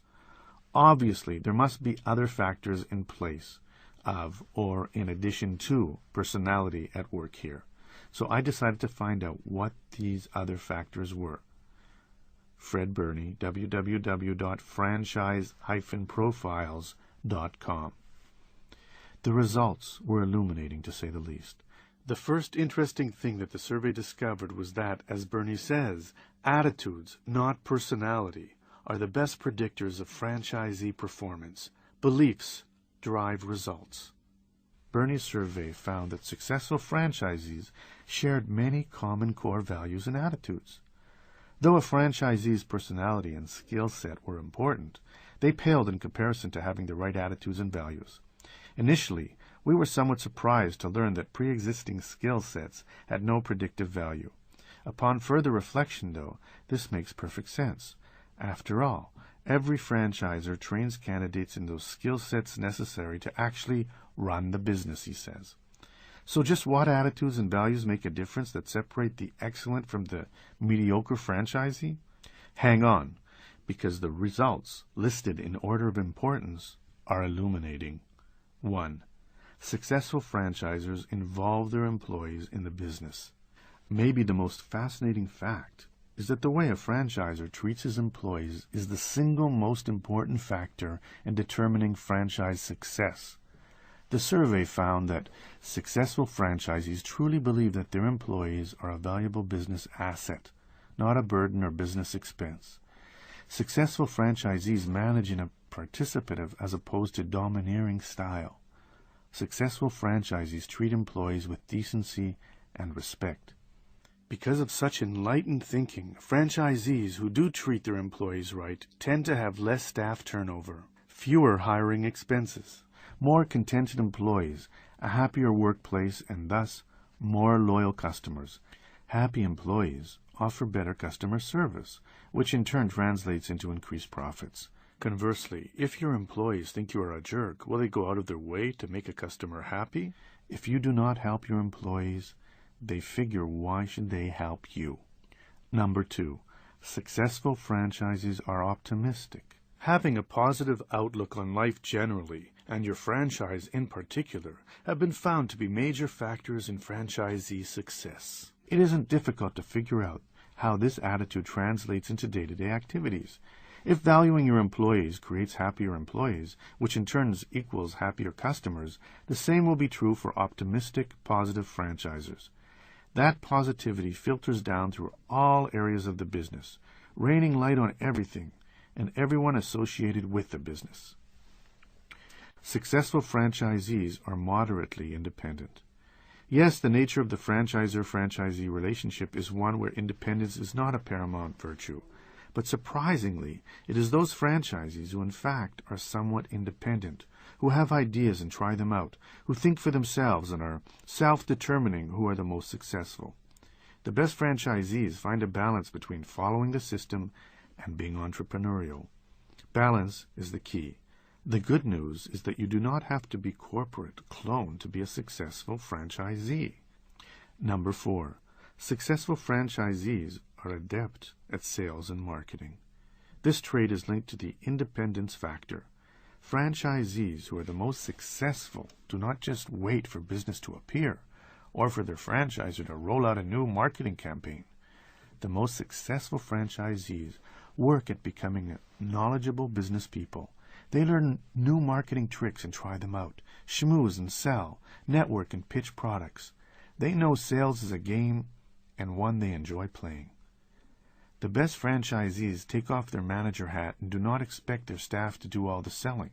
The excellent franchisees are out there in the store talking to customers, making suggestions, and making the sale too, knowing that if they have a selling attitude, their employees will too. All of these traits are not just amorphous attitudes, but are beliefs that create actions promoting success in sales. 5. Successful franchisees are sociable. Business is a social game, and the best franchisees know that. Although you cannot really help being an introvert or an extrovert, being extroverted and gregarious directly affects the bottom line.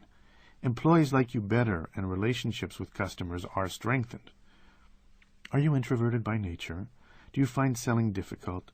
Sorry, but too bad. If you're going to be successful in your franchise, you will need to lead by example. Fake it till you make it. Since your staff takes their cues from you, if they see you being quiet, this will become the corporate culture of the business. Therefore, franchisees who are the most successful know that people come first. If they treat their people right, other things fall into place. It is the franchisee who is dictatorial, resentful, restless, or negative who has the least chance of success. Other factors. Aside from the traits, attitudes, and actions previously listed, several other factors foster franchisee success.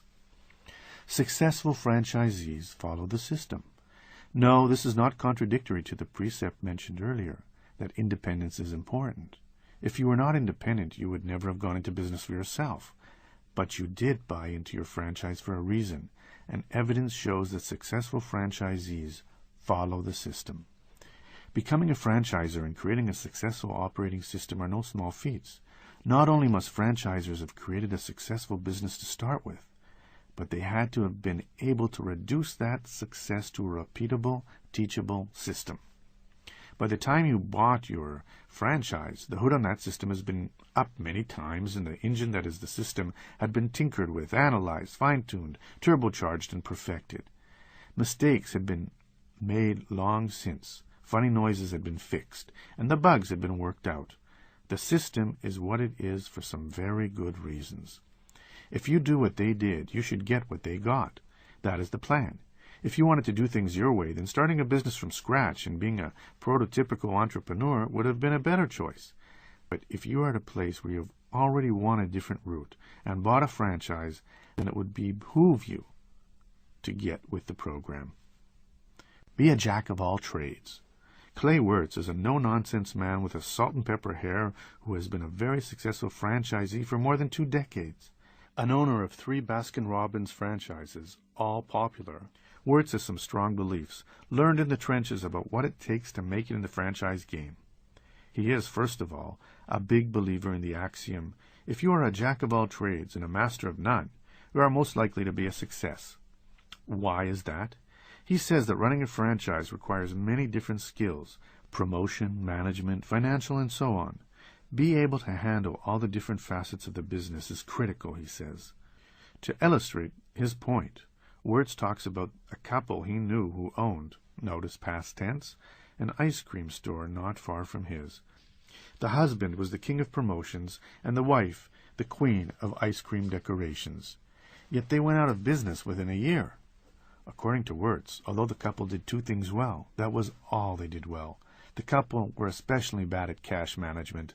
The money made in the summer was not saved for the inevitable downturn an ice cream shop has in the winter. Cash management is as important as marketing is as important as a beautiful product. Clay Wirtz is also a big believer in the power of having a good location. You can stay in business with a great location, he says, even if you are not the best business person. But if you have a bad location, no matter how good a business person you are, your possibilities are inherently limited. What is his final piece of advice for franchise success? Think big, he says. If you are an optimist, are willing to take a risk and work your tail off, anyone can make it. Advertising and marketing. Superior franchisees are proactive when it comes to creating business. They accept the challenge of finding new customers, relish it almost. Of course, they like and benefit from the franchisor's efforts, but they know they cannot rely solely on what the franchisor does. If it's to be, it's up to me, might be their motto. Too often, franchisees either fail to advertise sufficiently or their advertising is wasted on an unfocused approach that fails to zero in on the people who are ready, willing, and able to purchase their products or service. Instead of marketing to their specific audience, these franchisees target a broad audience in an attempt to reach everybody, but usually reach nobody. One famous advertising executive once remarked that the best ad he ever saw read, "Farm fresh eggs available today." The tight ad conveyed a feeling. Farm fresh, the product, eggs, and a call to action. Fresh today only, supposedly. To avoid this unenviable fate is easy. Know your target market. Know who your customers are and what they like to watch, read, and listen to, what they buy and why, and how you will fill these needs. Then, picking the vehicle to deliver your message to that market becomes much easier. Knowing their audience up front and actively and consistently marketing to their audience is a hallmark of successful franchisees. Location, location, location. We have all seen them. McDonald's, Pizza Huts, Taco Bell's, Olive Gardens, and Hardee's line up in a row down the street like so many dominoes. Then you'll pull into a mall, visit the food cart, and there they are again. Sbarro's Pizza, Dairy Queen, Orange Julius, and Edo, all awaiting your business. Why is that? Do they not cannibalize one another's business by being so close together? The surprising answer is usually no. By building near one another, many successful franchisees have found that rather than fostering competition, being close builds business. There can be a synergy when you locate your franchise near other franchises. You create a destination. But to succeed in this environment, your business has to be very good, because if it is not, the competition will eat you alive. Tough, yes, but having a busy location is worth it. The moral of the story? Whether your franchise lends itself to a cluster model or not, for the retail franchisee, location makes a big difference.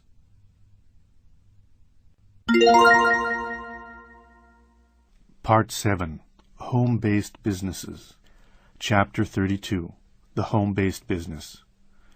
There's no place like home. This is a quote from Dorothy. Working from home is an attractive option to many. Avoiding the overhead of an office, working from a place they enjoy, and chucking the rat race can indeed be great. And do not forget that easy commute to the extra bedroom.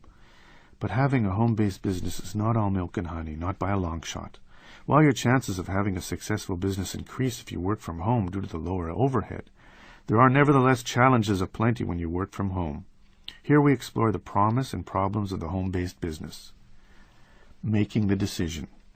There are two types of home-based businesses. First, there is one that started with the intention that it will remain a home-based business, because working at home can be easy, pleasant, and inexpensive. Many people start their business from home, because that is where they intend to be for the long haul. The second sort of home-based business is the one where people start their businesses from home with the intent to move it as soon as it is economically feasible. These entrepreneurs know that the startup phase of a business is critical. money is usually tight, and that starting their venture from home allows them to earmark their precious capital on other things than on rent and commuting. It too is a smart strategy. If you work in a home office or otherwise spend a lot of time sitting down, you may suffer from back pain. While the Moeller orthopedic back support may be just what the doctor ordered, the business began in the home of its owner and president, Frederick Wendelbo, who planned to move to an outside office as soon as it was feasible. It took about a year. Wendelbo's business brainstorm began after he was introduced to a secret European design superior to anything else on the market. I've always had an entrepreneurial bent and was committed to creating a great business. The Moeller back support allowed me to do just that, said Wendelbo. His unique angle was to get empirical evidence that his product was truly superior, so he had it subjected to extensive laboratory testing. Moeller can now say that theirs is the only medically proven back support system for the relief of back pain. Clinical tests confirm that it significantly reduces strain and pain throughout the lumbar region, and people who sit all day typically say that it makes them feel more energized. Wendelbo created the best back support on the market, starting from home. www.mollersupport.com. Whether you already have a business that you are considering moving into the home, or thinking about starting a home-based business from scratch, know that it takes certain temperament and an iron will to be successful at it. Do you make the cut? Let's find out. Take the following quiz. For every yes answer, give yourself 5 points. For every no answer, give yourself 0 points. 1. Do you have a space at home to create a private office? 2. Are you self-disciplined enough to work when your family is around? 3. Do you have or can you get the technology required to run a modern home-based business? A separate phone line, email, cell phone, and fax machine? 4. Are you willing to work alone, cut off from old colleagues and associates? 5. Are you self-disciplined enough to avoid going to the refrigerator, television, or internet throughout the day? 6. Does your business model lend itself to working by yourself at home? 7. Are there minimal distractions at home? No noisy neighbors, loud babies, or intrusive friends with nothing else to do but hang out with you? 8. Will your customers still take you seriously if you work from home? 9. Are you excited about the possibility of working from home? 10. Does your family support your plan to work from home? Scoring: 35 and up. You have both temperament and support necessary to work from home. 20 to 35, you might be able to start a successful home-based business, but be sure to line up all your ducks. Below 20, working from home is not for you. The home business boom. It's never been easier or more popular to work from home. Technology has made it so that home-based entrepreneur has all the tools he needs not only to succeed, but to look like a pro in the process. Computers, laser printers, websites, digital voicemail, and the like allow any small home-based entrepreneur to look and act like a sophisticated major operation. Moreover, attitudes have shifted so that working from home is often viewed more with envy rather than curiosity, as in days past. Combined, these changes in technology and attitudes have created a seismic shift in how work is done, meaning that more and more people are moving their office into their house. The number of part-time or full-time home-based businesses in the United States. In 2000, there were 20.3. In 2001, 21.8. In 2002, 23.3. 2003, 25. 2004, 26.1. And 2005, an estimated 27. These are the number of home-based businesses in the millions. If present trends continue, it is estimated that within 10 years, 1 of every 3 households will have someone working from home. Entrepreneur magazine estimates that almost $500 billion is generated each year by home-based businesses. In a recent survey, the SBA discovered that almost 25% of all home-based businesses had a yearly gross income between $100,000 and $500,000.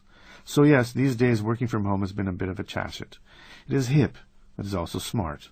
One of the main advantages of starting a business from home, either initially or for the long term, is that it dramatically reduces your overhead, which is significant. Another trait that successful small businesses have in common is that they keep a close eye on the bottom line. This is not to say they are cheap, rather frugal might be a better word. These businesses know that if spending gets out of hand, profits are hard to maintain. So a home-based business makes a lot of business sense since major expenses such as rent, labor, and travel are almost non-existent.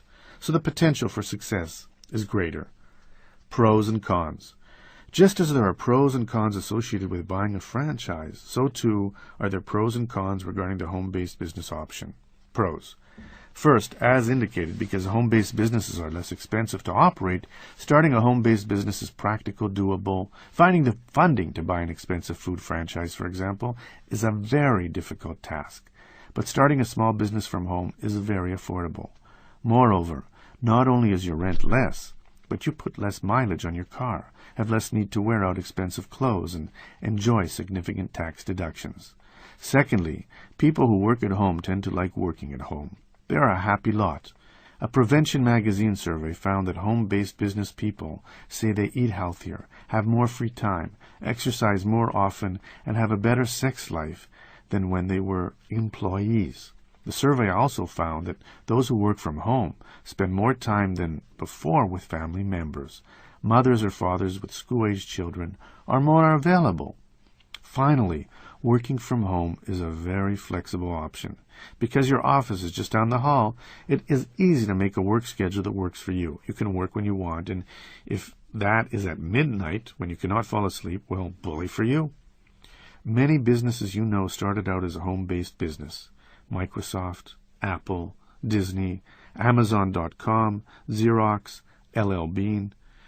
The cons. I said earlier that working from your home requires discipline, a fact that I know from personal experience.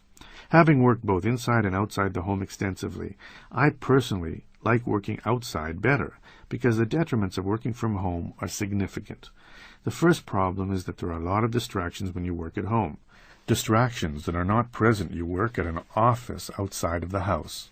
If you have children, the good news is that when you work at home, you see your kids a lot. The bad news is that you see your kids a lot. Crunching to meet that deadline or taking that important phone call is more difficult at home because, frankly, those around you do not always realize that even though you are at home, you are also at work. If you do not mind being interrupted, that is good, because you will be interrupted. Second, home-based businesses require self-discipline in many areas. If you want to sleep in, you can. If you want to work in your bathrobe, you can.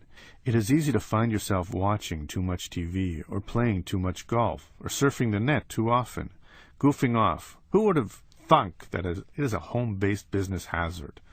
Conversely, instead of working too little, it is similarly easy to work too much when you work at home. Your office, after all, is right down the hall. Why not go put in a couple of extra hours and then get that project out the door? Workaholics need self-discipline, too. Betty Nesmith was a single mom who worked as a secretary at a bank in the 1950s. Though she was a fine artist, she was a lousy typist, making far too many typos. Because of her artistic abilities, though, the bank had her paint the Christmas scene every year on the bank's windows. One year, while painting the holiday scene, she made a mistake. She painted over it as artists do, and thought to herself, I wish I could paint over my typos when I type. Then she realized she could. Nesmith thereafter secretly brought some tempera paint into work and began painting over her typos. After a while, she decided that this revolutionary idea would make a great business, so she started one out of her house. At home at night, after she had gotten off work, Nesmith began to experiment with different permutations of paint, and in the process invented liquid paper. Finally, a nice thing about going to a regular office every day is there are people with whom to interact and socialize, and this simply does not happen when you work at home. Meeting new people, sharing ideas, hearing the latest joke, you give all of that up when you open up your own home-based business. Yes, you may hire employees down the road, but when you start out at a home, you're usually alone. Taking the plunge. If you decide that a home-based business is right for you, it is vital that you do it right. First, do not make the mistake of thinking that you can get by cordoning off some space in the living room. You can, but it will not work. You need a separate room, both because your work will require it and because you will need it psychologically to reinforce that you are at work. Also, if you want to claim the home office deduction in your income taxes, you need to have a room devoted solely to the business. Start by picking the right room. Maybe there is no choice to make. You have but one room available. If, however, you do have a choice, try to pick a room that has plenty of space, has enough electrical outlets, has a view, is off the beaten path of the house, and is private. You need room for a desk, chair, computer, phone, file cabinet, storage, bookshelves, and a workspace for assembling materials, stuffing envelopes, that sort of thing. If you will be meeting customers, you will need enough room for chairs or a couch and a table. Depending upon your business, you may also need space for employees, a waiting area for clients, or production facilities. Once the office is ready to go, so are you. After that, starting your home-based business is not much different from starting any other business. Review Part 1. Get a business license, decide on an image and a brand, begin to market yourself, and so on. The one difference has to do with having the right insurance. Here is what you will need when equipping your home office. Electrical. If possible, install extra outlets at desk level. If your office will use a lot of equipment, consider installing a separate circuit breaker. Telephone. You need at least 2 phone lines, one for the phone and one for the fax machine, in addition to your regular home phone line. Internet. You will need DSL or cable internet connections. You may also want to install a wireless connection, which costs only about $100 and can be purchased at your local office superstore. Handling email next to the pool is pretty nice. Insurance.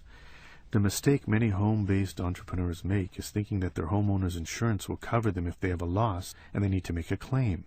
In fact, some homeowners' policies specifically exclude businesses from coverage.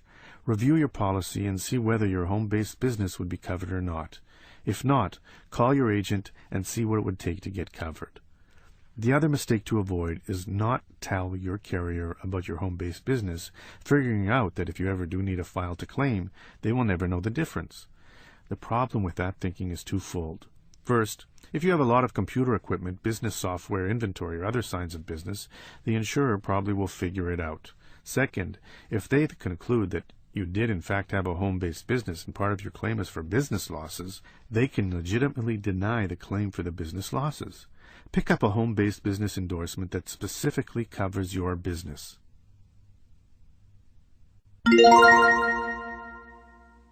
Chapter 33. Successful Home-Based Business Strategies.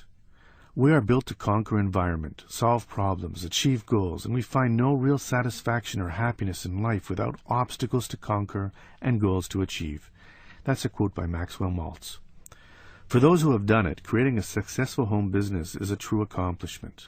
Carving out a niche in a competitive world, doing something you love, where, when, and how you want it, is most certainly something of which to be proud. What does it take? What distinguishes excellent from mediocre home-based businesses? Like many other things in this audiobook, it requires both attitude and strategy. Model both, and you are on your way. Balancing act. There is a direct correlation between creating a thriving home-based business and your ability to create the proper work-home balance. Working from home requires that you not only find a balance, but that the people around you do too. As discussed in the previous chapter, you need to learn fairly quickly when and how to take on and off your work hat. When you work at home, there is a nebulous line that is too easy to cross. By setting down some ground rules, you give your work the rigor it may lack, but certainly deserves. Create a schedule and keep it. Sure, you can deviate. That is half the fun. But deviating from your schedule should be the exception, not the rule.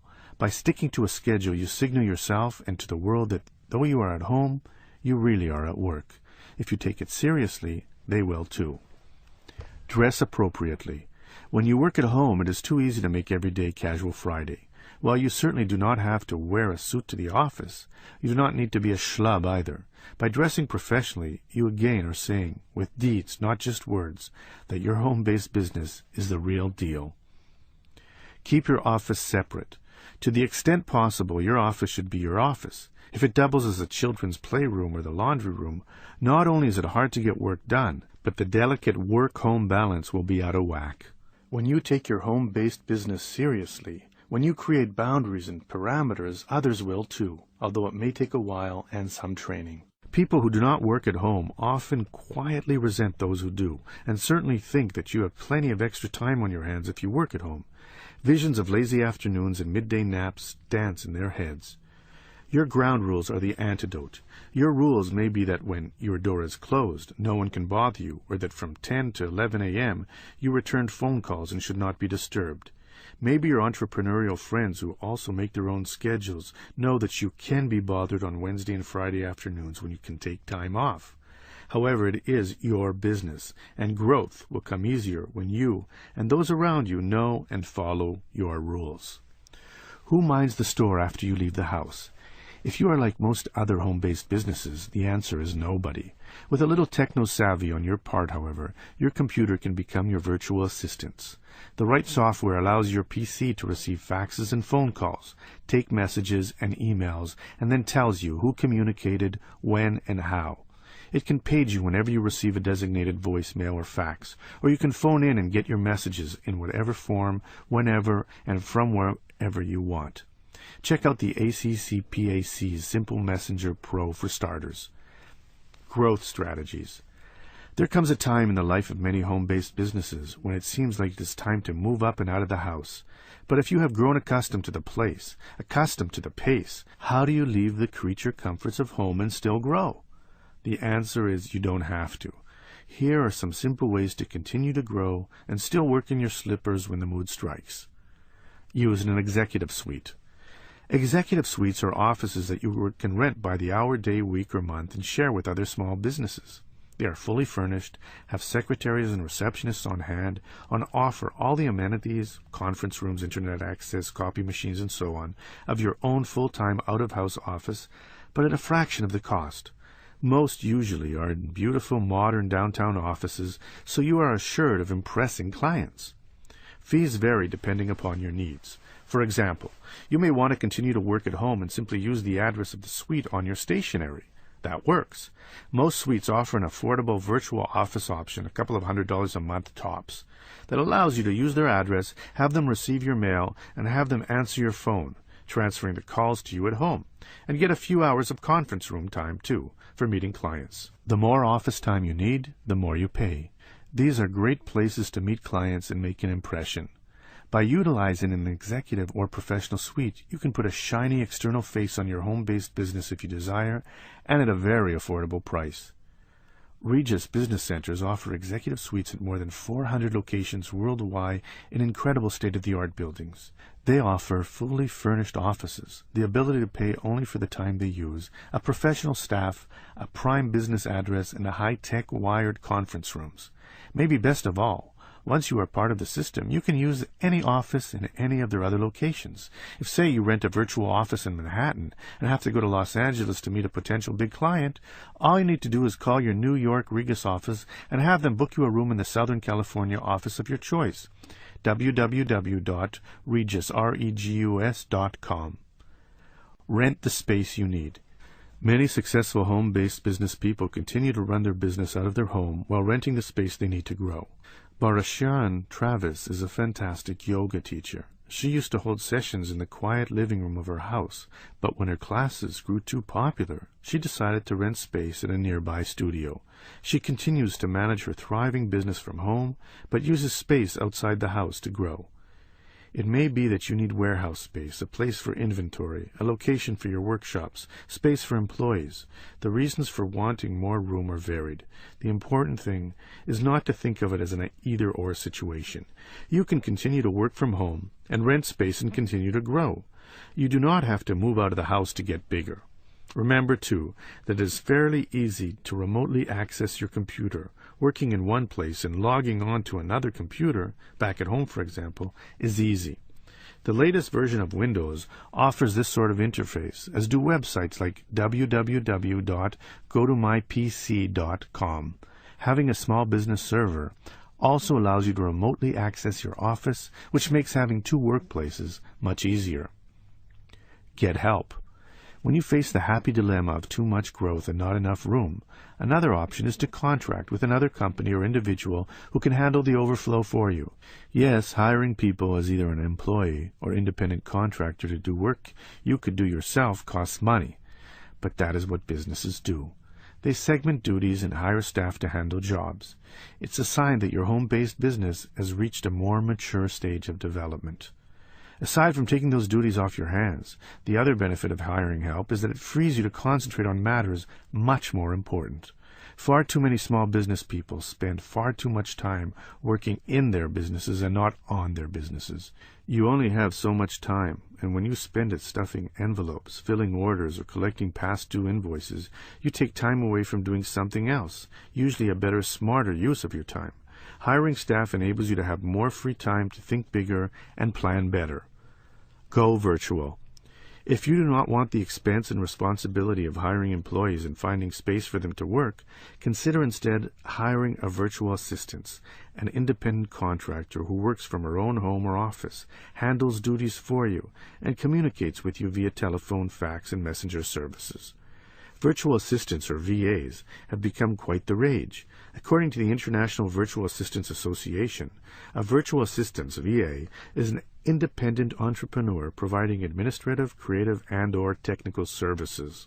Utilizing advanced technological modes of communication and data delivery, a professional VA assists clients in his or her area of expertise from his or her own office on a contractual basis. VAs are especially good at handling unwanted administrative duties such as collections, marketing, travel planning, research, and accounting. They might even help with your website, prepare your newsletter, or schedule appointments. VAs are affordable, typically less than $50 an hour.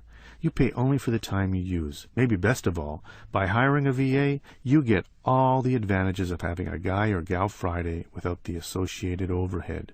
No related employee costs or taxes, no rent for office space, nada. A VA can really help your business grow. A good one is committed to your success, knowing that if she does well, you will do well, and if you do well, she might do even better. For more information, contact AssistU, www.assistu.com, or the International Virtual Assistants Association, www.ivaa.org. Add an additional profit center. If your home-based business is topped off, if you find that you make X number of dollars every month, month after month, then you need a new strategy. Some of the more lucrative home-based businesses add profit centers.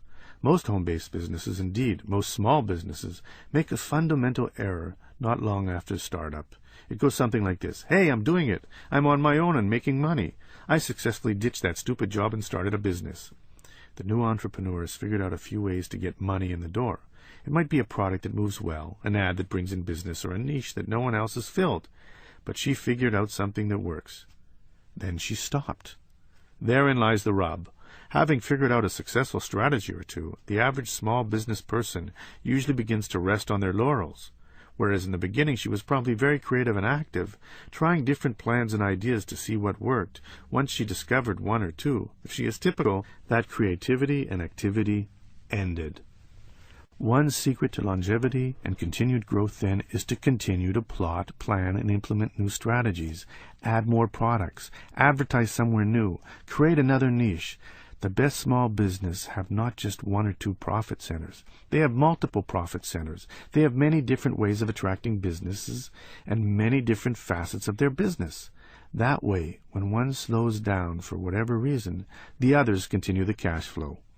Richard Branson started Virgin Records as a small business by bartering for space above a shoe shop in London. The record store soon begat another profit center, a recording studio. That in turn began another profit center, a talent agency. More profit centers were invented, an airline, a cola, a phone company, to name a few. Combined, all of those various profit centers are now called the Virgin Group. That is what you may have to do too. By creating new profit centers, you too can ensure that your home-based business will continue to grow and prosper. There are all sorts of affordable profit centers to be had. One example, Carlson Travel, offers Seamaster Cruise franchises as a home-based business. The estimated initial investment to buy into the franchise, including the initial franchise fee, ranges from $5,500 to $16,445. www.carlsontravel.com. Get paid what you are worth. A problem for many small home-based businesses is that they set their prices when they first open their doors and fail to raise them, ever. Afraid they will drive away customers, these business people get stuck in time, charging and getting paid amounts that are years out of date. So how do you raise prices, earn what you are worth, and not lose customers in the process? There are several steps to take. Step 1. Decide upon a reasonable amount. If it has been a while since you have raised your rates, you may be a bit out of touch with what the market will bear. What do your competitors charge? That is a good place to start. Like Goldilocks, you do not want to be too hot or too cold.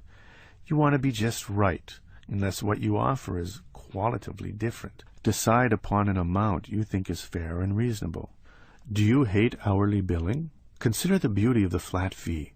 With a flat fee, you can estimate your hours and bid the job accordingly. Clients love flat fees because they know exactly what they will pay. You have an incentive to get it done faster. Your flat fee will still be the same, and you do not have to spend all that time adding up every quarter hour you spend on a project. Step 2. Give clients reasonable notice. Whether you intend to raise your rates, $10 an hour or 25% or whatever, you need to give your clients advance warning so that it's not a shock and is something for which they can plan. When you tell them be businesslike, do not apologize and don't explain. Confidence is key. People raise their rates. That is a fact of business. You are good at what you do, and you deserve to raise your rates too. Be sure that you tell clients your new rates are in line with the norm in the industry. If you do feel the urge to explain the rate hike, you can always say, for instance, my fees are still reasonable and I have not raised them in years. I have to keep up with my overhead, or I decided that I need to raise my rates 10% every other year. Step 3. Test, optional. If raising your rates makes you nervous and concerned that you will lose clients, consider trying it out on a few clients for starters. Discover the reaction. If it works, then roll out fee increases across the board. If not, retreat. Step 4. Handle resistance. Clients who voice their displeasure will need a little extra TLC. Explain how much you do for them and how much extra you do that is gratis. Make sure they understand that your new fees are not out of line. And anyway, if they switch to someone new, it would require time and training, and that would eat up any savings they might get. Reiterate all that you do. Explain that you dislike raising your rates but really have no choice, and that based on your long-standing working relationship, you hope they will understand. If they still balk, consider giving them a perk, maybe another 60 days at the old price. That might work.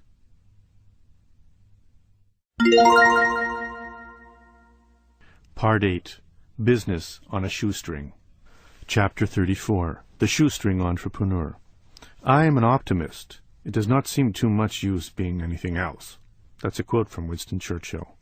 Although starting and growing a business on a shoestring is not the optimal choice, if you are an entrepreneur at heart, it still beats working for the man. Indeed, starting on a shoestring puts you in good company.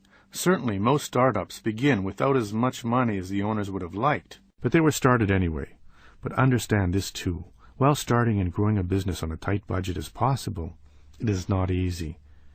To do it successfully requires several things: the right attitude, OPM, other people's money, and frugality. The right stuff. While many startups do not have the optimum funding, a shoestring startup is a different animal. Starting on a shoestring usually means that rather than less than optimum funding, you have little if any funding at all. It means really starting from scratch. But you can do it. Countless others have. Begin your bootstrap entrepreneur journey with a grounded understanding of what it will take. There are 5 rules of the road to follow. 1. Know that fortunes have been made on minuscule beginnings.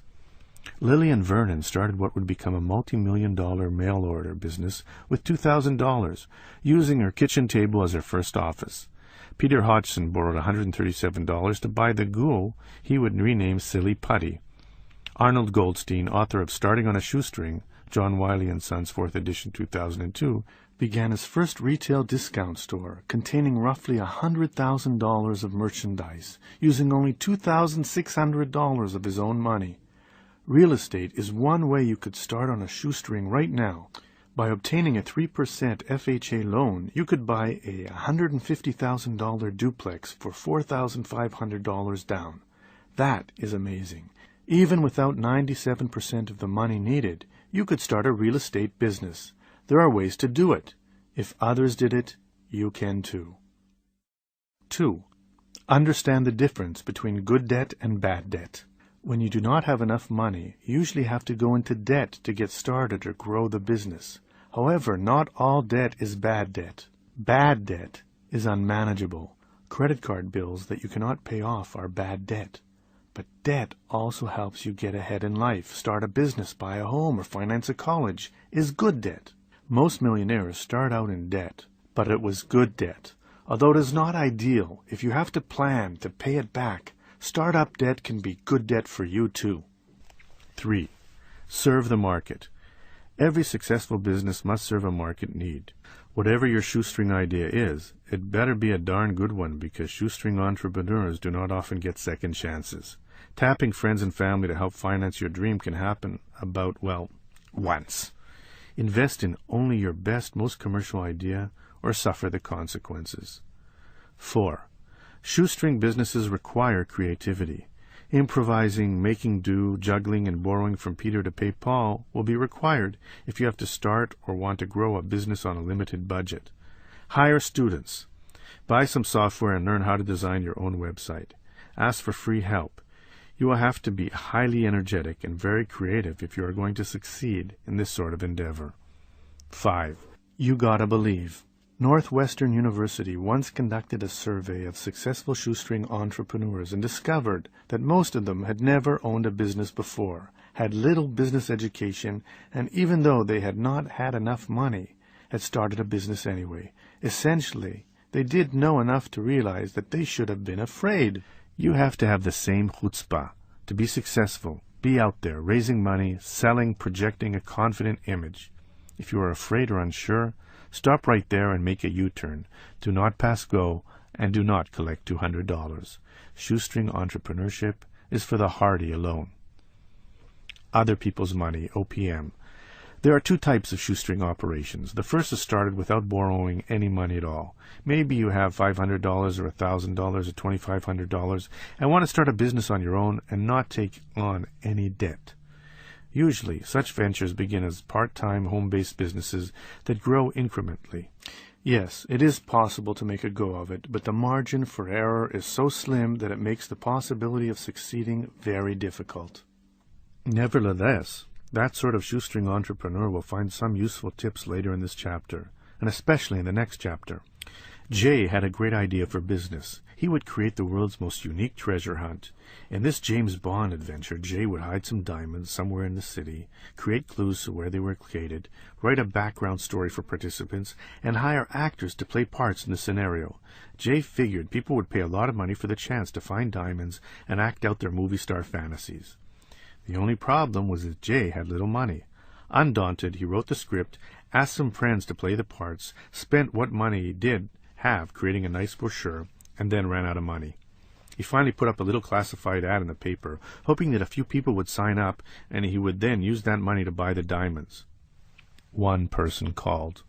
The second sort of shoestring entrepreneur is the one who wants to start a business without much of their own money, or who wants to grow his existing business but lacks the funds to do so. These entrepreneurs will have to use other people's money. The challenge is finding that other person with the money. Finding that money is a two-step process. First, you will need a solid business plan. No investor will put money into your idea based on the idea alone. You will need facts and figures to back up rosy rhetoric. Then you go out and start knocking on doors. Funding a startup without your own money is a numbers game. You will likely need to talk to a lot of people before getting the money you need. Chapter 8. The Money Hunt explains how to approach friends, family, business associates, and professional colleagues.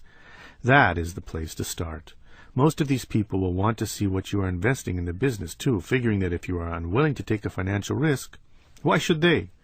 If you have no money to put into the business, be upfront about that. Explain that your time, effort, and expertise will be your investment, and that's worth a lot.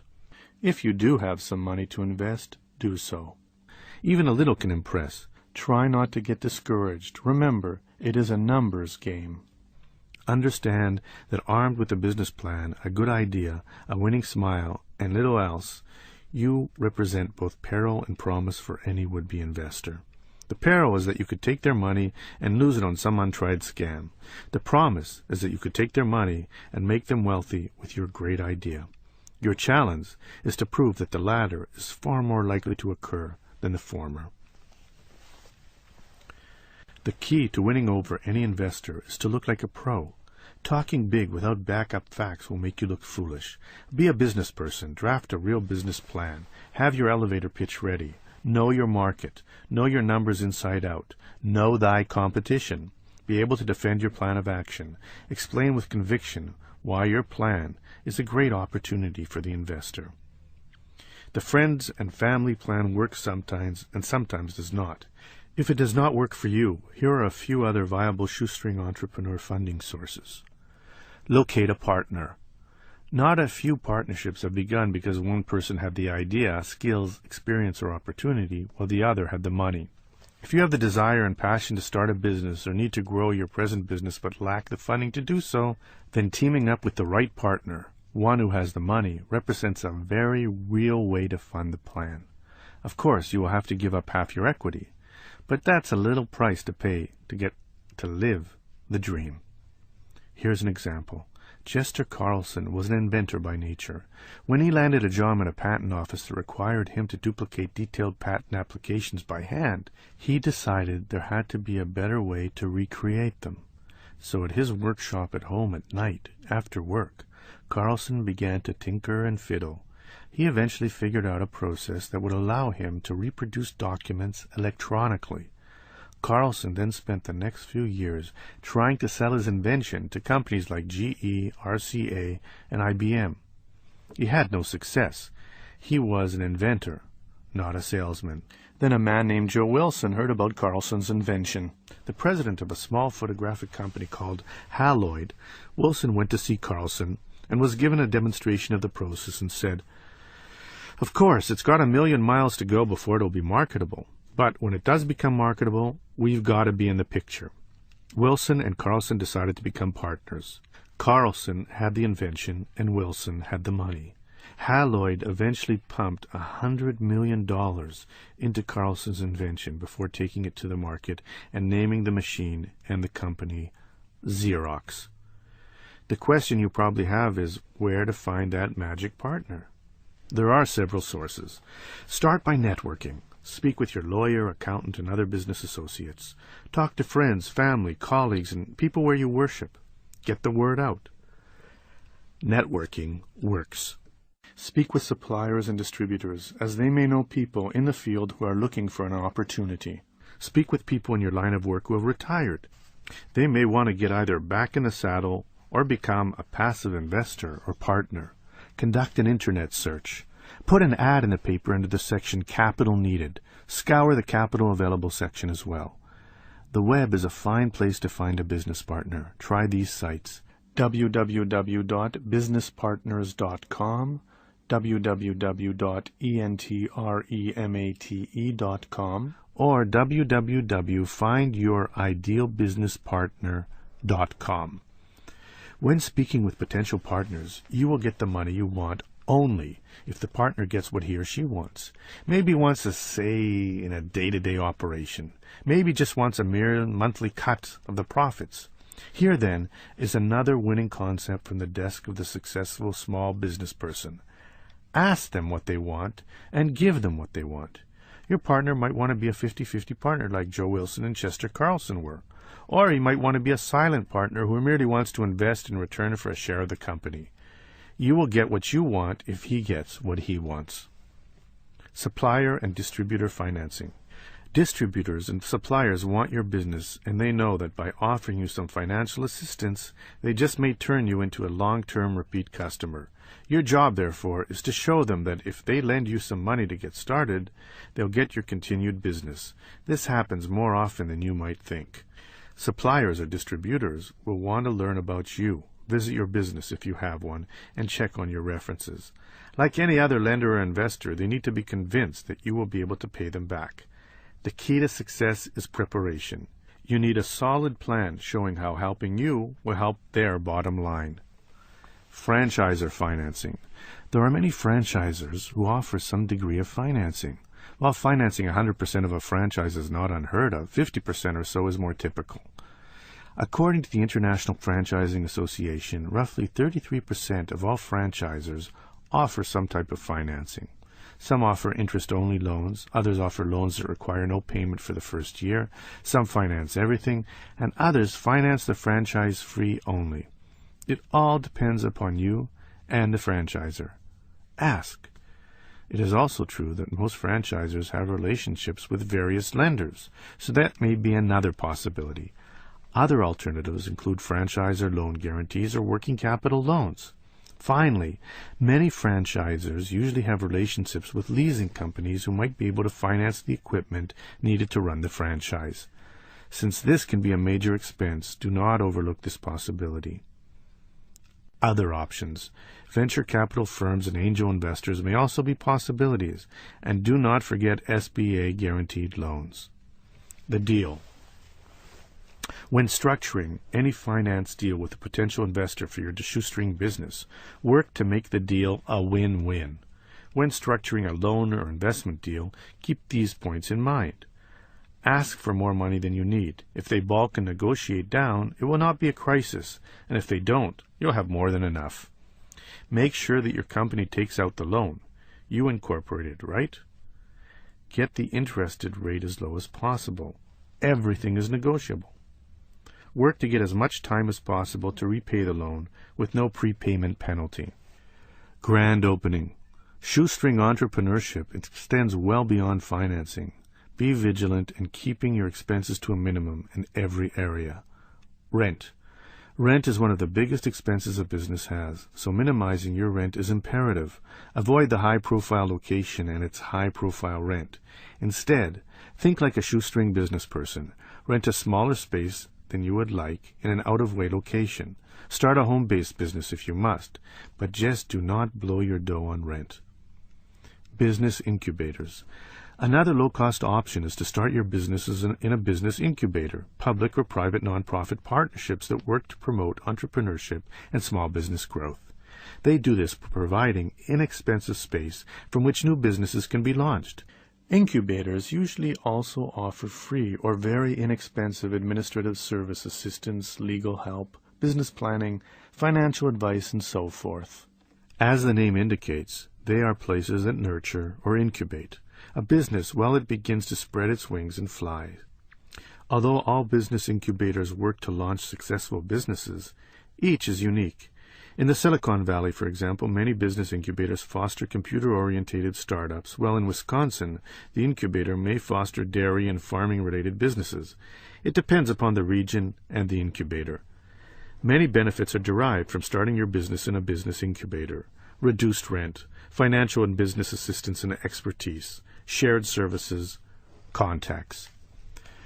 You can find out what types of incubators are in your area by contacting the National Business Incubation Association at 614-593-4331 or by going to www.nbia.org. Equipment. Shoestring entrepreneurs are always looking for a bargain. They buy furniture, equipment, and fixtures used, and if you are on a shoestring, you should too. The Yellow Pages are a good place to start. The Internet is a bargain hunter's paradise. eBay is but one of many places to look. Newspaper and magazine classified ads are great. If you cannot find what you need used, many manufacturers finance up to 90% of your new purchase, which preserves your precious capital. Consider the option of leasing any fixtures or equipment you might need. Inventory. Stocking the shelves of your store when you have a small budget is also possible. How do you do that, you ask? It's similar to a method mentioned earlier. Find suppliers who will give you goods on credit. Thousands of wholesale product manufacturers, suppliers, and distributors are looking for business. One way for them to get it is to stock your shelves without requiring an upfront payment for the goods. They are paid when the goods sell. Start by preparing a powerful package proving your pluck and thereby inducing them to want to work with you. It should contain your business plan, your stationery, letters of reference, the names of your lawyer and banker, and so on. Anything that gives you legitimacy helps your cause. Explain how much inventory you need, the terms you propose, and how and when you will pay it back. You need to convince the supplier that you are likely to become a new client who will be buying their goods for many years. That is what works. After you have the package ready, contact the sales rep from the supplier, manufacturer, or wholesaler whose products you want. Present the package to each and ask for an appointment with the company's credit manager or regional sales manager. You stand a pretty good chance of success if you have a good package, a decent credit rating, and some trade references. If they agree to stock your shelves for no money down, agree to continue to buy from them for the term of the loan. Also, agree to grant them a security interest in the merchandise, meaning that if you default or go bankrupt, they get their merchandise back. When negotiating the terms of the deal, do not agree to buy from this one manufacturer exclusively. For you, that should probably be a deal breaker. You may get most of the product you need from one supplier, or it might take many suppliers lending you small amounts. Either way, you get the shelf stocked without investing a lot of capital up front. When you are doing business on a shoestring, you do whatever it takes. Buying a business with no money down.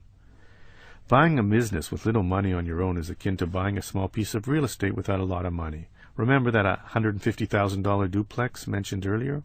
Using an FHA 3% loan, you need only $4,500 to buy it.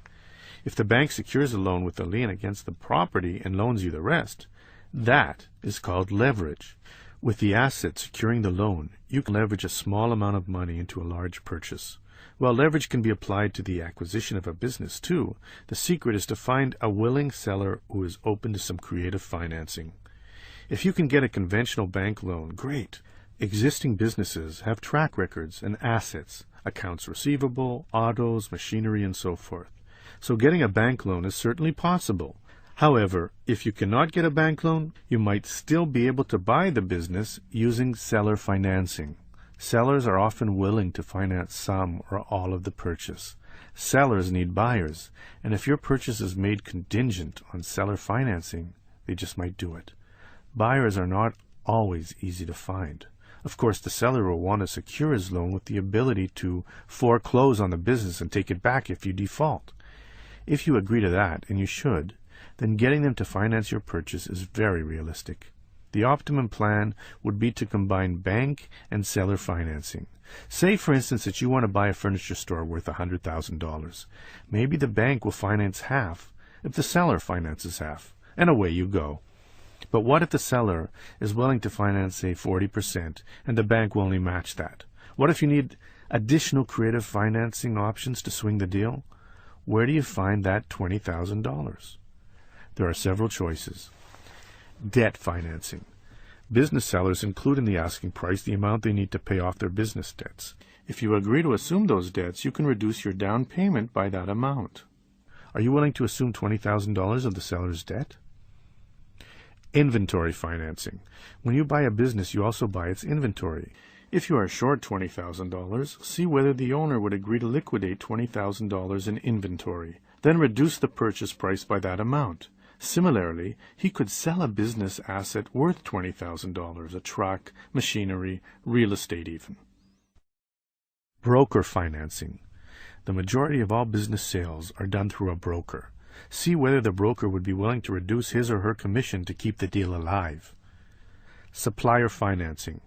Check with the business suppliers. They may agree to loan you the $20,000 if it means they will continue to have a major account. There are many ways to finance a business purchase with no money down. Creativity and a willing seller are all that is required. Chapter 35. Marketing on a Shoestring. Sell to their needs, not yours. That's a quote by Earl G. Graves. There is no doubt that big corporations have resources and abilities not shared by their small business brethren. They have budgets we only dream about, experts to do their bidding, even managers to manage their managers. Likewise, we have attributes they do not. Small businesses are far less bureaucratic. We are resourceful, nimble, and quick.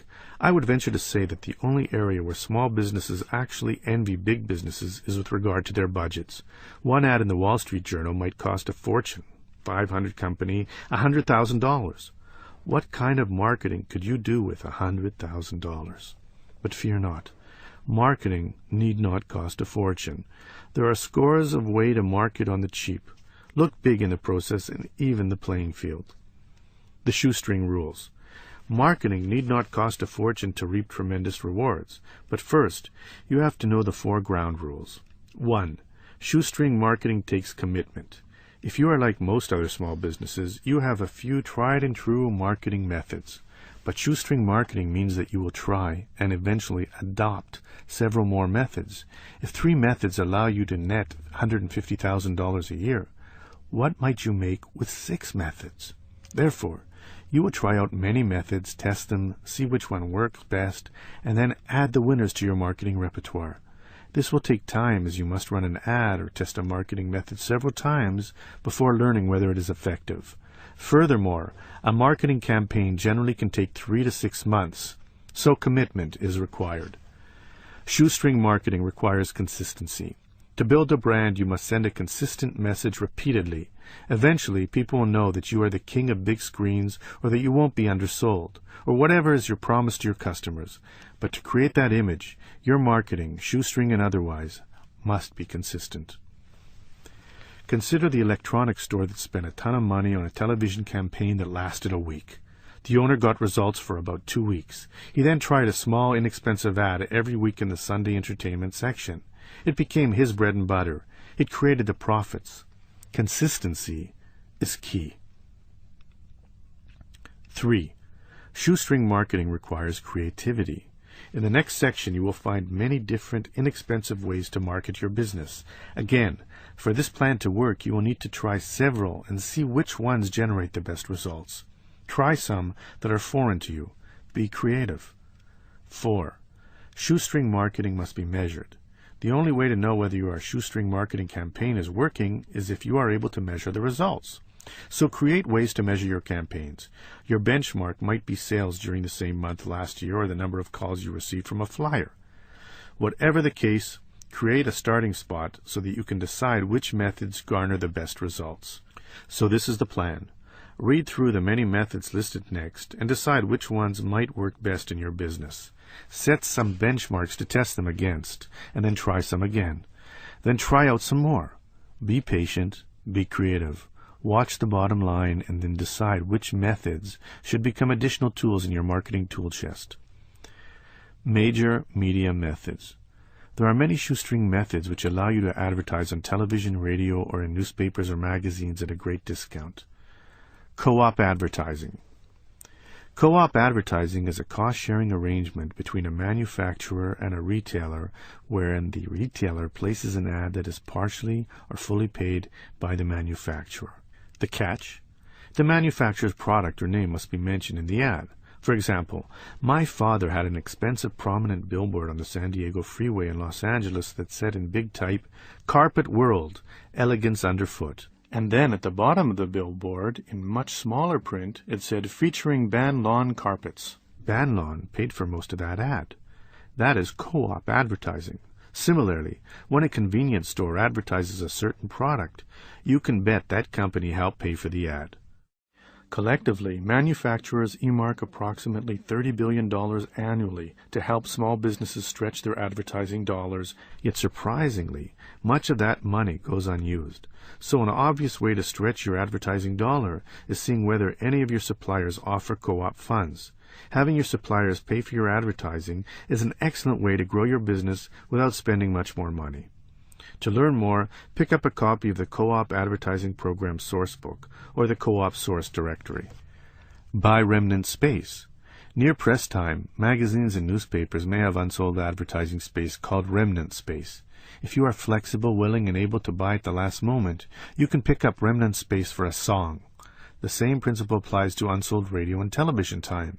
You can call your local media outlets and ask about remnant space possibilities on your own. Or you can contact media networks to locate and purchase remnant space. Call 800-225-3457. Per inquiry, PI, or per order, PO, deals.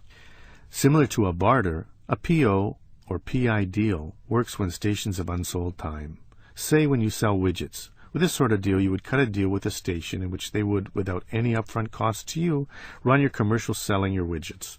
You then pay the station a percentage of whatever business you derive from that ad based upon the number of orders, PO, or inquiries, PI, that you received. Typically, the station might take 40% of whatever revenue the ad generated. Overnight radio. One inexpensive way to build your business is to use overnight radio advertising. In major media markets, advertising during drive time, 7 in the morning to 9 in the morning and 4 in the afternoon to 7 in the afternoon, can run anywhere from $250 a minute to a whopping $1,000 a minute. At those prices, the necessary repetition you need to create a successful campaign may be unaffordable. But overnight ads, while certainly reaching a far smaller audience, cost much, much less, and still can be very, very effective. Christy Hicks is a radio accountant executive who explains that many large news talk stations have nighttime overnight ratings that rival the ratings of many smaller stations during their drive time, but are sold at a fraction of the cost. For a recent client, for example, she was able to get overnight 60-second spots at a major station for $10 a minute in a major market, and the audience size rivaled smaller stations' drive time audience. This is typical. Overnight spots, usually undersold at most stations, can usually be had at a great discount. Christy Hicks says that an effective overnight radio campaign requires 3 elements. 1. A compelling message. You have to be selling something people want to buy. 2. Frequency. Repetition is the key. 3. Consistency. Hicks points out that we all know the famous radio tagline, "We'll leave the light on for you," because Motel 6 never fails to use it. That is the power of consistency. Cable television. Whereas broadcast television is often cost prohibitive, cable TV, especially late at night, is not. And the great thing about cable is that you can target your market very specifically by advertising on the exact stations that your market watches. An overnight cable television ad might run as little as $25 a spot. Newspapers. Advertising the newspaper can be expensive, but here are a few ways to reduce your costs. Cut the size of your ad size in half and save 50%. Double the size of your headline. If you then buy a premium placement, about 15% extra, you still save 35% and have an ad that might really get noticed. Consider advertising only in the neighborhoods that purchase your goods. You don't have to buy the whole region. You'll save 50% or more. Classified ads. Both magazines and newspapers have classified ads, and the best thing is that they reach people who are shopping and are ready to buy. If you test an ad and it works, ask for a frequency discount when buying it in bulk. You can have as much success with a classified as you do with a display ad at a fraction of the cost. Tip: have a snappy headline. When media reps quote you their rates, they quote from their rate card. Remember the rule that everything is negotiable. The rate card is negotiable. The Yellow Pages. There are several ways to spend less on your Yellow Pages marketing. First-time advertisers should get as much as 40% discount the first year. I have a friend who advertises in the Yellow Pages for a year, drops out for a year, and then goes back. Each time he returns, he gets the newcomer discount. Also, consider advertising in the phone book that is not associated with the local phone company. Finally, find out about advertising in the online version of the book only. Create an in-house ad agency. Media sources give discounts and breaks to insiders, PR agencies, ad buyers, and people in the industry. So wouldn't it help you if they thought you were an insider? Well, you can be.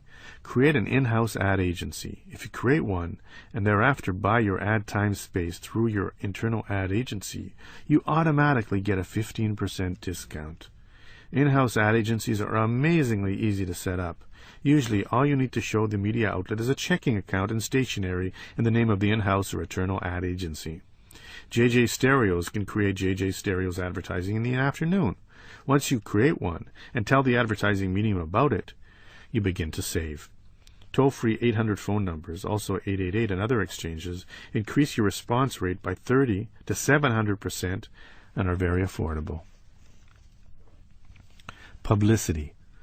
It does not take much money to get some free publicity, but what it does take is a great press release or press kit.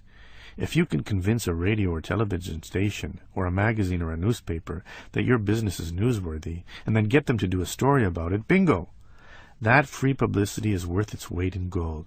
Parlay it into more business, and reproduce that story for years to come, building credibility in the process. Print techniques. There are various other ways to market your business with little money, yet get big results using the printed word. E-newsletters. E-newsletters demonstrate how much you know about your field and do so in a low-key, informative way. Then, when a recipient needs someone with your expertise or products, he thinks of you. While online newsletters are all the rage, physical newsletters should not be forgotten either. Testimonials.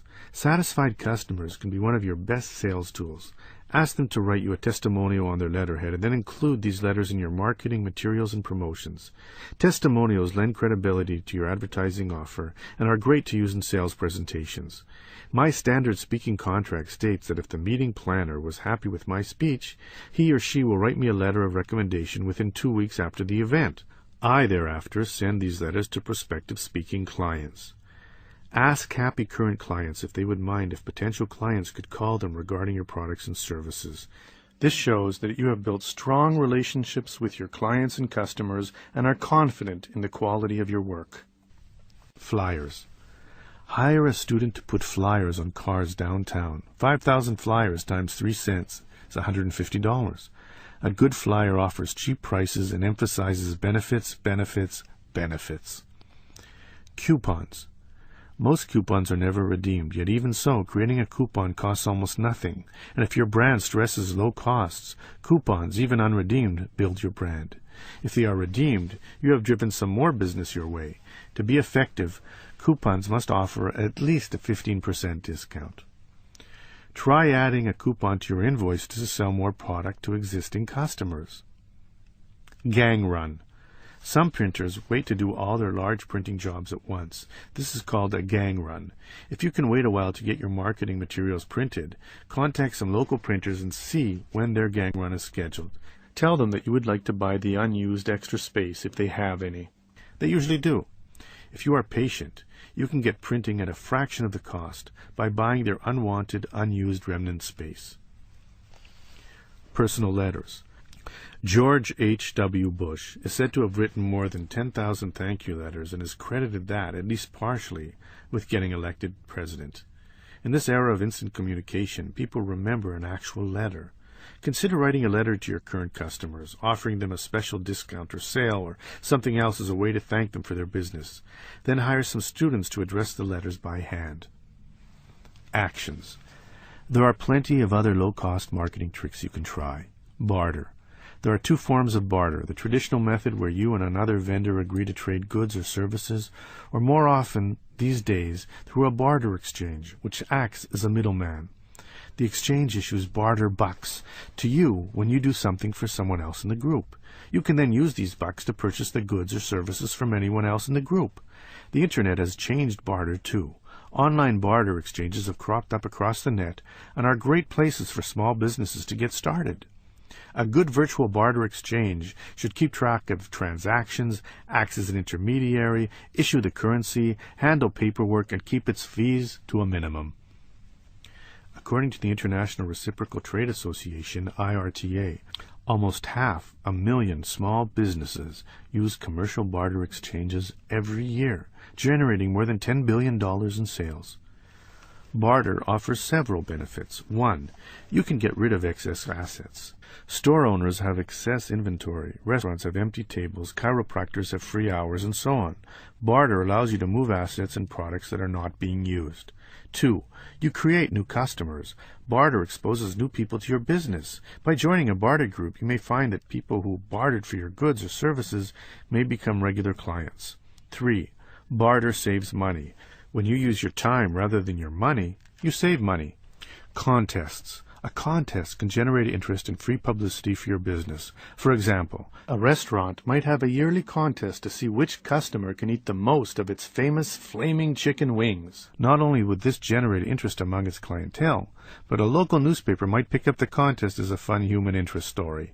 Networking. Having a good elevator pitch can create opportunities out of humdrum encounters. Demonstrations. Demonstrating your product at a mall, trade show, or other high-profile location usually leads to sales. Infomercials are nothing but 30-minute demonstrations. Samples. When the car dealer lets you take the car you are considering buying home for the night, what is that? It's a free sample. Gourmet grocers set out free food all day, as does Costco. Why? Free samples are inexpensive loss leaders that create sales. What can you offer for free? Seminars. Seminars are a good way for service businesses to introduce themselves to potential customers, build rapport, and entice people to want to know more. Seminars are used by many professionals. Doctors offering LASIK eye surgery or lawyers who create living trusts are common. Though not the most inexpensive option, seminars can be a very lucrative marketing mechanism. Become the expert. When you become known as an expert in your field, whatever your field, you will find that the world will beat a path to your door. Consider that by being the expert. You immediately distinguish yourself from the competition. You immediately offer your clients something of value that competitors cannot and do not offer. You can charge more for your services, and you become the first choice.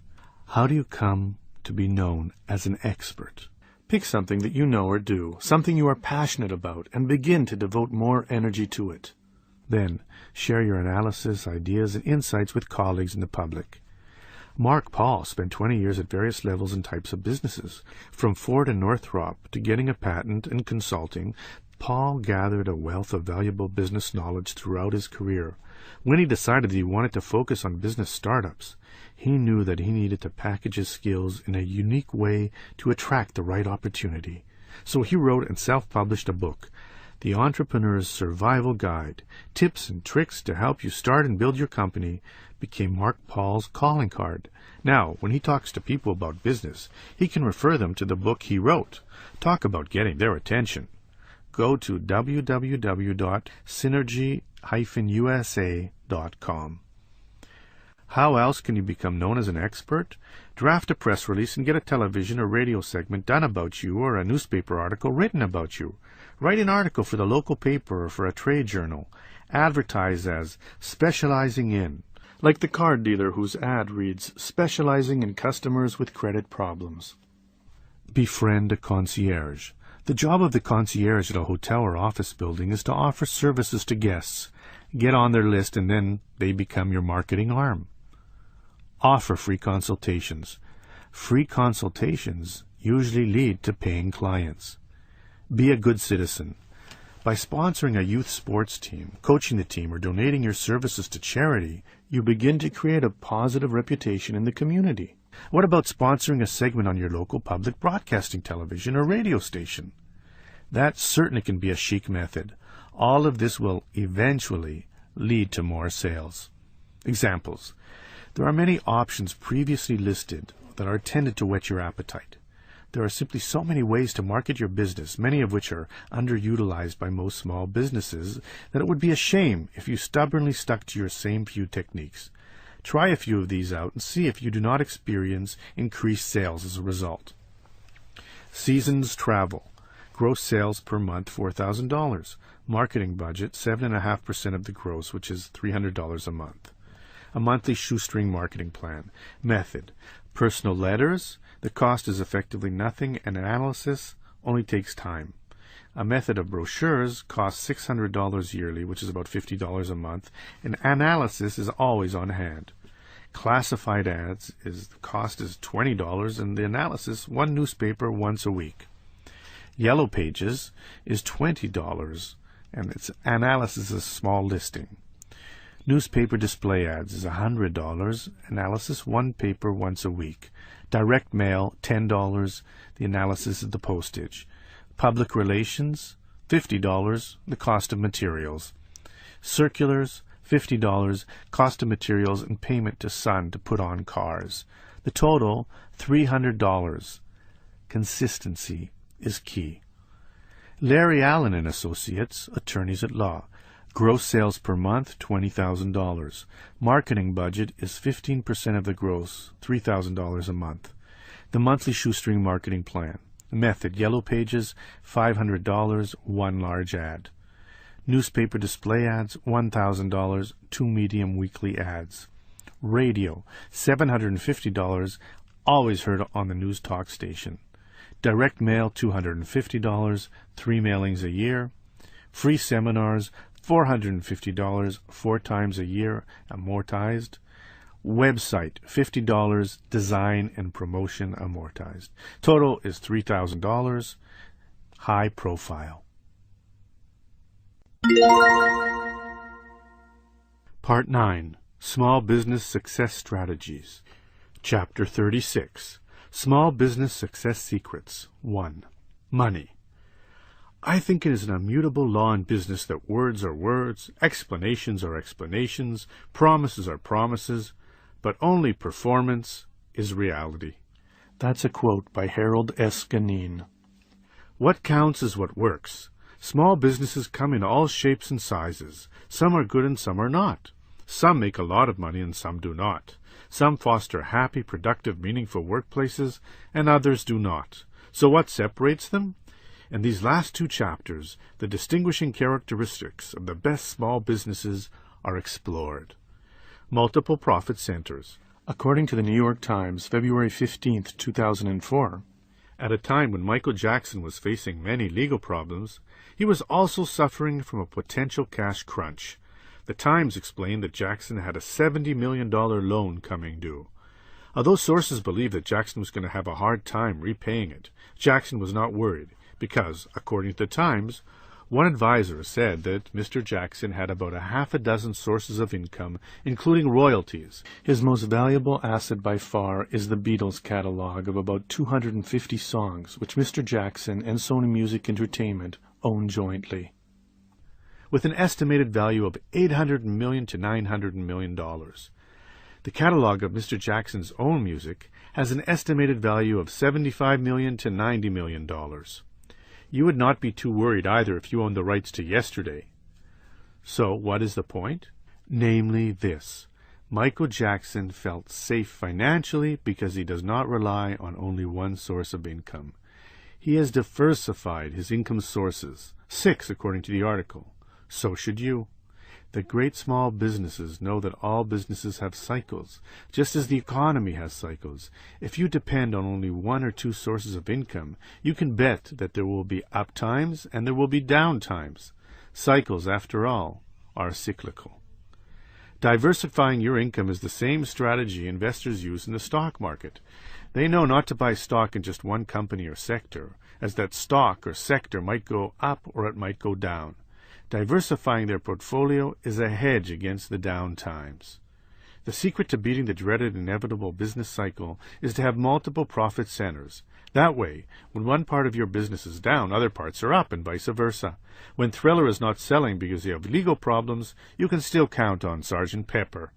If you are a photographer specializing in weddings, considering adding portraits or high school graduations to your portfolio. If you manufacture a wholesale product, what about adding some retail outlets or vice versa?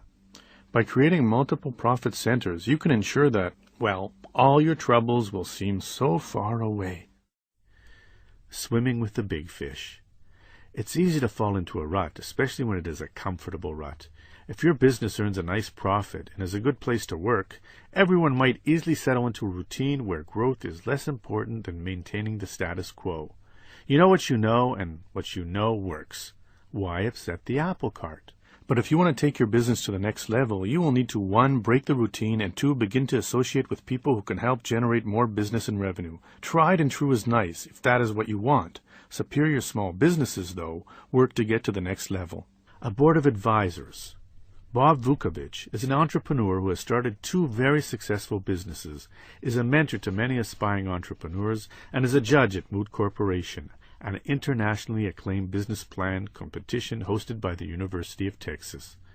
Vukovich knows a thing or two about small business success. He says, the worst thing you can do as an entrepreneur is to think you know everything. When I need advice, which is very often of a general nature rather than technical, it's very important to have a great board to turn to. In 1992, Allegheny College received the largest gift in its almost 200-year-old history, $22 million from Bob Vukovich and his wife Laura. The great board Vukovich is referring to could mean either your board of directors if you are incorporated, or if not, then a less formal board of advisors. This is something from which all small businesses could benefit. A board of advisors is a group whose purpose is to help you guide and grow your business.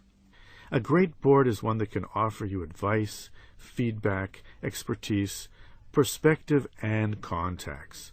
Contacts are especially important. When you're a small business person, you can have only so many contacts and colleagues. Moreover, if it is true that it is not what you know, but who you know, and it is, then a board of advisors helps you know more people. There is no telling what opportunities, contracts, or other sales might come from having the right board member. But even beyond this, a good board is an important sounding board. By recruiting various experts and colleagues, you expand your small business's business IQ. So when looking for board members, 5 is a good number, look for potential members who have experience. You want to stock your board with business-savvy individuals. Putting your brother-in-law on your board negates its purpose, unless he offers something unique.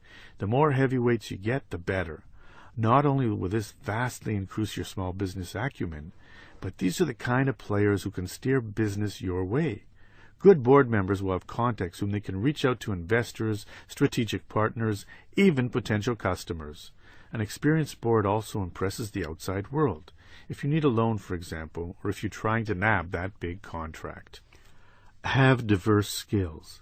None of us have all the necessary knowledge, experience, or skills required to run every aspect of our business, though we might like to think we do. There are so many different facets of a small business, sales, finance, marketing, legal, that having board members with a variety of business skills ensures that you will have someone around who can answer your questions and help solve problems when they arise. Are independent. You want people willing to be the devil's advocate, who will give you their honest feedback. Board members are often compensated for their time, either with money or stock, although some are willing to assist for free. The opportunity to be involved in an interesting business, plus teaching what they know, may be satisfaction enough. Contracts. Another way to start playing a bigger game is to go after bigger customers, relying on the same customer base as a prescription for redundancy. If you continue to do the same thing, you will continue to get the same results. Instead, target larger potential customers for your goods or services. They are out there. You just need to know where to look. A unique opportunity. The federal government contracts out $240 billion of business to private businesses every year, and by law, 23% of those contracts must go to small businesses. This means that there is roughly $60 billion in government contracts available to small businesses every year. You have no idea how even to start finding, let alone bidding on those contracts? You're not alone. Most small businesses have no idea either. But Hector Barreto and Hewlett-Packard are here to help. Hector Barreto is the head of the U.S. Small Business Administration. When he was first appointed to run SBA, he quickly realized a fundamental truth. What small business wants is the same as what big business wants: more business. The question was, how could he help facilitate that? According to Mr. Barreto, although the 23%, $60 billion set aside seemed like a great opportunity to help small businesses get more business, most of these contracts went to small businesses inside the Beltway. He thought that small businesses throughout the United States should have an equal opportunity to bid on and get those contracts. They have the know-how, he told me, but not the know-who. In 2002, Robin West, HP's charming vice president of small and medium business, and her team were looking for different ways to help small businesses succeed. They decided to contact the SBA right when Hector Barreto was looking for a partner for business matchmaking. It was fortuitous. The SBA and HP teamed up, and a great new program was born. Business Matchmaking. www.businessmatchmaking.com. Business Matchmaking is a program that matches small businesses with government and private procurement officers looking to buy what the small businesses have to offer. As Mr. Barreto puts it, the program matches small companies with federal, state, and local government agencies and large corporations that have actual contract opportunities for products and services. In order to facilitate this matchmaking, the SBA and HP have created a traveling program that goes to different cities around the country, bringing together those looking to buy goods and services with local small businesses looking to sell such goods and services. Whereas it began as a program to help spread the 23% government contract set-aside wealth, business matchmaking now includes many large private businesses that also need and use small business vendors. According to Administrator Barreto, that is his actual title, these events have been an unqualified hit, both in terms of the number of participants and the billions of dollars of contracts that have resulted. In 1 or 2 days at one of these events, a small business can see more contractors with real contracts than they could in a year on their own. Barreto says it's better than a trade show because at our events, buyers who are ready to buy are meeting small businesses ready to sell. We are matching supply with demand. Who is looking to buy from small businesses at this business matchmaking events? Recent participants include the Air Force, the Department of the Interior, the Department of the Treasury, the State Department, the Department of Veterans Affairs, General Dynamics, GlaxoSmithKline, Hewlett-Packard, Honeywell, Office Depot, Raytheon, the State of Florida, Boeing, the General Services Administration, Walt Disney World, and Xerox. So, if you have a product or service that you think might be useful to a government or large corporation, then go to businessmatchmaking.com and sign up. What you will find when you attend your event is what Mr. Barreto calls a meaningful opportunity. The system. In order to make more money and be even more successful, the successful small business should be organized in such a way that the owner or owners are free to spend time networking and marketing, free to go after big contracts, and free to spend time on those parts of the business they enjoy and less time on those parts they do not. One would think that would be the case. After all, a very big reason why entrepreneurs create their business in the first place is for freedom. Freedom from the boss, from the grind, from being an employee. But if you have owned a business for any length of time, you may not be all that free. The demands on your time are great. Indeed, that is probably the chief complaint among small business owners. If you are like them, you likely spend so much time handling issues and putting out fires that time to think and plan is lost. It's a paradox. Because you may have busted out of one work prison only to create another, you are likely not as free as you would have hoped. Is there a solution? You bet, and it's a solution that, if implemented, will mean you will enjoy your business more and make more money. In his great book, The E-Myth, Why Most Small Businesses Don't Work and What to Do About It, author Michael Gerber explains that most small businesses can be divided into 2 parts. First, there is the technical part of the business. The baker bakes the bread, the web designer designs the websites. Second, there is everything else associated with running a business. Advertising, payroll, money. You know the program. The problem is that knowing how to make a great croissant or website does not mean that you know how to run a great business. Therefore, the second part of the business is often the trouble spot for many small business people, taking up far too much time and energy and preventing them from growing their business. Gerber says that the solution to this too common dilemma lies in one of the most successful businesses of all time, McDonald's. Whether you go into McDonald's in Moscow, Russia, or Moscow, Idaho, you can expect the same thing. The restaurants are clean, affordable, and the food tastes the same wherever you go. Because founder Ray Kroc created a system. Any franchisee who follows the system should get the same result, profits and all. In the E-Myth, Gerber suggests that by creating a similar system as opposed to haphazard individual efforts and decisions, your small business can become a machine that can run itself. If you systemize it a bit or lot, you better enable your employees to do their job, thereby freeing you to do yours. Gerber says that you will know if the system you create works, if it works without you to work it. Does that not sound nice? Take a look at your business. What works? How could it be more efficient? Think of your business as a prototype for 100 more that will be just like it. What would those other businesses need to know, and what processes will they need to have to create optimum results? Who needs to do what and when? How can their work be made predictable and accountable? How can you get employees to take pride in the results? Answering these sorts of questions will help you start creating a system. Does it work? The answer is a resounding yes, it does work. Every time it is applied, and it will work for you. It works because it requires the full engagement of the people working it. It can't be done half-heartedly. It can't be done frenetically. It can only be done intelligently, systematically, and compassionately. If you can create a step-by-step guide to running your business, much as any franchisor would, a guide that will allow others to deal with details, then you, the owner, will be able to concentrate on those things you most enjoy. Think strategically and have far more free time. Or consider, if you are really good at creating a system, you could hire a manager and employees to run the business for you altogether. You could become an absentee owner who collects the profits and pays for labor. Many small business owners do just that. Their businesses being turnkey operations that simply make them money while they do other things.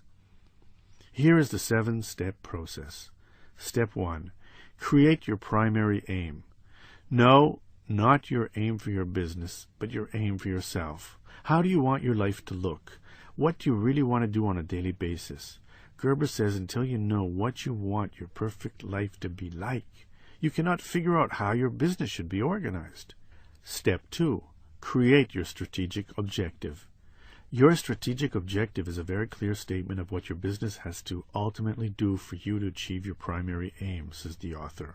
What is your vision for your business? Who are your customers? How much money would the business make? And what is its purpose? Step 3. Create your organizational strategy. Based upon your answers to steps 1 and 2, how would you need to organize your business? What would your business look like if you were not forced to handle every little thing? Would you need to add or delete staff? What job descriptions and training would they need? How could you turn your business into a turnkey operation? The path you're on now, this entrepreneurial path, winds around corners that will amaze you at times and even shock you at others.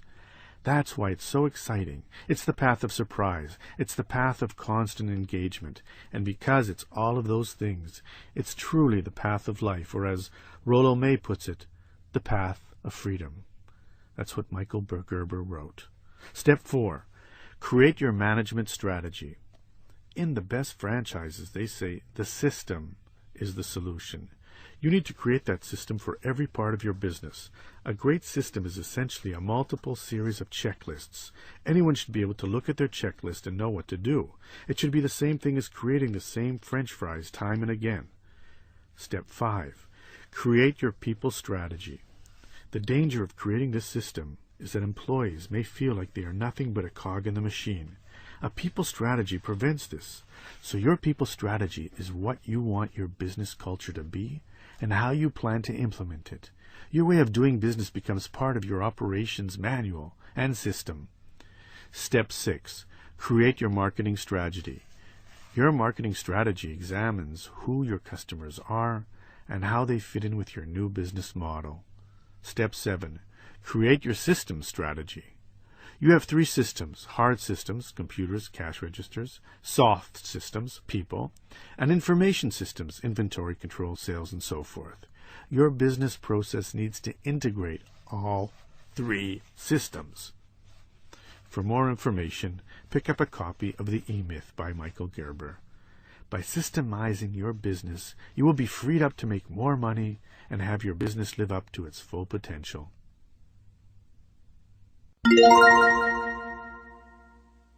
Chapter 37. Small Business Success Secrets 2. Vision. What you can do, or dream you can, begin it. Boldness has genius, power, and magic in it. That's a quote from Goethe. Owning a small business has much more to do with vision and boldness than it does with profits and losses, which are a means to an end. In fact, the business itself is a means to an end. We start a business because we have a dream, a destiny fulfilled by creating a sustainable, beautiful business we love. No, we are not always successful, but it is this vision of creating something special, of making the world and our world better, that drives us, which begs the question, how can we better realize this passion? Are there business traits that the best of the best can teach the rest? Indeed, there are.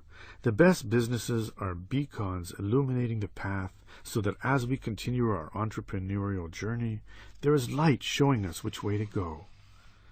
The best businesses. In their excellent book, Built to Last, that's Harper Business 2002, authors James C. Collins and Jerry I. Porras seek to answer the question, what makes the truly exceptional companies different from other companies? The results of their exhaustive research and analysis is fascinating and applicable to businesses both small and large. More than a desire for profits or a plan to produce pleasing products, the best businesses are founded on and driven by vision.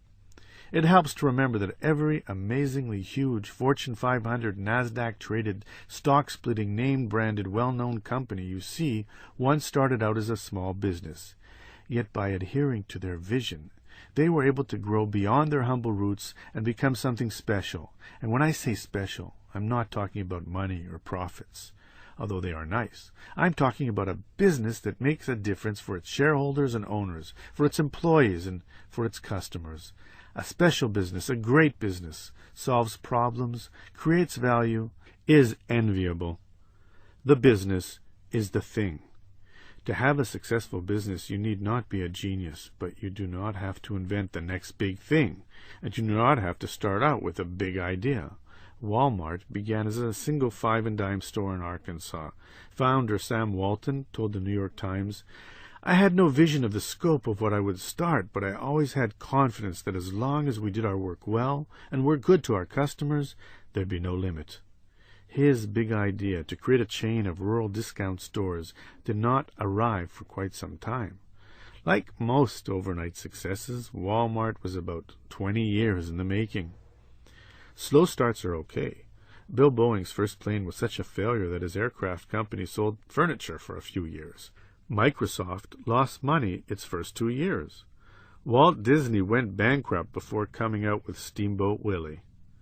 P.T. Barnum filed bankruptcy before he started his circus. Henry John Heinz's company filed for bankruptcy in 1875. The next year, he introduced a new condiment called tomato ketchup. Henry Ford's first 2 car companies failed, the first filing for bankruptcy and the second by agreement. In 1903, at the age of 40, he started the Ford Motor Company. So, if it's not the great idea that gets their motor running, what is it that sustains the small business in the early years? It's the dream, the business itself. As Collins and Porras put it in the Built to Last, never, never, never give up.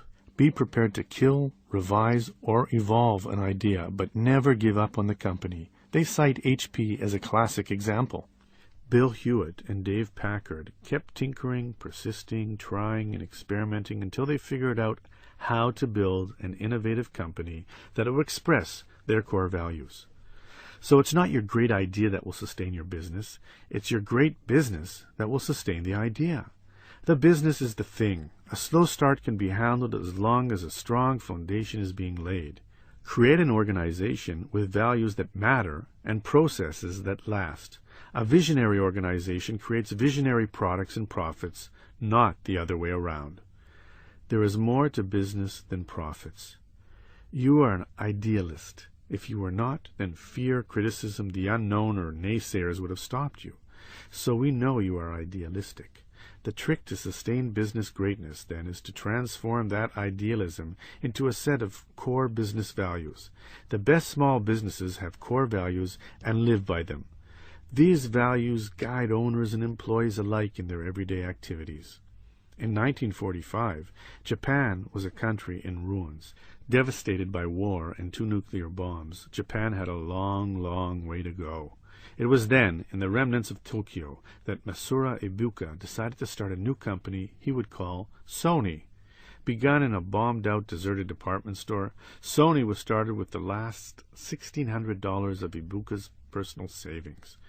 Aside from initially creating some forgettable products, for example, sweet bean paste soup, Ibuka quickly created a code for his nascent new company, including a place of work where engineers can feel the joy of technological innovation, to pursue dynamic activities for the reconstruction of Japan, We shall welcome technical difficulties. We shall illuminate any unfair profit-seeking. That last point is critical and illustrative. Everyone loves profits, but evidence indicates that the best businesses mix profits into the values bag, treating them equally with other important business attributes.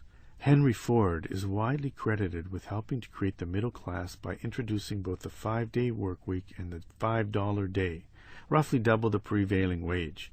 The Wall Street Journal denounced this last action, stating that Ford had injected spiritual principles into a field where they do not belong. Great companies value values.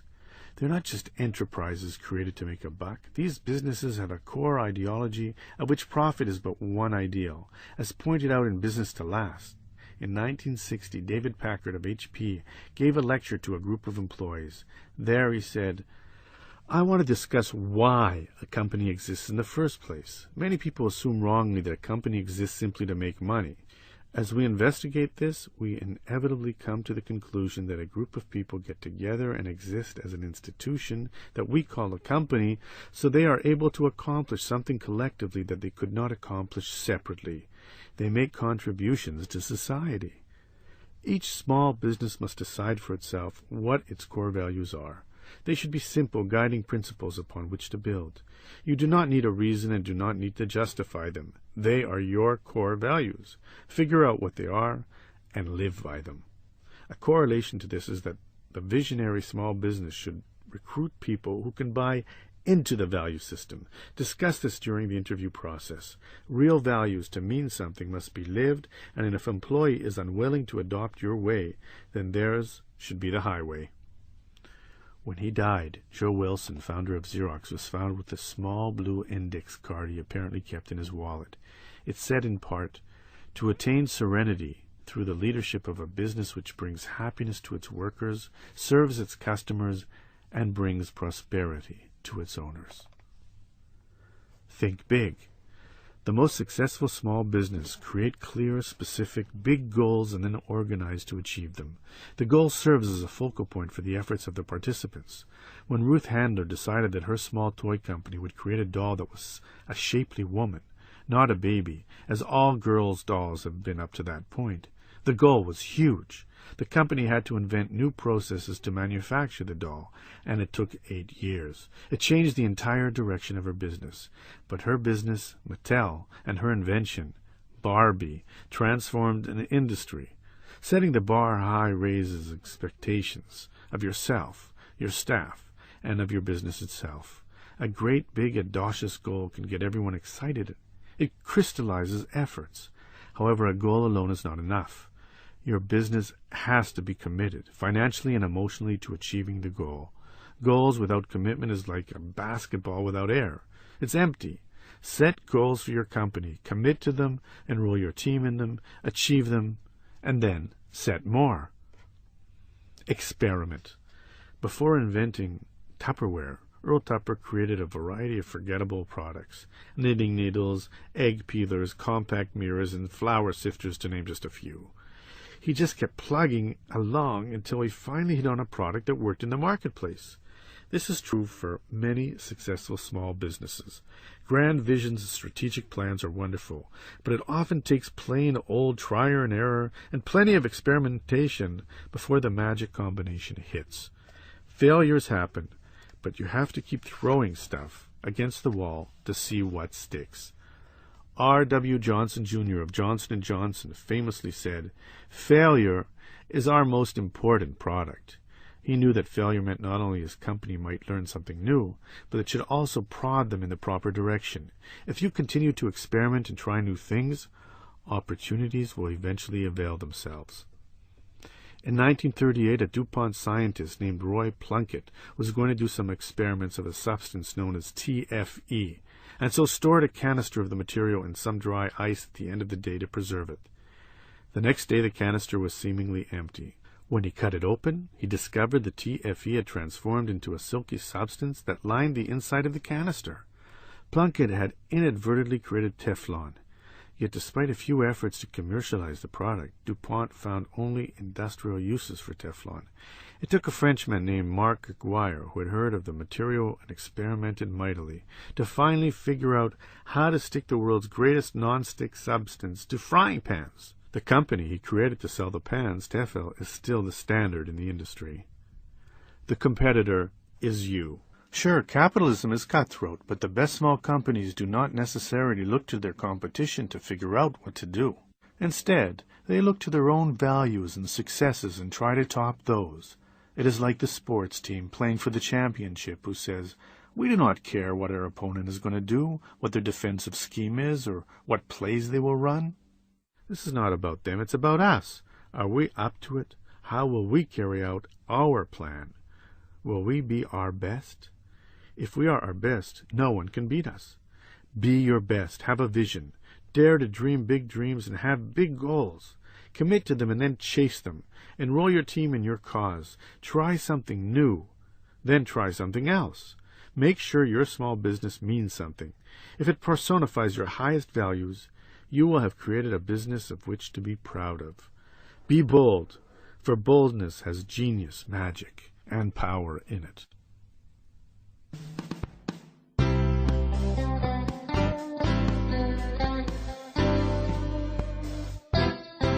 The Small Business Bible, Everything You Need to Know to Succeed in Your Small Business, was written by Stephen D. Strauss.